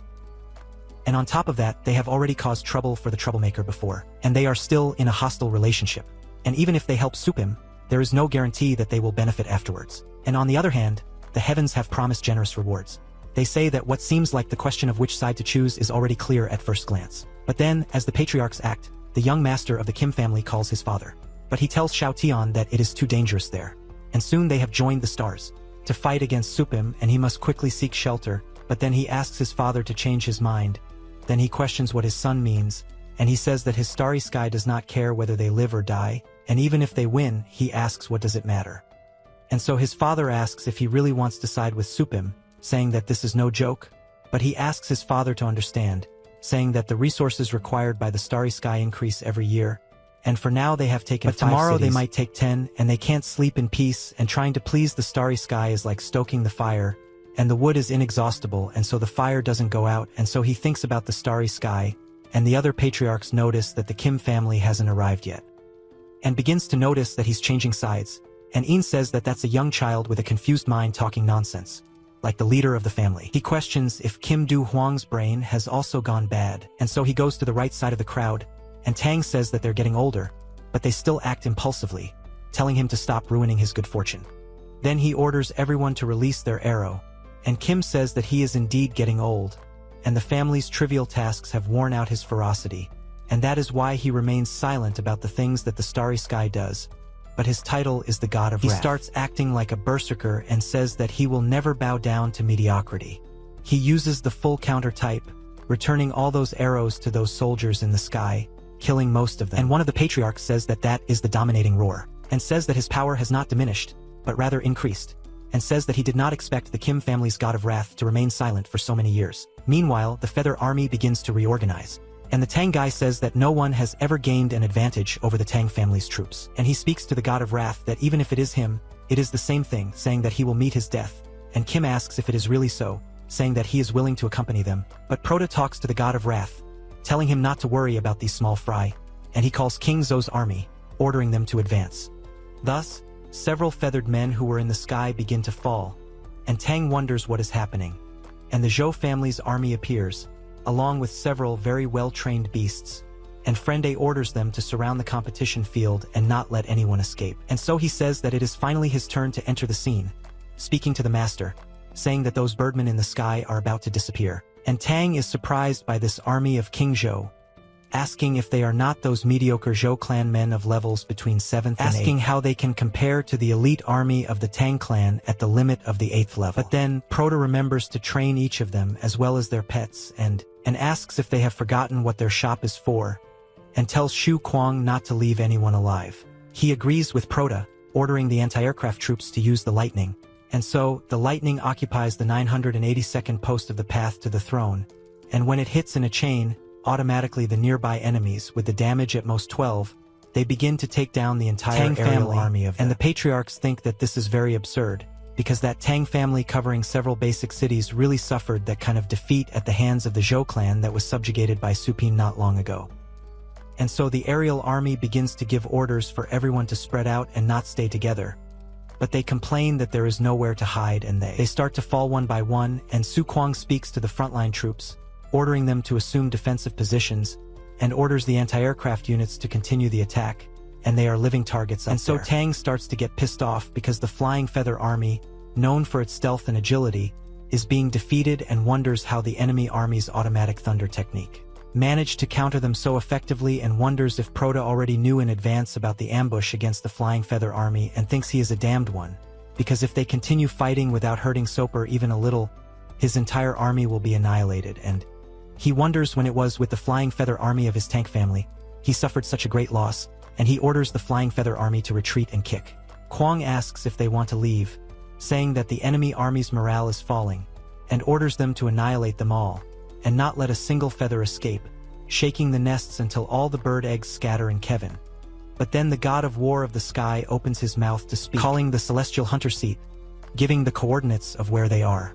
And already outside the planet, in an orbit close to the blue star of the main city, the starry sky that starts to aim at where they are. And the protagonist notices that lightning coming from above, tearing through the skies. And that lightning falls directly on top of the Zhou family's army. And Su Kuang barely manages to defend himself because of the shitty dog's shield. And Qin wonders what the hell that is, telling everyone to run, saying that it is the supreme weapon of the UCL organization. The 10,000-ton space particle cannon settles the celestial hunter, and the old man of the patriarchs who looks like a plant wonders if they really think they can escape to the backside of the blue star, saying that what seems to be next to the sky is the right choice. And Mu orders them to finish him off, and after the next shot, everyone in the army starts running because they are seeing again, and they think they are lost this time. But then the protagonist's gigantic dragon appears above all of them, covering them with its wing, and they notice that it is the Dragon of Purgatory, and it activates its defense, protecting the entire army, only with its back, in a simply absurdly beautiful scene, and everyone wonders what is happening, and the Dragon of Purgatory uses the divine defense technique, Wall of. And so, the entire perimeter of the arena is covered by the dragon's protection. And the Proto thinks that in order to make the Purgatory Dragon so apprehensive, they directly revealed their trump card, and says that their firepower is impressive. And so Zhao Ying thinks that this statement, it must be what they said, and no matter how powerful a 9th-level ferocious monster was in the past, none of them survived under the bombardment of the sky-hunting cannon and were all destroyed. He wonders how there could be a battle pet that can directly confront him. And so the god of war says that they have probed enough, saying that he has impressed him. He thinks to himself that he was just an ordinary child of destiny, but his true power is much deeper than it seems. And he tells all the troops to summon their battle pets. And so they all start opening portals on top of the protagonist, and the army thinks that this scene is brutal and terrifying, and everyone is impressed that this is the strength that their star is so proud of, thinking that it is too scary. And so, the god of war speaks to Supim, asking him to let him experience his true power and orders all the troops to attack to kill. Then, the protagonist says that he is withdrawing in advance the right to use his sister's skeleton and tells Kim to take good care of his sister for him, as he will be back soon. And he thinks about this sentence of his, saying that the opponent is one of the cell who is capable of killing kings, questioning if this can be solved easily. And the protagonist simply summons the devil, using the selected ability, Chaotic Star Reincarnation Blade, fusing with Skeleton, and the army of heaven notices what he is doing, surprised that there really are such young legendary individuals, so the god of war tells them not to let their guard down because in terms of combat power, even if they join forces, they are still legendary, and now is the best time to eliminate him. But then, Proto takes over the body of the beast's soul, like the fastest one. And finally, this version of Skeleton appeared in the manual. I was waiting for this, guys, my god. Someone stop me or I'm gonna have a heart attack. And Proto, possessed by Goat, says that now he will show them the true difference between common legendary individuals and true legendary individuals. And all the pets of the army of heaven try to attack Proto, but he, in his angry form, pulls his gigantic dagger from his own hand and prepares to go after all of them, and so he simply spins it in the air, cutting 3 of them with just one swing, and everyone notices that, noticing that the troops on the front line have fallen and order reinforcements from behind, trying to activate the 9th level defense, but Proto uses his machete on at least 10 of them at once. Then the beasts that were there try to rise up against Proto, and they think that the pet battle master died first, and those ownerless battle pets got out of control and they ask to resolve it quickly, but those pets are attacking randomly. But then Proto uses his machete on all of them who were worried, and they notice that it was too fast, realizing that Proto broke through the front lines, is specifically targeting pet battle mechs, and they think he's too smart, questioning who's going to keep an eye on him, and the entire army starts to get in the way as the unowned battle pets are mixed up, causing chaos in the battle, and they notice that Proto has disappeared again, and Kim thinks this is great, saying that this is how they should fill up, and the biggest difference between shitty battle beasts are legendaries and king beasts is strategy. Spheres and kings can be worn down by the exaggerated number of celestial stars in a methodical way, but this doesn't work against humans, and once the battle master dies, the battle pet that summoned it loses control of the contract and reverts to a wild pet. This way, their numerical advantage becomes a disadvantage. And the most important thing is that Supim is a powerful legendary, and he remembers telling his son that he did very well, and the boy doesn't quite understand his father's intention. However, he saved his family's life without even knowing it, and the Masters of Heaven think that Supim is Doer's Bonemaker, saying that they will deal with him first, ordering the boy to be killed. But Proto is alone with his saber in the middle of all of them. And the little sister thinks that it's not good, because those powerful 9th level ones are coming there. But at that, Kim quickly defends her, saying that they will pass the stage first and they can't delay Brother Sue. And he goes after everyone who is coming, and Zoe starts to help too, asking them to be careful with the flanks, and the young master says that there are a lot of those monsters, but in that, the Dragon of Purgatory simply comes to help, crushing several of them with just one hand. And Zoe and young Match, who were there, turn white with fear, thinking that that physical strength is terrifying, thinking that not only can he withstand the attacks of the empty hunter's seat, but he can also easily crush enemies of the same level. And so, Shukwang orders everyone to advance, telling the shitty dog that they are going to cause a big scene there, ordering them to activate the domain of Thunder's massacre. And so, Proto's forces are no longer in a war, but in a completely one-sided massacre. And Mu starts to get scared because whether in quantity or quality, they are completely useless, and says that that kid being legendary is one thing, but even his subordinates are exceptional, and the bald old man in the middle is starting to think he really wants to disinherit. And then, the nerfed creature starts using the blood-sucking demon, saying that this battlefield is offered to him as a sacrifice, ordering him to feed on them and grow stronger, ordering him to trample all enemies, and he really gets huge, and everyone notices that his size is even bigger than the Purgatory Dragon. They think that that mascot can absorb power from nearby bodies, saying that there are so many powerful level 9 bodies there, so this will be no joke. Proto notices that it's no wonder he let the team lose members carelessly, and he was waiting for this move. But then Kratos, nerfed, says that now that he realized, it's too late, and starts raising his sword to attack Proto. However, the brave guy says that he was never afraid of anyone when it comes to comparing strength. He activates the demon suppressing fist second form, activating a stand even bigger than that mascot that consumed the souls of his own friends. And so Kratos, nervous, wonders what strange technique is this. And Proto rips off almost half of the monster with just one punch. And Monk, even on his last legs, finally starts to wake up. And his mate is happy. But Moon starts to notice that the blood-sucking demon, the proudest of the king of soldiers, is losing very easily, and the Prota possessed by the Brabo launches a gigantic cut, cutting the demon in half. And so, Moon tells her to take him away quickly because the king of soldiers cannot defeat them, and tells them to hold on because they must hold on, telling them to wait until he accumulates enough power, and then they will return for revenge. Yes, her mate says yes, saying that in the future they will make Supim pay 100 times over. But then she notices that the thing around them won't open. So I wonder what this means. And Moon notices that this protective ability of the mascot looks like a cage. They can't get out, and she starts to fear that they are actually trapped inside. And Prota says that this is true because the iron barrier of the gods can cut through everything. Even messages can't be sent out. The outside can't observe what's inside, and none of them can escape. And he finally kills the suppressor demon with a single cut. And Moon, who was limping away with her maid, is right under that demon. So, in Isle they call her, but apparently it's too late because that Susano sits on top of the girls.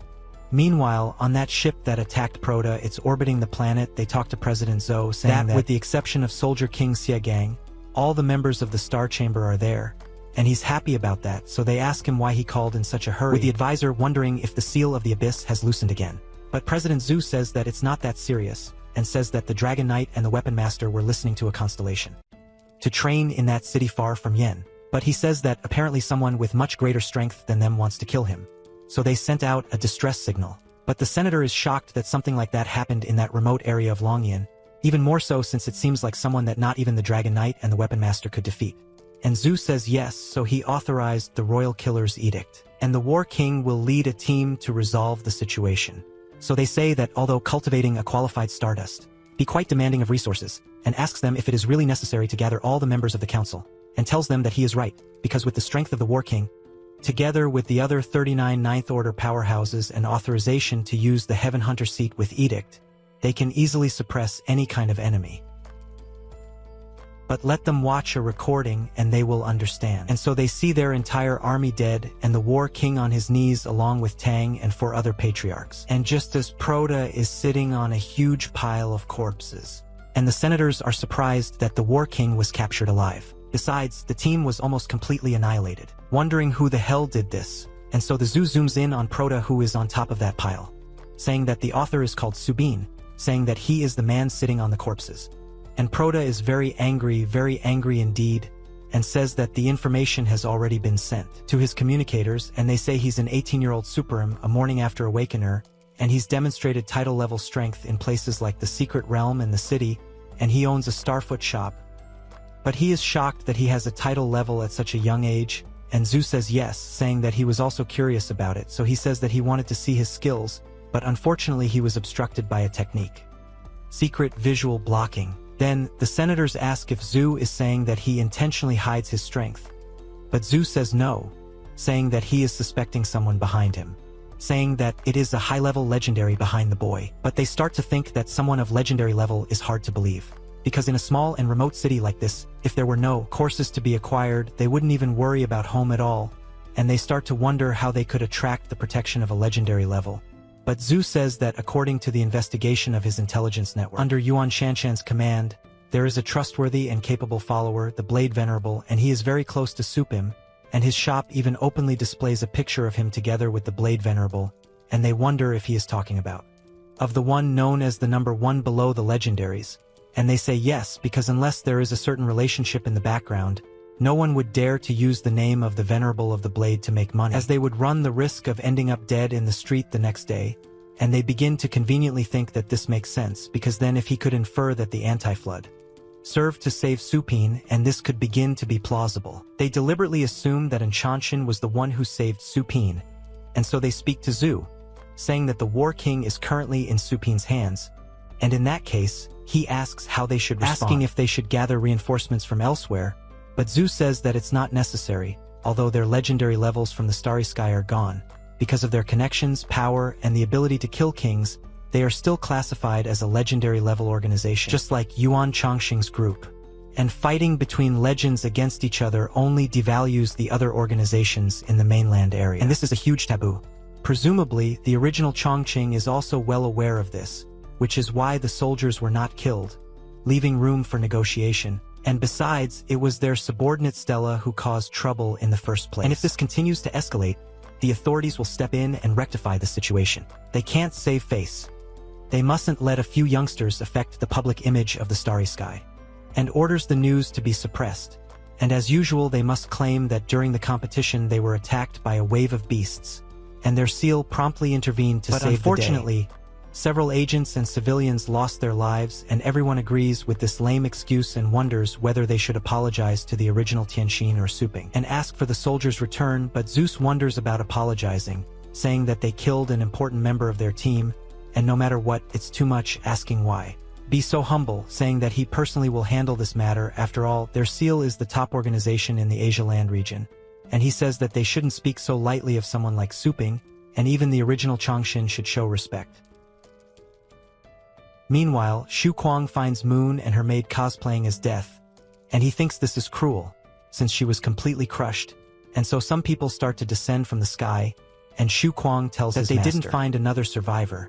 But then he says that there are new visitors, saying that they will welcome them, and when the ships land near the army, they order them to surround him. Then Zhu leaves there, calling them ignorant young people, ordering everyone to retreat, and they notice that he is a legendary level expert, and Zhu says that he came there to negotiate.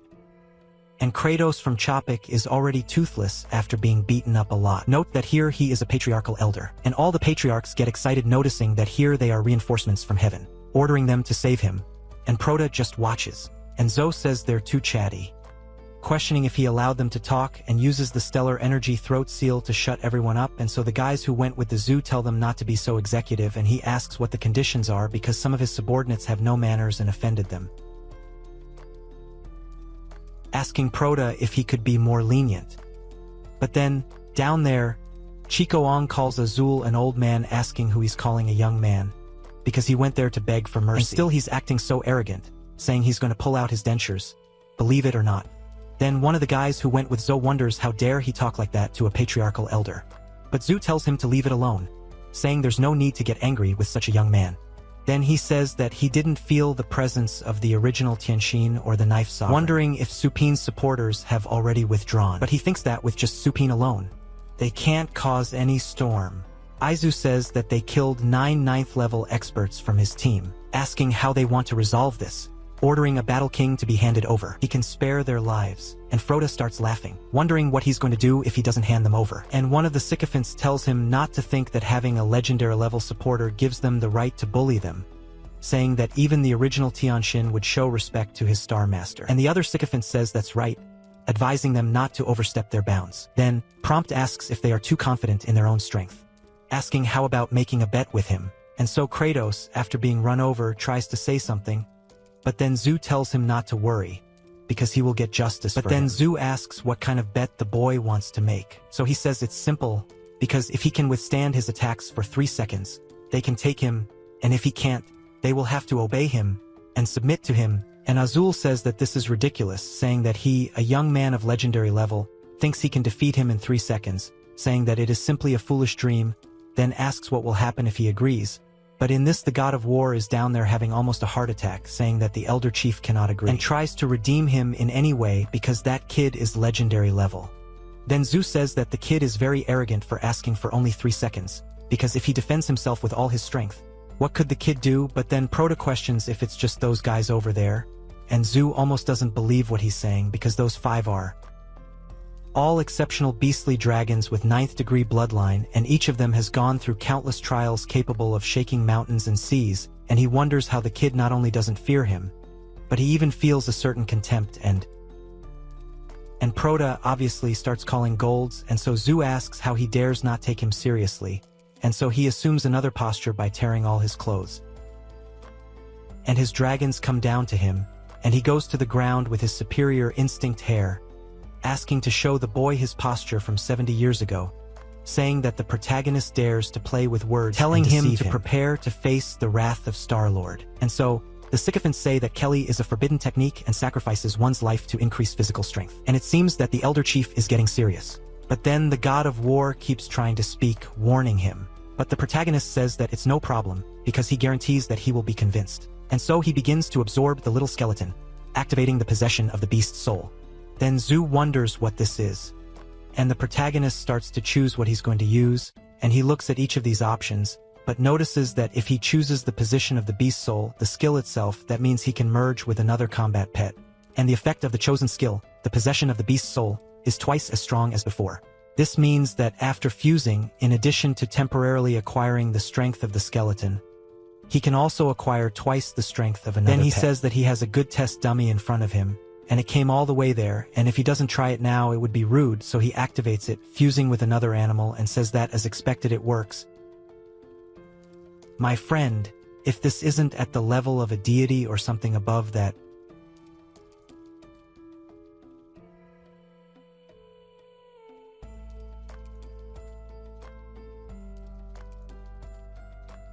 it has become a scarecrow. Then they notice that it is a second fusion, asking how this is possible, noting that it is not a skill that can be mastered as soon as one enters the legendary realm, and Zoe Kim begins to wonder if the cultivation of Super, who reached the second legendary realm, the virtual vacuum realm, and he in a single and dressed goes after Zoa, saying that the countdown starts now. And so the dragons try to make a barrier in front of him, and he thinks that Do has nothing to do with the original Tien Chin, wondering if Supine is really the legendary figure, realizing that he even mastered the second fusion of the virtual vacuum realm. And the boy uses that to destroy the entire barrier of the dragons and take the punch directly to Azul, making him fall to the ground and crushing his face. Then he wonders how this is possible because Zuxangu admits defeat, begs him to have mercy, and in that Proto asks if he gives up now, stopping his attack and leaving him crushed, and the god of war is finally able to speak. And so the old man's hair, which was blue, turns white again and he starts coughing, and Proto says that he only lasted 1.83 seconds, and he doesn't feel like he did well, asking if he should try again, and Zhu thinks to himself, this can't happen, because if he hadn't given up before, he fears that there would be nothing left of him and only a genius could last for 3 more seconds against an expert in the realm of emptiness. And so he says that he can't do this anymore and is willing to admit defeat, and he is now the new master of heaven. But Proto is absurd. Look at his contrast with the darkness of the little skeleton. This is being of the shadow. This is being of evil. Learn from him, Sun Jiwa. Learn from him. And so, Su Kwang thinks the kid is totally awesome. And they all hail Proto as Mr. Star, that those patriarchs, along with the god of war, can't do anything. And so, a while later, Proto's store starts to boom, because they heard that the level of creation in that store is the best in the city, saying that they're going to try it out. And in the headline, World exists, and Su Lin wins the Elite League Championship, and Su Yen continues to serve Diana there, thinking that there are a lot of customers that day, and then Proto arrives along with a pretty tough crowd, and she notices that that's her father, and she shouts to him saying that he's there, saying that thank God he finally came to save her, but he simply ignores her and moves on.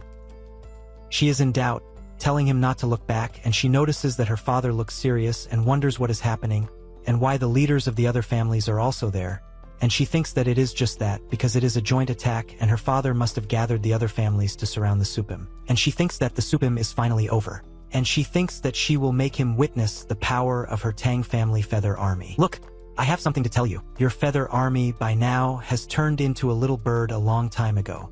Time, you see? Then Hu Yen calls the next person, asks what service he wants, and he says that he wants to cultivate 3 second stage pets, and also says that he is a fan of her, asking if he can shake her hand, and she says that it is okay because she will make him happy. And so he thanks her, saying that he's decided he won't wash his hands for the whole month. Then she calls the next person, and Anna notices that the girl looks very, and she says that, to be honest, her father joined the major families to negotiate with Supim. Soon she'll be free. And considering that they're both unfortunate people imprisoned by Supim, if she manages to escape successfully, it'll also help Arana. And the girl doesn't even remember. Takes Hu Yen seriously, and she thinks they're pretty slow, questioning why there hasn't been any response after so long inside. So she goes there to snoop around, questioning what they're talking about, and Proto is basically wearing the star cloak. Then Chief Tang asks Proto if he's satisfied, and he says that's not bad at all. And that is the 9th grade secret treasure. And both the production materials and methods have been lost, and using it allows one to automatically avoid star power attacks and mental attacks below the 9th grade, including detection and blocking abilities. Proto notices that once he dares, it is effective all the time and is much more convenient than his city soul lamp. Then the girl notices that it is the Xian Lu ink robe and asks if that is not the Tang family's ancestral secret treasure, and questions why her father gave it away so easily. And not only that, the table is also full of treasures. And so, Zhu questions who is outside the door, pulling the girl, ordering her to reveal herself. And Rue falls on all fours inside. He says that she is quite cheeky, and she wonders what is going on, with Zhu asking if she's listening to confidential information. Then she asks if he's not Supin's enemy, and Proda says it's little Tang, saying she's thirsty, telling her to bring a horn, and she quickly goes to get it. And he says everyone there is invited, telling her to serve it to the others too, and she really embodies the little maid serving everyone. And Zoff thinks that this little girl was secretly listening, and wonders if Supim won't reprimand her a little, thinking that these treasures obviously don't matter, and wonders if they won't be considered confidential, or she would be raised by the one Supim trusts the most. And she wonders, what now? Because that old man is supposed to be the helper his father invited to deal with his pee. And besides, the star power he emanates seems to be of the 9th degree, and asks why he seems so humble. And with that, Mu begins to speak mentally to Tang, saying that he has been shouting about his daughter's disappearance, and questions if this disguised maid is not herself, saying that apparently she was secretly locked there to train. Then he says that she was captured by Supim. However, the other envious people say that he is taking advantage by pretending to be innocent, because the girl clearly emanates a sacred aura and her cultivation has also improved. And they say that they had never heard of kidnappers improving their hostages. And so he tells him to stop talking nonsense, because if he was the one who sent her, why would he need to come look for her personally? Then Moore says that maybe he did it to cover it up and put on a fake show of suffering. They say that's exactly what it is, saying that he's hiding it very well. And then the girl goes to her father wanting to talk quietly, asking him if the army is in position, asking when they're going to act. He asks about G, asking what action, and she says that of course it would be to save her, wondering if that's not why he went there, and he's a little disappointed to tell her. Then he touches the girl's shoulder, saying that in the future she should follow Chief Su and work well. She's in disbelief, and he says that, in short, his family is going through some problems. And now they've been annexed by the Qin and Zhou families, and are basically under Supin's command, and he says that whether they can regain their autonomy in the future will depend on her performance, and she becomes even more disbelieving, so Mu asks how he can only allow the girl from the Tang family to serve him, saying that his son should also come, that everyone is starting to want to put his son in the parade too, saying that they are very diligent, so Proda tells them to stop because he has enough people and they think they missed the opportunity, saying that if only he had thought of this before, and Mu says that Tang went all out. However, Proda says that he just said that they have enough people, but in the general store, Shao is what? And their families have a lot of properties, and he's taking control of them because leaving them idle would be a waste. And now it's time to open a branch, and the young masters of each family will be assigned to manage the branches in their respective areas. And those who achieve good results will be promoted to temporary employees at the same level as Little Tang. But he says that those who perform poorly or form groups, the fate of their entire family will be in their hands. Asking if they understand what he means, asking everyone there to applaud if they understand, and everyone follows what he is saying. And so, he receives a letter from Daozong about the progress in the Dragonland secret realm, which he notices that the inheritance of the Dragon King is finally going to begin. And sometime later, looking at a screen, Proda thinks that those well-lit areas will be transformed into new stores and people will be assigned to work in them. And the store employees don't have access to the incubation power, so it's a good idea for him to increase the number of incubators. And with that, he puts more medium-sized breeding areas, and the pets that need more training will be able to be brought to the main store by teleport. And the rest of the dormitories, meeting room and food storage will remain the same. And so the store says that the plans for the holidays have been defined, and Proda says that there are still more things to take care of before going to the secret world. And so he goes to meet Shouquang and his little sister, and she says that Anna said he wanted to talk to them, and he says he's going on a trip, asking if they still want to go to the sister lands, saying that if they want to go, he can take her. And Shouquang says he's up for it, because since the last time he went there with his master, he's been looking at the combat school curriculum, and it's also old-fashioned and lacking in detail. And Proda notices that this means his perception has improved. And the elite tournament was good for something, and asks her about her little sister, and she says she's going too because last time during the finals she got a sneak attack, and if it weren't for Skeleton, she would have lost. But Proda tells her not to be like that because the people in the sky used a lot of tricks, and the fight seemed to be a competition between her strength and Moon's, but in reality it was a competition between the people who supported both of them. Then she asks him if he thinks that if she had fought against someone else, she would have won. And he says that she would have crushed everyone because he trusts in her potential. Then he says that those 2 secret treasures are for them. And the defense of the water armor is dynamic and will improve as your cultivation increases, and it combines well with the immobile body that the girl uses. And so she thanks him. And when Shoka walks, he says that her spiritual defense is low, and that soul lamp can compensate for that. And he thanks his master, saying that he will no longer have to worry about that annoying draconic pressure.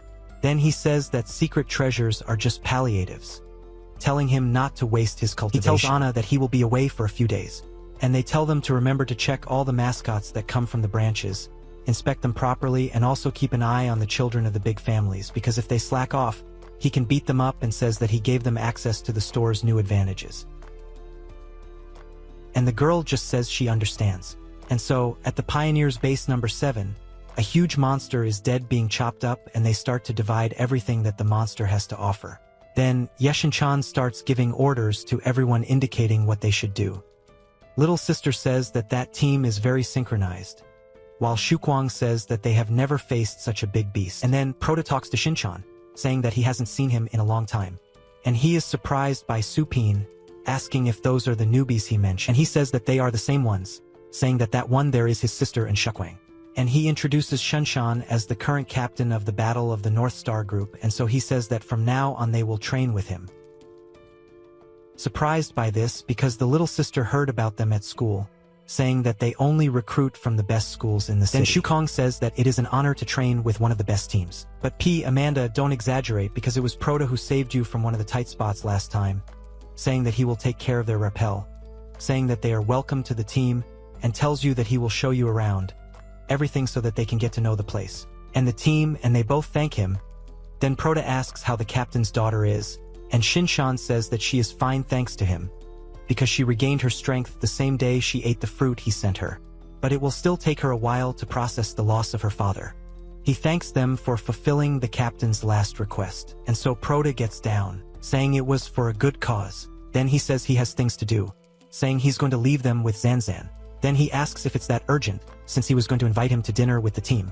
However, Prota says he'll do it next time, leaving them behind. And Xion says she'll take good care of the boss's disciples. Then Prota leaves alone, but fits underneath, thinking that if he were stronger, he could have avoided this death, so he thinks he has to get the Dragon King's legacy at all costs. Meanwhile, at the entrance to the secret dragon realm on the dragon platform, the gate is open, and 2 level 9 cultivators are flying at the entrance, telling people to keep their eyes open, because the period is crucial, and they say that no flies can get through. Then other guys say that, as they said, no one can get through. Then they ask why they are blocking the gate to the secret realm, and say that they said that the last floor of the Dragon Scheme continent is about to be completed, and the audience around realizes that this is why so many tough people are blocking access. And they wonder who will get the inheritance of this secret world. And they say that everyone already knows this, and it's not even a secret, saying that Lord Yuan dominates everything related to the Dragon Tower, saying that the inheritance will probably go to his chosen one, Yuan Ling Luo. But then Prota flies over there, landing near them, and everyone notices that guy, noticing that he's a young guy. But they realize that he's the man who invaded the secret realm. In the face of the Tang family, the only one who invaded the secret realm alone. But then those 2 cultivators tell Protoss to move away, because the dragon secret realm is closed to the public, telling him to return. However, Prota questions about it being closed, saying that the portal is open. Then he starts to understand, because there's someone who wants to steal the legacy right out of his face. But then the guy tells him to watch what he says, because the heir was decided by the Chancellor. And in the Wastelands, a legendary ranking trainer is the incarnation of the heavens, and asks if he would dare to disobey the will of the heavens. And everyone around says that this kid has lost his mind just because he is high ranking, saying that last time he messed with the Tang family, and now he wants to mess with Lord Yuan. So they ask for popcorn because the fight is going to be good. And so Prota thinks about the will of the heavens, fiddling with his bracelet and giving the coordinates. Then that laser beam, coming from the sky, aims at all of them there, and they realize that it is the particle cannon of the Starry Sky Space Station, the Hunter. And he says that the Hunter cannot be activated without a direct order from the leader, and only the man who controls his starry sky has the authority to activate it. Then he begins to realize who he is in front of. And Prota is very angry, totally summoned in the darkness. So he asks if they still want to get in his way. And so the 2 prostrate themselves in front of him, asking Prota for forgiveness, saying that the Chancellor's relatives are already attacking the Dragon Tower, begging him not to hurt them. Then he says that if no one provokes him, everyone will return alive. How much? Proda is absurd. This is beautiful to see. Man, what's up with this? And so, while Proda enters the portal, the guys who stayed behind become desperate, because they didn't expect that the recent confusion in the city had been caused by Supim. Then they notice that he himself and think that they should warn Lord Yuan quickly.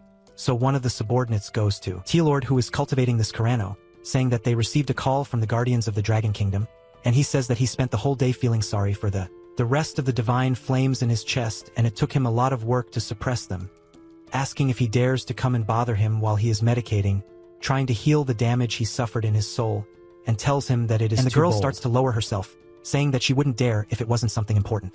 So he tells her to tell him what it is, because if it isn't important, she will know hell, and so she quickly calls the hologram. And that guy says that that awesome man entered the secret realm. And the old man almost has a fit and questions what he is talking about. And so they ask if the Lord is okay. However, he questions about the Vanguard team that was on watch on the Dragon Continent, asking how they are. And so the man says that he just confirmed with them, saying that there are no abnormalities reported by the Vanguard team. And as soon as Miss Yang and Ling-gu pass through the 9th floor of the Dragon Tower, the area will be finished quickly, and they will make Ling-gu go through the trial of inheritance as quickly as possible. And he starts to get pissed off for being superimposed again, noticing that he came just at this time, and he starts to ask if he intends to use him to clear the way. So the guy says that if it's like that, they can act immediately and tell the Vanguard team to stand their ground. But at that, Yuan thinks that the Dragon Tower blocks forms of communication, so he has no way to tell Ling Lu to leave the Dragon Tower. And if he tells the Vanguard team to stop and doesn't clear the last Superim area, he might hurt Ling Lu just for revenge. And he starts to get pissed off, thinking that he had covered up the news in time, and the injury he suffered in his shop is still not healed, and his cultivation has not yet returned to the legendary rank. And the other people tremble in fear of his name, but Supim does not. So he orders everything to continue as it is, thinking that in this condition he is the prince who switched places with the beggar. So he orders all the troops to be gathered, as he will go there immediately. Meanwhile, Proda arrives there and a glow appears on his forehead, and he notices that the door opened by itself. Then the dragon speaks to him, speaking to the advisor, and he has already finished the test on the 9th floor, so there is no need to waste any more time. Then he tells him that he can go directly to the top floor, and a very archaic elevator appears in front of him, and he says that you know how things are. Then the entire tower is activated and he notices that the pyre on the 9th floor has lit up and she has finished the challenge on the last floor. Remember that the condition for passing was to resist for 10 minutes against the Golden Dragon, which is rank 9. He says that basically only someone very strong at the level of a powerful clan leader would have that level of power, and he wonders what Lin Glu did to pass the test, and so the dragon says that time is up and the girl has passed, and she says that she humbly accepts, calling him the Venerable Dragon King, and she herself is young, almost the age of Proton. She is already of legendary rank, and she says that, as expected, using the movement technique that her grandfather taught her, she passed the first time. And Proto notices that she didn't even use her pets, and she passed the test with only physical strength. And he notices that her cultivation is at the same level as his, and they are in the rank set, and it's a shame that he didn't see any of her fights. So he wonders if he should test the girl a little. And she looks at him, questions who is there. But while she looks at Proto, she sees a mass of energy, and says that the secret dragon realm was sealed by her grandfather, and questions how he got there. But Proto, who is almost becoming a monarch, from the shadows turned into the bad thing, says that she is a challenger who has gone through countless trials, and asks if she wants to inherit his legacy, but she doesn't understand anything, asking if that person, or rather, that human-looking entity would be the true form of the ancient Dragon King's soul. But she says that he won't fool her with that, because her grandfather said that there was another person who completed the Dragon Tower and she knows who he is. He uses the dragon's roar, saying that he has been waiting for a censor like her for tens of thousands of years. Then the girl asks what that is, noticing that it is a roar. And she says that, from what her grandfather said, there are very intelligent legendary creatures that disguise themselves as humans and live disguised among ordinary people. But she can't sense the cultivation level of that creature in front of her. So you question if he is real. And Proto says that if she doesn't want to be his heir, he will wait for someone else, saying goodbye to her. But then, she calls him the ancient Dragon King, saying that she asks to forgive your distrust, asking him, please, to grant you your inheritance. And Proto says that what he's going to give her now is a lesson on how dangerous the martial world can be. And he says that if she's being honest, he'll spare her.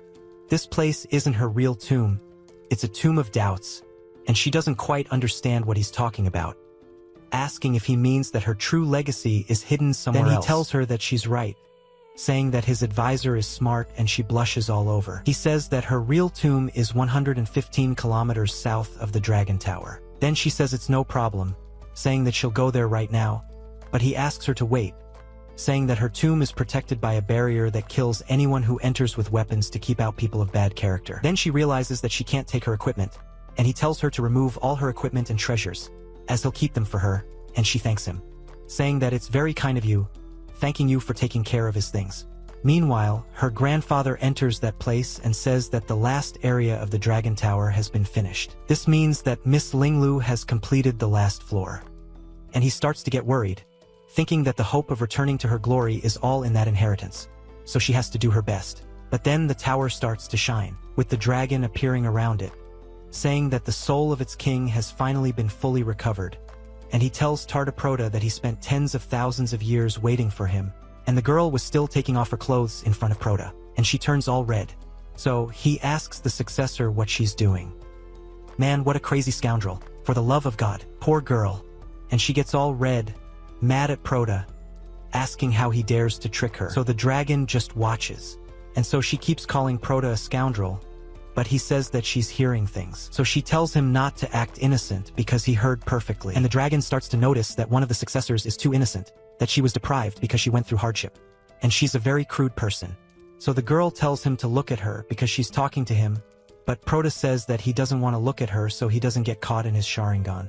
But that doesn't even exist, and the dragon starts to think that the other has been through a lot and is a natural deceiver, and not only did he deceive, but he almost looted all of his items.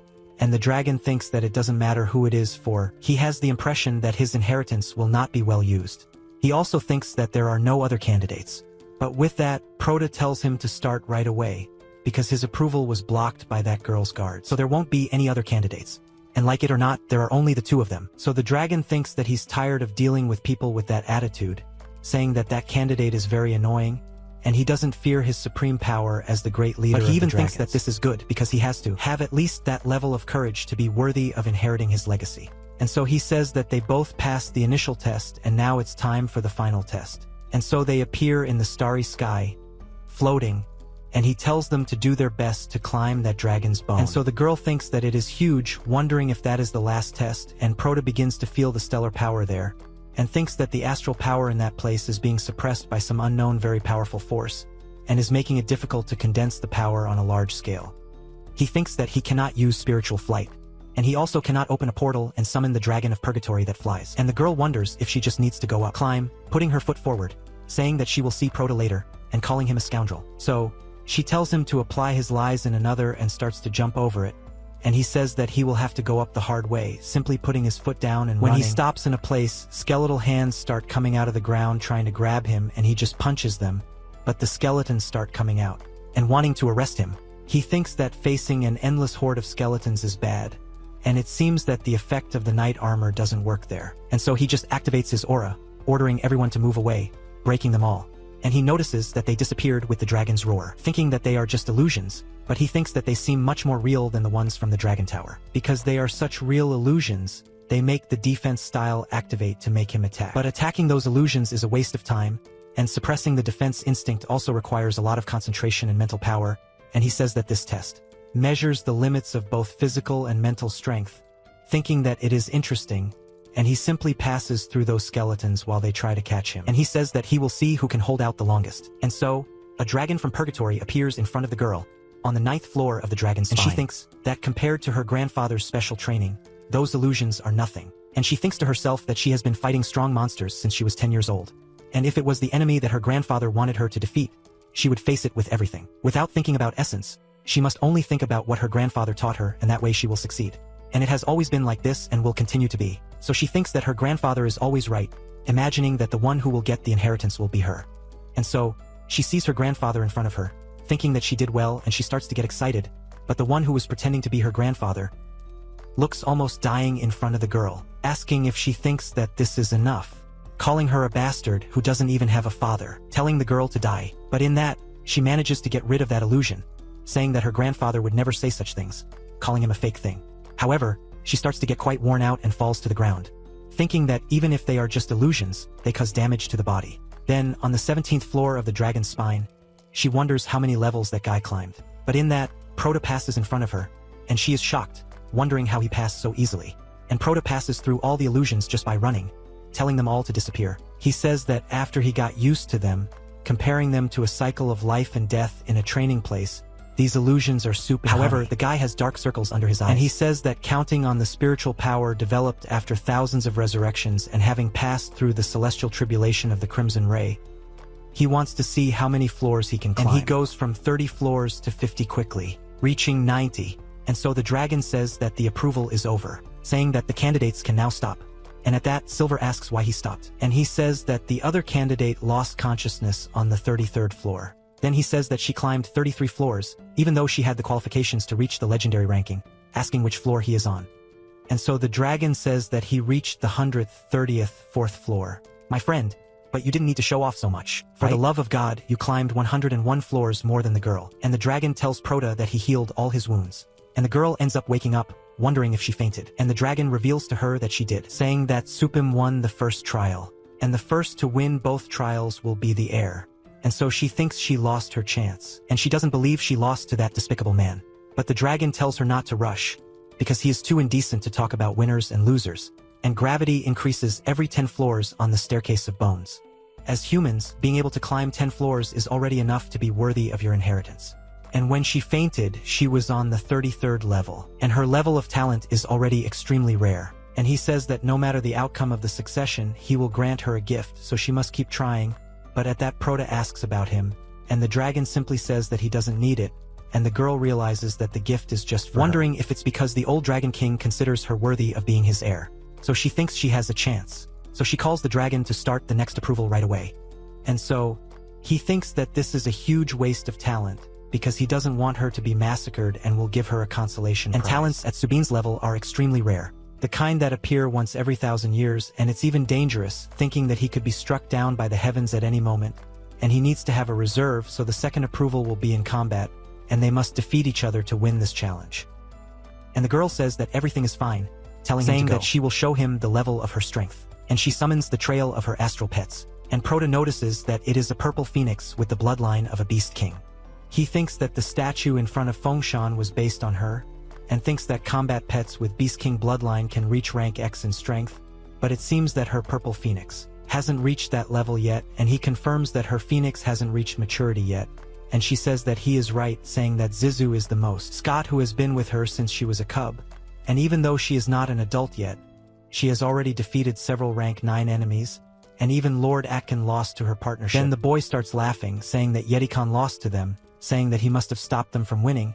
But then she asks what he said, and he just summons the shitting dog, questioning if she doesn't believe him, and the dragon notices that the dark draconic dog may have a touch of dragon bloodline but is still just a dog.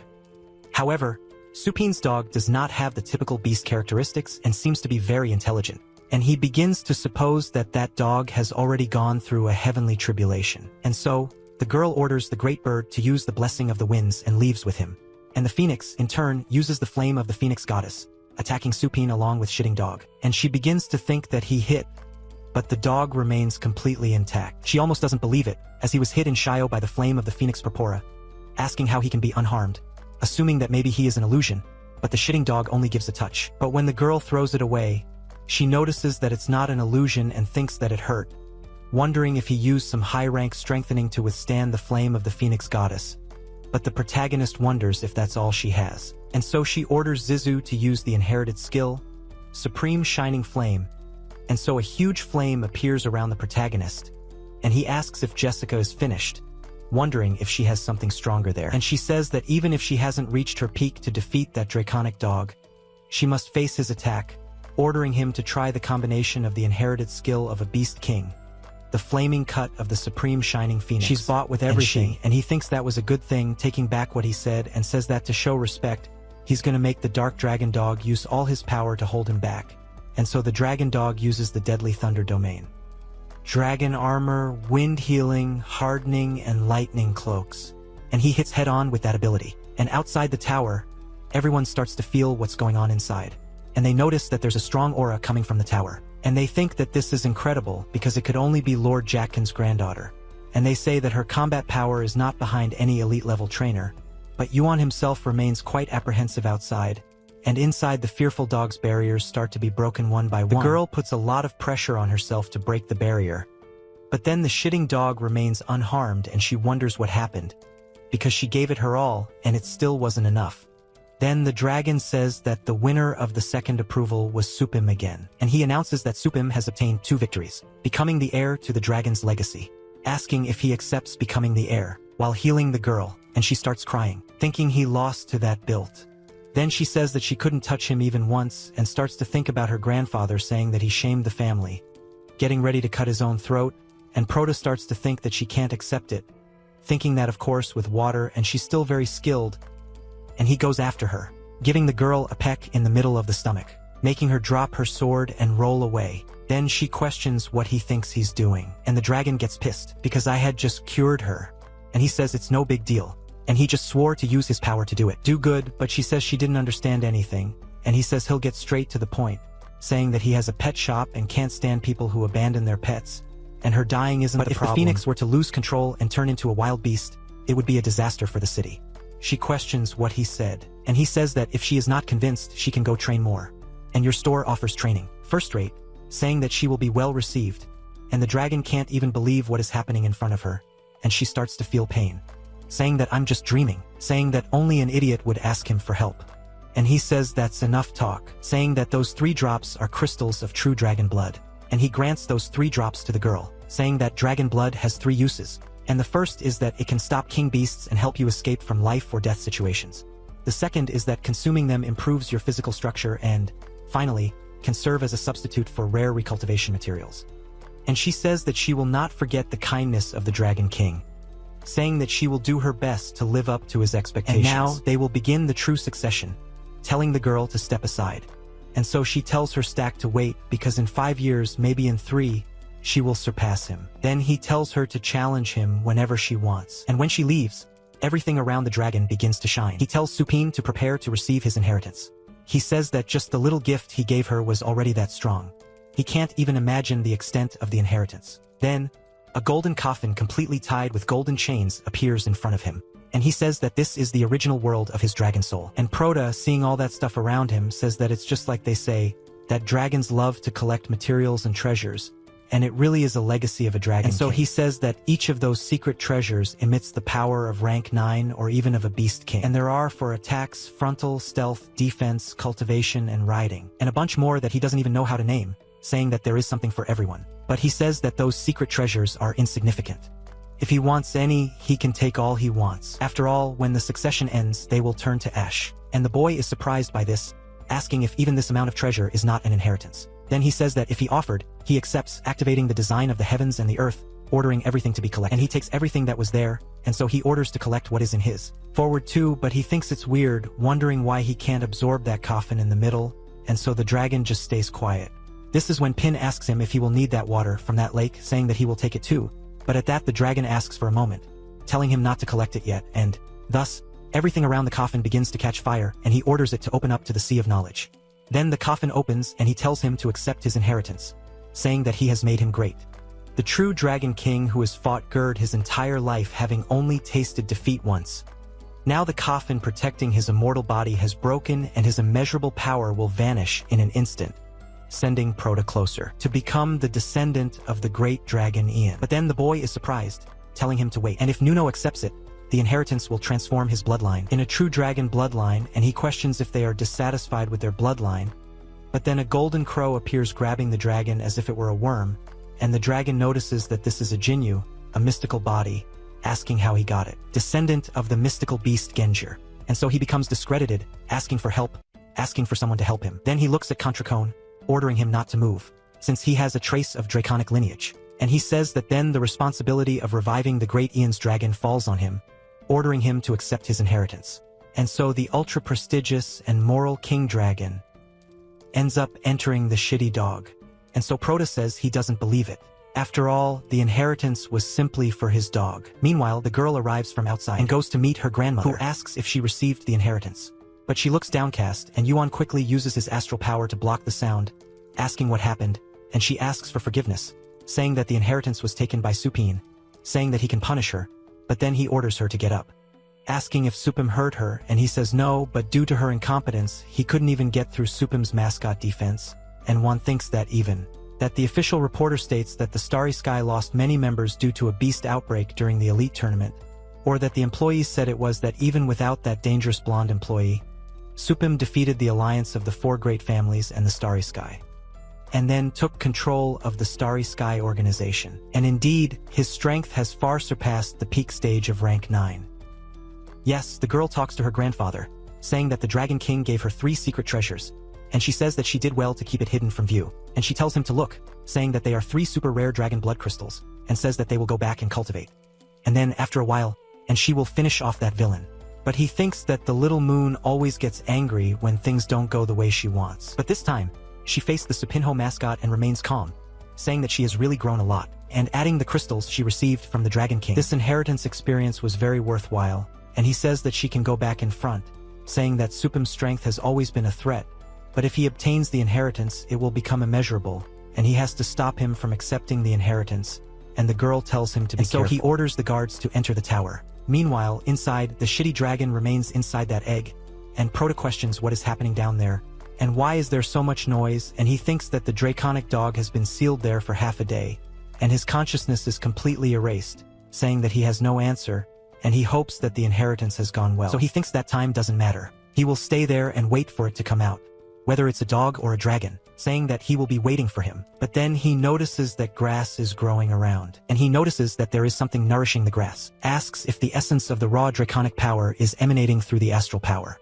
and if he cultivates with such energy, the result would be excellent, saying that he will get a little bit of it too. Meanwhile, down below, the Yatakan gang is suffering a lot, and 7 days later, they continue to be afraid of the dragon's illusions, asking not to be afraid, and they speak to Yeti Khan that the dragon tower is covered by the soul of an immensely powerful dragon, and not even the mental energy of a rank 9 trainer can withstand it. And so they order more mental defense treasures to be brought, and they speak to Lord Yetikan, saying that a week has passed and not a single fly has left the tower, wondering if Supin has managed to escape yet. But he thinks it's impossible, since the top of the tower is still emanating a powerful astral energy, and tells him to find a way to climb up, since he refuses to believe that he has left. But then the guys down below notice that Proto is coming and flying from the sky. He stays around that enormous dragon aura, and so he uses Grandia's golden draconic power.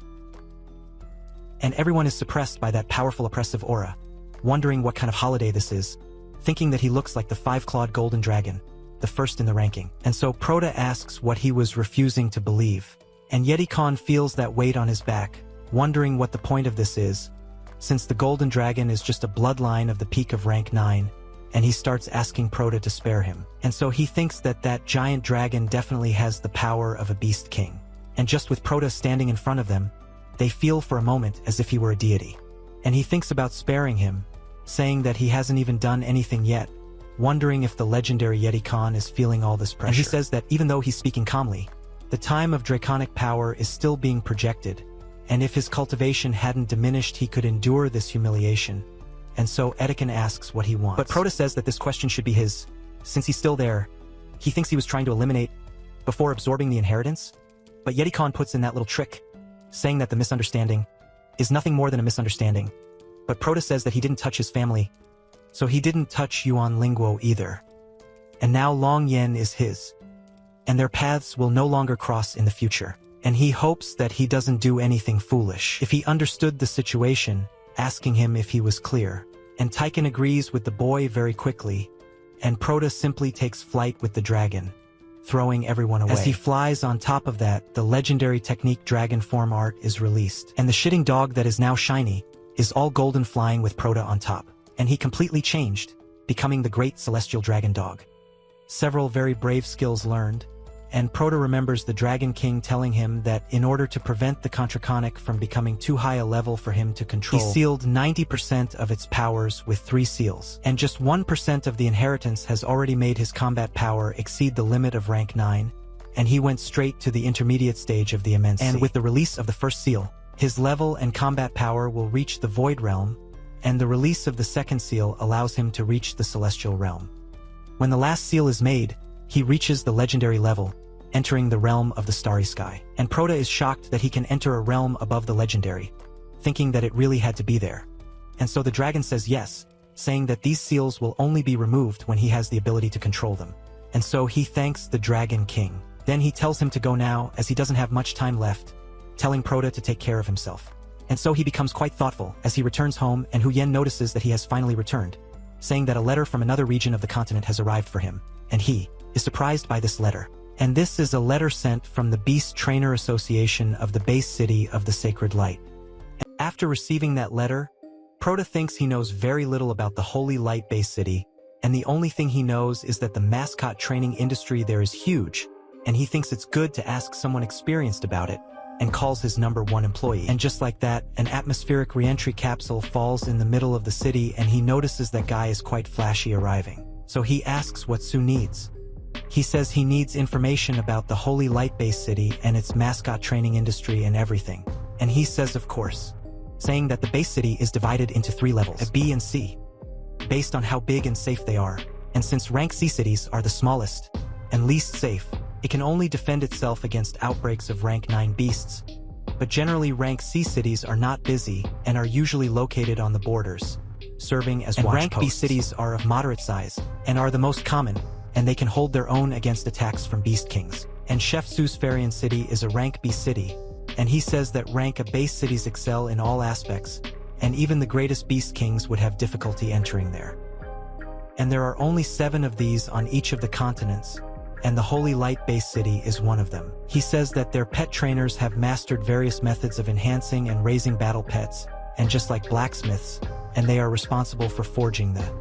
And pet masters are the warriors who use these weapons to kill enemies. And the base city of Holy Light is where the first mascot structures appeared. And he says that they brought training techniques all over the world, and it can be said that it is the holy land of pet trainers. And during the Golden Age, they produced many spirit rank beast trainers, whose status was equivalent to that of more than legendary rank battle masters. And the spirit rank has the power to awaken all things and create king beasts, directly increasing both the quantity and quality of legendary rank battle masters simultaneously. However, with the death of the spirit rank experts, the number of legendary rank beast trainers has returned to only a few in each continental area. He says that the Holy Light base city Vacation Trainer Association sent him an invitation letter, and they must have heard of his impressive performance in the elite tournament with his pets, and want to recruit someone with talent of that caliber.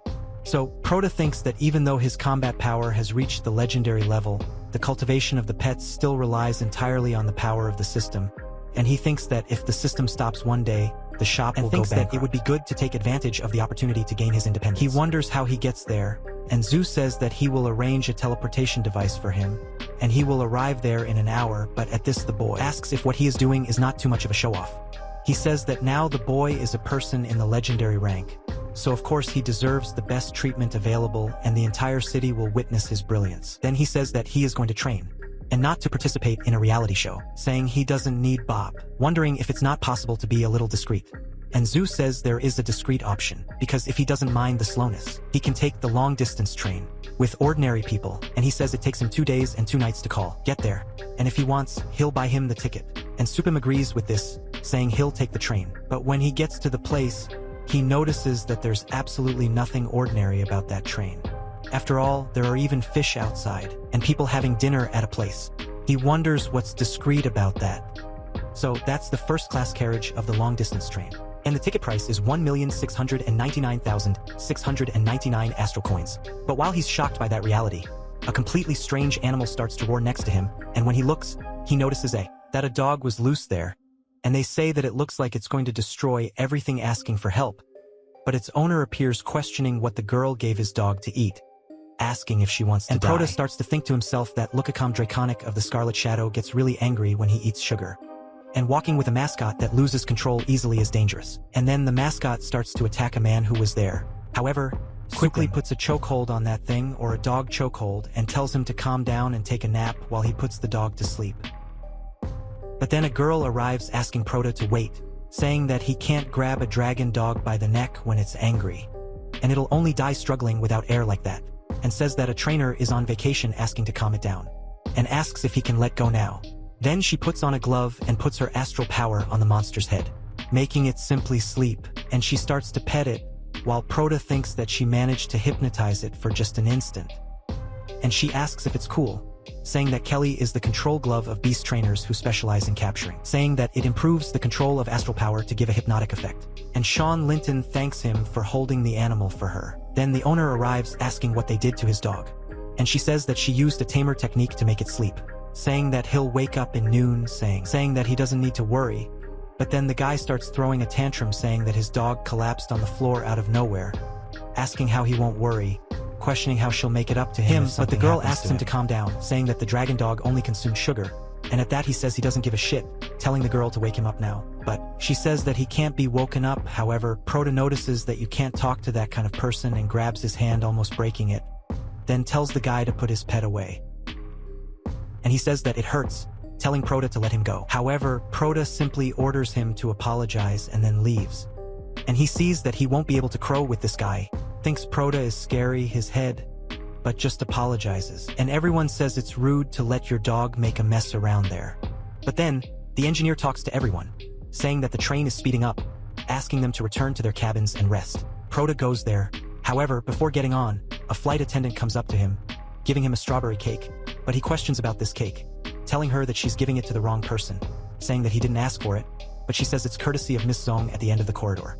And the girl is there thanking him for before, and he says he was really hungry. But then, a huge explosion occurs, making the girl throw the cake up in the air. So Proto manages to catch the cake before it falls, but the car's finger is completely crushed. And seeing that thing all distorted, she wonders what's out there. And then everyone leaves their cabins to see what's happening and notices that it's an attack by angry beasts. But at that, the flight attendant asks everyone to stay calm, even though she says that the train has a team of rank 8 mascot masters and armed guards for security, saying that they will take care of the beasts outside. But Proto enters his cabin completely lost life. After all, his life is complicated because he can't even have a little peace, and he starts using astral detection and sees the animals outside and notices that they are armored beasts of stone bloodline of rank 7 in. So there are also other strange animals. And he says he has a rank 900 clawed dragon with a poisonous bloodline. And the guys outside wonder how a rank 9 beast can appear out of nowhere, saying that the situation is complicated, and he tells the others that he will distract him and says that the rest of them must rescue the wounded and protect the wagons. But with that, he takes action, leaving the wagon and climbing on top of the train. Then the guard asks what he is doing, saying that it is dangerous and telling him to get out of there, but Proto kills the beast fear easily that they are shocked because the beast appears with several holes in its body, and so he simply looks at the others. They leave the wagon, and the guard realizes that he solved that very easily, thanking them for their help.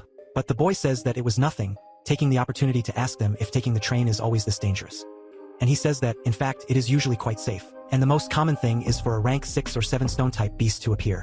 And he says that creatures like the Sanger dragon don't usually appear that deep.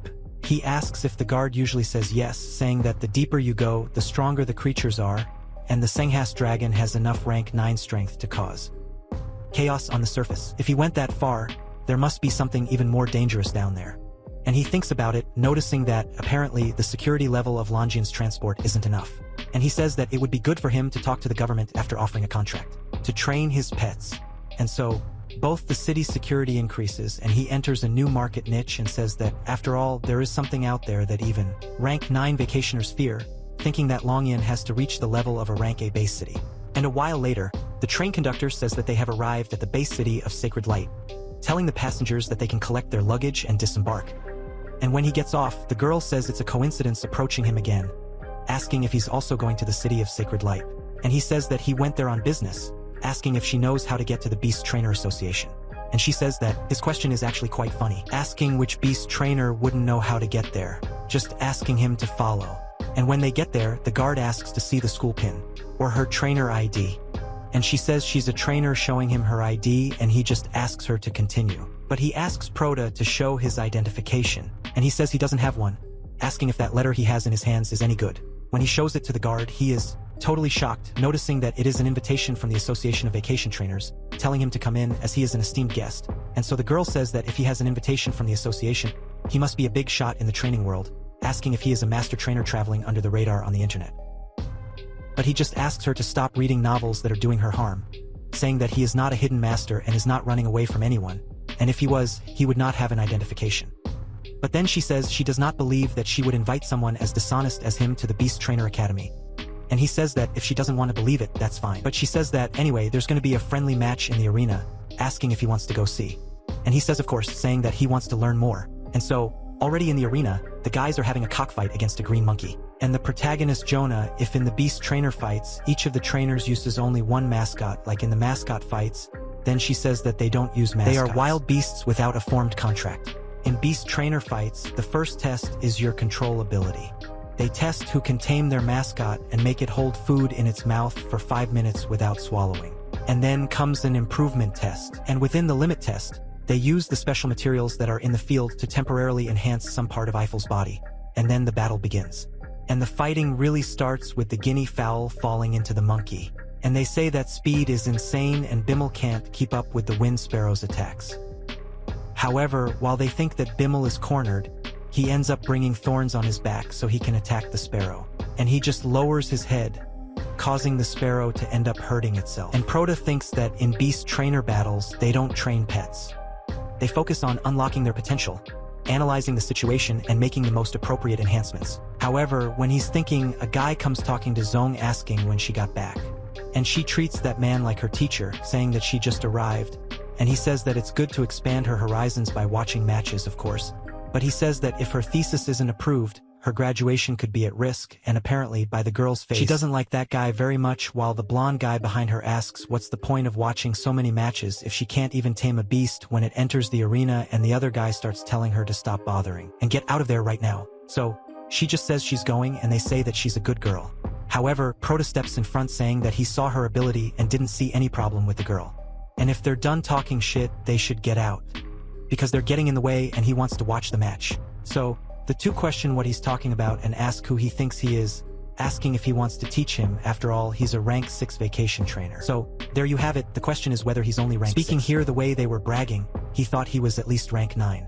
But then, the blonde asks if he's messing with him, asking if he wants to challenge obviously him, using the instructor rules. So Prota just accepts, but he says that just competing isn't fun, asking if he wants to make the fight more interesting, asking if he wants to bet something. And then the extra, destined to get beaten up next time, asks about this bet, asking what the boy wants to bet. Then, Prota says he wants to bet his life, putting a gigantic murderous energy on the boy, almost making the kid see him as a demon, and he starts to sweat coldly, when after having life, and says the boy is crazy. But then, the Prota starts laughing, saying he's joking, saying that the loser just has to apologize. But he speaks a little late, because the kid is already all shitted up. But that's it, when he starts teasing Foam, asking if he was scared of just one catchphrase. And he tells the other to get lost, asking the boy if he's thinking too much, saying that whoever loses has to apologize. He gets a slap, asking if the Prota is up for it, saying he'll show him what happens to those he underestimates. But Ginny, this little girl, gets worried, saying she doesn't need all this, asking the sensei to tell them. However, the sensei is totally in favor, asking them to set up the arena and saying he'll be the judge. And she almost doesn't believe it. And he says that, as beast trainers, they have to learn to tame other people too. And he says that only one round will determine the winner. And to make it fair, they'll do the selection blindly. He tells them to choose their beasts by typing the number into the console. And Prota sees that the smallest one there only has beasts with lineage rank 3 or lower. And he usually only has one ability.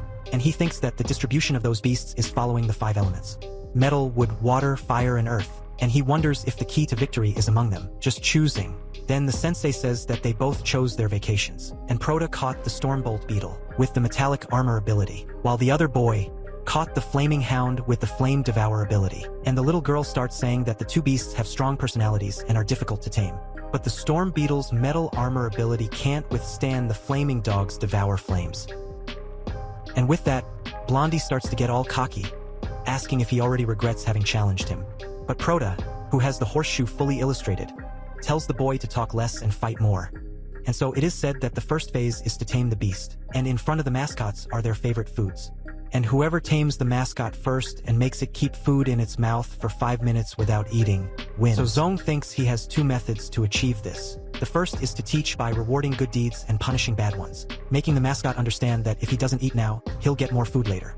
And the other is to skip this training, directly implanting the command.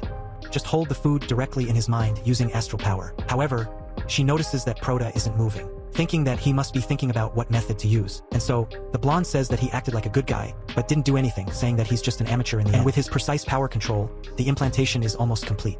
But then, the sensei says that the beetle already has the food in its mouth, starting the countdown, and the blonde almost doesn't believe it, but there's only one reason, and Parte is looking at the beetle as if he's gonna break it into a million pieces, exuding a gigantic murderous intent, and the beetle is even shaking just keeping that thing in its mouth.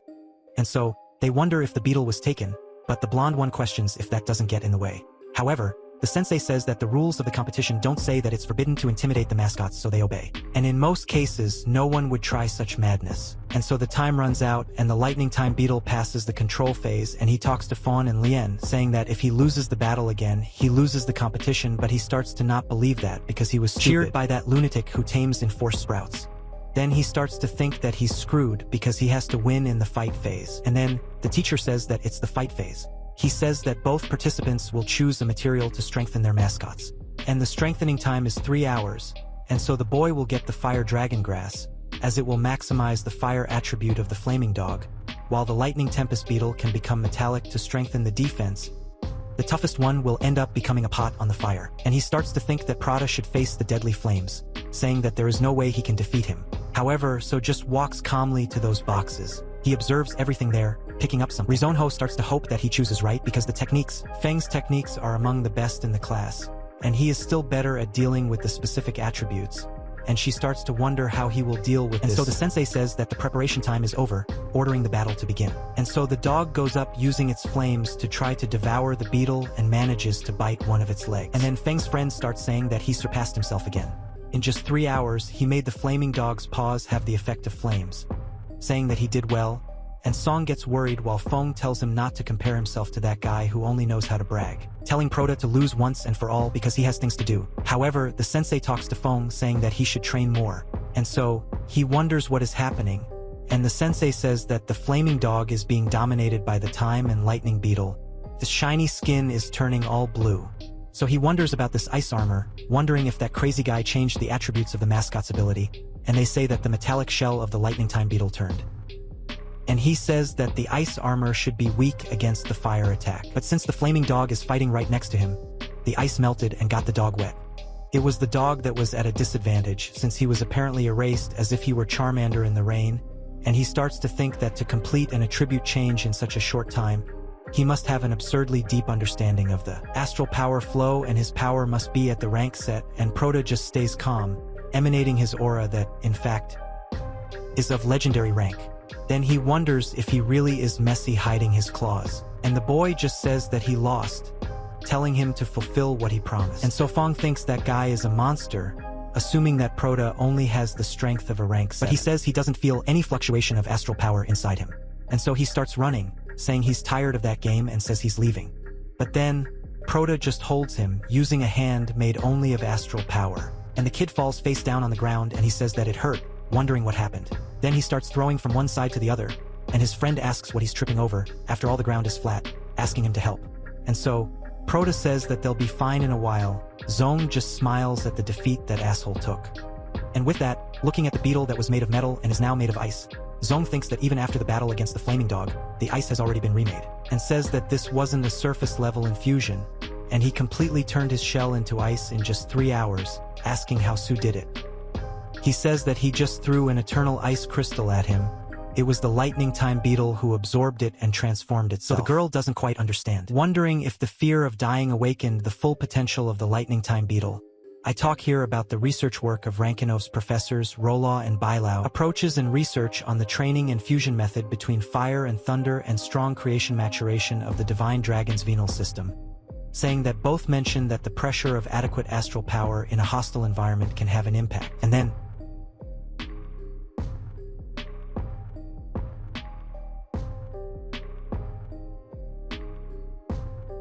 researching this, and she never thought that there would already be someone who did it, saying that she has to record all of this as it is bombshell news. And she asks him if the training method has a name, and he says that if you have to name it, you can call it the deadly training method.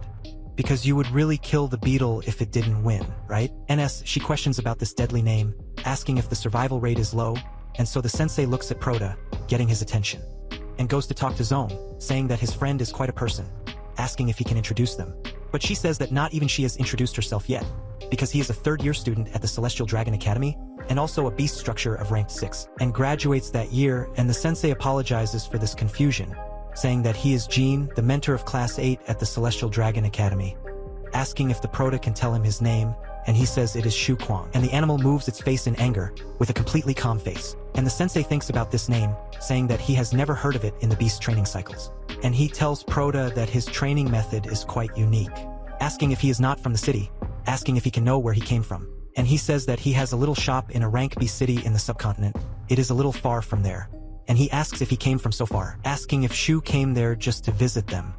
He says that he heard that the Sacred Light Beast Trainer Association is going to hold a Beast Trainer Conference, and came to take a look. And the sensei, seeing that he is turning to leave, says that he arrived just in time, because this year's Beast Trainer Conference will be held there in that academy. However, the convention center is still being built and will be inaugurated in a few days. He asks if he would like to have dinner with them today. Since those troublemakers offended him, he would like to apologize to their teacher, but Proto says he doesn't need to worry, saying he'll be walking around, and says he has an illness. However, the teacher says that if that's what he wants, he won't insist, but asks him to allow him to express that gratitude, saying that that card is his identity as a mentor, and it can provide him with accommodations, meals, and some advanced privileges, and it will be convenient for him to use it during school activities.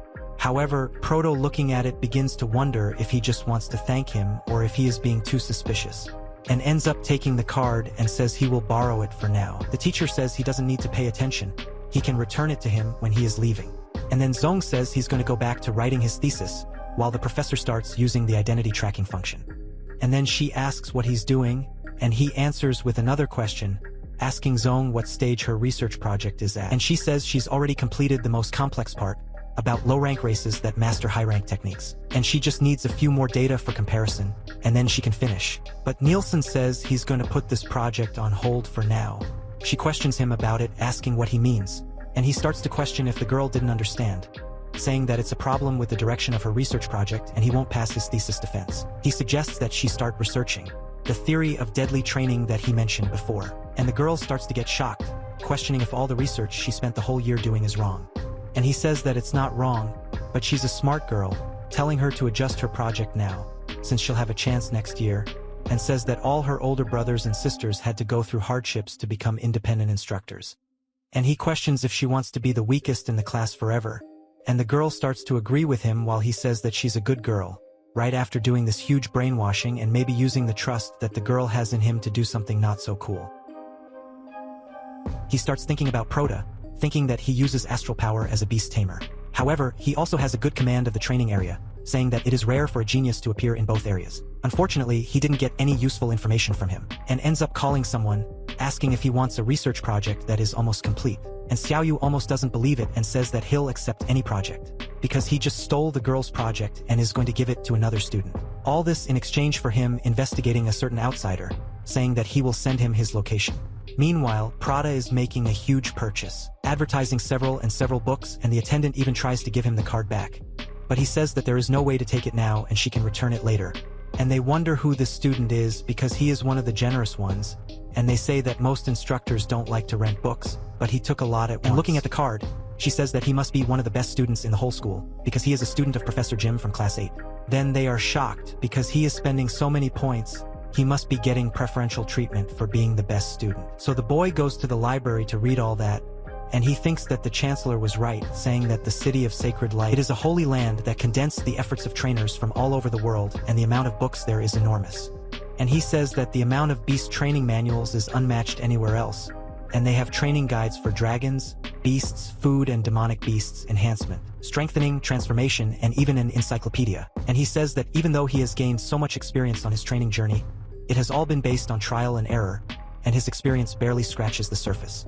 He says that it is not in depth, but these manuals contain instructions and accumulated wisdom from the most powerful experts from ancient times to the present day. He says that he has accumulated a lot of practical experience, so the more detailed manuals are not boring to him. In fact, they are fascinating, and by reading them all quickly, he will gain many pearls of knowledge. And so, sometime later, he finally ends up saying that when he realized, he had already read everything.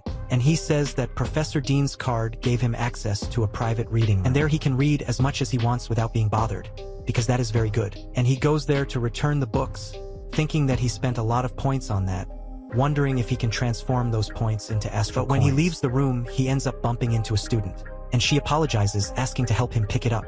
Then he says it's okay, saying he doesn't need it, and she says he has too many books to carry alone, asking where they are taking him. So she helps him carry it. And the attendant says that all the books were checked and returned properly, asking him to feel free to go there again. And so that girl questions if he was reading the refining method of the 9 Abyss Sphere, wondering what his level as a beast instructor was, as being able to understand such a dense book is no small feat.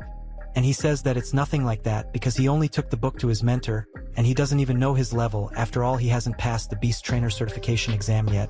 And she's surprised by this, thinking that it's difficult, and says that she's going to retake the ranked set Beast Trainer test, asking if he wants to go. And apparently the protagonist will start with a rank set this time.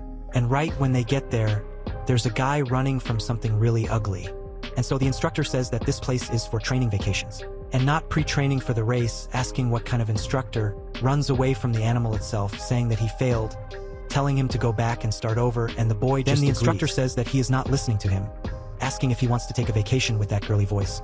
So he agrees again, and so he questions if they think they will pass just because they studied a little, saying that they do not even have the qualification to take this test, so he sends the next batch of candidates. And so they wonder if they had to be fair to him because the instructor is known as the King of Hell, and not only is his standard extremely high, but whoever fails ends up getting beaten, and they say that they will wait to take this test next month because he fails the advancement test to rank V once, and if he fails 2 more times he will be demoted. So Proto questions this, and she asks if he's already forgotten, since their ranks as beast trainers are determined by practical tests, and not by bloodlines like pet trainers. And in the first 6 levels, passing a test allows you to advance a level, but failing a test 3 times in a row causes you to demote a level. Look, they're playing ranked with Pokemon. And she says that only by passing the rank set test and defending a qualified thesis can you graduate and become a qualified rank set beast trainer. So Prada questions what comes after rank 7. She says that becoming a rank 8 beast trainer qualifies you to become an academy teacher. And level 9 is the rank of the most powerful beasts, which only veteran teachers reach. And she doesn't even want to think about the divine beast level structures. So he asks how many times you can take the test per day, and she says as many times as you want, until the structure closes his lathe, but this structure is known for being aggressive with students, and she will wait until next month because she finally reached the 6th level and doesn't want to be demoted. Then that maniac starts asking if they are inspiring the written invitation, Gritani saying that she is talking to Proto, even because that thing all in black obviously stands out in the crowd. He looks like Song after he gets the edge time. So the guy tells Proto to come in right away, and he says that's fine, saying that he will start with level 1, saying that he doesn't need to worry about the demotion. And so they start saying that that instructor is scary. But they say that since this guy is just coming in, they should stay behind him. And then he asks if they are all first-level rookies, and tells them to go after him. Until then, register your information first. And one of the idiots who stayed behind says that those 3 rookies really aren't afraid of dying, saying that's what happens when a little calf sees a tiger for the first time. So they start to get happy, wanting to get the popcorn ready so they can watch the show. But then, the girl says that it doesn't matter what they say. The information registered on the vacation instructor certificate cannot be falsified. Using her star power, aiming at Proto and telling him that he won't be able to hide anymore. And he tries to use visual enhancement to be able to see something, but then all his information starts to distort, and she wonders what is happening and if she is hallucinating. However, Proto is actually using an astral turbulence barrier, which is an advanced astral manipulation that distorts the surrounding light for concealment. And so he concludes his registration, and it is said that he is number 44 of level 1 with the number of 0 failures, and so he puts some rats in front of him, saying that the objective of that test is to turn the fur of the experimental rats black, using astral power, and they give him a 30-minute time limit, and so the other 2 who are with him start to get all excited, while Proto simply takes that big rat in his hand, saying that that is really the holy land of the beast destroyers. Being impressed by the size of that rat, and while the boys are testing with all their strength, putting only half a black mouse in with great difficulty, an instructor comes close to him, scaring the kid, asking why his hands are shaking, asking if he's afraid the mouse will bite him, and the kid gets a big scare with that scream, making the mouse turn white again. Then the instructor, who was already wanting to, takes the opportunity to give him a whip on the boy's back, saying that he failed. While another one leaves Donut Quast, he tells the one who's left that half the time has already passed, saying that they better hurry up, and the kid gets more and more nervous, wanting him to go quickly, But when he notices that it's happening next to him with that gigantic astral power, he gets scared by what Proto is doing, and so he starts looking at the guy in black, saying that he doesn't need to emanate so much astral aura, saying that it's not a fight, and they even say that that rat will definitely explode. But one of them denies this hypothesis, saying that he read in an advanced book that the key to controlling the color change for astral power is in the precision of controlling the pigmentation cells when stimulating. And whether with creation or stimulation, both methods work, but the time and difficulty are different. But then Proto uses so much astral power, smoke starts coming out of the rat, and he ends up becoming completely colored with blue, yellow, purple, and even a red tuft. And the other participant says that that guy only took 5 minutes and not only changed the color, but also made the hairy rat grow even more. Then, the instructor says that the silky, shiny fur from top to bottom, without a single hair of another color, makes him wonder if it's really possible to color it that well. As he tries to touch the rat, he ends up getting an electric shock, and says that there's something different about this newly dyed pill, asking everyone to pay attention, because what number 44 did was not a coloring by stimulating the pigment cells. He used elemental fixation impetus to change the rat's attribute from the base, and this affected the color of the fur on the surface. And even though it's weak, the rat, without a doubt, turned into elemental mulch. And everyone is surprised by this because he did it without using any material. And they think that this is not something a rank guy does, saying that he is much higher, and the instructor wonders if that student is a newbie, because he has never heard of it before, and wonders if he is a secret disciple of some great hidden master, saying that it has been a long time since he saw a student impress him so much. He says that the number is 44, saying that his result was enough to pass all the tests up to rank 6. But he decided that he will make an exception and pass him straight to level 7. So everyone, that the teacher from hell is smiling, wondering if this is serious, because he is already going to the ranked set. And that basically means that he will graduate right away. And so the instructor says that the content of the ranked set test is to tame that creature and strengthen it. And that monster is a ranked set bloodline beast, Blood Mist Spectre. And the instructor says his time limit is 12 hours, asking if he wants to try. And the students say that the Spectre is a demon beast with rank set psychic powers, extremely difficult to control. And he is evil by nature and destroys the minds of weaker people. And if he doesn't tame it right, it can go very wrong.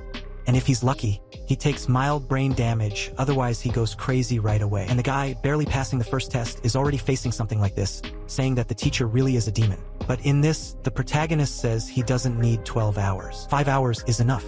I think that this evil creature by nature, demonic, I don't know what, is no more demon than the certain guy who controls the most evil skeleton I've ever seen. And then, with that thing screaming, he smells a very strong smell of blood, saying that it was dangerous.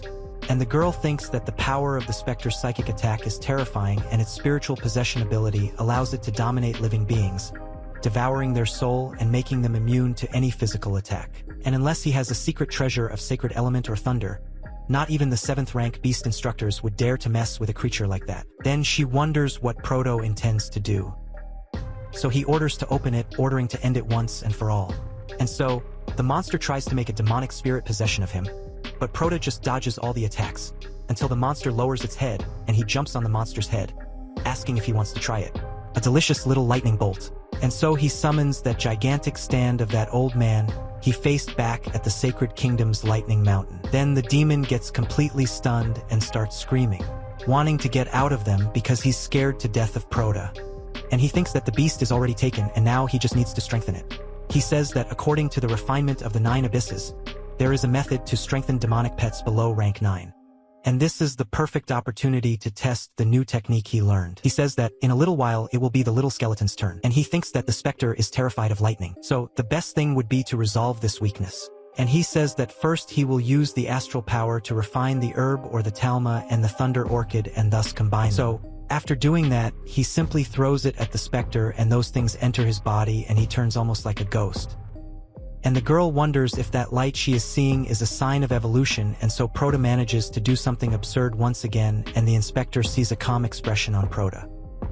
And a very gentle technique, saying that really, whoever has the support of a grandmaster is always extraordinary, and so that monster manages to evolve and becomes the Spectre Sifa Almas de Garicatini. And everyone is shocked seeing that, wondering what path of evolution that is, because his fierce appearance changed to a regal aspect, and Proto says that during the advanced training now, he incorporated a little understanding of the thunder element. So the bloodline was suppressed, and now that little guy over there has developed a bit of resistance to both the sacred attribute and thunder. But the side effect is that he's become even more violent. He starts hitting the bars, almost breaking them, and they think that his destructive power is immense, because the cage is breaking and he asks to escape, in which the instructor thinks that after evolving, the Spectre not only became stronger, but also had an immense increase in combat power, and he thinks he needs to do something before that thing gets loose, and so the Spectre breaks the cage, opening the passage to the outside world. Then the inspector gets totally scared and almost crushed by that hand, but the protagonist says that he's thinking too much, saying that he probably really wants to get another shock, so he starts summoning that red electricity in the palm of his hand and the Spectre goes quiet again, simply lowering his head towards Proto. And everyone is surprised by his control. The boy asks what about it. Questioning himself with this, he has how to pass the test. Then the inspector says that the task was only to strengthen the beast. But he went a step further.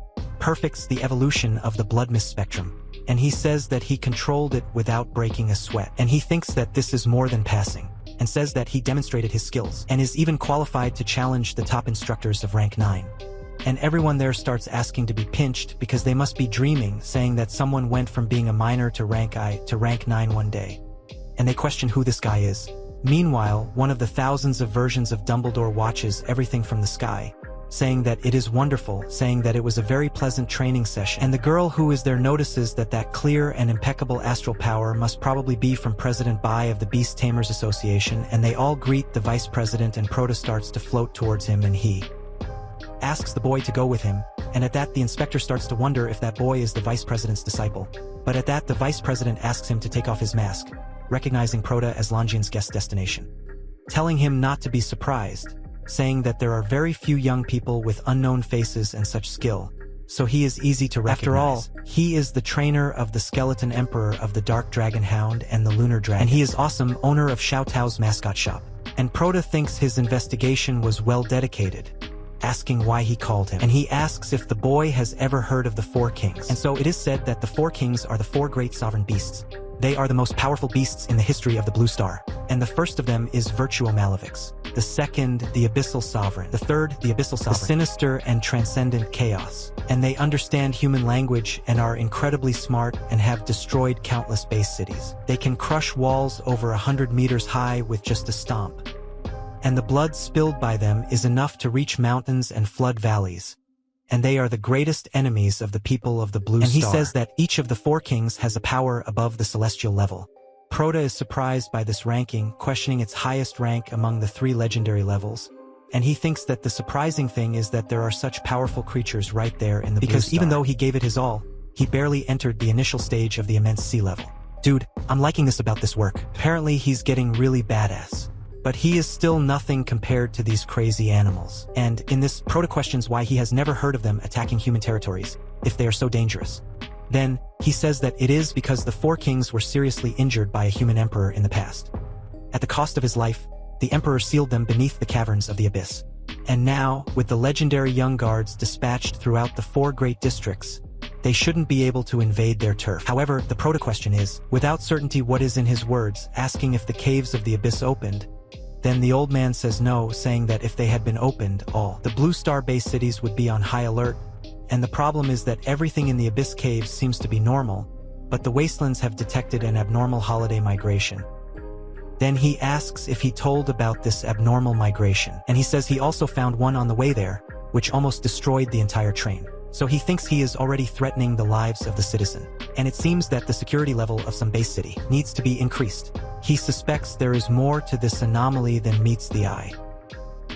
And that's why he posted that notice recruiting skilled individuals during that Beast Tamer conference to gather experts and prepare countermeasures.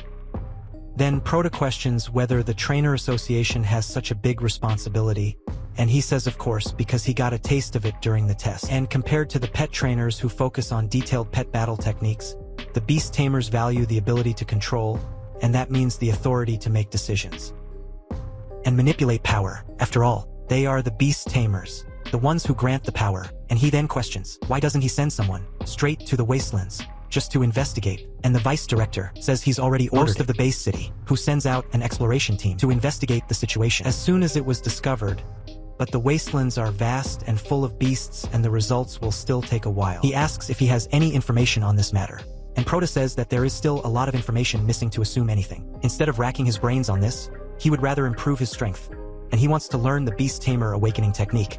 but he has searched the entire Celestial Dragon library and still hasn't found it. And so, the Vice says that the young people are really impressive, saying that awakening is a secret technique that only those with the qualifications of a rank 9 peak beast tamer can learn at the headquarters of the structuring. And it is obvious that it would not be in the library of the Aragon Academy. But then Proto, still somewhat disinterested, asks if he has the qualifications of rank 9, and the Vice says that in terms of strength he definitely does, and there is a high possibility of him becoming the second person in history to cultivate battle pets and tame beasts simultaneously, reaching the legendary and spiritual levels. Then he asks about this second person, asking who was the first, and he thinks that he was the only person in history to reach the peak of the legendary and spiritual levels.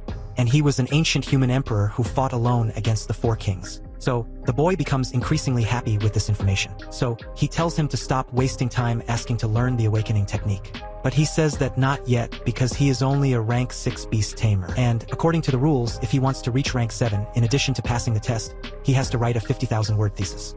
And for rank 8, he needs to write 2. And for rank 9, he needs 4 theses. And Proto gets pissed at Silva but does nothing, asking if he is that good, why doesn't he give him a shortcut, saying that if he becomes the light of hope for humanity, those techniques would be at his disposal anyway. But the Vice says no, saying that the more critical the situation is, the more they must follow the rules. And if all the big shots prioritize the strong, the weak would have no place in this world and the whole world would be in chaos. And in this case he asks how the kid can talk about becoming the hope of humanity, so he thinks that that old man is stubborn, full of principles, thinking he is good at fighting, but sitting down and writing something else. He says that writing 7 theses will take forever. And he remembers that Zong seems to be very good at it, deciding to ask her for help, but the girl is having a lot of trouble at the moment, thinking that it won't work, since there are very few practical examples, and she says that she doesn't have enough experience to complete that task. Meanwhile, Professor Jim drinks wine sitting like a king, talking about a bribe he received besides having his feet literally on top of a moon that is on all 4s on the floor. Then, he talks to Xiaoyu, asking if she has any good news to give him. And she says that she is very sorry, because his strength is beyond amazing. And he hides it very well and says that he didn't find any information about him. So, he makes that girl who is on the floor bleed, telling her she's useless, saying that if she can't do something like that so small, what use would she be to him? Then, she says that he started at rank I, and passed the tests up to the ranked set without difficulty. And he says that he already knew that, she didn't even need to say it, so I asked something else. And she says that in the end, he left with Elder Bai.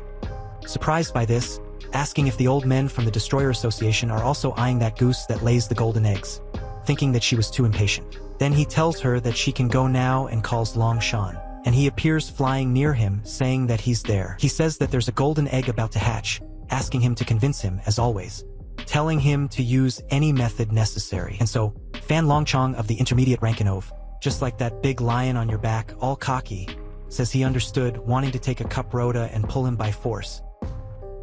My friend, you can gather 10 of yours, put them all inside each other, it won't be possible. Not Proto, bro. I miss the little skeleton so much. That guy over there is gonna be good to be able to get beaten up by him. Proto says that even without knowing for sure what will happen in the future, just to be sure, he's gonna stock up on vacation capture bracelets in the system store and he buys all of that, saying that even if the advanced capture bracelet is expensive, having a 1 in 10 chance of capturing a king beast is worth the price, and he thinks that now he has to find that girl, saying that he's gonna start by looking for the address of her class.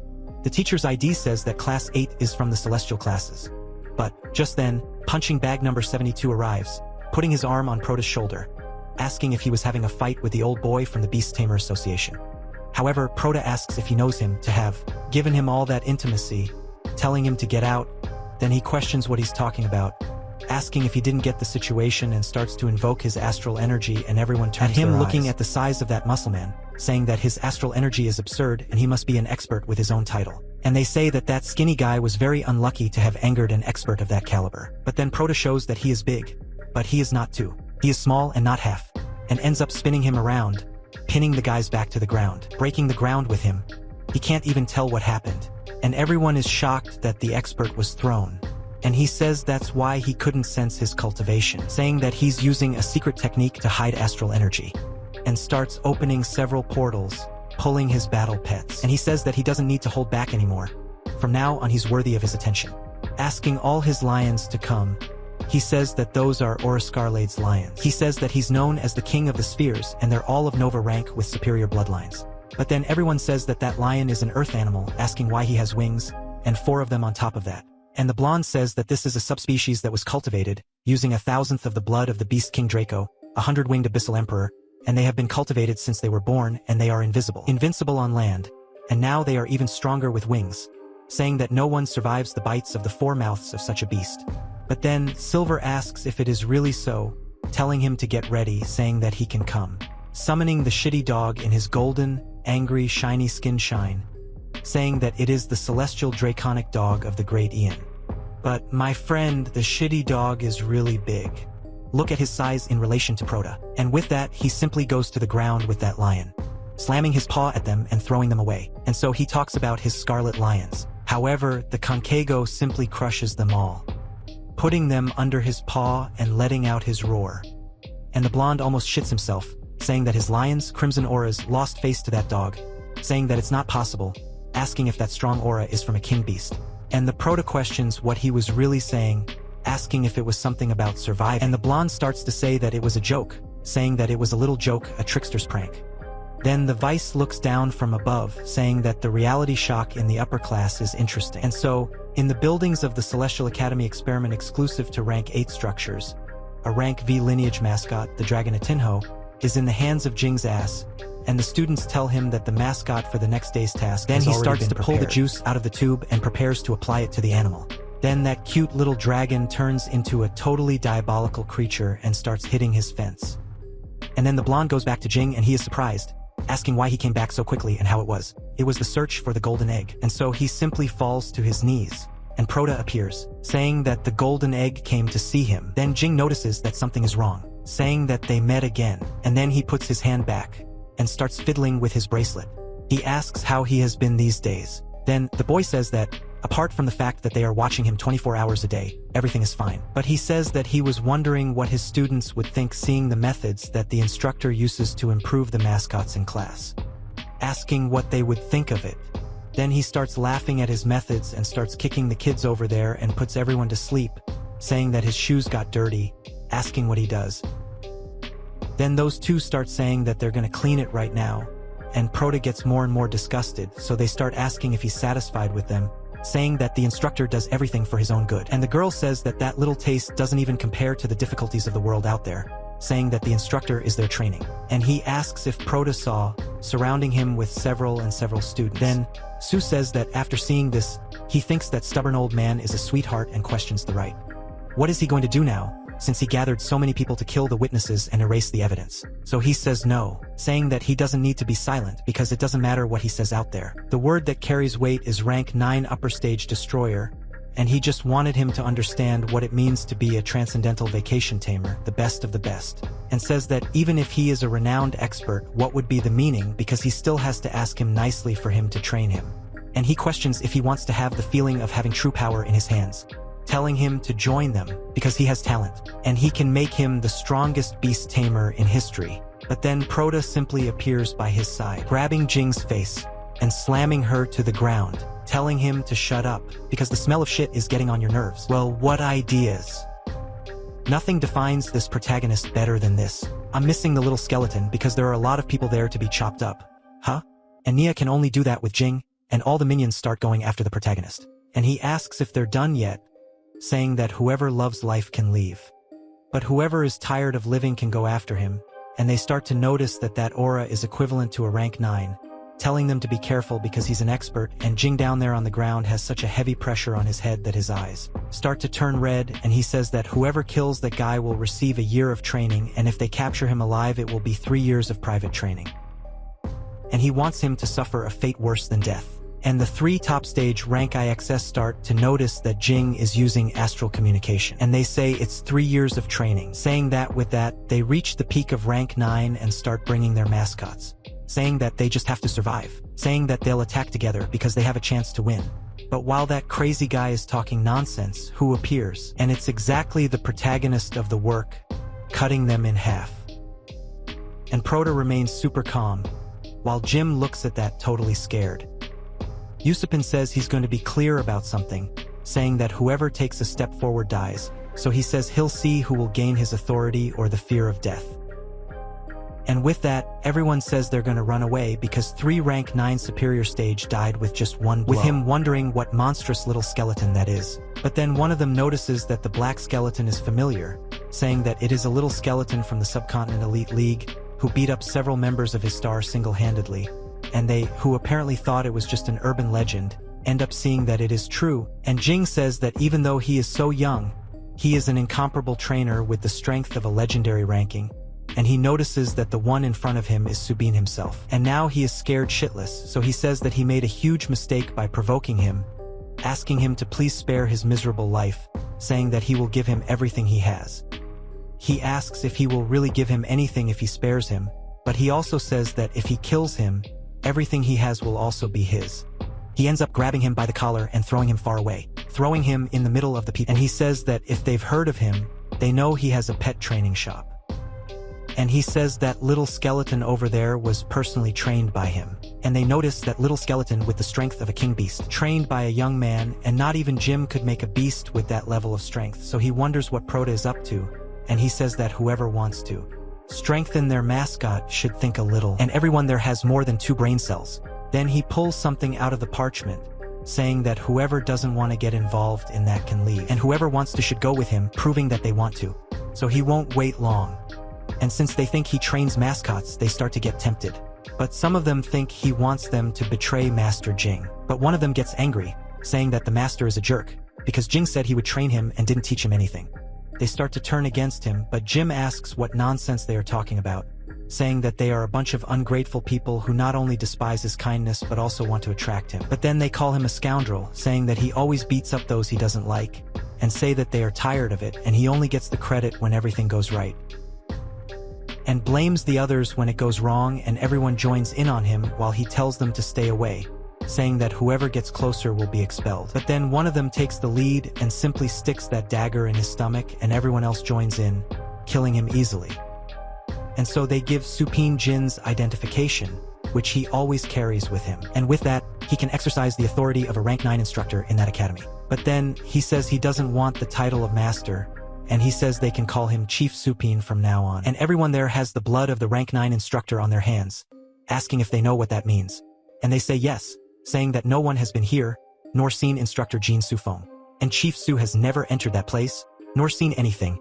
And the Prota quickly summons the Dragon of Purgatory, making it clean everything and finish off what's left of Jin, avoiding any kind of future investigation.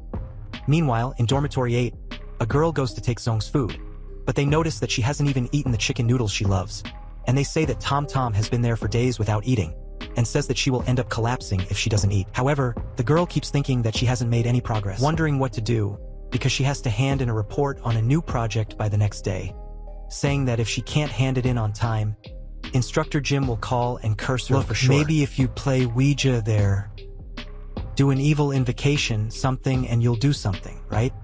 If not, I don't think there'll be any way. And then, at the teacher's meeting, the principal says that he told him that he couldn't miss class, asking what happened to the instructor of class 8, asking if he's there ignoring them on purpose. Then, the girl next to him says that Jim's communicator isn't responding, and according to his emergency contact, no one has seen him since yesterday. The principal asks about his location, telling him to use his access to track his location. As she does this, he asks where he is, and she says that the location is unknown and Instructor Jim seems to have disappeared from the map. And he is in doubt because he is an instructor of enormous talent, a rank 9 beast trainer, and there is no way he could take a step without being seen, asking how he could disappear without a trace. And some of them say that old snake who always took advantage of the students finally paid the price of karma. But the bigot tells him not to talk nonsense because the rank 9 instructor has very strong bodyguards. Not to mention anyone who disrespected the instructor would be eliminated on the spot, asking who would dare attack a rank 9 instructor. But then the director casts some kind of strange magic looking for Jim. But the magic doesn't work, and he says that there's no trace of his time, not within 160 kilometers, and he orders some people to come, and they appear out of nowhere. Ninjas appear, and the director says that in the full moon of the day, someone kidnapped the Rankinov instructor, Jin, and he wants them to investigate carefully every person who spoke to him in the last 20 days. And challenges to the authority of the Celestial Dragon Academy are unacceptable. And anyone who doesn't cooperate will be summarily executed. And so they comply with the director's order. And he receives a call from the vice president and asks everyone there to be quiet, saying that it's an important call and he needs to answer. And he asks Cian by why he's calling. And he says that he came to give advice about the instructor's disappearance, telling him not to investigate this matter further. And the director already begins to notice that the person Jim offended is a very strong person. He says that someone is associated with a person of Elder Bay's caliber, one of the few people with the authority to close the academy with just a word. And he says that he will accept the elder's kind advice and asks him to forgive him, saying that if Jim provoked, he really went too far and he harassed the students daily. He thanks Elder Bai for getting rid of a problem and says that he didn't respect the younger one and was reckless in his actions. But Elder Bai says that if he knew about his actions, why didn't he discipline him? And the director has nothing to say and says that, in fact, Rankinov instructors with great status and influence over time end up experiencing a decrease in their morale. He says that from that day on he will maintain strict discipline in the field, and the elder says he hopes he remembers his words, or he will not be able to protect him from future consequences. And so he just agrees, while Elder Bayo says that a storm is approaching and it is their duty as elders to protect the sprouts that have not blossomed. And he simply tells the director to keep this in mind. And it is said in the announcement that due to Dean's retirement, the students of Class O and the Academy will undergo an evaluation during the Beast Instructor Exchange Conference. And students with exceptional performance will be transferred to the other 7 classes. Students with below expected performance will be transferred to the basic classes. So one of them starts to cooperate, saying that he doesn't need to study anymore. But his friend hits him, saying that he has to pass the assessment to continue in the academy. And if he fails, he'll go to the earthly classes. And everyone starts to get scared. Then Zon wonders what happened. And those 2 kids from before start to bother the girl again, because they found out that her project was rejected. And they say that it's the perfect opportunity for her to go to the earthly class, because the heavenly classes aren't for someone like her. But in this, a chic girl defending Zong, telling them not to get too cocky, just because they were kissing Jin's ass, saying that Cade coming to the earthly classes is them. However, the boy asks if he told any lies because that girl can't train a mascot in the arena. And it's a disgrace to the name of the celestial gangs. And he says he's leaving her behind. And so, Zon thanks his friend for defending him, but says that it's better for them not to hang out together, because they might end up making her a target too. But she says that she's not afraid of them, telling him not to listen to them. And the girl says that it was Zon who taught her all the theory of the art of taming beasts. And this is all their envy because she's the best student. But then she says that that was when she entered the academy. And currently she doesn't do anything right, saying that she was happy and didn't know it. But then, the girl grabs her hip, telling Everlog to register in the class and get depressed later. Meanwhile, Supinho goes to withdraw some euros, and the attendant asks him to swipe his card. Meanwhile, the sound is taken by her friend, and the 2 end up finally meeting again. I don't know, but Proto could take this little girl's depression away and put her to work in the store. Not as a slave, but, I don't know, a CLT. And then Proto questions why she's having that funeral face. And her friend says that Professor Jim rejected her thesis, that she worked so hard to do it and they threw a bomb project in her lab. And she says it's a super strange project, asking who trains a mascot that's already dead, asking if they're going crazy. And Proto starts to think about this description, thinking that it's something that doesn't make any sense. Then Song starts laughing, and the girl asks if he told any jokes. However, Proto says that, regarding this thesis, he has an opening for a student who wants to share a project with him, telling if there is anyone interested. Then she says that she would like to discuss more about training with him, but she will be changing classes soon. Proto is surprised by this, so they explain everything that happened. He thinks it is strange. Rankinov's beast instructor disappeared and no one even got nervous about it, thinking that they are too calm and someone must have put a stone in this matter. And he says that a teacher retiring out of nowhere and so many people changing classes is a big deal, telling if he doesn't think it is strange. Then, the girl says that the gym said it was a fortuitous case, because the head of the Instructors Association said that Jim was being investigated. And he thinks about this boss, saying that this is what happened, thinking that he can rest easy. And he questions if this task of changing classes is difficult. And Zong says that the other students from the celestial classes have already taken this test before. More than 100, only the top 30 were chosen by a teacher from another class, and the rest were relegated to the earthly classes with a bunch of excuses. Then the girl tells her to be brave because she will pass the test. But Nissa, the girl thinks that at this moment she feels like she can't do anything right. And Proto remembers everything Jim did, with that brainwashing of his students, and notices that what looks like that one over there has quite a trauma. Then he asks what the earthly classes are like, and the friend says that she was from one before and the conditions there are horrible. And they have to do a lot of manual labor and they only train him when they feel like it. But the worst part is that he is a teacher for thousands of students, and they will never be trained properly. And if it weren't for Zong, she would be working herself to the bone in the earthly classes. But then the girl asks her to stop because she only taught her the basics about the training, saying that she was the one who worked hard to get there. But she says that everyone in the earthly classes gives their all to get to the heavenly classes, but no one can find anyone who wants to teach. So he thinks that after they sign up, he asks if they can take him to the earthly class. And she asks why he wants to go there, but ends up taking him anyway. And when he gets there, he sees a garbage truck that seems to have several monsters inside, passing by and throwing monsters in the middle of the road, And so they tell the students that the mascots have arrived, telling them to go quickly because otherwise there won't be anything left, so they get those animals that are apparently already dead. But even holding that thing, one of the students is happy, saying that his specialization class in fur needed one of those. Saying that it has a little poison in it, but if he washes it, it will be as good as new. And then, a pig in the middle of that mountain appears to be alive. Alive is very strong, right? It's more or less. And they notice that there is a live mascot there, saying that they won the Mega Senna, saying that they will cure it and they will be able to train. And so, the students driving the truck think with the students of the earthly classes, they just keep the leftovers, saying that they are poor and pitiful. But another one says that it is their fault for not dedicating themselves enough. They should dedicate themselves to get into a celestial class. And he even says that the one suffering there is him because they could be sleeping, but they are doing this to get a grade. And Proto observes all of that, and they question what he is thinking, saying that he was the one who wanted to see. But he says that it is nothing, telling them to keep going because he will be right behind them. But at that, Zong wonders if he cares about these things. And he says that, according to the Celestial Dragon Academy, this is the best of the best academies. He says that the students were not supposed to be in that situation, asking if it was always like that. And she says that she does not know how to say, because when she entered it was already like that. And the friend remembers something, saying that when she came to drop off the mascots, she would stop and teach her a little about training control methods. And that's how they met. But in that, while she remembers the past, a kid flies away. So the veteran tells him to shout louder, because he still hasn't heard him kicking the kid, telling his friend Kyle that that guy thinks he's tough. And he grabs a baseball bat and approaches the kid. Azong quickly questions what they're doing, saying that they're gonna kill him, and so he really goes for it on the guy, but then, before he can hit the kid, the bat disappears from his hand. Prota grabs it. Then he questions who he is and how dare he ruin his fun. But Prota says that it's just someone passing by. Besides, he questions whether mistreating an unarmed person is fun.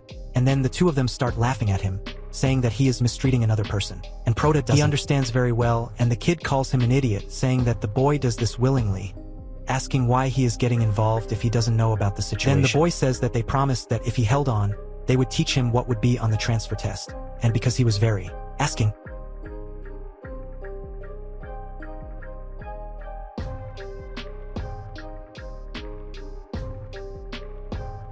And so, Zong says that this is too far, saying that it is not right. And the friend asks if he doesn't think that this guy might pass the test and want revenge, saying that she's sure they won't teach him anything. But Prota says that if they think this is going too far, he questions why she doesn't teach a training method. And so Zom is left wondering if she would have to do this. And Prota says yes, but then the other asks what this nonsense is, asking if he's trying to start trouble, saying that Chiel there is a representative of the Celestial 4 group and he thinks it's best to be sure before saying anything there. But then Prota wants to make a bet again, saying that if he wins they should hand that guy over to him. But then the boy asks what will happen if Prota loses, telling him not to think he'll get out of there in one piece because he's the one who's going to get hit instead of the boy, asking if Prota is up for it. My friend, if he agrees, you're in big trouble. If not, he'll agree.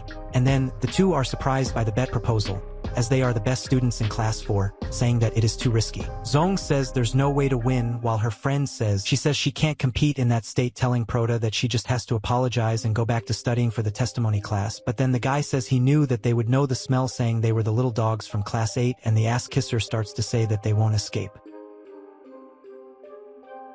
However, Prota tells him to believe it, saying that a spoiled rich kid like that will never be a match for him. Furthermore, he questions if she didn't say she wanted to help save people.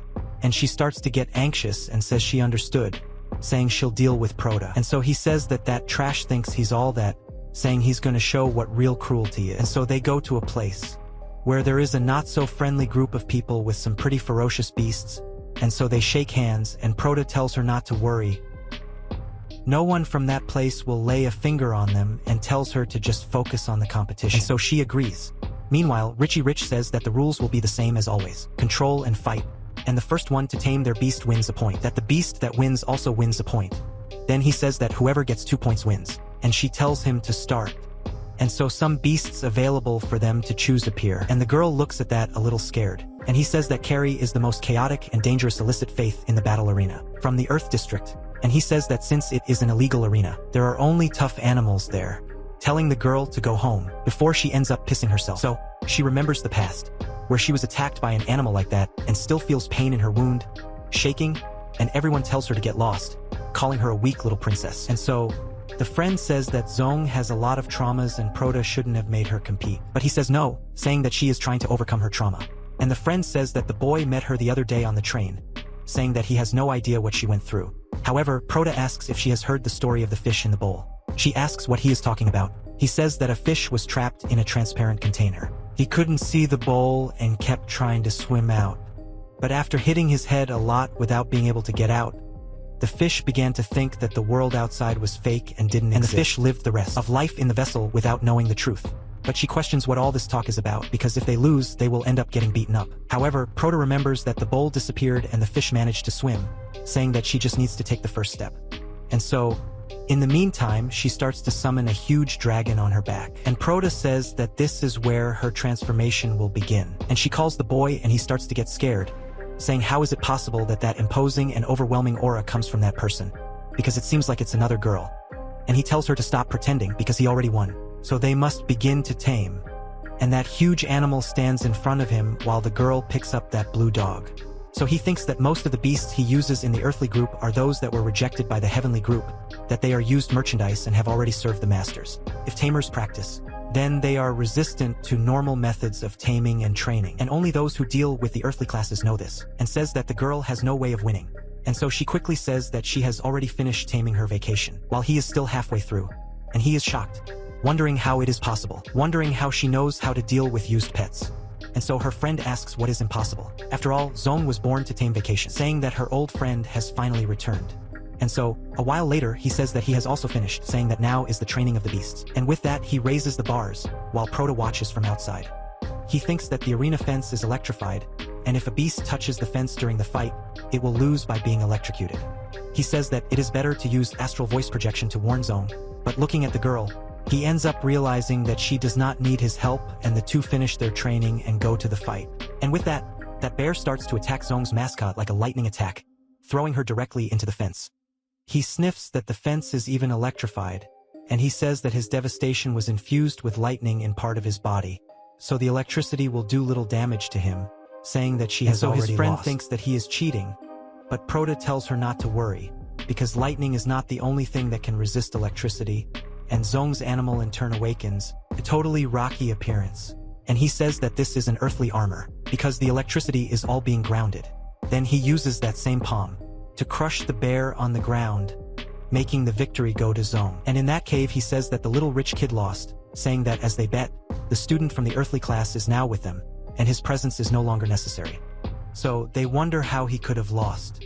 And the kid is all beaten up, saying that now he won't have to be beaten anymore. And the little friend is all happy for Zong, while the other one starts to get pissed, asking how he could have lost to a woman. So he says he won't accept this, pulling a truncheon on her and trying to hit the girl, saying that she won't get away so easily with that. However, I don't know what got into that guy's head, that he thought this would work, and the Proto quickly acts, sending that monkey to grab him. However, apparently not everyone was the only one who was surprised, because Proto was too. And then another guy arrives saying that when facing defeat it is crucial to take decisive action, but resorting to violence just because you couldn't win is going too far. And then the girl notices that he is a senior, and Proto asks if he is also from the heavenly gang, and she says that he is the oldest student of the earthly gang, and he is the boss around there, saying that they all call him a senior. So the kid tells him to let him go because now that class 8 is gone, there are only 7 classes providing mascot resources.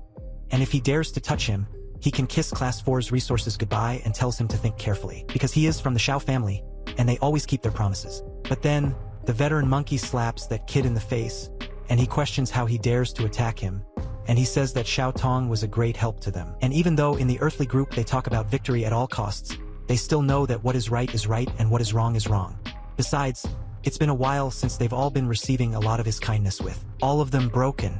So, the monkey beats him up and starts asking him to stop. After being released with a little natural makeup on his face, he starts saying that he was wrong, asking the veteran to never do that again. Then he tells the kid to get out of there, because if he sets foot in the earthly group again, he'll suffer like never before. And the Monkey King, before becoming king, well, all happy by his teacher's side. And the rich kid leaves. And so the friend thanks the senior, and he says it was nothing, saying that his class has progressed a lot with Zong's guidance, saying that he's the one who should be thankful. However, the girl, still looking down on herself and belittling herself, says that they upset the feng shui floor of class 4 and he can cut off their supply of materials. And he says that if it weren't for the separation of classes, class 8 could still contribute materials. But he tells her not to worry about it, because they haven't had enough for a long time and everyone there is used to it. And they aren't afraid of this little fight, telling the girl not to let it affect her. Besides, if she doesn't pass the class test, they won't have a problem because he's already set aside a spot especially for her. And she is very happy about it. But her friend tells her to stop being cynical because Tom is doing very well. But Proto joins the conversation, apologizing for the question but asks if those in the earthly group have money. Then the veteran looks to the side, saying that Proto hasn't introduced himself yet, and he says that he's just a normal guy who owns a pet shop. And from what he heard, the market there seems to be good. And with that, the veteran explains things to him, saying that those who enter the Beast Tamer Academy usually come from rich families, and those who come to the earthly groups either are because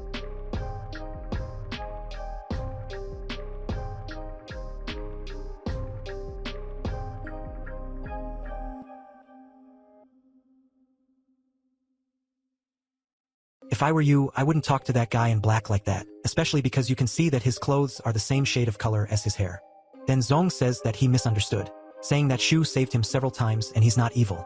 Says that's it, saying that he just wants to know if people can afford his mascot rental service. Then the girl is surprised by this, questioning if Proto can bring mascots there. And he says that the boy must not be from this school, saying that the mascot market within the school is monopolized by the administration. And unless he has connections, there's nothing he can do. However, Proto says that if he has a store, he has to how to bring the mascots, and says that there are no limits on the quantity, that he trains at all levels and guarantees first-class quality. And the veteran thinks that if he can really solve the problem of the lack of resources, that would be a helping hand.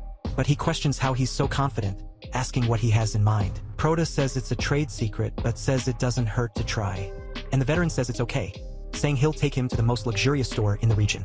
But then, the store owner says it's not for sale. But then, the veteran tries to convince an old guy, saying that if he doesn't want to sell the store, he should at least rent it to them, asking for a price. And he says he won't rent it either, saying that that family store was founded by his grandfather.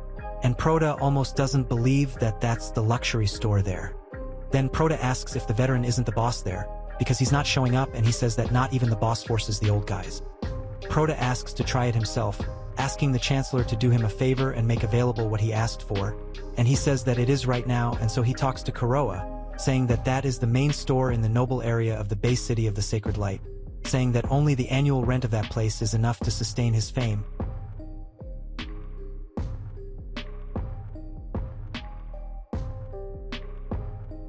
He thinks that money really rules, wondering if the mascot market brings in that much money. But he denies what he intends to do with that place. And so he says that now that he has signed the contract, that store is his. Then he talks to the system, that he wants to include that place as a franchise of the Xiao Tao Chi store, and asks it to activate the sources of chaos for incubation. And then, in the 4th class instructor's office, he asks Feng Shui how he got hurt, and he says that it was the students of the earthly classes, saying that they act as well, and he asks about it, questioning why he would attack one, and he says he doesn't know either. What a scoundrel. And he says that he was just passing through the earthly class district when he was beaten up. They said they would smile at him every time they saw him, and he asks the instructor for help. But he thinks that that's spoiled brat, saying that if he hadn't provoked someone powerful, he wouldn't be like this. However, the Xiao family is well respected in the city. And if they let this go, they will think that they are weak, and they do nothing to defend their students. And this could damage their reputation and make it difficult to get more students in the future. And besides, he thinks that punishing the kids from the earthly classes is nothing new. And he tells the kid not to worry, because tomorrow he will go there to clean up and get justice for him. He thanks him with an evil smile, thanking the instructor for his help, as the student union will prepare a treat to thank him for what he did. He says that everything is fine, asking to be let go. Then, he contacts 6 other people who ask X if he has something to discuss with them. And he says that the work involving getting rid of all the school's discarded mascots in that 2nd semester will be the responsibility of Class 4. So all the ones that are thrown there end up being incinerated in front of everyone, and even the one that is alive ends up being thrown into the fire. And the boy who was the owner of it asks why they are taking away his mascot. And the teacher of the earthly class, Elder Lei, talks to Chi, asking him to stop his people, saying that the Vacation Tamer Conference is about to start and the Tamer Association is looking for promising cultivation saying students. That what he's doing is the equivalent of burning someone's tests a month before their report card comes out. But he says that his students hurt his student and asks if they still want to be selected for something, asking how many feng shui injuries. And he says that's it, saying that his students attacked him in a trap, saying that if he doesn't come and apologize, this will never end. Faye questions if one of his students hurt him, asking who it was, asking them to bring him there to apologize. But in this one he says that no one knows who it was. Then the boy tells them not to play dumb because it was the senior who did it, and tells them to bring him there while he prepares to punch the boy, and says that if he's gonna stay quiet he'll be punished in his place, He wants to see how long he can last. But at that moment, the veteran arrives asking why the teacher is on his knees, asking why he won't teach. And then the teacher asks how he dares to provoke the students of the celestial class, saying that they came there to file a complaint, so he has to apologize, saying that otherwise the other students will pay the price. And so, the boy who is trapped there tells the veteran to run away, because they came to take revenge on him. And so, it's over. Notice that he finally appeared, saying that he will suffer the consequences of having offended him. But then, the veteran says that he is a piece of shit and a coward, that he orders everyone to get the veteran, but apparently he doesn't want to give up. And they say that he has nowhere to run, but he releases several battle pets there to defend him. And Feng Shui is surprised that what was in the box was a mascot. And they say that there are 3 of them, asking where he got it from. And he says that things have changed for the teacher, and the veteran says that now no one needs to care about what they think of them because they can get first-rate resources, and Feng Shui questions what he is saying. And the teacher asks if he is serious. And just like that, Proto launches the fine luxury store. And all the students start renting mascots from him. And so the veteran tells the teacher to see for himself, because many are happy with their animals. And the teacher thinks it is unbelievable because now everyone has a mascot. And Feng Shui asks where so many resources for a quality mascot came from, saying that it is impossible and that the earthly classes were not supposed to have a store like that. But then the senior says that now they have one. And not only pets, but also all kinds of food for them. And Feng Shui almost doesn't believe it, saying that it's high-quality food that they only use in the final training of the celestial class, asking how this store got it. Then the senior says that there they can buy food and pets at a price below market value. The quality is in no way inferior to the school supplies. And the teacher says that students who have access to high-quality resources don't need to worry about the next tasks anymore, saying that what the store owner is doing is not business but charity. But in this Feng Shui says that there is something very wrong with this store, saying that all food and mascots provided by the school are registered. And that store must be selling contraband, saying that they can tear that store down and confiscate the unlicensed pets. And everyone starts heading towards the store. However, the shitting dog is super, just standing guard there and watching all of them until he opens his eyes and everyone notices that it is actually a real pet, and they give him a roar and notice that the big dog has woken up. And Feng Shui is surprised by this, because it is a dragon's roar and its aura is absolutely deafeningly strong, wondering if this is a dragon deity. And so Proto appears, asking who is causing trouble out there. Then Feng Shui notices that it is him, and so Proto asks what they are doing disturbing his dog. My friends, but the shitting dog is completely absurd. I don't think he's even a dog anymore. He already looks like a 4-legged dragon. And noticing that the guard dog has a fucking dragon roar, everyone tries to back away. They say that those weaklings are no match for that monstrous dog, telling the instructor to please send his guards. And so, the imposing, shitting dog just looks down, while the protagonist says that since he dealt with the henchman, now the boss Then the teacher thinks he feels the light presence of a beast king coming from that dog, and he says he's never seen that person at school before. And they always said that only the people from the Beast Taming Association know the technique to control beasts and kings, even though he's so young. And he says that it doesn't matter if that guy is him or the opponent is really dangerous, so he apologizes 1,000 times, saying that he received a complaint that one of his students was beaten, so he went to the ground area to check, and asks if he can give him an explanation. Then the veteran starts to notice that the teacher, he was watching the last cookie a second ago, but now he's quiet.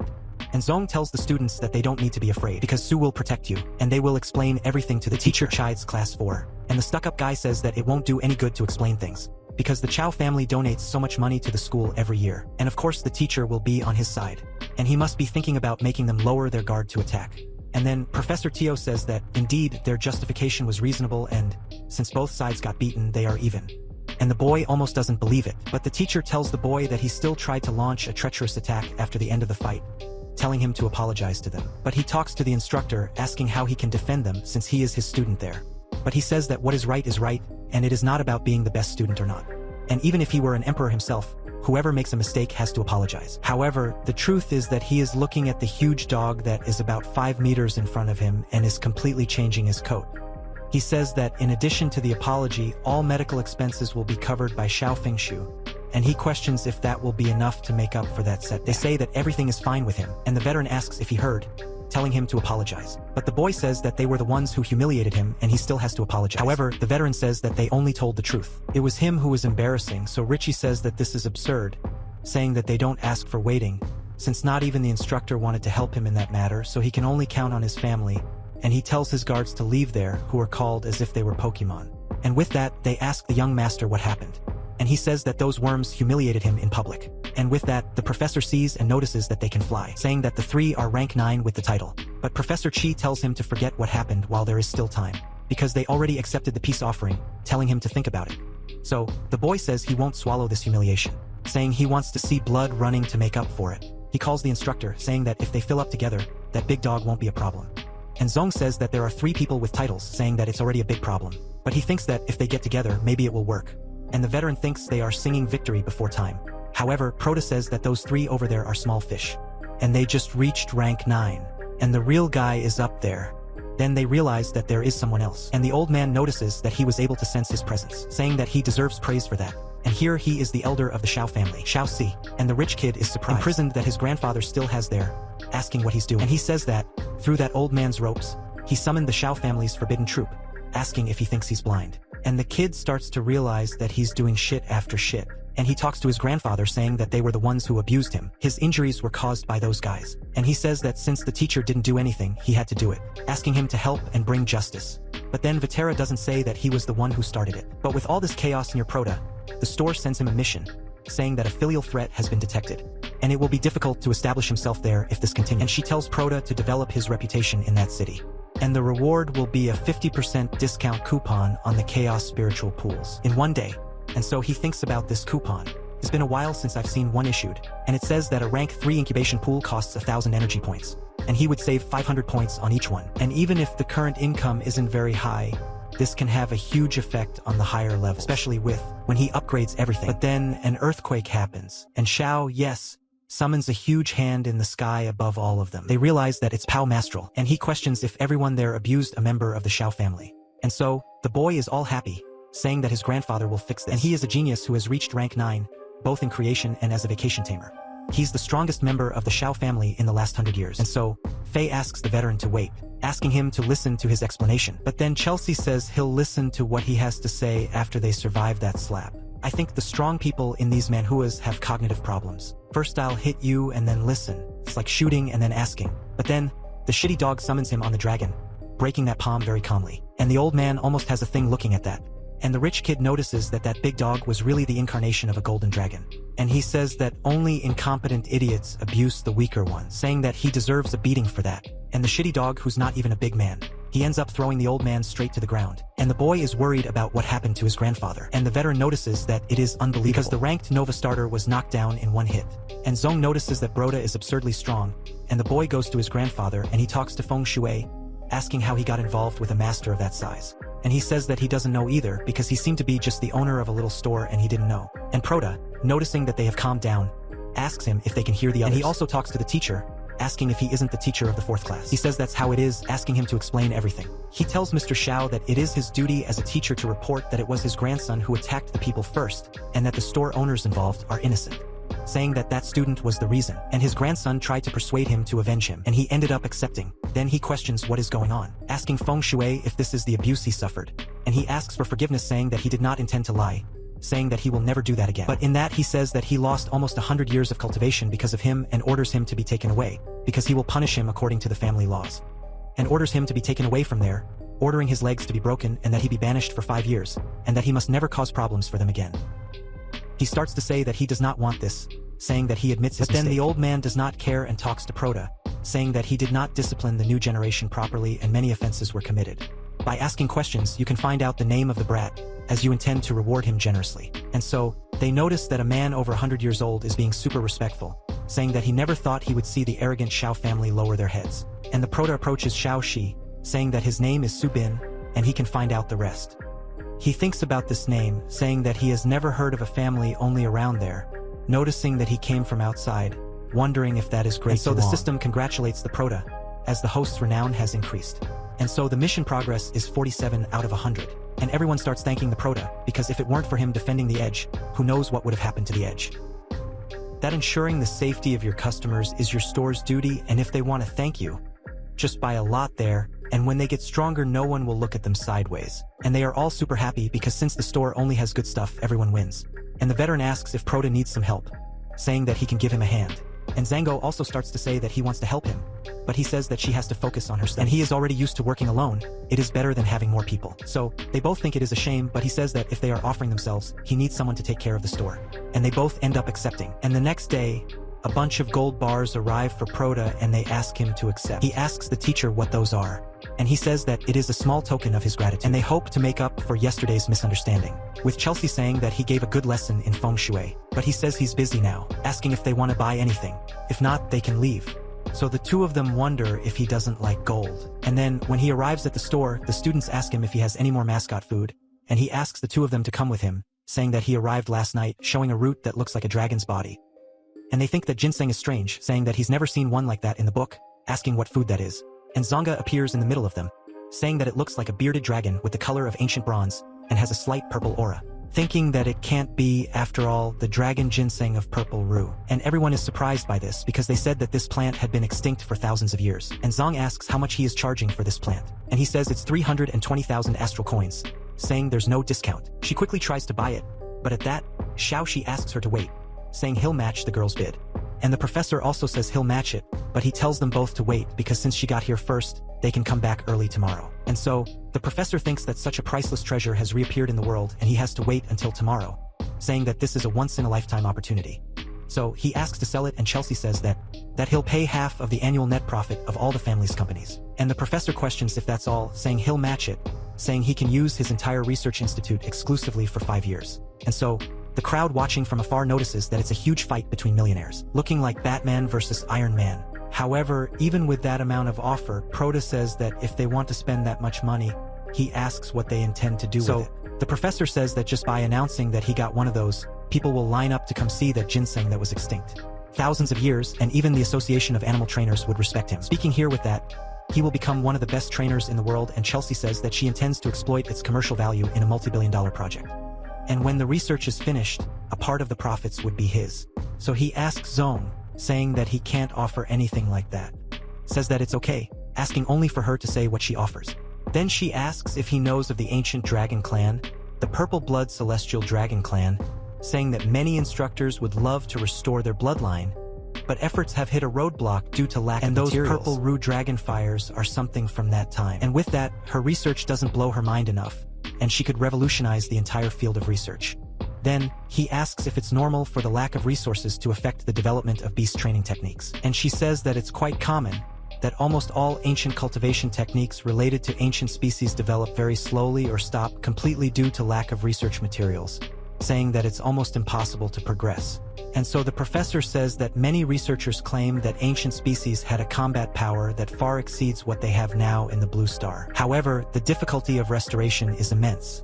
Trusting in this single ingredient wouldn't change much, saying that it might end up giving nothing. But then, the pro of the question, who said there's only one, telling him to wait a minute because he's going to get something for them. And so he goes into a room and wonders what he's going to get.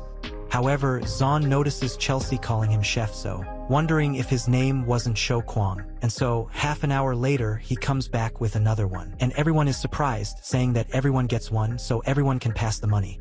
But then they ask him not to shake it because it's an ancient relic, saying that it shouldn't be handled like it was cabbage.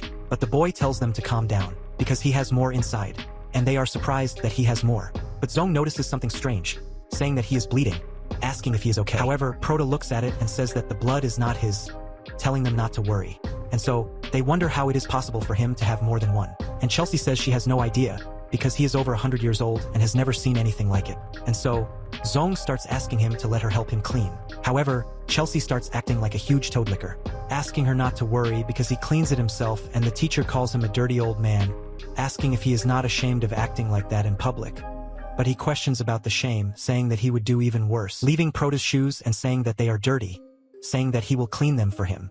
And so, this tells him to stop it because people will think stupid things, tells him to hand over the money and not forget the profits that he promised. And he says right now. And so the professor says that he didn't forget either, and he says that he brought some more food, asking if they think it is good for anything. And the girl notices that it is the shining panacerva of 7-colored jade dragon orchid, and an ethereal soul reaper herb, saying that they were all extinct. And he notices that the girl knows a lot, asking if she wants to buy it, but she thinks that it will be for next time because she really wants them. But the purple rue dragon ginseng has already taken up the rest of the year's budget.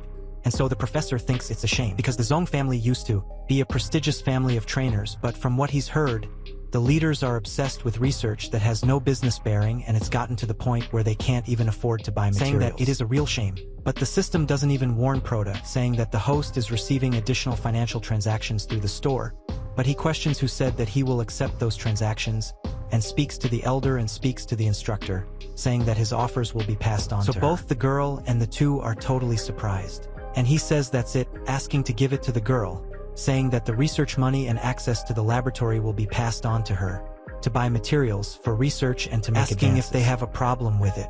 But then, Xiaoxi says that he is getting confused because if he leaves those pet foods under his responsibility, with the support of the Xiao family, he guarantees that in a year, he will be among the 10 richest people in the world. And the girl says yes, saying that she doesn't have how to offer such a generous return, asking SUS if it is worth it.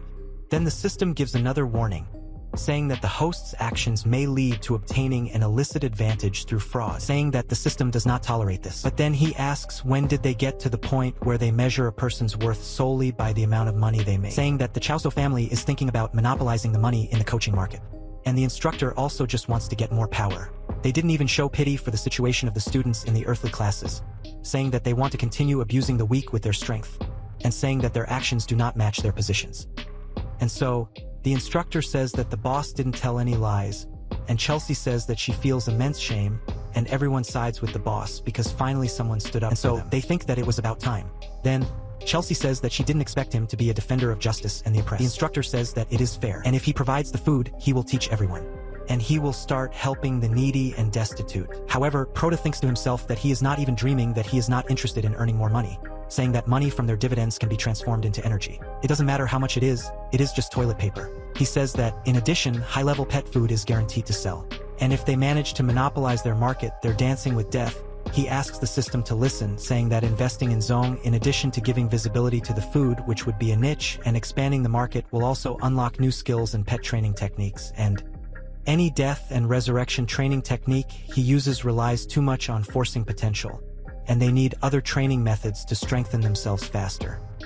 Thirdly, Zong's research will also yield academic theses, and so he will be able to fulfill the requirements to learn spiritual awakening just by putting his name together. They'll kill 3 birds with 1 stone, and all for the purpose of creating stronger pets. And so the system goes silent, and Pronto questions if he thought he wanted to take illicit advantage of someone, and so he gets the approval, and the next day they start studying again while her friend talks to Zong that the Celestial Class 8 study room is back. But while the girls enter the room, Feng starts messing with Zong again, and she just tells him to get out of the way. But he says that the class test and Sora is knocking on the door, and she hasn't even shown up for class yet, asking if she watered because of the pressure and gave up without even fighting, saying that the class isn't for weak people and she can move things forward and go to the earthly class.